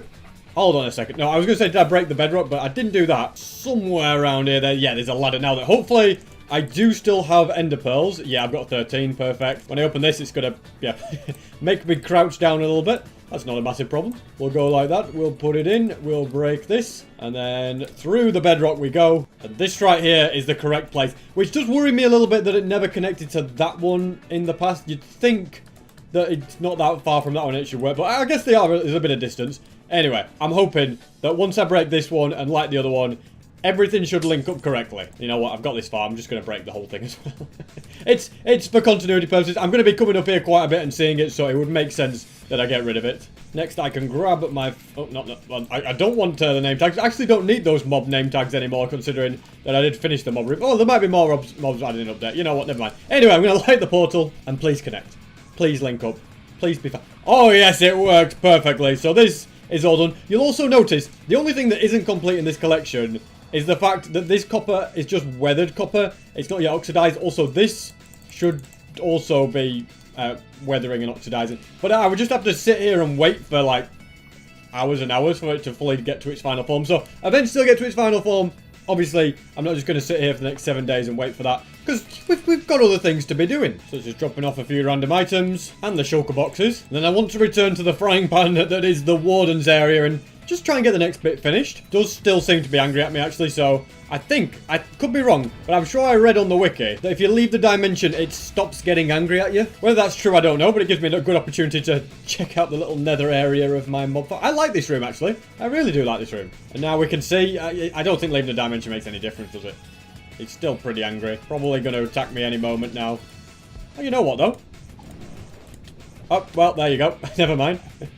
I'll grab this. Get out of here. Oh, well, just about got out of here. Another totem bites the dust. Really, I've never gone through so many totems as I have when I got that warden. And for these final few days, I'd like to obtain something. Something that I've actually never got before. That is one of every type of villager in each biome. As you can see, right now, we've got just these snow villagers everywhere, which we want a bit of variation, diversity, you know, all that good stuff in the community. And to do that, I'm going to have to collect villagers from all sorts of areas and also do a bit of villager breeding. And so armed with beds, stone cutters, you know, job sites, food, a few hay bales, I can travel to another biome to find a villager. If there's any left, this will be a good place for... Oh, there is as well. So, I can get a spruce villager. To be honest, it's just going to be easiest for me to put you in a boat, mate. Alright, just don't be a wise guy. But yeah, if I nicely kidnap this spruce villager, then I have a perfect plan because we are right by a plains biome. I'm now realizing this is the slow bit, but yeah, this is not only going to get me the spruce varianted villager, but it will also get me the plains one. Although, of course, I need another one. Yep, you're on your own. You're not going to be much use. Little breeding chamber here. All the beds are going down. And where is the other one? I definitely saw him. There he is, hiding in the trees, mate. No, you can't hide anywhere. Well, you can if you can't get in the... But there we go. And it's time to transport you as well. Welcome to your new home, mate. Well, you're not going to be here forever. You're going to become... Actually, I don't know what I'm going to be doing with you. What if you might just be left here forever? Because I don't need to. No, we'll bring you both. Why not? Anyway, not much is going to be happening at night, so we might as well get some sleep. Man, you just stayed up all night, just walking around. Some of us were trying to get our beauty sleep. Anyway, let's give him some bread. There you go. You have a bit of bread. You have a bit of bread. No, don't take his bread. No, come on, share the bread out. That's it. I think between... Have you between you got the bread? Oh, maybe not. Yep, maybe. Take that. I'm going to assume that between you, you'll have enough bread to there we go. You're trading bread. That's what we like to see. Got some love arts going. Oh, we're going to get him. This is all going to work against the odds. And you can see that he is a plains villager. So he's, he's a bit of a different, wait, has he? Is he? Oh, he's not. Apparently it's random. Okay, so sometimes it's randomly the biome, and sometimes it will choose the parents. Well, I'm glad we've got a happy family, but that's not what... This is going to be harder than I thought. Whilst I wait for them, I'll go and find either a swamp or a jungle, which again is going to be a tricky thing, because there isn't really any nearby. But thankfully, I'm SB373, and I've always got a plan. And that plan is to grab more beds, and that's it, really. That's all I needed. I felt like I needed a load more things, and I just realized, yeah, I'm just short on beds, and that's it. But anyway, the plan is to take these villagers from here to a swamp. I might be able to lure them out with a stone cutter. Any takers? Come on, you look like an unemployed villager. That's it. Come on, over you come. Don't go to the lectern. That's it. Straight into my trap. Okay, no, don't go back in. Oh, that didn't work. There's another one here. Is that going to get him? Oh, yes, I got them both. You can go into a boat if you... There you go. You just sit tight. I knew I needed extra boats, but then I talked myself out of needing them. So, yeah, that was not a good plan. But anyway, 5 of those. In here you go. Sorry, I know you want to work, which is very admirable, the pair of you, but...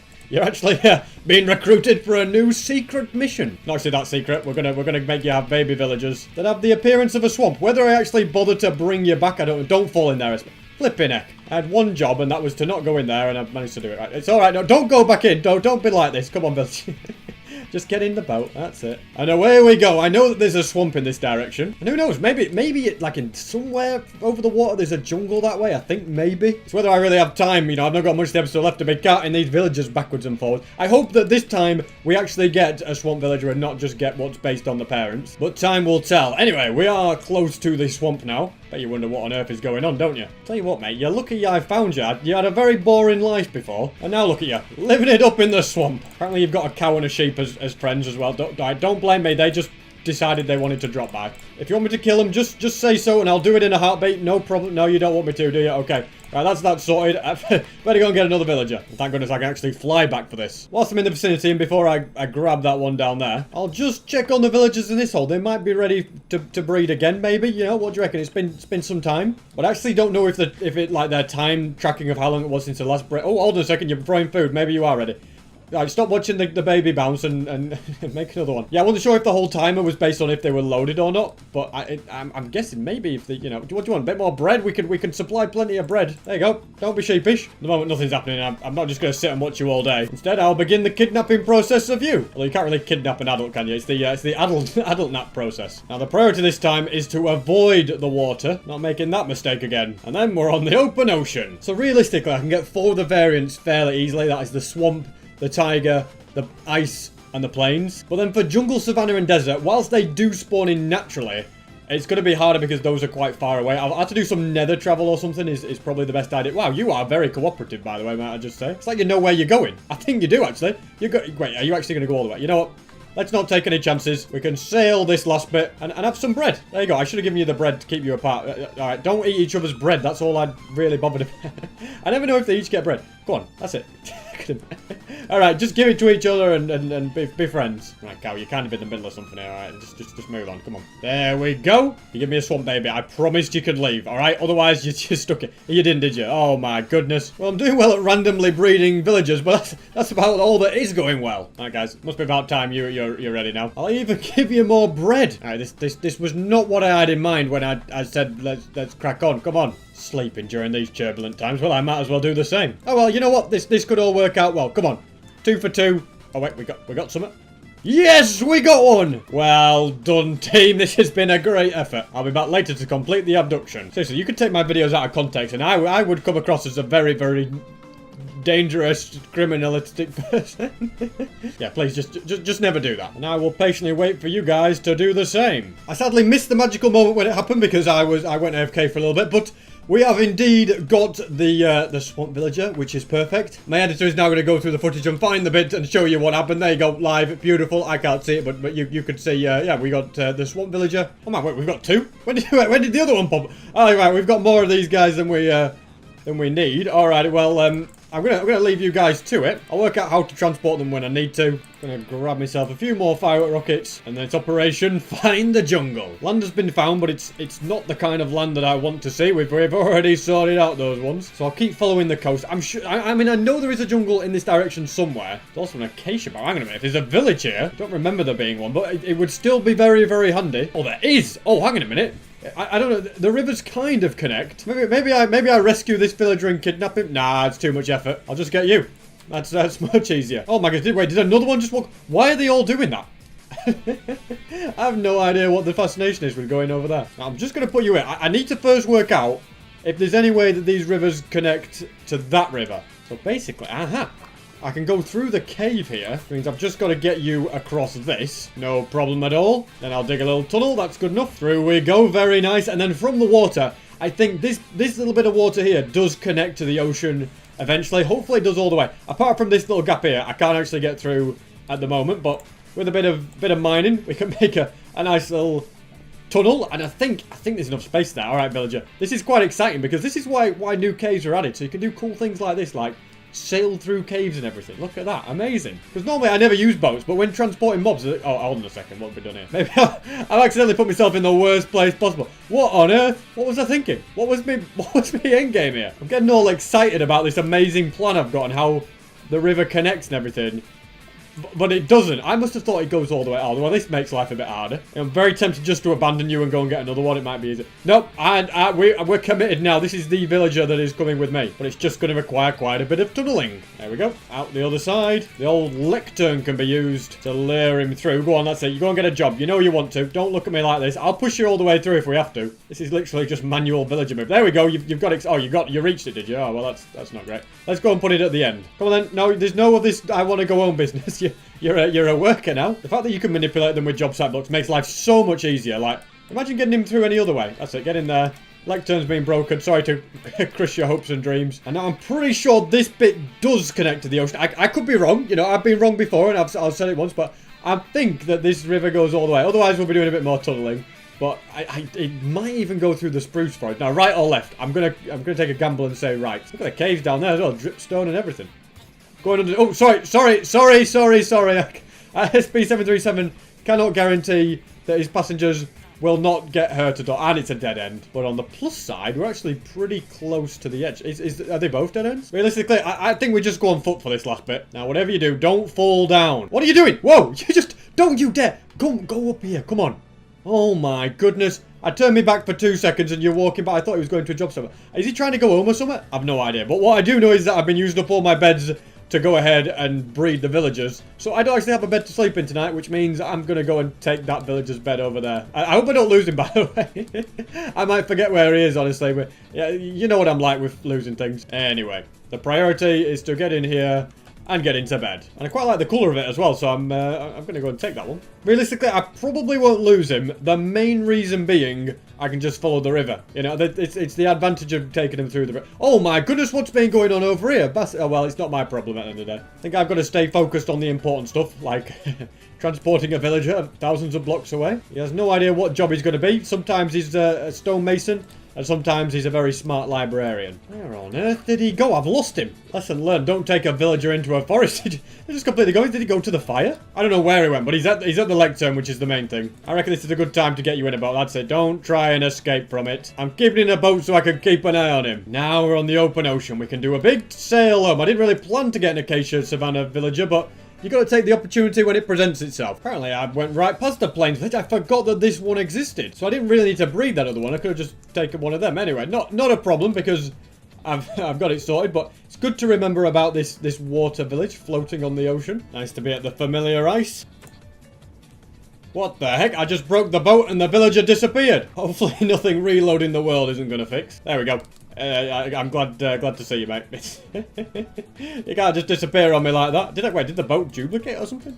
I think maybe did I just duplicate a boat? No, I think I had 2 boats in my inventory because I had, yeah, I did, because I put my my village in. Oh man, look at this speed, by the way, avoiding the ice. A bit of a pro. Oh, well, I'm about to say a bit of pro moves and nearly messed it up.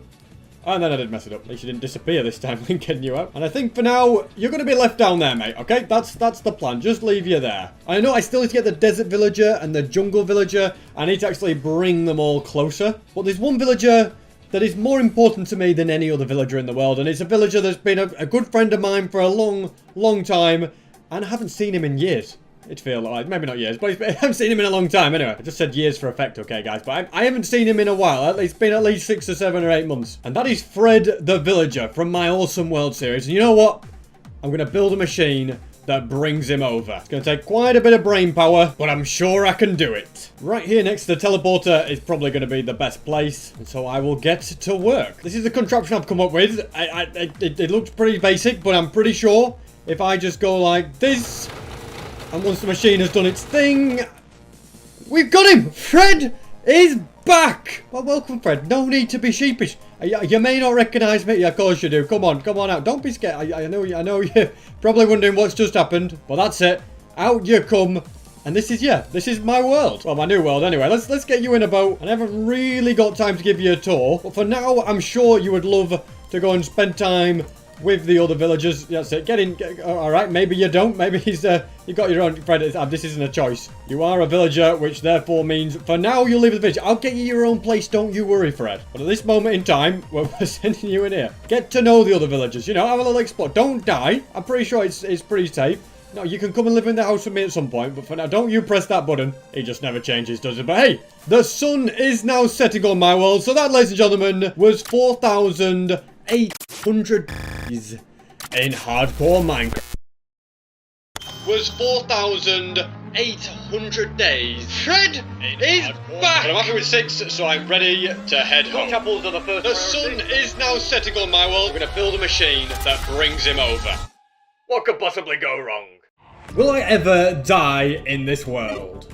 I used to think the answer was no, but now I'm not so sure. Strange things have started happening, but to begin with, I disabled the wardens, found an ancient city, and did my usual search for knot chapels. And that is every single one searched, with 5 in total obtained. Now to make my portal and fly back home. And you never know, could have been something good here, but there wasn't. This area looks familiar, and here it is, home sweet home. And now to nip down here, drop off all this stuff, grab 5 item frames, and then I'll be able to go to the desert pyramid to place the 5 knot. Okay, why is there a gap of 2? I'm sure I filled all these walls. Did I not fill? I'm pretty sure this was all filled up at one point, but okay, I'll just put them there. Looks like I actually only need 3 of these item frames, and either I'm losing my mind or something strange is going on. And now my next priority is to finish what I started in getting 1 of every type of villager. So far I've got a swamp villager, 1 from a savannah, spruce and plains, and of course I've got loads of ice ones, and that just leaves me desert. He can be sent through the nether. And finally, there's the jungle one. And this could be tricky because I'll have to transport villagers into the jungle where they can then be bred. And there we have it. We have got the jungle villager. And to get him back home, I'm going through the nether. It's the only way that makes sense. But to make it feasible, I of course need to go above the bedrock, remake the portal, realize it hasn't quite gone to plan, do it all over again. And this time it's worked properly. And this guy is gonna come up here and head straight through. I'll just have my boat back. You guys are not going through. And now let's get you home. There's only 700 blocks to go. I found the blue ice highway, but I'm just gonna stick with slow and steady. Now he's all grown up, and I've got him back. Now to send him through and put him in a boat. That's 2 of you. And I do actually think I want all of these villagers to live in a room in my house. But I'll worry about that once I've actually got them all home. Alright, swamp boy, in you get. And whilst I transport him home, No. I'm sorry, you can't come as... I can't bring both of you. Okay, if you guys insist, I will come back for the other one later. But I can only take one at once. Anyway, whilst I'm bringing him home, do you guys like my t-shirt? I can't actually properly see it. Let me zoom out a little bit. But yeah, these are my brand new t-shirts available on SB373.store. Yes, this does confirm that I have ears, and they're limited edition, so once they're sold out, they're gone forever, and if you prefer, you can get white instead. Very nice indeed. This one is now home. I didn't realise flying with your elytra into a boat would have those kind of repercussions. What was that? But anyway, the other one's here as well, and he is going to live in the actual village. Now to move you a bit closer, confirm that flying into a boat is, well, pretty broken, and then grab the final two, which will be the trickiest. That is unless this river goes all the way back to my base, but it doesn't, which means doing some fancy fishing rod tricks and transporting him over land. It's also pretty cool just how far you can do this. Look at him go. So glad to be back on the water. And with a couple of these, that's another villager successfully home. I'll craft another fishing rod since my last one broke and get busy transporting the final villager. And that is all of them delivered. Although there is one that I am missing. A snow villager. Now, don't try to escape, mate. You're coming with me for a special project. I'll have to come back for one because I can't boat past the carpets and the snow. And they're all doing their little congregation thing over there. So in the meantime, I've got to try and find a place to house all the villagers. Well, I forgot about you guys. I don't know if there'd be enough space in the treasure room, maybe, and... Wait, what? Why is there an elytra missing, and... What? Why is the armor missing? I didn't take that armor, did I? What is going on here?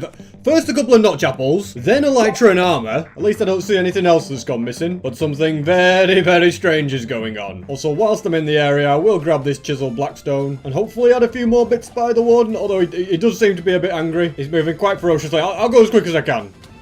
Oh, and he's done his sonic boom thing. It's time for me to leave. I've thought long and hard about it. I reckon opposite this is the most ideal place for the villagers to be. I was going to put them all in one by one things like this, but I feel like that's really cruel. So instead, I'm going to build them a much larger room to give them more breathing space. This is the design I've come to in the end. I'm going back to being in extremely small spots. Because let's be honest, I've never had a problem with cooping them up in little one by ones before, have I? So why stop now? A big part of the room is going to be glass, plus blackstone, lava, and I think I'll also try a few panes. Next, these come all the way along here, and I'll try glass like this, although realistically that's going to look terrible. Lava's going to go in the floor, although I'm going to need a bit more of that, which I have here. Have you noticed that I like the lava floor designs? That's mission accomplished. Need some bricks around the outside, then I'll add glass, the walls, and finally the roof. I also want it to be a slightly raised roof, so there's a bit of, a bit of definition. In fact, maybe slabs, I don't know actually. I'm happy with that. I'm also going to get myself a bit of glowstone to go under where the villagers will stand. I quite like the look of this. A few adjustments to the glass. Now I just need the villagers. Starting with you. How I actually successfully get them in could be a bit of a question, but I reckon something like this. You just go in there. Perfect. Now on to the next. There we go. Way easier than I thought this was going to be, although you seem to be trying to escape. No, get over here. Nothing a bit of pushing won't fix. Getting them upstairs can always be a slight challenge, but I reckon with something like a lectern, they'll wander their way up. No problem. Alright, now you're in my house. You're eternally trapped, mate. I'm sorry. Just the way things are nowadays. And I'm going to put you here and force you to look at my subscriber count till I hit 4 mil. That's right, guys. If you want to save that villager, then I'm afraid you'll just have to subscribe. Into the middle one you're gonna go. Next we'll get Spruce Man. Don't just walk into his boat. I know what you're doing. Villagers just never get any less annoying, do they? Another one up and another one trapped. This guy just walked up here by himself. Doesn't get any easier than that. To get you out, I'm gonna go through the fence. Always remember, slow and steady wins the race. Well, eventually it does anyway. Up you go, down the stairs, and into here. Also, I wasn't joking. I'm genuinely not moving him till I get to 4 million subscribers. You know what? Let's make it even worse for him. He is forced to sit and stare. Look, he's refusing. But no, you will stare at it for the rest of his days until I get to 4 million. Yes, I know, I'm kind of evil. All that needs to be done now is repair my house. Something tells me the door needs to be like that. And I have these broken elytra in my inventory, so I'm gonna go to my gold... I feel so bad looking at it. But yeah, I've got these broken elytra, so I'm gonna go to my gold farm and get those and everything else repaired. That's all now successfully done, and I gained quite a few more levels in the process. And whilst I've been doing projects in my house, I feel like it's about time I sorted this one out, because my aquarium just does look absolutely terrible. Down here's not so bad, apart from these walls need sorting out, and the blue ice walls up here just look too plain. So here's the plan. I drop off all this junk. I do a little bit more work here to try and finish this, although I don't think I'll have that much time. There we go, took the hit. Now we just run down the stairs, reach this little bit from a distance. And that just leaves me the wool at the top to change. I'm getting closer and closer. And then I want to grab all of these and collect all the axolotls into buckets, but oh, okay, I did that wrong, but I'm only going to collect up the yellow ones for now. What is going on up here?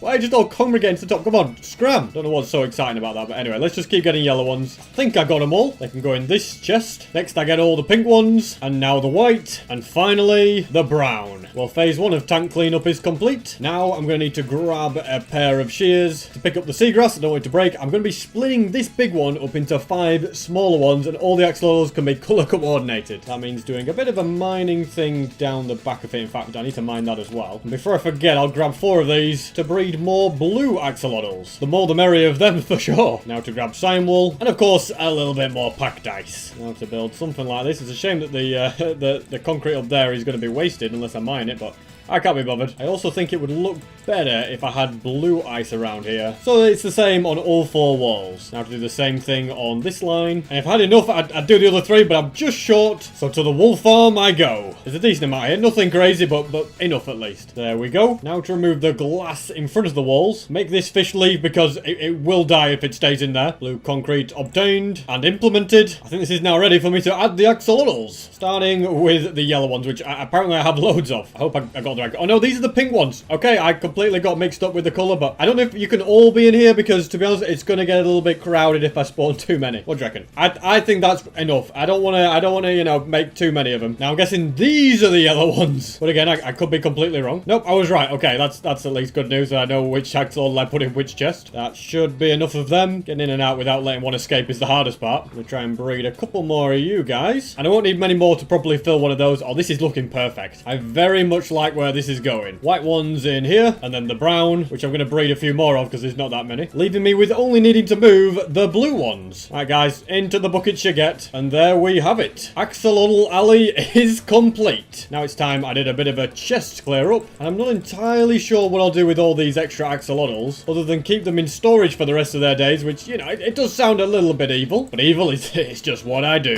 As for all these tropical fish, I know exactly what I'll do with them. Just release them into the tank. I think they'll be safe in here. There's no axolotls to come and eat them, and it does make the tank look that little bit more exciting. Pretty happy with getting that job done. And what about these ugly walls behind the glass? Well, if I go 3, 2, 1, and there we go. Lava and concrete behind each one looks so much cooler, and I will improve this top part later. But good progress has been made. I think this could be the moment. The moment where I finally finish. Okay, no, he's mad. I thought he wasn't mad, but apparently he's still mad. I thought he would have got over it by now, but apparently not. Can I, can I mine a little bit of this then, or is he gonna hear it?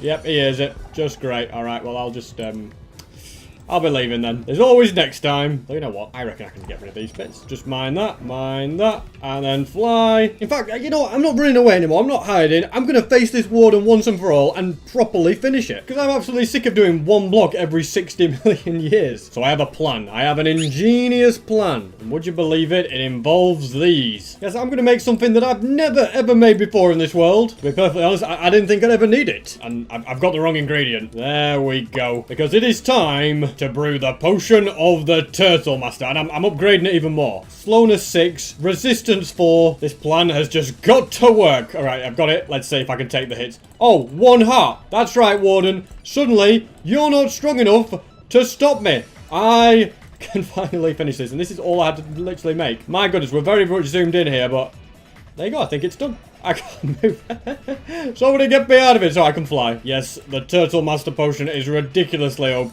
which is why I'm going to use it again to get rid of all of this in front.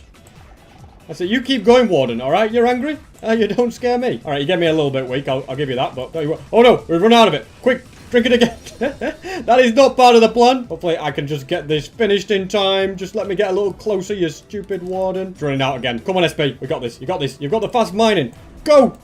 Whoa, so weak. And I missed a bit. And not to mention that the panda has been killed again. Come on, panda. How does this keep happening? Oh, well, at least everything else is near enough done. Yeah, I just need to get yet another panda. And speaking of which, I can easily breed yet another brown one. Let's see if I can keep that one alive. And since it's snowing and I don't really like being outside in the snow, I'm going to instead grab a load of resources, which includes much blackstone, and build the final tunnel of this hub, which will take me down there to spawn. The entrance is probably the most complicated bit, and I can just copy the other ones for that, which is exactly what I'm gonna do. I don't think there's gonna be too much mining out for this tunnel. That's nicely done. And this is where the pillars go, with more netherrack to be removed. All calculations are done, and everything has been mapped out, so I shall get busy building.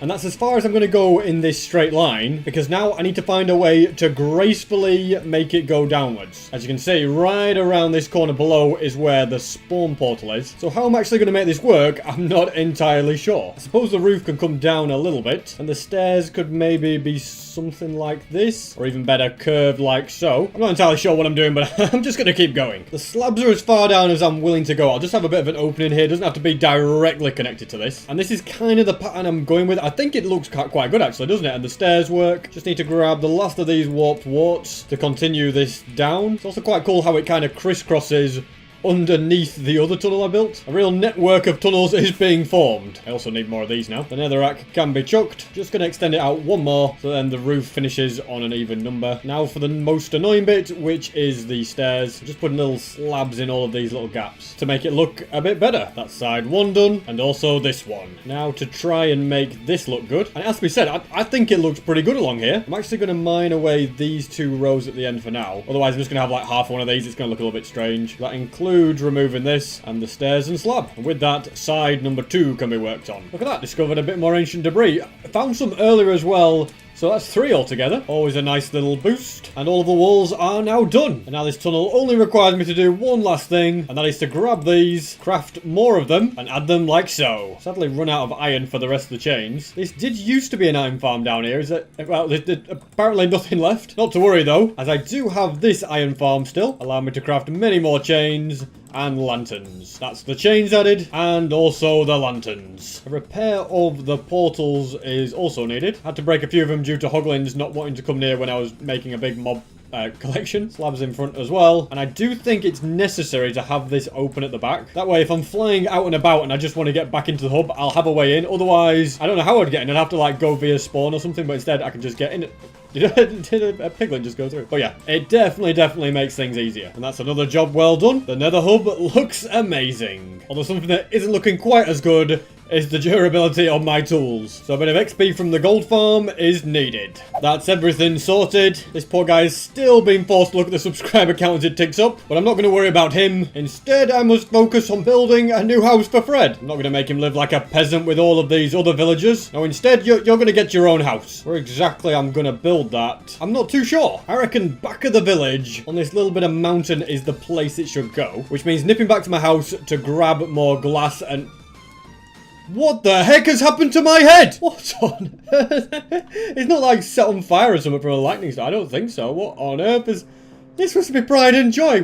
There's a sign here. What does it say? I'm back. Who's back? What on... Okay, I don't know what's going on there. I'll have to rebuild that at some point, but that is, yeah, that's not good. I like my head. What's wrong with my face? If you've got something to say about it, guys, you might as well say it now. Anyway, the priority is get a bunch of grass blocks and some dirt, and I will fix you later, because for now, I've got a mountain to connect. That should be enough space cleared out. Now to grab all the materials needed to build this house. Everything I need for this build is right here. Although there's something that I have one problem with. Only 2 sea pickles. In my entire storage, I've only got 2 sea pickles. So I think it makes sense for me to really quickly build a sea pickle farm. They're so easy to make. Just gonna require a few dispensers, pistons, observers, and all of these other items. I think I'll build it right here by this nether wart farm. This looks like a good enough place. It's a very straightforward, small, simple build. The piston with observers is what's going to make it keep ticking over over and over again as they are facing each other. I've got a piston here. These two dispensers are going to be putting out the bone meal. I'll put a little block there. Then I can place the water that will keep the coral from dying. The water will allow the sea pickles to spawn, and then I just need a rail, and I need to push my hopper minecart. So it goes in line with this wall, so it's over the hopper, and the rail can be broken. It should actually go into the chest, which is it's nice. Let's see. Look, it did. So at least I know the collection system is working. Put my only 2 sea pickles there. And now I just need some bone meal. How's it looking, buddy? Is it going up? A double chest with 3 hoppers will probably also be useful. And bone supplies are not looking too good. But anyway, these are going like so. And then I can put a chest on top. And that is what I'm going to fill with bone meal. And where shall I get all that bone meal? Well, of course, from the EOL farm, which has absolutely loads. Having all this should keep me busy for a while. I can go in there. I'm going to grab even more chests and hopper, because I don't want this to get too full, so I'm just going to go like that, and then I'll have more than enough space for the sea pickles, especially since the plan is just to completely craft loads of bone meal, fill these up, and I can set the machine off running. As you can see, sea pickles have been bone meal already, it's become 4, and then more get done there, and as one grows, it moves that coral, which breaks the sea pickles, and they very quickly fill up this chest. Plus, the beauty of it is that I don't have to be there for it. I can just leave it running in the background, let it use up all of the bone meal, and I can crack on with my other projects. And speaking of other projects, I could do with making these into slabs, like that, grabbing a load more wool, and going back to the warden's pit. Yes, I don't always enjoy coming here. Is he still angry at me? Come on, bro. Don't tell me you're angry. It seems like he might be, though. I've got to be a little bit careful then with what I'm about to do. Okay, yep, I've got to be very careful. Run for your life, SB373. I don't know why he never calms down towards me. But at some point, I just want to finish a few things there and get another panda in, which is apparently easier said than done. And whilst I was doing that dangerous thing, the sea pickles have been flowing in, although it looks like something's not quite right. For some reason, the piston got stuck. So I'm hoping doing something like this may help, although apparently not. Instead, I'll have to break that, replace it, and everything should once again work fine. I think unloading the chunks is what causes the problems, so I'll just chill here for a bit. And that is all bone meal used up, and a much healthier amount of sea pickles. Thanks for your patience, Fred. I now feel like I can finally start building the house. It involves a lot of dark oak and normal oak. The only difference is I want it to be stripped dark oak, so that's going to take a little bit of effort. Get the feeling like I might need to mine that bit away, because this is where I want to build it, because I don't want to be like behind that so you can't see it. These pillars need to be 8 high in total. Then to get them stripped, I'm already starting to think that I cannot be bothered with stripping them every time I place them. So, you know what? We'll do this, and then we'll just...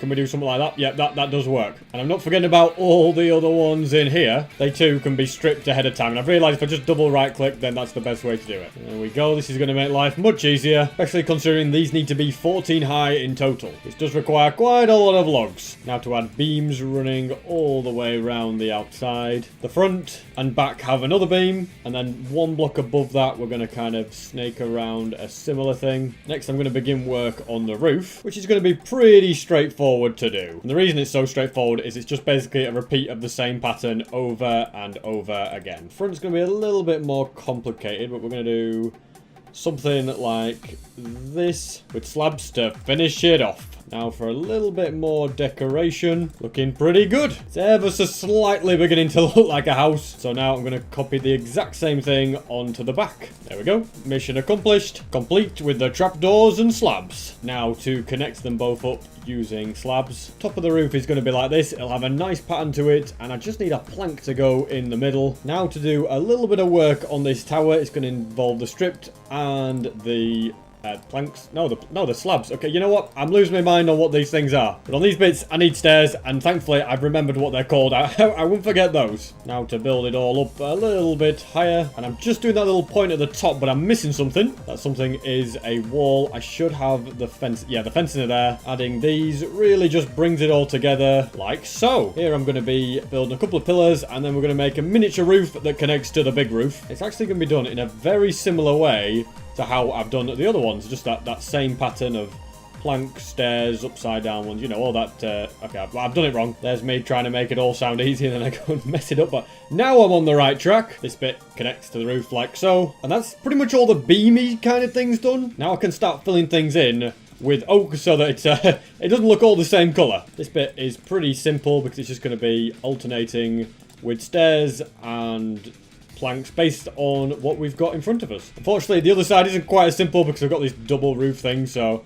we've kind of got to do a bit of, you know, going around the corner. But once it's finished, it will look good, and I can repeat this bit onto this section, so that is very handy indeed. Looking good. Now to repeat it. There we go. Kind of annoying that the snow is snowing. It's just going to mess up my build, I reckon. Although considering they're all stairs or slabs, like this is the only one something could go on, so it's not actually that bad. And look at the time. I can sleep, which is even better because it stops the snow. Now it is tower time, which is pretty straightforward. It's just going to be like that on all 3 of the sides. Mission accomplished. It's looking pretty good. Now for some more walls. And now for the exciting bit where I actually get to use some mud bricks with a window in the middle. And all these windows are getting decoration around them, not just going to be plain on their own. They're going to make themselves look good. As you can see, we've got the same on that one up there. And on this grass, I think some flowers would look good, but I didn't really have any to hand, so I shall have to try and grab some from here. In fact, I feel like there's not really any good ones other than just like poppies and saplings. So I'll place those down and grab something nice like a fern to go down here. I will need a few more plants for later on in the build as well, but I'll cross that bridge when we get to it. And there's nothing like using pistons as decoration, so I'm going to break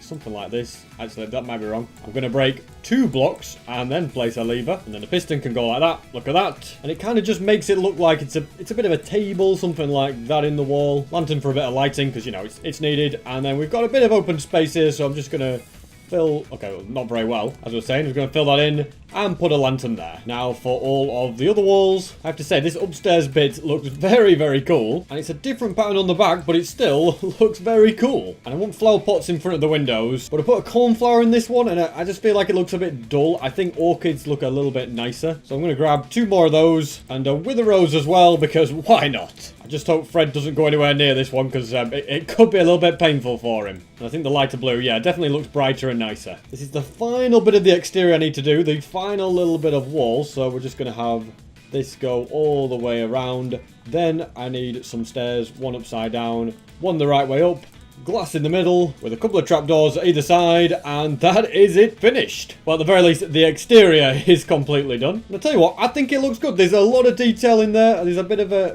I suppose that gap's meant to be there, but yeah, it's a lot of detail.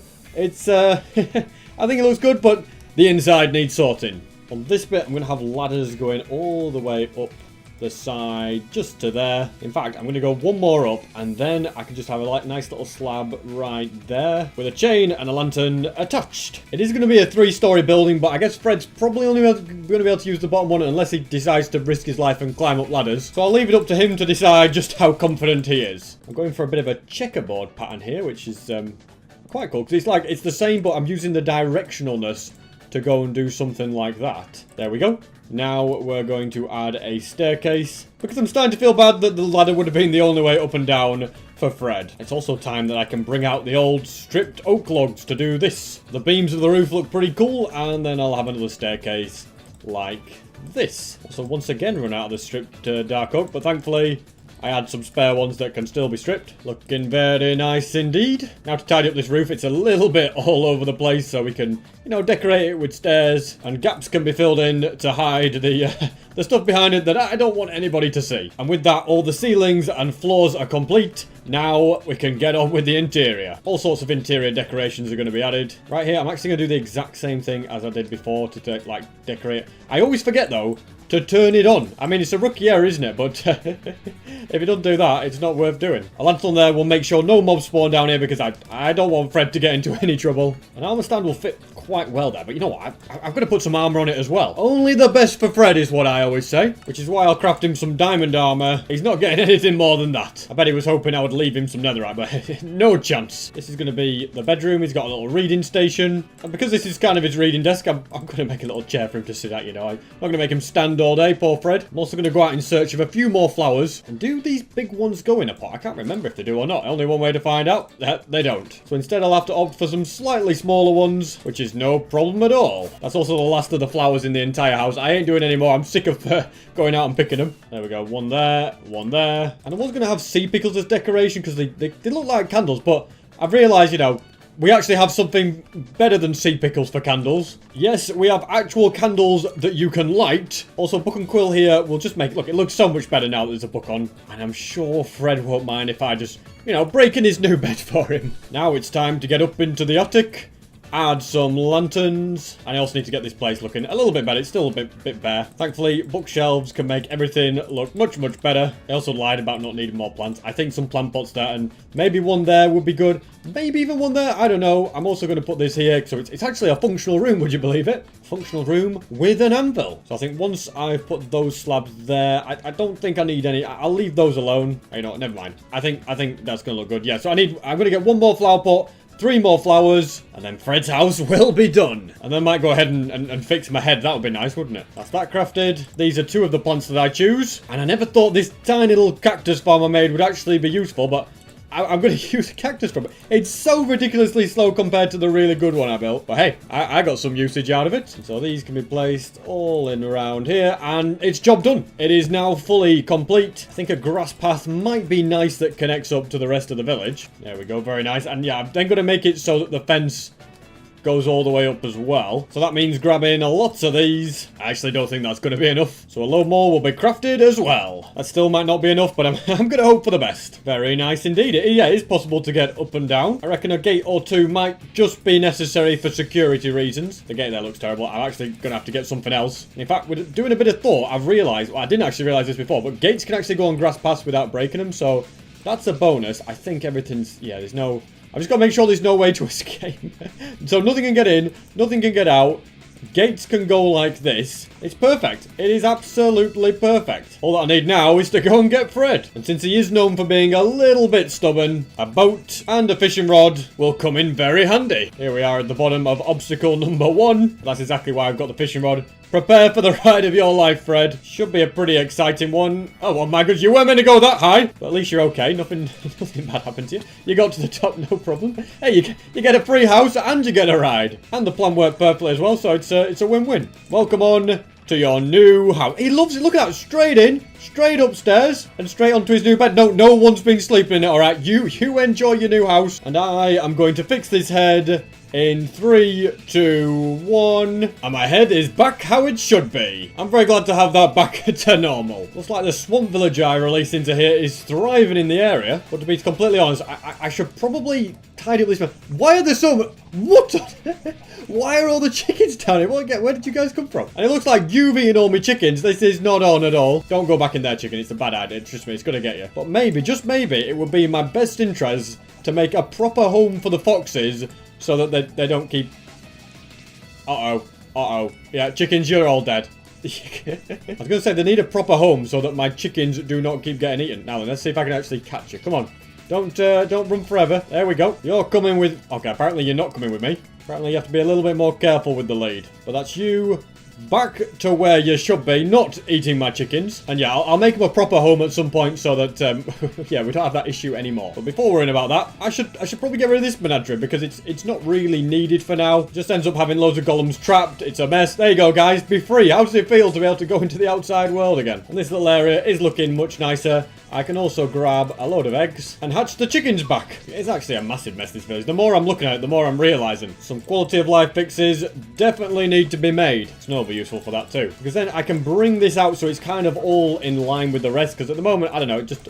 Don't go where I'm trying to build. That's it. Get out of there. But yeah, I feel like we've just got this strip of like raised area, and then it just comes down there, and it don't really make sense to do it at that point. So I'm gonna go like this and get loads of snow down on top. The farm pens definitely need to be improved. Like I made this so long ago. It's been a long-standing thing, but it definitely needs a little fix. And then there's just random holes and stuff, and you just wonder why on earth are they there? Looks like this was from a creeper blast. I'm going to fill in as much as I can. All right, get out of there, come on. And the golem just about seems to be cooperating, which makes this area look a bit nicer. And you know what? I'm taking things an extra step further. I'm going to grab actual snow blocks and place those in areas where the lanterns are melting the snow. Oh my goodness, I just punched him. Okay, that was an accident. All right, I am sorry. Oh, now I've got to put him down, all right? I don't think any of the other golems are going to be angry at me, but I didn't want to have to do this. Golems are also incredibly dangerous. Like, a few hits and I'm dead, even with all my armor, so I've got to be a little bit careful against him. But oh well. It was either me or him, and I'm in charge of this world, not him. So I'll just get back to my little village maintenance task. I don't know why I didn't do this ages ago. It's so much better. And the snow has come as well to kind of help me out. I think I can just put layers here, can't I? Tell you what, my only regret is that I didn't bring more snow. Only got one stack left. For example, the blocks under these beds to be made to snow looks way better. Has to be said, a bit of TLC has been long overdue for this village. I'm even going to go back and collect way more snow to make sure that I properly finish the job. Also, this makes no sense. How on earth can that look like that? If I replace it, it changes. And it's annoying me a little bit. I know it's a cool glitch, but we're getting rid of it. No time for cool glitches when you've got OCD going on. Oh my goodness, I forgot about this bee. It's literally been stuck there for years. Is it like over a year? It's been thousands of days it's just spent flying at this one spot. Poor thing. Although that doesn't mean I'm going to free it, because, you know, it's part of tradition now. Can't start messing with history like that. Start placing it down on all the grass around the Emerald Palace. Because this isn't technically in a snowy biome, it's in a normal taiga one. I'm going to be quite busy now. But hey, I still think this is definitely necessary. It did not take long to run out at all, but I have a secret plan. It's not exactly groundbreaking, I've just got a snow farm here. So I can get more snow layers extremely fast. Look at that, filled my inventory already. And so it's back to work for me. I'm starting to wonder why I started this project. It was meant to just be a few fixes in the main area, not completely snowing an entire area. But at the very least it's nearly done, which is very good news. Just ran out of layers again, and look at this. Even this May bit still needs loads. Even this wall needs finishing, blimey. I didn't know that. I would have fixed this ages ago if I'd have realised. Although now I've run out of snow blocks and snow layers, which is a bit annoying. But I'll just focus on the layers for now, and now I can get back to placing. Is this guy trapped? How long have you been stuck in these leaves? I think this tree must have grown and left him stranded.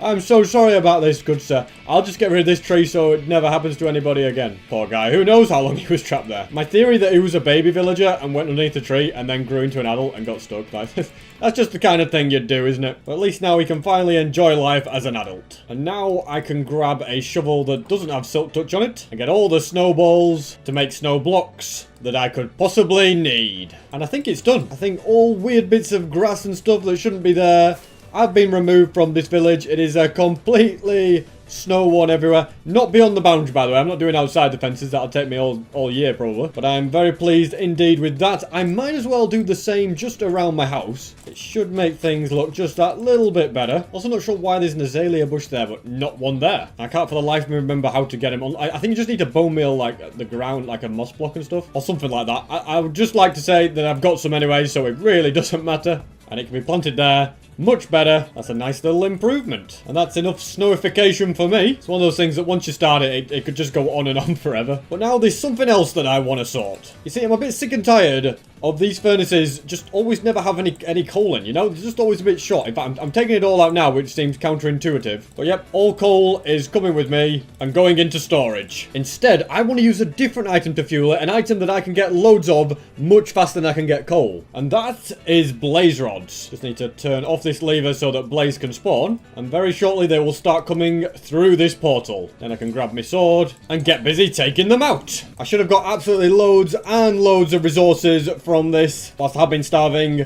The beacons have been saving me. I'll take these shulker boxes and just look at this. It's absolutely beautiful. I've got more, well, okay, maybe not filling up these ones particularly, but these ones are very full indeed. Makes me wish that I brought more shulker boxes. But I'll just carry as many as I can in my inventory and fly back home. Every single furnace can be loaded up with this new fuel, which does solve that problem that was annoying me for quite some time. Now to fly on down here, grab 3 orange dye for the shulker boxes, then they can go into storage. And now I can get started on my next project, which is good.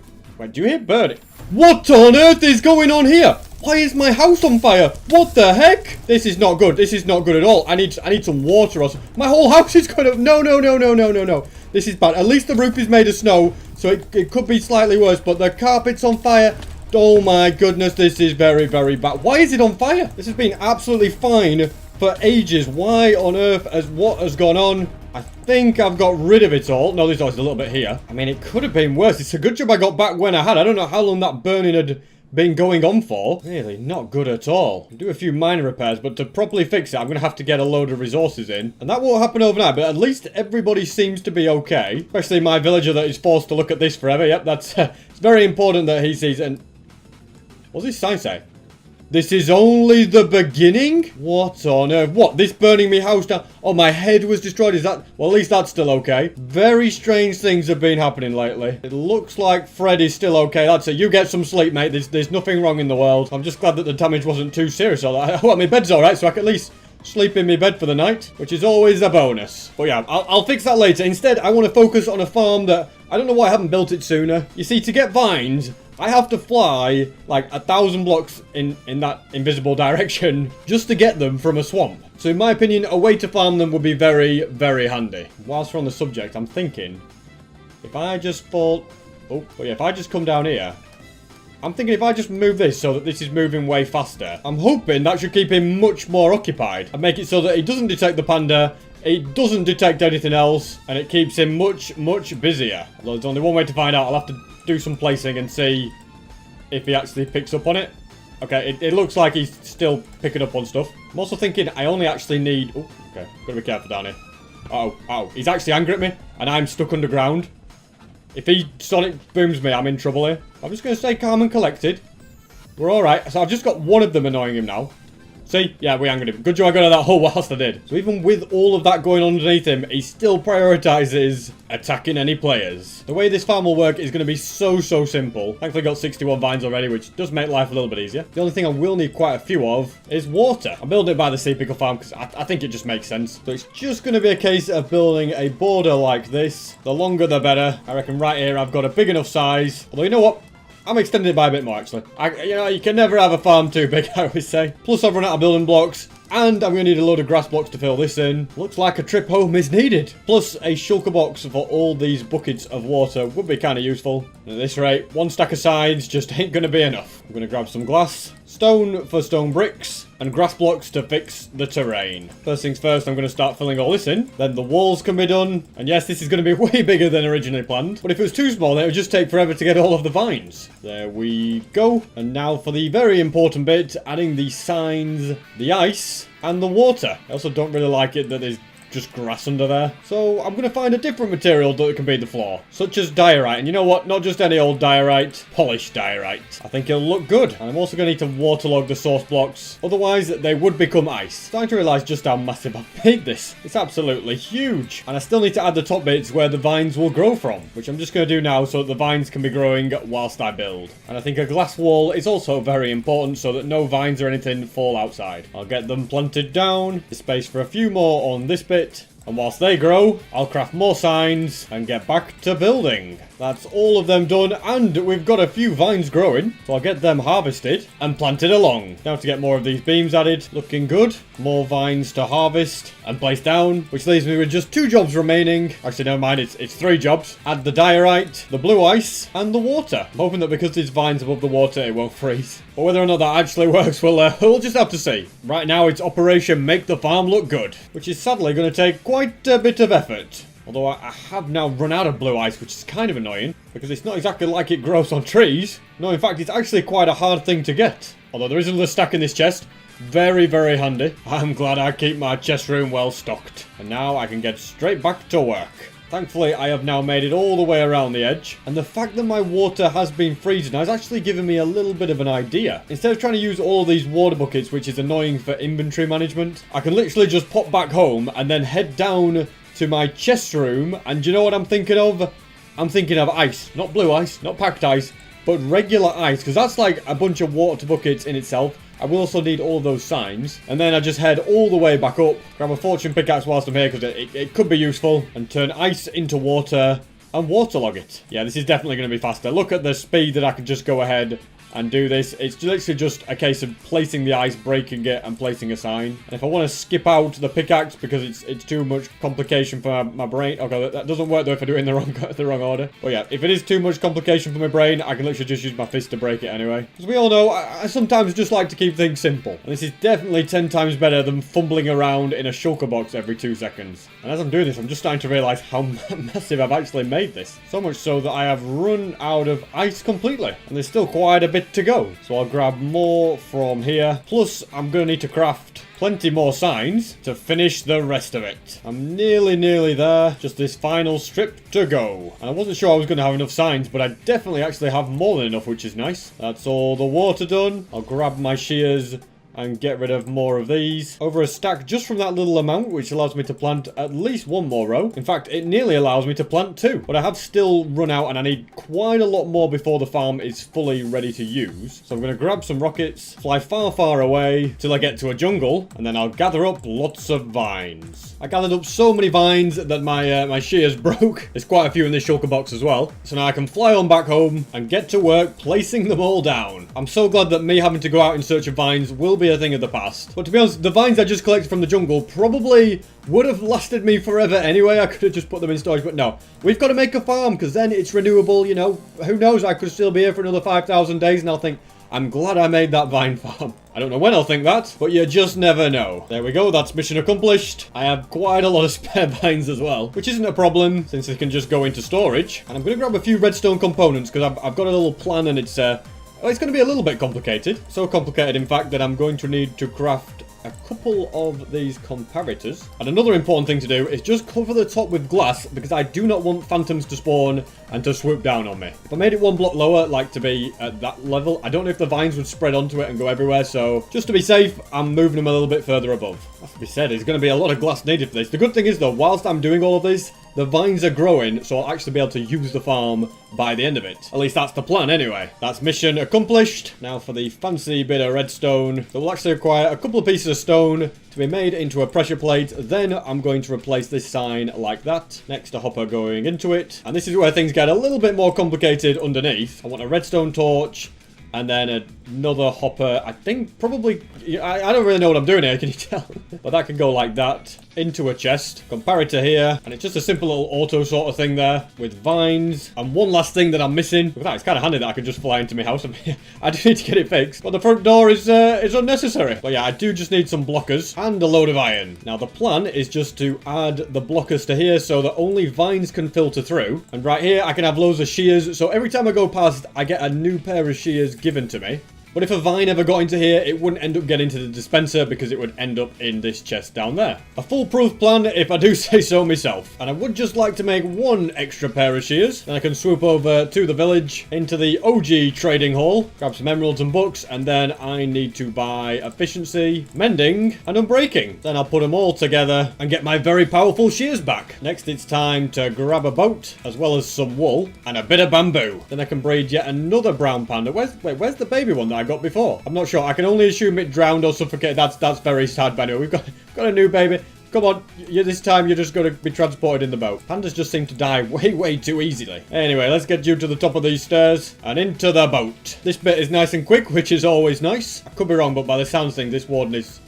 Yeah, you're still quite angry at me, aren't you, Middy? Little panda, for now, that means you're just going to stay there and we'll sort you out later. I've just noticed that glass supplies are actually quite low. I've only got those in the shulker box. So it might be an idea just to get a little bit ahead, grab a shulker box of sand, and load up the super smelter. I love this bit. I put them in and noticed that at some point, any moment now, they're just going to all click into gear at the same time. Look at that. Beautiful. Look at them all together.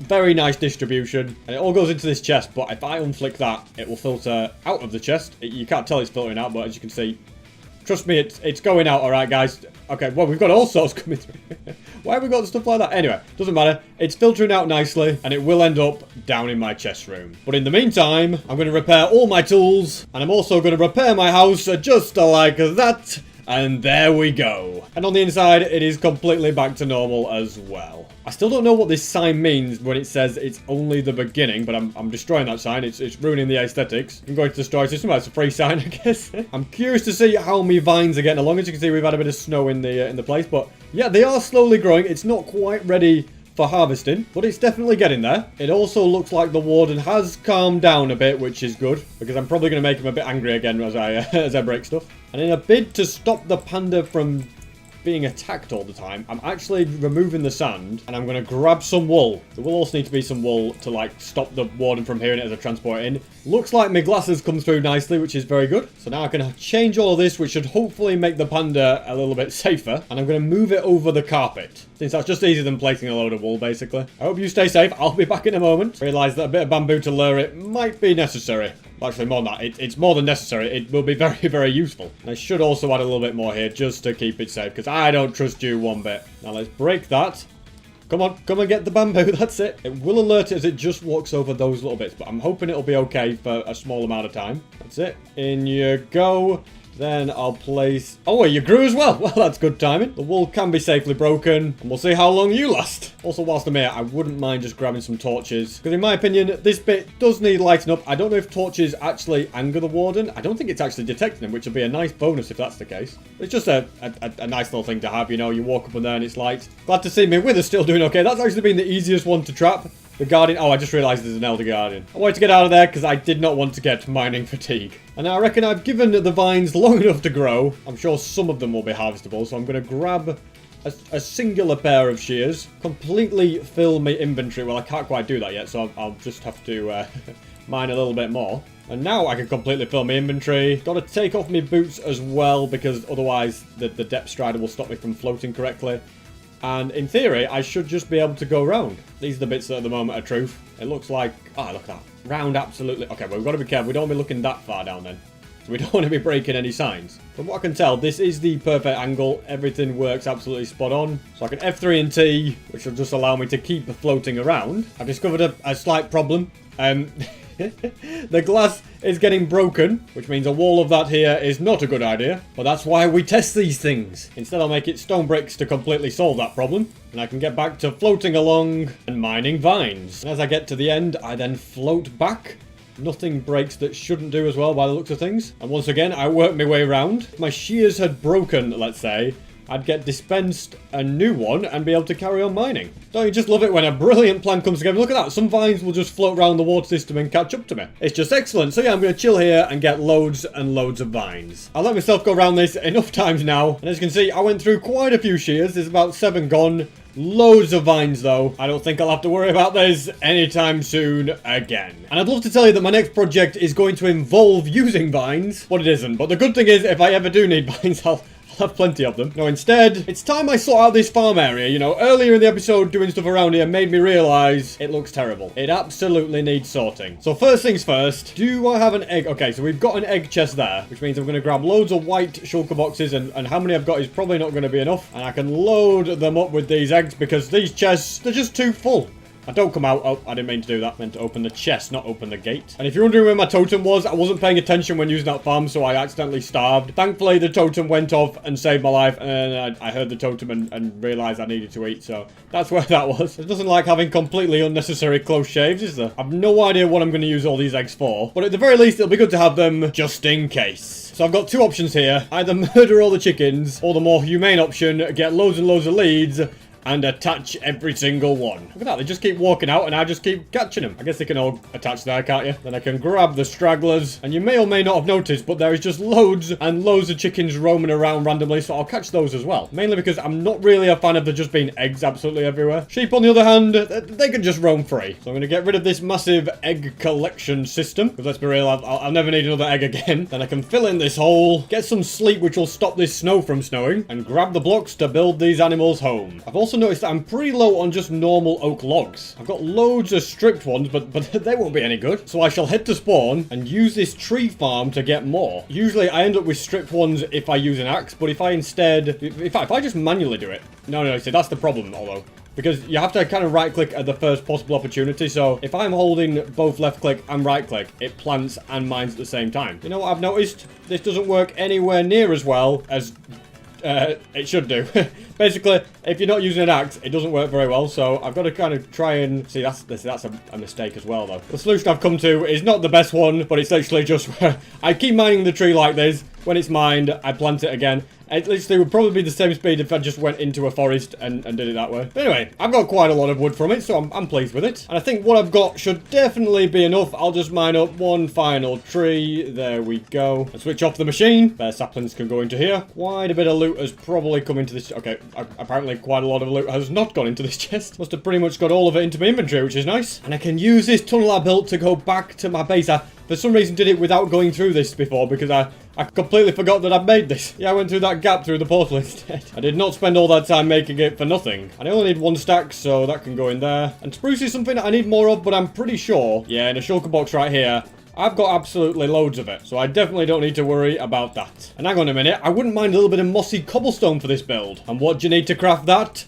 Vines, yeah, I mean, you can use moss, but that doesn't matter. But yes, with my vines, I can make mossy cobblestone. I definitely don't need as much to craft it, but I just wanted to take the opportunity to use it. And now it's time to get building. And the animals that will be living in this will probably not be the chickens. No offense to them, but I'd probably put it the cows and... What on earth has happened here? Why is it on... No, don't burn. Oh my... Why is everything always on fire today? What is it? Well, let me just put this fire out. What does that sign say? I already warned you, leave this place. What do you mean you already warned me, leave this place? What is going on? Who is going on? I only left for 5 minutes and already destruction has happened. Thankfully, the damage is small so I can easily fix it. But it's still quite annoying. And whoever wants me to leave is going to have to realize that it's not happening. I'm staying here till the bitter end. And right now, I want to concentrate on building this little home. Oh, we found a stray chicken. You know what that means. Join... Have you been eating the chickens? I could be wrong, but I think they eat chickens. And I am sure that there was less here than I remember. I could be wrong. I could be making that up. But I really hope they are leaving my chickens alone. If I catch any of you eating my chickens, then I will not be happy. I'm also going to start off with cobblestone for the walls. I can always modify it later to include the mossy bits, but I'm just going to get the general structure down before I try any of that. So far, so good. Apparently this villager wanted to try and walk in. Well, those gates will stop you now, buddy. And that's the general structure. So now I can get busy with the finer details, which will include trapdoors on each side like this. I'm also starting to think that the cats didn't eat my chickens. I know ocelots eat chickens, but I think cats are kind of innocent. And that's the front pretty much done. Now to get on top and work on the roof. A roof that I reckon I need something else to do. Just require a little bit of coal. And I've already got the sticks and logs to make the campfire. For now, 7 will be enough, as I'm going to use them along the top. In fact, do I want them at this angle? Yeah, I wasn't sure if I wanted them facing that way or that way, but I think the way I've got it is good. And then we can turn them all, well, put them all out with the shovel. It has to be said, it's a very cool little decorational block, the old campfire. Now, I can bring it up a little bit more with slabs. And then it's a pretty simple cone shape. It's not a cone shape, you know what I mean? Like a V-shaped, triangle-shaped roof involving lots of slabs. And finally, stairs at the back. The space is just starting to get a little bit tight down here, isn't it? Maybe I should have built it a little bit further away from the wall, but I just want to fit in a few upside down stairs like this. And it's going to need lights because I do not want any mobs spawning inside. By the way, why are you facing the wrong way? We had a deal. 4 million subscribers and then you can stop looking at it. Anyway, back to business. I think a lantern as light source would look good. That oak beam needs to continue like that. Then we have that. On here we'll have the lantern. I could do with more slabs just in these gaps. And I think it's complete. I think I'm very happy with how that looks. It definitely needs a bit of a fencing going around it. And I think my plan is just to grab every single... Why are there chickens in here? There's just chickens everywhere. But I'm going to grab all the animals out of this place. Come on, everybody out. And I can demolish yet another part of this and build the exact same thing again. But I think having a few side by side that look identical will look pretty good. Or at least I hope it will. Anyway, there's only one way to find out. And that is another one completed. Look at them, side by side. And I reckon the thing I need to do is head back and grab a load of grass blocks and extend this out. Then I can place a bunch of fences. And Operation Upgrade My Farm is complete. Although I'd actually like to mine these up and extend them out a little bit. Plus, I'm going to need to craft a couple of gates so that there is a way in and out. And I also want to split it down the middle. Okay, but I don't have enough for that. But yeah, I want to split it down the middle to segregate the different animals. And I also wouldn't mind adding 1 or 2 more lanterns to keep everything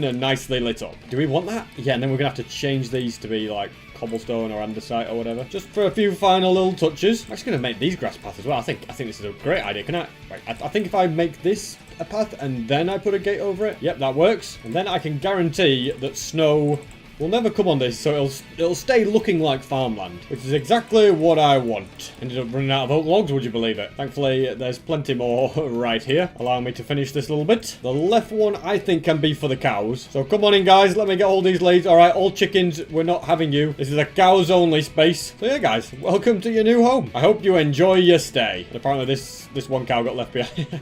I'm very, very sorry. It was all an accident. Merely an oversight. You are welcome to come live here. I reckon this next one is perfect for sheep. So come on in, guys. I don't know if I should all dye you different colours, but you'll probably be alright as you are. Which just leaves me with these 6 million chickens that I have to worry about. I suppose for now, the main priority is just clean up this area. And man, speaking of cleaning up, my inventory needs it. But that's the beauty of the auto sorter. Inventory's effortlessly cleared up. I also don't know what I'm going to do with all this stuff, but I'm just going to pick it up. I think I just that chest doesn't need to ever be there anymore. The only chest that I might find useful is one full of milk, in case I get something like mining fatigue or anything like that. And these golems are glad that they can finally get out of this fence. I don't know why they wanted in there, but at least now they can leave. I'm not sure why this is a fence here and not a gate, because, you know, it would make sense that you can get in and out of this place. You know what I'm now thinking? What if I just rebuilt what I've got there? Hello, Mr. Sir. I brought you from miles away, didn't I? It looks a lot cleverer than it used to. Anyway, I'm thinking, what if I rebuilt this on the other side of this little doorway, and then the farming section would just nicely be mirrored? I think I have to. It's a bit of a project, but I think it'd be worth it, because then I'll have a place for the chickens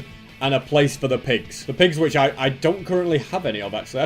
I think I might have eaten all of them in the area. So yeah, tracking down some pigs is also something that needs to happen. There's so many random things in this forest. I feel like I'm picking up litter when I collect those. Speaking of litter, maybe it is time that this flying machine was removed. I think I used it to transport pandas a long time ago, but it's just clutter in the sky that needs to go. And these torches are everywhere. I think it's from when I made that massive minecart track. Mined up the rails because I needed them, but I never bothered mining up the torches because I didn't need them. So that's something I might as well get rid of as well. And that's enough of me tidying up the area. I now need to grab all those items that I actually put into the auto sorter because I'm actually going to need them to do more building. I believe that's everything that I'm going to need, and so I shall get busy and get to work.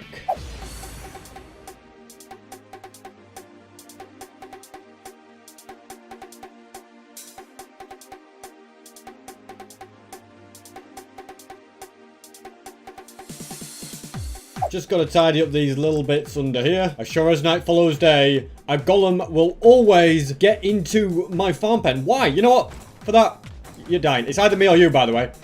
It's either me or you.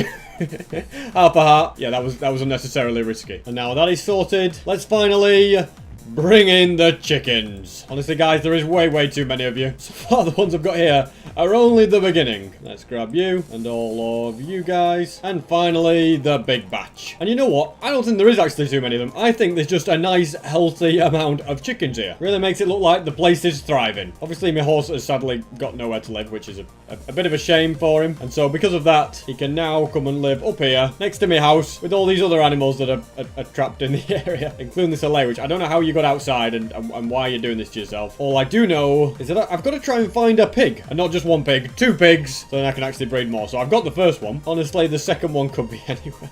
For now, I'll just get you home. There we go. Now to try and find you a friend, which could be easier said than done. Aha. Yes, whilst this is quite far away, a pig's a pig, so let's get it dragged home. There we go. In you come. I'll be back in a moment. Just need to grab some carrots, which I was about to say apparently we don't have any here, but we have loads, which is very nice indeed. Loads to feed you, and then we can get a baby pig, and I can grow my pig empire. There we are. It's also important that I clear away all this junk. I suppose, can the bee's nest go in it? You know what? We're just gonna pick up what we can, dump it all in here, then go back, grab the rest, and dump in even more. Apparently it's a bit overloaded. I'll take out some things that really do not need to be in there, and the rest can go in this chest. Then there just has to be a few snow blocks and snow layers added around the area to tidy things up. Didn't even bring enough snow, did I? What a rookie error that was. Now I'm just building up this grass pathway, and it should all connect. It's a bit annoying that I couldn't make them both symmetrical, but if I'd had this one further to the right, it would have, you know, this was in the way. The only other option is to move this further to the middle. Can I be bothered, ladies and gentlemen? Do I want to move all these sheep and just do it all over? Why is there loads of villagers in here? My goodness, you put a chest here and they just all wander on, and I don't know, it's just annoying. But yeah, would I spend that time moving it all to the side? Well, 3, 2, 1. I just did. Otherwise, it would have really triggered my OCD. I have to say, I really like what I've done. And if I just nip over here, I can grab a couple of carrots and get yet another pig. No, I will not be breeding any of you guys. Very nice indeed. And I just remembered I completely forgot to add all of the lanterns in. So let's get that done. And there we have it. I'll chuck all of this in here. And the sun is setting on this world. So that, ladies and gentlemen, was 4,900 days in hardcore Minecraft. Also, please subscribe so that this villager is able to leave. I'm going to build a faster XP farm than anyone has ever made. It used to be the Guardian farm, but not anymore. Step 1, I'm going to need sand. Lots and lots of sand. So I'd better get busy. That's 1. And that's 50. Next, I need gunpowder. This creeper farm is okay, but the EOL farm is way better. Now with 62 of these, I can craft 20,000 TNT. Step 2, I need a woodland mansion. This guy will give me a map, and after 10,000 blocks, I've found the mansion. Now to build a portal, a track,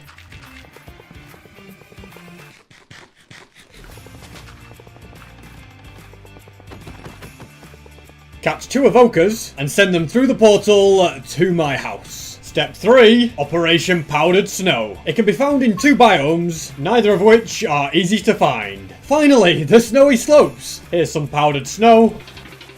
All collected and taken home. Step 4, show my brand new poster. Okay, maybe that's not part of the plan. But it is for sale on SB377.store. I signed every single one and left them to dry on my bed. They're limited edition, so once they're sold out, they're gone forever. Now the real step 4 is to put an hour timer on screen, and if I can get 100 diamonds, you have to subscribe. You'll soon see how all of this is useful. Let's go down here, and now this is one epic cave. I'd better get busy. That's diamond number 1, and another 2 here, plus more underwater. Wow, they're just everywhere. That's 64, but now that I've explored all of this cave, it's still going to be a challenge getting 100. More ores right here, some over there, and surely this cave has what I need.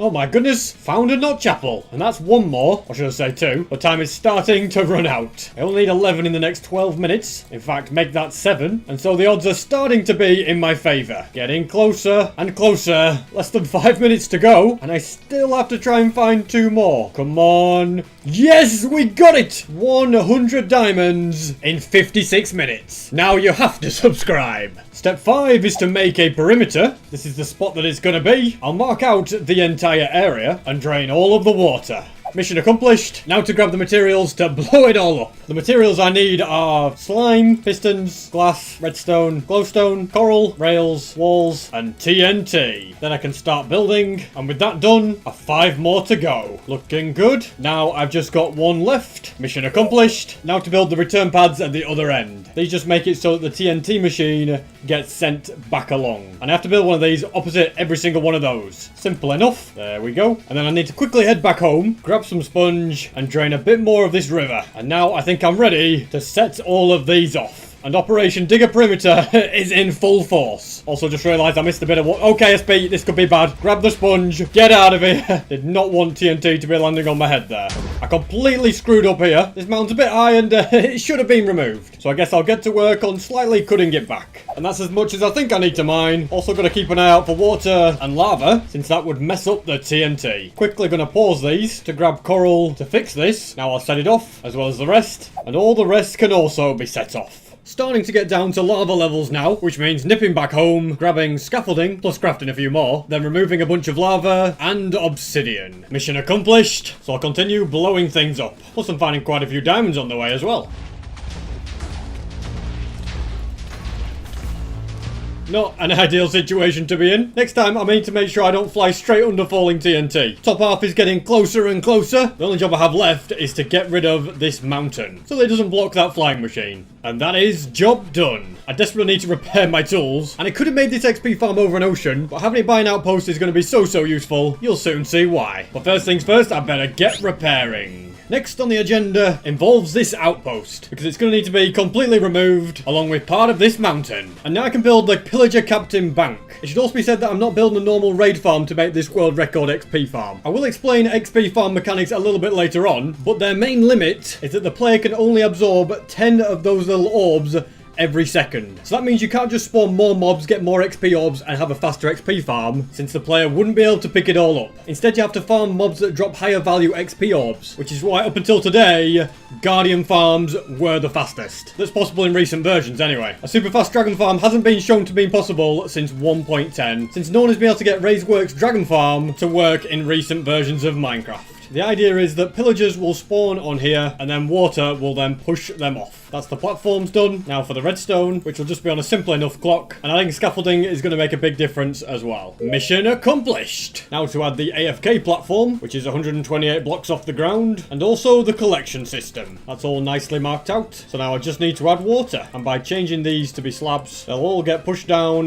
perfectly. Meaning I can now build my glass cage. This is the glass chute the pillagers will fall down. And I need a system that will stop them from despawning at the bottom. Because when they're this far away and they're idle, they can do that. And the system I'm going to use for that will involve rails. The system's slowly getting there, but I need more blocks. So there'll be pointer minecarts down here so they don't despawn. Then they will be sent all the way up this track where they'll stack up, and I will be able to sort them by either sending them one way or another. This way we'll have a cactus at the bottom with the hopper minecart underneath to collect the minecarts. And in this direction, all the captains will be sent, dropped down here and pushed along by water. Whether this actually all works, I'm about to find out. The bottom here, the minecart will be sent this way, drop down and slowly float along. Got an idea to make it faster. That idea does involve quickly going back home, grabbing some materials and replacing the concrete with blue ice. And it made no difference. Not to worry, it doesn't really matter in the grand scheme of things anyway. And now to make this farm work exactly as it should do, this mountain has got to go. I'm sorry, I know it's a big job, but I've unfortunately got no choice. So I'll repair my tools, put my best foot forward, build a beacon, and get busy mining.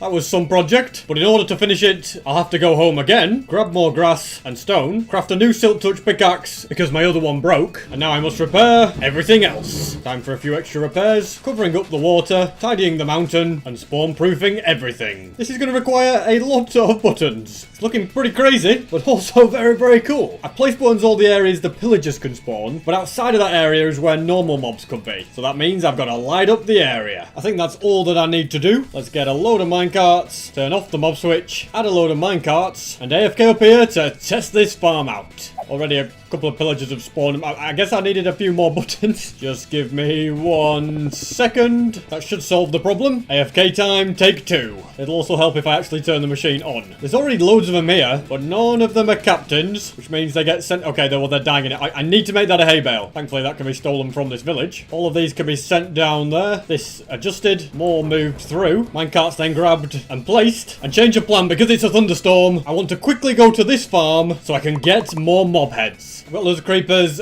I've got loads of mobs. Unfortunately, the thunderstorm ended before the lightning could strike. Instead, it's now just boring old rain. So Operation Get Pillager Captains is back on. Let's go see what we've got. Looks like a good haul with some captains. So let's start sorting them. The system's worked pretty well. That's captain number 2 into the bank. Don't know how this guy got here. Let's get rid of you. And I can grab the minecarts and repeat the whole thing again. I just have an idea to make it a little bit better. That is by grabbing more glass. Then I can box things in here a little bit so that I don't get hit with arrows by the pillagers. Plus, I think something like this will be smart. All of that should stop pillagers from being able to shoot me and make everything work even better. I was also trying to work out what I did with my armor. So let's say I look back at the footage, realize I put it in here for some unknown reason. No captain so far, but let's open things up. And now that they can't shoot me, it is way better. Apparently the glass is causing all sorts of congestion issues. So I guess I'm going to have to remove it. On the positive side, we've now got a captain. So things are working well. Now I'll just continue to get loads and loads more. Done a few cycles with the farm. Slowly getting more captains. But this time, absolutely loads have come down. So I'm sending them through. And then sorting them out. That one can go along there. And so can you. And all the rest of them as well. Has to be said, it's a pretty cool system. I'll try and get 1 or 2 more. And then I'll have all that I need. That's the final one that I'm gonna capture. Plenty of captains here for when I need them. And that also means the mob switch can go back on. And now I want to make a use for all of these diamond ores. The use will involve some stone bricks. I'm now going to try and make a bit of a pathway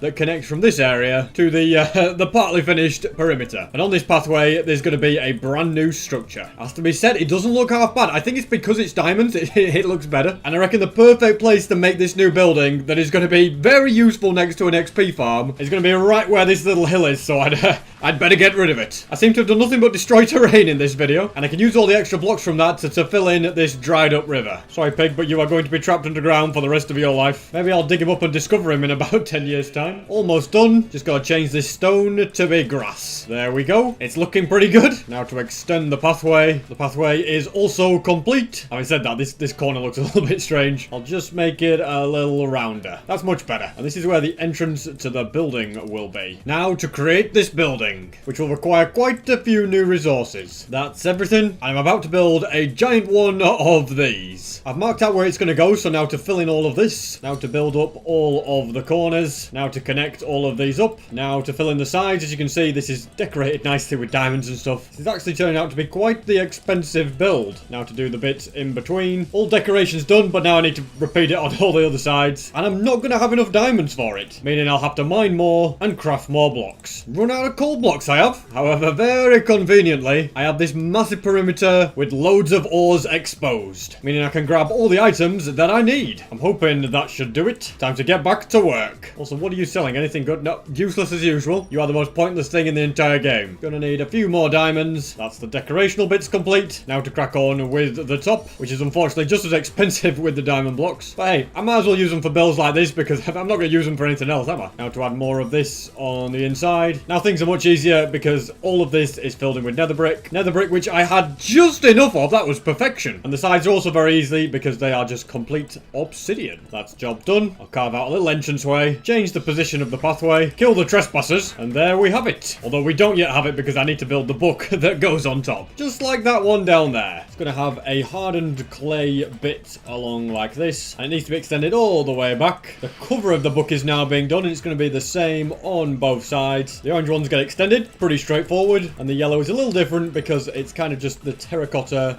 with wool at both ends. I've also completely run out of orange terracotta, so I'd better craft some more. And our work can continue. That's the cover done. Now to do the pages, which will have light grey wool on that's meant to be writing. And there we have it. Mission accomplished. Outside is complete, and I like the look of it. Very much indeed. Now to go and collect the resources for the interior. So this is where some of the things are going to be built. I'm just making a nice little island, and this can go on top. The reason it's over there and not in the center is because there isn't a singular central block, and my OCD couldn't handle it. I feel like it'll just be way better.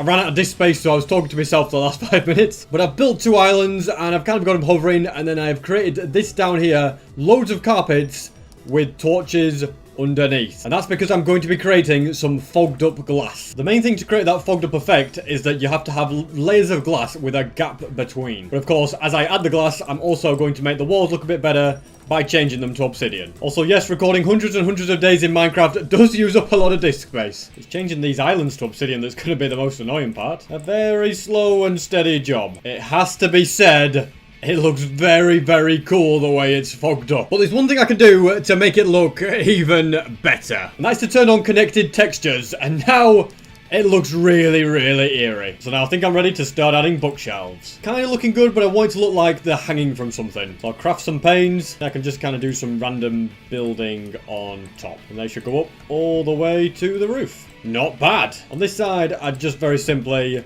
like an anvil, plus a couple of grindstones, decorated up, dark oak doors on the entrance, crafting table and ender chest because they always come in handy, and some regular chests to store things. Now I'll have everything that I need for when I get loads and loads of XP.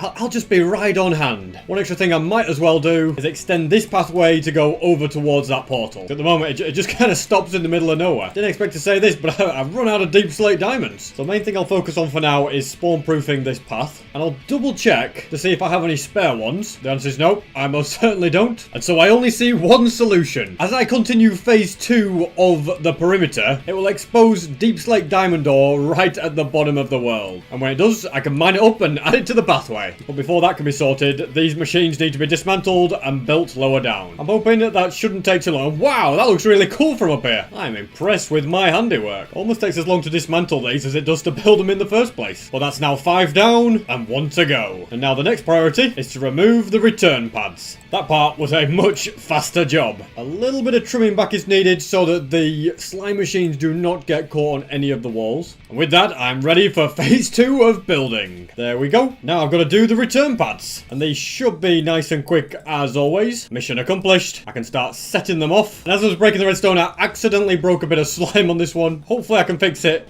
before that one gets back, although it's not looking good. I'll just set the other ones off, and as time goes on I can keep removing the lava, plus mine up the exposed diamonds that appear in order to finish the path all the way up here. Well, I can't worry about that. The priority is to get this whole perimeter now completed.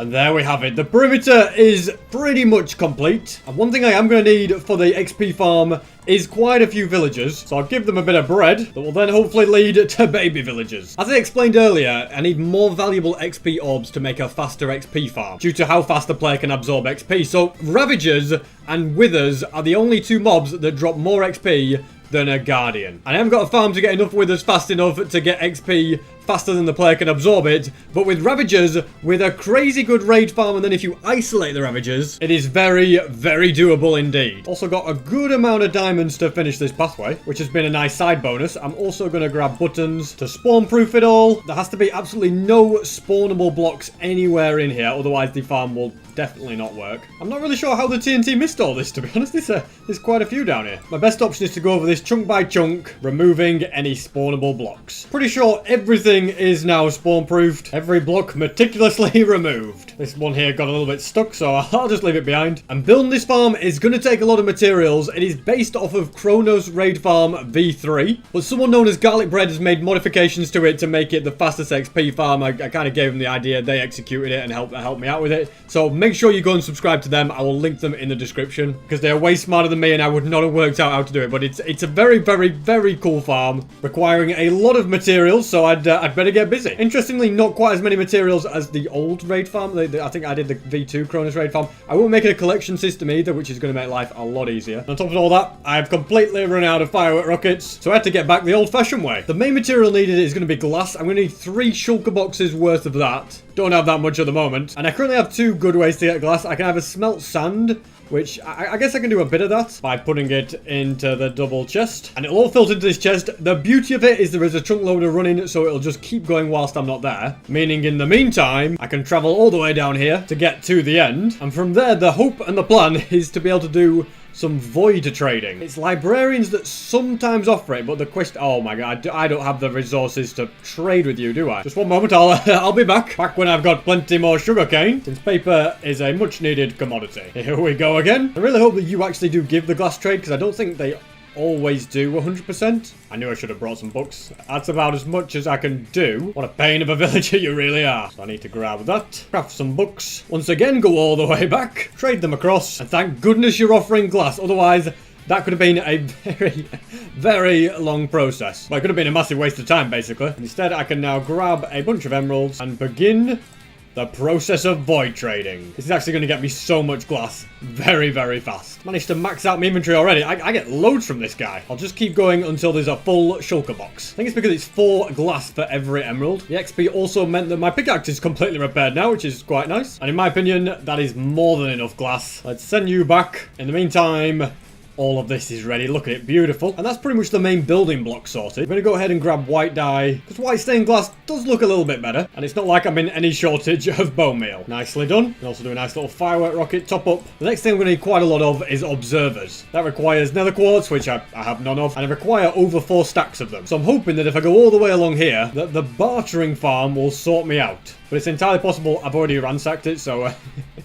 we're about to find out. Oh, we've got loads. Look at that. Beautiful. That solves that problem. Better if I go back through this slice portal, which is kind of annoying, but it just makes everything... Because the portals don't link properly very well. Getting back through is annoying, but if I do it, I end up in that one. Now to grab redstone, cobblestone, and get crafting. Gives me all of those that I need. I want some brick walls, terracotta, obsidian, slime, blue ice, which I don't have enough of. Thankfully, I know where there's an iceberg around here, which will have plenty of blue ice underneath. If I can find it, that is. Finally. That's more than enough. So there's no point spending time mining for more. I also require pistons, note blocks, trapdoors and walls, repeaters, iron trapdoors, fletching tables, and I needed a bunch of other items which I've collected. All the TNT will be needed at some point. I'm probably going to leave it here for now because it's just going to clog up my inventory. And one other crucial thing is going to be some beds. Mainly because I need way more villagers to fill up the farm. Very conveniently though, I dug the perimeter right by a village. So as long as I have enough of them, it won't be difficult to transport them to the farm. Plus they're going to need quite a bit of bread to do some breeding. Whilst I wait for them to wake up, I can begin building. This is pretty much the middle and it's aligned in the right part of the chunk. And this is the height that it needs to be. I'm also going to need a villager for this first slot, so I'd better go and kidnap one. You little fella will be perfect for the project. No, not you as well. Single file, one at a time. They all want to go. Rest of them are needed for breeding. I only need to kidnap one of you. Precarious bridge we go to try and land it all the way on this plateau. If I miss this jump, it's oh, this is going to be annoying now. New plan. I'll just kidnap another villager. It's easier. This time I'd better not miss. Welcome to your new home. And now I can continue the building, which actually just involves getting more villagers into this place. I reckon this time a higher up bridge is probably the answer. That way this bridge can be used for multiple villagers and it's a bit easier for me to get to. Or at least it would be if I build to the right side. This is not where the villagers are. Good job I have more than enough dirt, isn't it? There we go. Problem solved. And I have been getting baby villagers here and there, which is handy. But if I had used my brain, I would have had them breeding whilst I was doing the entire perimeter. Yeah, it's not the most efficient thing, but I only need about 15 of them, so not too crazy of an amount. Down we go. And that is one of them in. Oh man, you're too small for that. You could just walk out. That's not part of the plan. I'll temporarily block that up, and the gate should hold you into position. I'll add all the villages in probably towards the end because I'm going to struggle, so yeah, but we're just going to get on with more redstone-y kind of things that will actually make the farm work. Walls connected to glass are just basically a great way to send a signal up loads and loads of blocks. I've got another little spot here that's going to have 3 villagers. It's going to be, I think, 15 villagers in total. Well, 16 including the one at the very bottom. But for now, a lot of the build is just me placing glass and placing walls, whilst of course making sure the villagers keep breeding. I've actually now got to a level where things are a little different. This is where all the XP collection is going to be going. So this is where the ravagers are going to fall and die, and the saddles will get burnt on this netherrack, and the XP is going to be sent into a chute that will go all the way up to the player. And so that's where the things like blue ice really start to come in. And it's this slime block right here, which is what's going to fire the XP upwards. So every time like the raid does like a cycle thing and the walls update this observer, there's going to be another observer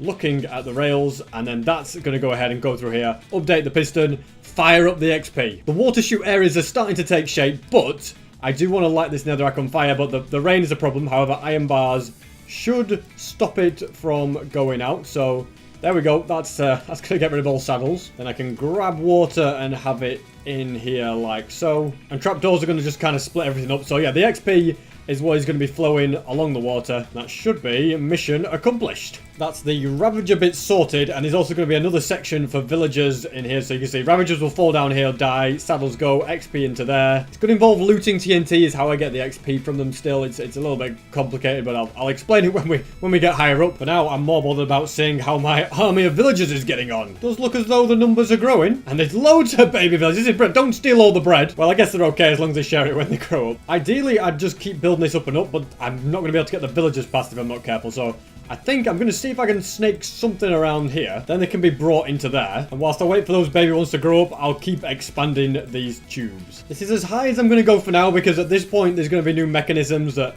you know, make the Ravagers get attached to TNT and all sorts of stuff like that. As you can see, it's a very big chute that it takes to fall damage kill a Ravager. On the positive side, during all of that time, loads and loads. Look at all these. Look at them all. More than enough villagers for the project, so I'm going to start grabbing them. Probably be morning by the time I get them all there anyway, by which time even more villagers will have breeded. As we said, the tubes look really cool from all the way over here. I love them. All right, mate, don't be shy. This is just a completely normal, safe bridge. Yeah, we've only had one guy fall down. So statistically, you're very, very safe. First one is in and trapped by the gate. That's those 3 done. Now to add the mechanism above their head.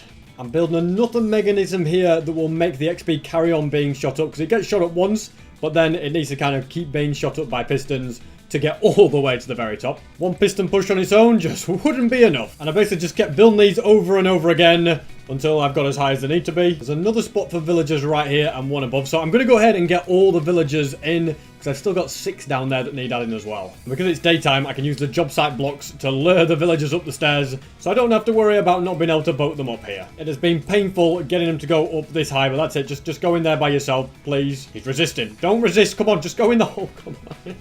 Don't do this to me. I'm not letting you get out of here now. There we go. I just gotta reach that gate. and close it. Thank goodness for that. And with that out the way, building work can continue. And so this is the platform where things are going to really start happening, which makes a nice change than just building these glass tubes all day. Although then again, it does mean that things get a little bit more complicated when I have to start doing redstone, which, you know, maybe it's not quite as good. I get honey down along here and also along here, as well as more glass. And this middle bit is actually where the powdered snow comes in handy. Yeah, you remember that we got absolutely ages ago. It's finally being put to use. And one good thing about this build is it's basically symmetrical, so everything I'm building on that side, I'm doing on this side, which means I only have to remember each thing once, you know, and then I can just copy it across. Now, these signs are going to be very important, as they have to hold water in the middle. And from there, I can just keep building everything up. It's the never-ending story of the super long tubes. And now this bit right here is the platform where the player is going to stand. And basically, I'll just be putting loads of TNT in here. How that TNT gets lit and registers as me lighting the TNT,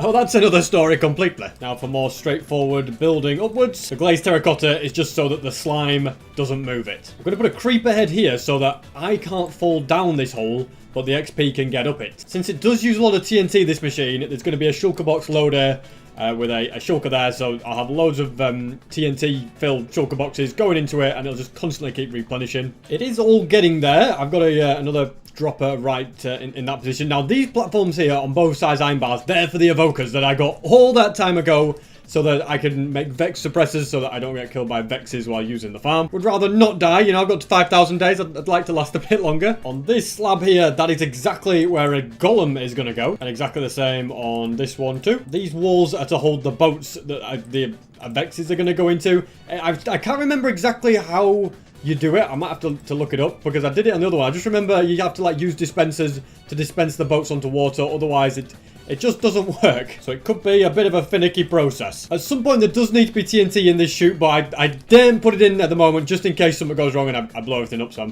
I'm purposely not placing TNT. That could be the very last thing to be done. But the redstone side of things are very, very close to being done. Just a few little extra minor bits to finish. These stairs right here are a border for a water pool that's going to go in here. That's what the TNT are going to fall into, and that's what's going to make sure that the whole thing just doesn't go up in, you know, go kaboom, basically. The water will basically mean that the mobs get damaged, which will then mean that I am eligible to receive the XP when they die. But as I said, the entire machine will not blow up. The only annoying thing about it is it requires a lot of buckets of water. I have these two, which allows me to make an infinite water source. But when you're waterlogging something, yeah, infinite water sources aren't a thing. So instead, I've got to build something fancy like this and manually add the water one by one. Oh well, at least it'll be worth it when the farm is finished. Both sides are done. Now some obsidian above this, which is even more protection. Right here, we've got portals which will get rid of excess mobs. Back in the day, you would use these portals to get rid of ravagers, but, well, now we're going to be using those ravagers for XP, so we need them. So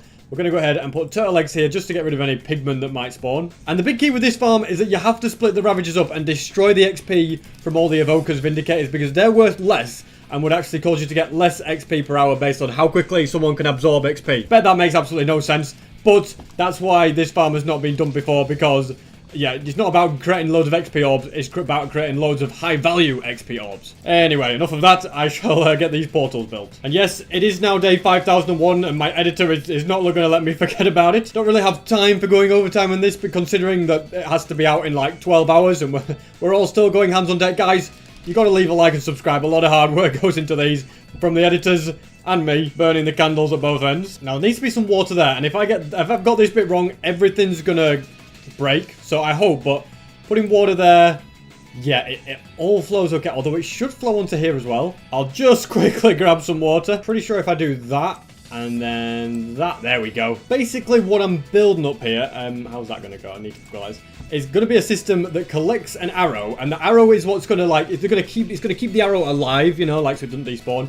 And that arrow is going to keep moving, and it's going to keep lighting the TNT. And because it's an arrow that I will have shot, that is what will make it so that it gives me the XP when it does damage to all the Ravagers. It's times like these that make me realise I'm not that great at explaining how things work sometimes. But the TNT has to do damage to all the mobs because I also need to get Bad Omen back as well, so that's why it's like a double whammy thing. But then the TNT never kills them, it just causes them to die, and then they get split up like that. Spawn-proof the portals with slabs. I can't believe it. I'm actually so close to being done. The lava is going to be the thing that causes the arrow to be on fire, which then allows it to light the TNT. Then a bit more redstone up here, complete with lightning rod at the top so that I don't get struck by lightning. And that, ladies and gentlemen, is almost the fastest XP farm complete, if it weren't for one missing mob. Yes, I have to get the stupid evokers through and set up the vex suppressors, and yeah, it's just going to be...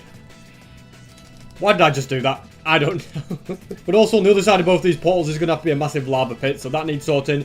But first I'm going to link these and use these portals to send the evokers through, so it'll all get worked out. So first things first, portal linking. This is the spot. Because the portals are so close, would be so close together, they can basically just come through the same portal, which is nice. And I'll get it lit, grab an egg, test it out. Looks to be working absolutely perfectly. So now there's a long staircase upwards with rails on top that connects up to the evokers. I'm just taking one at a time because that's a much safer way to do it. I'll stop him right about there, and then, oh no, don't you dare go all the way back now. There we go. Well, he stopped anyway. Now to bring the other one and keep him right about here. I'll be back for you two later, because now I need to do some fancy stuff to make this work. First thing I'll need is blocks underneath here, because I'm going to be waterlogging the slabs. That will allow me to... Okay, whoa.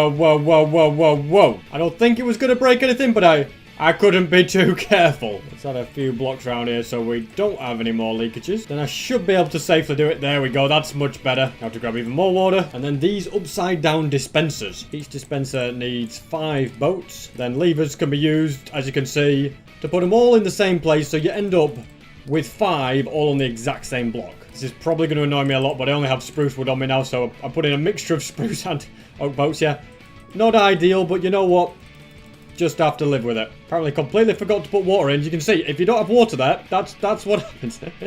You just end up with a random item, which is not what you want. Instead, you want it to actually dispense the boat itself. Now I can remove the water and do the exact same thing on this side. All the boats are done. It's actually a very simple and smart strategy. And my strategy to get rid of the water is just to do that, you know, pick it up and place a block on it. And replenish the egg. Temporarily break this portal, because I know this one will also link, and I think a temporary one just connecting will just make life a little bit easier. Down this exact hole is where I'm going to want him to go. I've got a little corner on here. I'm out of powered rails, but if I go through this portal, I can mine up all of these to get more, since they're no longer in use. Let's get this guy going up the ramp. I'm hoping he doesn't see me. Yeah, no idea. Also, just going to have to remember to break this. There we go. Stupid Vex in there. No, get out.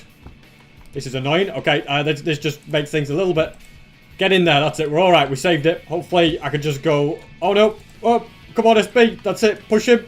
He's going in just where he should be. Now I only have to modify the track and do the exact same thing again. There we go. This time it was much more straightforward. Now to remove everything, like these portals, spawn the golems, place a few repeaters that I definitely cannot forget about. And finally, I can begin the giant lava cube. Once that's done, the farm will be 100% completed. That's it done. I didn't put a roof on it. I kind of forgot to, and I put all my blocks back. I hope it works. I hope the whole farm works. If it doesn't, then I'm just in big trouble, because I could really do with going to bed, and I've spent a long time building this. Now, in here go full shulker boxes of TNT. I can dispense the first box there, as you can see. Now TNT is going into there. The only possible thing I can think could go wrong is if I've missed a block somewhere and a raid spawns down there. That's the only possible thing. At least that's what I'm telling myself. Let's go and kill one of these pillager captains down there, then I'll be able to put this entire farm to the test. So let's take out one of these. This is probably the easiest bit, actually, and I'm quite glad I built this entire system. From here, I need to stand on this platform and flick this lever, and if everything's working correctly, the machine should be doing what it should be doing, and all the raiders will be falling into that blast chamber. You can kind of see them. You can see some ravagers going down there already. So the next bit is to come up here, fire one singular arrow and push this button. Then I just start placing TNT. Eventually the TNT will get ignited by the arrow, and there we go. It's taking out the raiders. It's slowly getting me XP. Well, it will at least get me XP when it finally travels all the way back up to me. It's just going to take a moment for that, and the farm takes a few minutes to get to full speed. I think I hear XP. I can't actually tell if I'm getting the XP. It could just be repairing my armor. Yes, I can hear it. Look at that. And now look how fast it's going. Okay, because I have 338 levels, it doesn't look that fast, but the farm's still getting up to full speed. And just look at how fast the bars are now going up. It's going insanely fast. I think it's at full speed. This, ladies and gentlemen, is the fastest ever XP farm, at least in recent versions of Minecraft, that's possible. anyone else has built, twice as fast as a Guardian farm. And it doesn't use hunger like other raid farms because using TNT, I'm never going to get hungry. So there's not much else I can do other than sit, chill, and place TNT, and I'm going to keep that going until I get to level 500. And there we have it, level 500. In the next episode, I'm going to get to level 737 and maybe even 1000. This really does make life so much better.